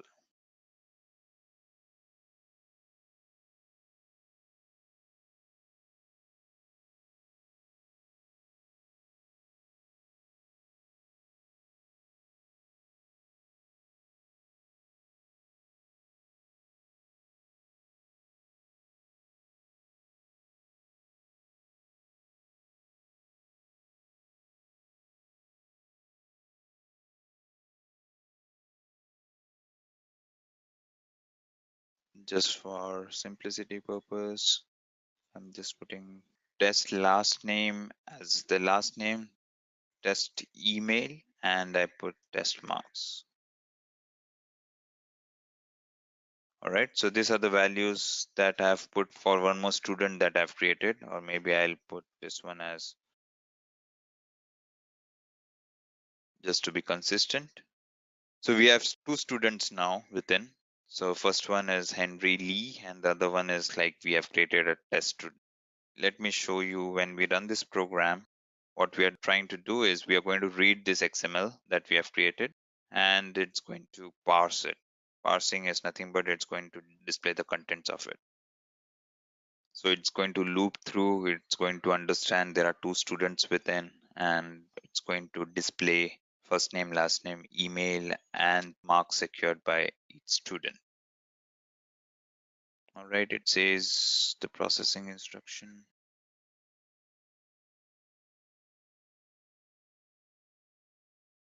Okay, we can see the output being displayed here. All right, so we can see two students here, the current element, Henry Lee Com, henry123gmail.com and 70. And there's one more student that we added directly into the XML, and we can see it displayed as well, saying that test first name, test last name, test email, and test marks. So that's how we parse it, okay, using DOM parser. And what DOM parser does is nothing but it creates a tree. If you remember, I said it creates a tree-like model that was there in one of the slides that we discussed earlier. It creates a tree-like structure with a root element as your root node, and your leaves are nothing but these values, Henry, Lee, and all this stuff. Whatever is being displayed here are nothing but leaves of your tree. Advantages and disadvantages of using DOM. It is preferred when we have to randomly access separate parts of the document. So if you don't want to do it sequentially, it's preferred that you use DOM. It supports both read and write operation. So we created XML using DOM and we read XML using DOM as well. So the first example that we took about creating a student.xml was using DOM as well, since it was document. Remember, we created object of document and then we inserted all the elements within. That is nothing but DOM. It supports both read and write operation as we saw. And what are the disadvantages of using it? It is slower than other parsers since it has to create tree. So it's a one-time activity that it does. So remember in the second example that we took, we saw parse here, right? There's parse here, document builder dot parse. This is going to take a lot of time because it's going to create a tree. If your XML is big enough based on the size of the XML, it would take time because it's going to create tree. So parse is something that is going to take time. And it's not very memory efficient, since you could imagine if you have a big XML. So XMLs in general are like, it could have like 100 million records within. They are humongous. They are not small XMLs that we are dealing right now. It's coming from different systems, right? So you could imagine their system pushing data in the form of XML and sending it to some other system to process it. So it could be humongous, could grow up to like 100 million records or something of that sort. So imagine that you want to load all this into memory, right? And create a tree. So this parse method is going to take a long time to create a tree. And the other thing is it's not memory efficient because it's going to load this entire document into your memory, right? Which is going to take like a lot of GBs of memory, right? To load it. So it's not pretty memory efficient when it comes to parsing using DOM. So that's the reason we have other variants of parsing, which is not document object model, which is basically event based. So we have like two parsers, event based parser. One is like for push parsing, it is SACS, and whereas for pull parsing, it is stacks. All right, so we'll just go through what is SACS parser and stacks parser. SACS parser is nothing but it stands for Simple API for XML. SACS parser reads XML files sequentially. It's a event based. All right. So when I say event based, what happens is when a parsing event occurs, the parser invokes the corresponding method of a corresponding handler. So basically, you define a handler. You say that if I get so and so tag, or if I get start of a element tag, go to this particular handler. All right. And these handlers are nothing but user defined handlers. So you could say that when I get a start of a element tag, go to this handler and do something, right? It could be as simple as printing it, or it could be as simple as filtering it. So it's up to you to write the logic for the handler. But what the framework does is nothing but when you see your opening tag, it would give a call to your method, all right, your handler method. SACS parser is used when we have a large XML document. As I said in the previous example of 100,000 records that you have within your XML file, document object model is not that efficient because it's going to load everything into the memory, which is going to take a lot of time, as well as memory, which is going to consume a lot of memory. So it's not good in terms of time and space complexity. Whereas SACS does a good job when it comes to large XMLs, when it comes to parsing large XMLs, because it's not storing or it's not parsing everything into a object in one go. It's a event based. So basically you would see that it sequentially goes through the XML, and as and when it sees something, right, start of element, start of an attribute or anything of that sort, it would give a call to handler and handler would process it. So basically it's not storing anything, it's not retaining any information into memory. It is just calling the event handler and just leaving it right there. So since it's not consuming memory, it's good when it comes to large XMLs. But it's not good for random search, right? Random parsing because it goes sequentially. So for SACS parser, again, you could see the files present in javax.xml.parsers.sax parser. Earlier it was document, and here it's SACS parser. Again, you could have this imports done by your IDE. This is what event handler is all about, right? So you are defining an event handler here, which is nothing but a default handler. So your XML reader using SACS is nothing but a default handler. Okay, is a relationship, is a default handler. You extend it. You're extending default handler, which is maybe an internal interface to your SACS parser. Once you extend it, it's not an interface, sorry, since it's extending, it has to be class, all right? It's a class. So the default parser or the default handler would have these methods within, which is nothing but start element, you have characters, you have end element and end document. So these are the methods within, right? When you give a big XML, in this example, or when I say this one, so when it comes to student, which is your root node, it would go to start document. When it reads this XML, it understands that it's a start of document. So it says document begins here. It would go sequentially. This parser, what it would do is it would read this entire file and it would go sequentially. When I say sequentially, then it would understand that there's an element again, and it would give a call to start element. And here what you could do is you could print it. So what we are doing here is nothing but we are printing the XML document using SAX parser, all right, which is event based. Whenever a particular event occurs in your XML, it would give a call to the particular handler. So whenever there is a start of document, in this case, student is a start of element again, which would go into start element, all right. When does it come into characters is nothing but when it encounters Henry. When it encounters Henry, it would go into characters. All right, you see a characters method here. It would go into characters and you can see that it's a character array. All right. So here it would print the entire array, which is nothing but the value Henry and all these leaf nodes, all right? Henry, Lee, and whatever values that you have would be printed by this characters method. Whereas the tag names would be printed by your start element and end element. This would be your end element.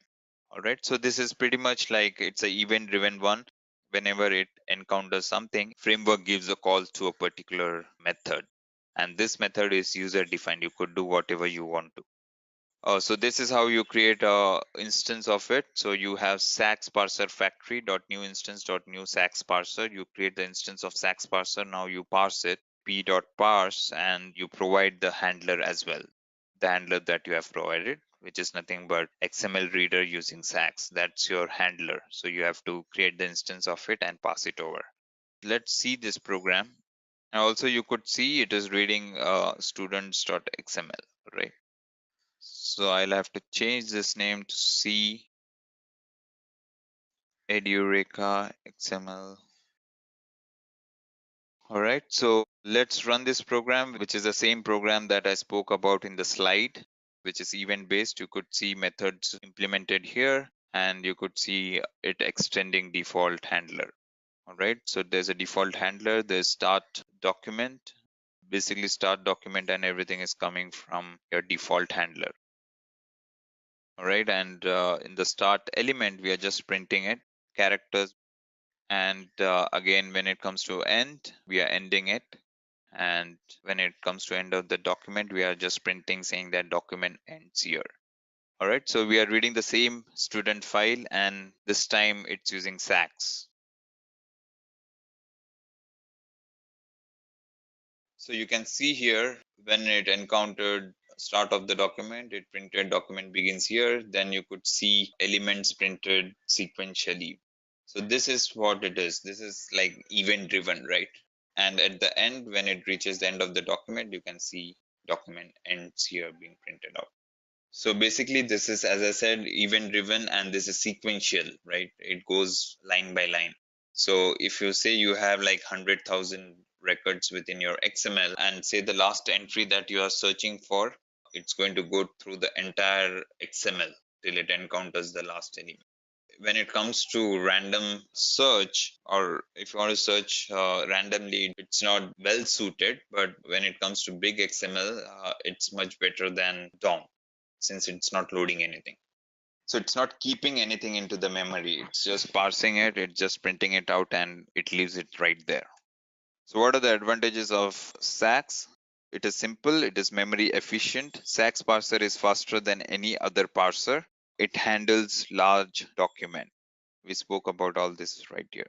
Disadvantages of using is client will be unable to understand the whole information because data is broken into pieces. So it's not storing it in one place, it's broken into pieces. It's not even storing it into memory. It's just flushing it off. It's just writing it and leaving it. So what's the difference between DOM and SAX parser? DOM stands for Document Object Model. SAX stands for Simple API for XML. DOM reads the entire document. SAX reads node by node, which we saw. Sequentially, it would go. DOM is useful when reading small to medium size XMLs. SAX is used when big XML files need to be parsed. SAX is good for big, and this one DOM is used for small to medium size. DOM is tree-based parser. We saw it creates a tree, and SAX is event-based parser. We saw how it has event handler, and you saw that it calls a particular method based on the event that it encounters. DOM is little slow as compared to SAX. because it has to create the entire tree, and sax is faster than DOM. Once the tree is created, I think DOM would retrieve it much faster than sax, but the tree creation itself takes longer time, right? When you parse it, it has to create a document model, which takes a lot of time. DOM can insert and delete nodes. Since it has entire tree, it preloaded, you could actually go and delete it. You have the entire tree loaded, so you can traverse to any particular node and delete a particular node or delete a part of a tree itself, which means that you could do insertions and deletions. Whereas sax doesn't store anything in memory, it just reads it and just pushes it off. So you cannot insert or delete nodes into your source XML. So basically, it's meant for just doing something or retrieving information from your XML. It cannot manipulate the source XML. Sax parsers cannot manipulate the source XML. Now we have one more, which is stacks. So in terms of Sax, if you imagine Sax, it's a push API, all right? When I say push API, it's nothing but it reads through, scans through the XML, and when it encounters an event, it pushes the handler to handle it. So there's a push from your API to the handler to perform some actions. Whereas Stacks, it's a pull API. Let's go through it to understand more. Stack stands for Java Streaming API for XML. Stacks parser pulls the required data from the XML. The stacks parser maintains a cursor at the current position in the document, allows to extract the content available at the cursor. So basically, it maintains a cursor at the current position in the document, which allows it to extract the content available at the cursor. Again, you could see javax.xml.stream. In the first one, the DOM, we had document. The second one, we had sax. Now the third one, you could see stream. So that's the beauty of packages. You could understand what files are there within. Okay, so using stacks, you could see here we create a event handler, XML event factory.create XML event handler and new file reader. So you pass a new file reader and it's nothing but the XML file that you want to parse. Now you could see that you get all the elements. So basically you have an event reader and you get the elements upfront, or you get all the events that you have within an XML. All right. And you iterate through it now. You have a switch statement which would do the processing for you, which would say, for example, you have a start element similar to how we saw in the sax parser.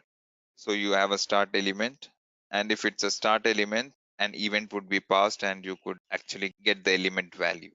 So basically what we are doing here is we are getting all the events and we are iterating through it, and we have a switch statement which is handling the event.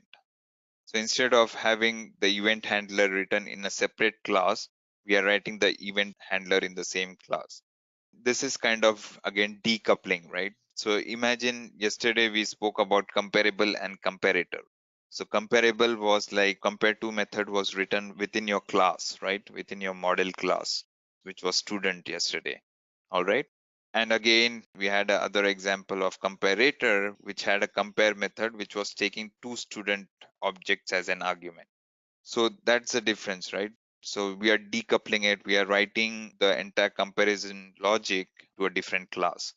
So we can imagine the same here. So that's what the difference between Sax and Stacks is. Stacks is writing it within the same class, whereas Sax, you have a separate class for event handling. So you could see here pretty much similar to how we did in the Sax. So you can have, like, if it's a character, then you have event as characters, you print the characters.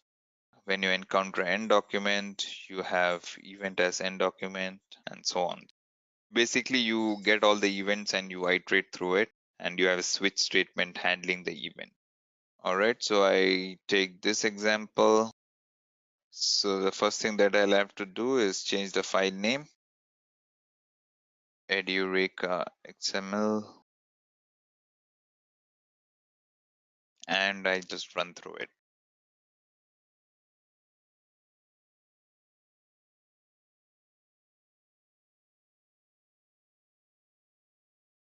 All right, so here we can see start element student, You have first element as Henry and so on and so forth. Again, first name Henry and stuff like that. Again, you can see the same, the second student being parsed as well, which was a dummy student that we inserted. And at the end, you will see end of the element student. All right, so this is how we parse using three different parsers. And we saw about advantages and disadvantages and which one would be apt one per your use. All right, so you have to understand the nature of the application or nature of the XMLs that you are dealing with, and based on that you could decide which parser to go for. So that's about the parsers. Now let's talk about XPath. XPath expression is a query language used to select path of XML document based on the query string. You can create a query string and you can retrieve it using XPath. XPath returns a node set representing XML nodes at the end of the path. All right, so this is basically like querying language, or you have XPath expression which you could write query. In this example, if I want to get first name of a student with so and so marks, if I want to get the first name of student with 80% marks, right, I could do that using XPath. So basically it's for querying. All right, and it returns a node representing the XML nodes at the end of the path. It is used to traverse elements and attributes of an XML document. XPath defines the structure and provides XPath expression. So the 7 type of nodes that can be output of the execution of XPath expression is root, element, text, attribute, comment, processing instructions, and namespace. We'll take a look at it. XPath defines a pattern or path expression to select nodes or node sets in an XML document. What are XPath expressions? You have node name, which is used to select all nodes with the given node name. You define a particular node name and you could select all the nodes within an XML document that has a name as node name. So it could be either element, it could be attribute or anything, but it could be just element name rather. It specifies that selection starts from the root node. If you have one slash, it says that it starts from the root node. It specifies that the selection starts from the current node that match the selection. All right. So slash scans the entire document. Slash slash is nothing but the current node. Dot is again select the current node. So whatever node you are at during parsing, it would print it out. Dot dot is parent node, and at the rate is it selects attributes. So if you want to query out certain attributes like at the rate id is equal to 10, say the employee id is been stored as an attribute, and if you want to have employee id with value 100, you could query out saying that at the rate id is equal to 100. Steps to use XPath. Again, you have XPath related packages you have to import. You have to create document builder. You have to create an XPath object and XPath path expression. Create a document from a file or a stream. So basically, when you are creating document is nothing but it's a DOM based parser. Basically, it's not well suited for big XMLs. For small or medium sized XML, it's good enough because it's creating document out of your XML. Then fourth, create an XPath object and an XPath path expression. First, you have to create object and you have to pass the expression that you want to retrieve. Compile the XPath expression. First, you have to ensure that the XPath expression that you have provided is up to the mark and it doesn't have any error, and you are following the contract that XPath expression has. Iterate over the list of nodes. Once you get the result of the XPath expression, you have to iterate through the list of nodes, which is nothing but the result, and examine attributes and examine sub elements. All right, that's a typical way in which you would use XPath. So you could see here, it's again javax.xml.xpath. There's a separate package for it, and it will have all the classes related to it, like XPath factory. You have constants, and you have like exception, and you have XPath class itself. Here we are again parsing students XML. We parse it into a document first, as we mentioned the steps that we spoke about. We create the document and then you apply the XPath. You have an expression here /class/student. All right, and then you compile this expression, whatever expression you have here, you compile it and you then evaluate it. So evaluation is nothing but you are iterating through the result and you are printing out the result that you got. To broadly classify, what we are doing here is we are creating a document object out of the XML file. And the next step that we do is we compile the expression and then we are evaluating it. Evaluation is nothing but doing something with the result. There are a couple of checked exceptions that you will have to take care of. So you could see that it's been handled here. It's not specifically handling it, it is just printing out the stack trace. So let me quickly take this example. All right, so from here, I go to resources. So let me go to documents, downloads.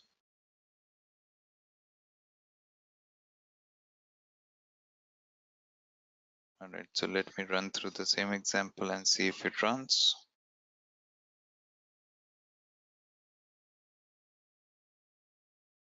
All right, so we have, I take the same example, C. So I go to C, Edureka XML.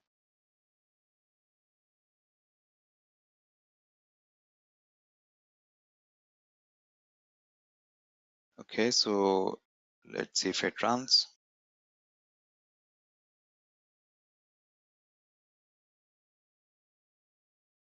So it didn't find .txt. So I change this to XML.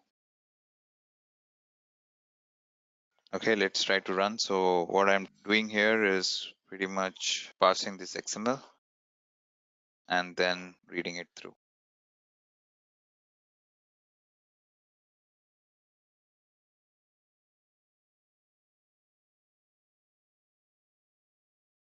So basically, just to again tell you, I'll have to see why it's not running at this point, but it's more about you just create a document model, you have your XPath set, or you have the XPath expression, you compile it, and then you evaluate it, which is nothing but whatever result you get, you can do something on it.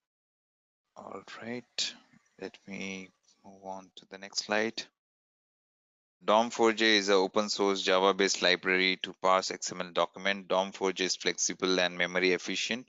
It integrates well with DOM SAX APIs. It should be used when you need the information in an XML document more than once. So basically, with SAX, if you want to parse through more than once, if you want the information from the same XML more than once, it's not that efficient because it will have to parse it again. So it doesn't store anything, it has to go through it again. Whereas this one is something that integrates well with DOM and SAX APIs, which allow developers to use the information in an XML document more than once. So what are the steps? So basically you have to download this dom4j.jar from the website or from the GitHub. So there's a GitHub mentioned above. So you'll have to go and download the latest version from there. So once you have that library, this is a common thing that you do in Java. You download a jar file, you can go and download any particular jar file that you opt for. When I say jar file, it's nothing but the third party Java archive, which is nothing but it's a group of classes together doing something. You can download any jar into a specific directory and you can add it into your application. There could be a third party, say for example, I want to add two numbers. Or say for example, you want to do some big data processing. Java by itself doesn't have a big data processing library or framework. So what it would do is big data framework will have a jar file exposed, right? Which is, say for example, Apache. Apache is a provider which is providing solution for big data, right? So you would have the libraries or you would have everything coded into a jar file for big data processing. Now you need to import that jar file into, or you need to link up your application to that particular jar file to leverage big data processing in your application. So in that typical scenario, what you would do is you would have this jar files downloaded into your local directory and have you could add those external jar files, or this is how you link to your applications. All right. So you go to Java, you right click on your application, go to build path, then you click on Java build path here. And then there's a button here to the right which says add external jars. You would have a jar file, in this case DOM4j 2.1.0. You have this jar files here. Now you link up to your application and you click on that and you click on open. That would add the jar file to your application and you can apply and close. So now you could leverage that particular jar file or the functionality that is exposed by the jar file into your application. All right, in this case it was DOM4j. Introduction to JAXB. JAXB stands for Java Architecture for XML Binding. It's a specification actually. JAXB is used to write Java objects into XML and vice versa. All right, so you could write it or read it. What are the features of JAXB? It supports for all W3C schema features, right? All the standard W3C is a standard, and all the features that you have in W3C, it has a support for it. It reduces a lot of generated schema derived classes. It cut downs rather on the generated classes, schema derived classes. Small runtime libraries. In terms of size, it's pretty lightweight. It provides additional validation support by JAXP 1.3 validation API. Right? Steps to convert Java object into XML. Create a POJO or bind the schema and generate the classes. So basically JAXB is nothing but from the schema, you can create your class. All right. If your schema says like, remember we had an XST wherein we saw that it was like an XML, which you could read through, like you could have a schema. If you remember, we had a student schema wherein we declared this is what the format of XML would be. You could have the name, you would have student as a starting tag. We defined the sequence as well, like first name should be first, then last name, then email address, and then marks, right? We define the sequence as well. So that is nothing but that's a schema that is XST. So when we use JAXB, what you do is from the schema, you can create Java classes. So basically schema is nothing but schema tells this is what an XML can contain, and from schema, you can have Java classes created. So there would be a Java class by the name student, and within student there would be string. So remember we had the data type put in the XSD as well, like first name would be string, last name would be string and stuff. There's a mapping between this data type and Java data type. What it would do is nothing but it would create all these properties, or all the properties that you have, all the elements, sub elements that you have within student. There would be a corresponding property created in a Java class. So basically this Java class could be thought of as a container for your XML, right? You could parse them into this Java class, and that's where JAXB comes into picture. It's a binding. It binds your XML into this Java classes. All right, so create JAXB context object. So the next step is to create JAXB context object, then create the marshaller objects. You have to marshal and unmarshal. So in this case, since we are going to do from POJO into XML, it's going to be marshal method. All right, marshalling. Create the content tree by using set methods. All right, whatever you want to set, you're going to set it into Java object. So unlike earlier in the DOM example that we took, we were actually creating the tree, if you remember, append child and stuff like that, which makes it very difficult to understand, right? Which is difficult to maintain, and if you miss something, it's cumbersome to actually maintain it. Now you have a student class wherein you just have to set into the student class. All right. So create the content tree by using set methods, and then call the marshal method to convert this class into an XML. We have a student class, and within student class, you would have all the properties created, which is derived from your schema class, from your schema XSD, or rather schema and XSD mean the same. And what you're doing here is you're going to set it into set values that you want in the XML into the instance variables in this class student, and we are going to marshal it to convert this into XML. So basically, rather than creating XML on your own, what you're doing here is you're using the Marshall method to do it. So once you marshal it, you should be able to get the XML. So let's understand JSON. JSON is nothing but JavaScript object notation. We will look at the format of it very soon. It is easy to read and write than XML. XML is a bit cumbersome when it comes to reading and writing, and it occupies a lot of memory as well. JSON is language independent. Similar to XML, it's language independent. It is lightweight compared to XML, and which is nothing but lightweight data interchange format. XML is a data interchange format as well, and JSON is pretty much like the same. It's used for data interchange, or it's a medium of communication between two different systems. JSON supports arrays, objects, strings, numbers, and values. So most of the RESTful APIs, which is nothing but a web service built upon HTTP, mostly they use JSON for communication between client and REST API systems. So this is because it's pretty lightweight and it's lighter compared to XML. And as you could imagine, since it is across networks, since communication is happening across networks, you need to have lightweight system or lightweight medium, or else it would occupy a lot of the bandwidth between communication. Just because it is lightweight, it's preferable interchange format. Difference between JSON and XML.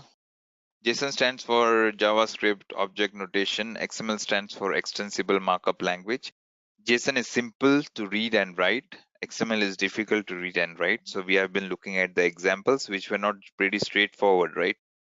We had a lot of code to be put in. So it is difficult to read and write. JSON is data oriented. XML is document oriented. JSON is less secured than XML. XML is more secured than JSON. JSON supports only text and number data type. XML supports many data types as text, number, images, charts, graphs, etc. All right, so it has restriction with the number of data types that it can hold. JSON object holds key value pair. We took example of student earlier in the form of XML, right? Wherein you had first name, last name, and marks. This is the same example, but in JSON. So here you could see opening brace and closing brace, and you could see student is a key and followed by colon. And again, there's an opening brace and closing brace for student, which means it is saying that student is an object. If you have value as which starts with opening brace, which means that's a object. The second one is as you get deep into this particular object, wherein you see first name, right? First name is the key, and you see a literal, which is Henry as the object, as the value rather. And as you can see here, a Henry is not an object. That's why you don't have it within braces, which means it's a literal value. All right. Again, you have last name and D'Souza, which is a literal value. You have Marx and 50, which is a literal value. Just to summarize, whenever you have colon, to the left side of the colon is nothing but the key. To the right side, it's a value.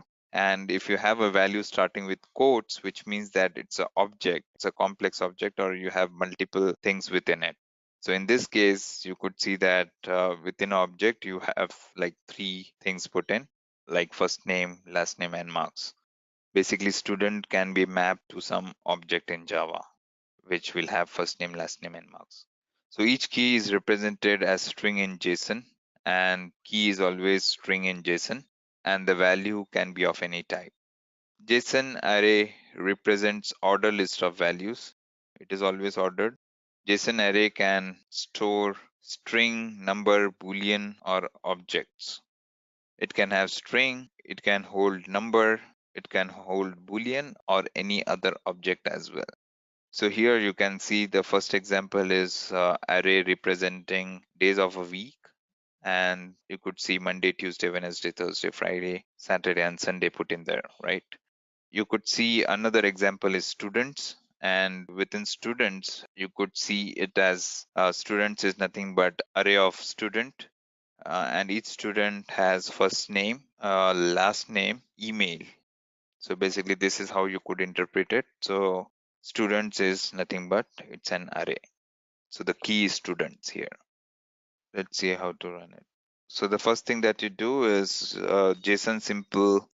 So you can see here a jar file is already downloaded, which I would be using.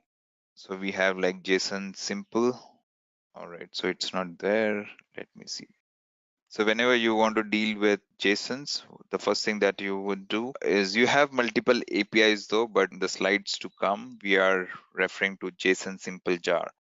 So the first thing that I would do is I would download JSON simple jar. All right, so I go.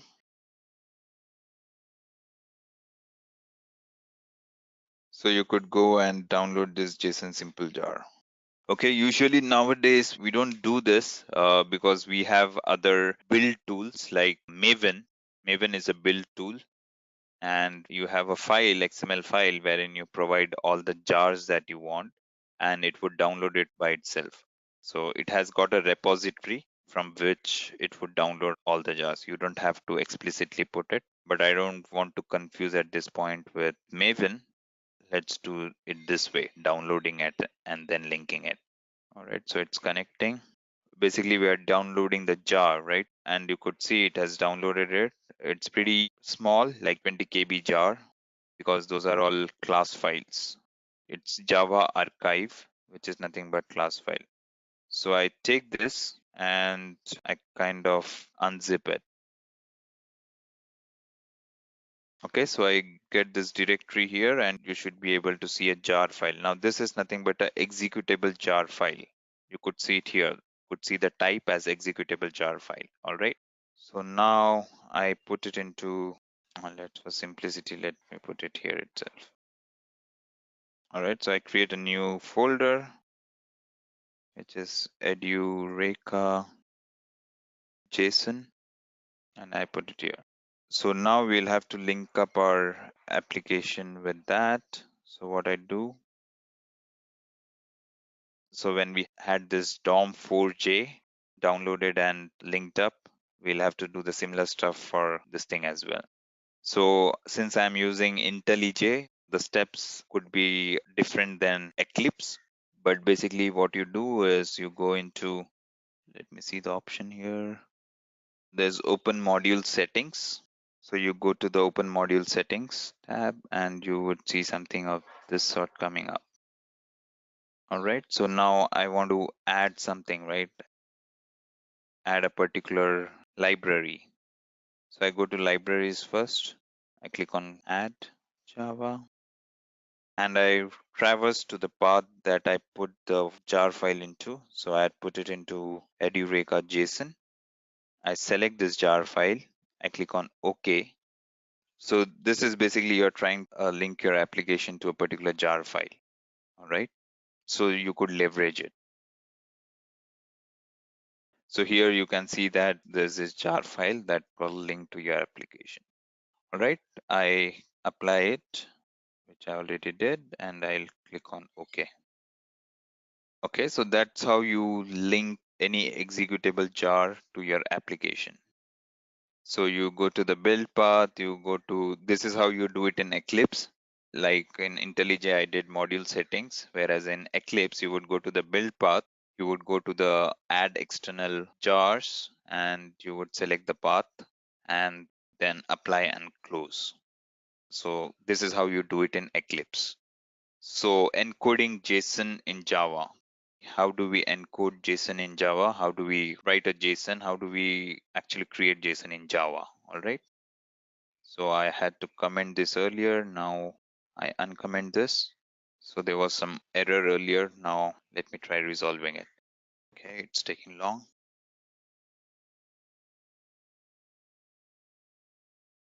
So it's asking me which Java class to resolve. So there's a JSON object class. We'll have to see. So let me select this one. So I have a JSON file. So similarly, I would prefer, just to keep best practices, I would say JSON object, and this is like private method. The return type is JSON object, and I say create JSON All right. And I would prefer to put this here rather than in main method.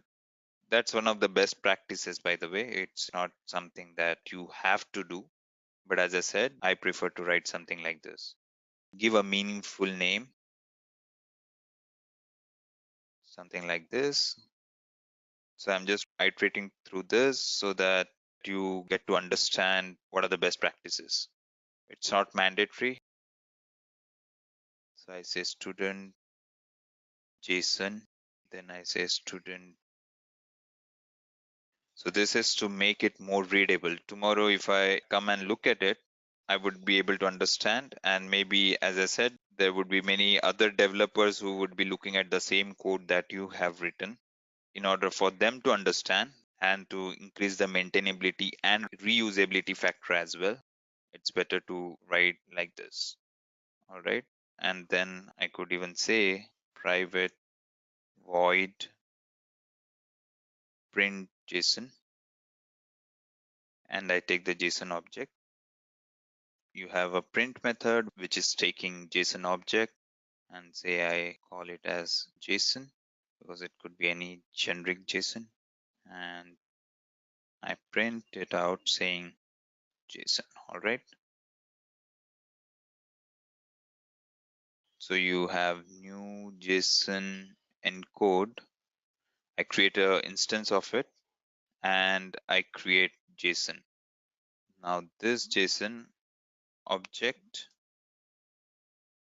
which is nothing but student JSON, it's going to be here. And I'm going to call new JSON encode dot print JSON. And I'm going to pass the student JSON here. So we have created a JSON here with first name, last name, and email address. And we have marks as well. And we are printing this JSON there. So I have run it. Let's see what it shows up. So JSON is pretty much lightweight as compared to XML, as you could imagine, right? XML has all the start tag, end tag, and stuff like that. So when it comes to a humongous big chunk of data, like millions of data you're processing, you could imagine the size of JSON, size of XML would be pretty much high as compared to JSON, since JSON is just doing it in the form of key value pair. You don't have to end it, you don't have the end tags and stuff like that. When it comes to readability, I think in terms of readability, XML could be better, but when it comes to size, this one is better, JSON is better. So machine to machine interaction, JSON is better, whereas readability, I think XML could be at times more readable to humans compared to JSONs. All right, so here you can see JSON being created. So again, if I want to format this, there are online tools. Since these have widely become standard for data exchange standards, you have a lot of tools dealing with it. All right. If I want to do online tools itself, rather, if I want to do JSON formatter, I have JSON formatter as well, which is online, and it's validating as well.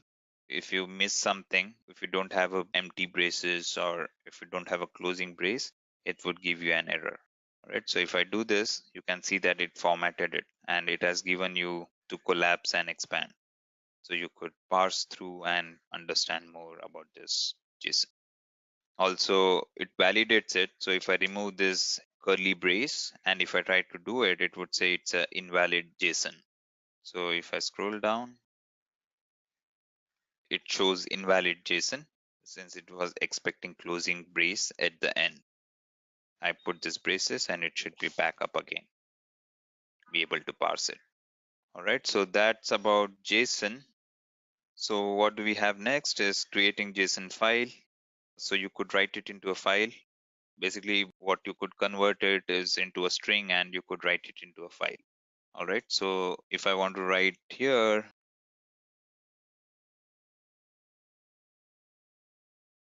say I want to write to file and I say JSON object. If I want to write this JSON object into a file, what I would do is say I do it using file writer and I take the file name as well, say for example, or string, or it should be absolute file name. All right, so it's absolute path of the file name. So I do f, or maybe I can use it within the file writer, right? So I create a file writer, which is nothing but JSON file writer, since we know that it's going to write just JSONs. All right, I create the instance of it. Now what does it take? So we have created a file writer for writing. It is showing some exception. Remember, we have to add exception to throw it. Now what I do is JSON file writer dot write. I'm going to write this thing JSON object as a string. Okay, so JSON dot to JSON string. All right, I got a string and I would write it into a file. Now what I do is JSON writer dot flush. I would flush whatever is been buffered, and last thing that I would do is close it. So one thing to remember is you should always close it. If you don't close it, it's going to remain open, and which is going to consume a lot of your memory at the end, which might become a bottleneck for your application. So remember, you whenever you deal with file, you have to close it at the end. Now what I do is I create a new instance of JSON encode, and I kind of write to a file. Okay, write this to a file, and I need to provide file path as well.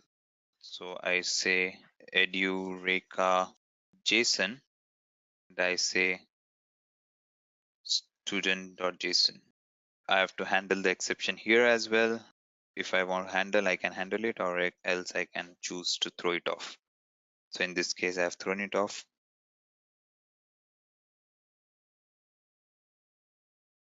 So you could see the program executed successfully. Now let me go to Edureka JSON, and I see student.json here. Okay, go to C, I go to Edureka JSON. I just open it up, and you should be able to see student.json has all the fields that we have put in, right? First name, marks, email, and this thing. So yeah, we saw how to write it into a JSON file, right? So we have created a JSON file, and we have similar thing like how to read it from a JSON file. You have like JSON parser, which is again, you need to pass your file reader, and which would pass it into a particular JSON object. So from your file, you are basically converting it into a JSON object, and from JSON object, you can read whatever data you want to. Again, give you an example, you could have private void read JSON, and you could have string, say absolute. All right, so you have this. Now what I'm trying to do is I'll create a new JSON parser.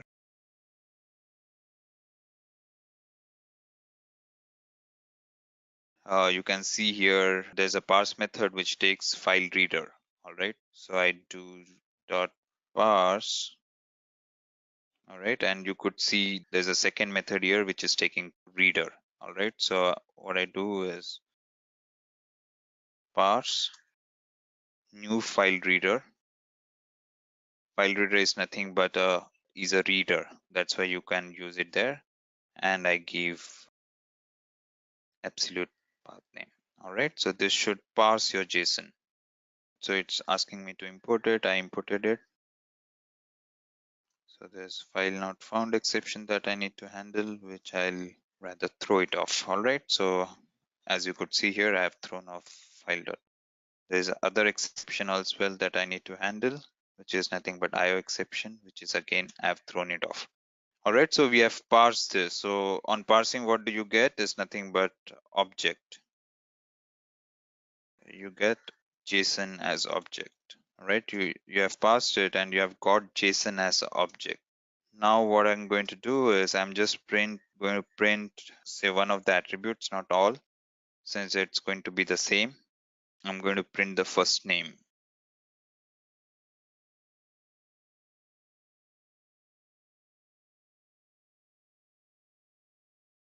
So it says there's no method. Let me see. So you have this.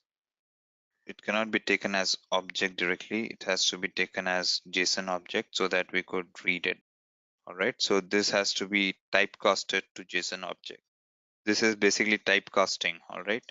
What is typecasting is nothing but you know what is going to be returned out from the parse is going to be JSON object. So we can do it something of this sort.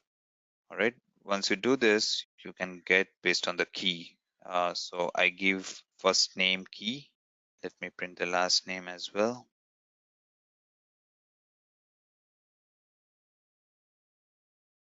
All right.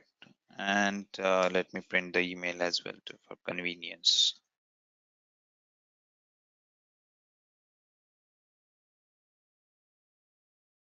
So basically we are going to read from this.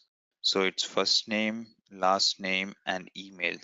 As we can see, first name is lowercase. So this would give an error. So we have parsed it as well. All right, we have read it from JSON file. Now what I do is I'll have to give a call to this, which is nothing but JSON encode dot read JSON, and I pass the same file here. All right, now it is asking me to handle the exceptions. So I add it to the method signature as I choose not to handle it. All right, so what we have done here is nothing but we are parsing the JSON file. All right, so we have a read JSON method which is taking absolute file name as its parameter. We have a JSON parser class, which is one of the classes from the jar that we downloaded, JSON simple jar that we downloaded. And since it's put into your application, since we have attached it with our application, we are able to use those classes, right? If we wouldn't have done that step of linking the library with the application, you won't be able to use these classes, okay? Because these are third-party classes. This is not as a part of the standard Java kit or SDK that comes with Java. We had to download it and then link it up with our application using module settings, or if you are on Eclipse, then it would be configure build path. And then you parse it and you provide the reader, instance of reader. In this case, I passed file reader and I gave the absolute file name. Once this is done, you should be able to read messages or read the content or read the keys that you have within your file. You get JSON object, then I do JSON.get first name, then I do JSON.get last name, and the last thing that I'm printing is email. All right, let's see if this works. So I'm running this. You could see the value being printed here. First name that came out as John, then the last name that is Lee, and the email that we printed that is John@123. All right, so that's about XML and JSON, which is nothing but it's a standard set across industry for data exchange. So yeah, having said that, one of the main differences between XML and JSON is it's lightweight, and most of the companies or the industry is moving towards using JSONs rather than XMLs, but XMLs are legacy and they have a lot of weight. They carry a lot of weight in the industries. A lot of systems at this point, like all the financial systems, they have legacy systems and they deal with XMLs and less of JSONs. But JSON is something that is upcoming, and a lot of systems have started migrating to or started using JSONs since they are lightweight. That's pretty much it from my side. And thanks a lot for listening. And I hope you guys all become emerging coders and practice a lot on coding. All right. So all the best. Thank you. I hope you have enjoyed listening to this video. Please be kind enough to like it, and you can comment any of your doubts and queries, and we will reply them at the earliest. Do look out for more videos in our playlist and subscribe to Edureka channel to learn more. Happy learning!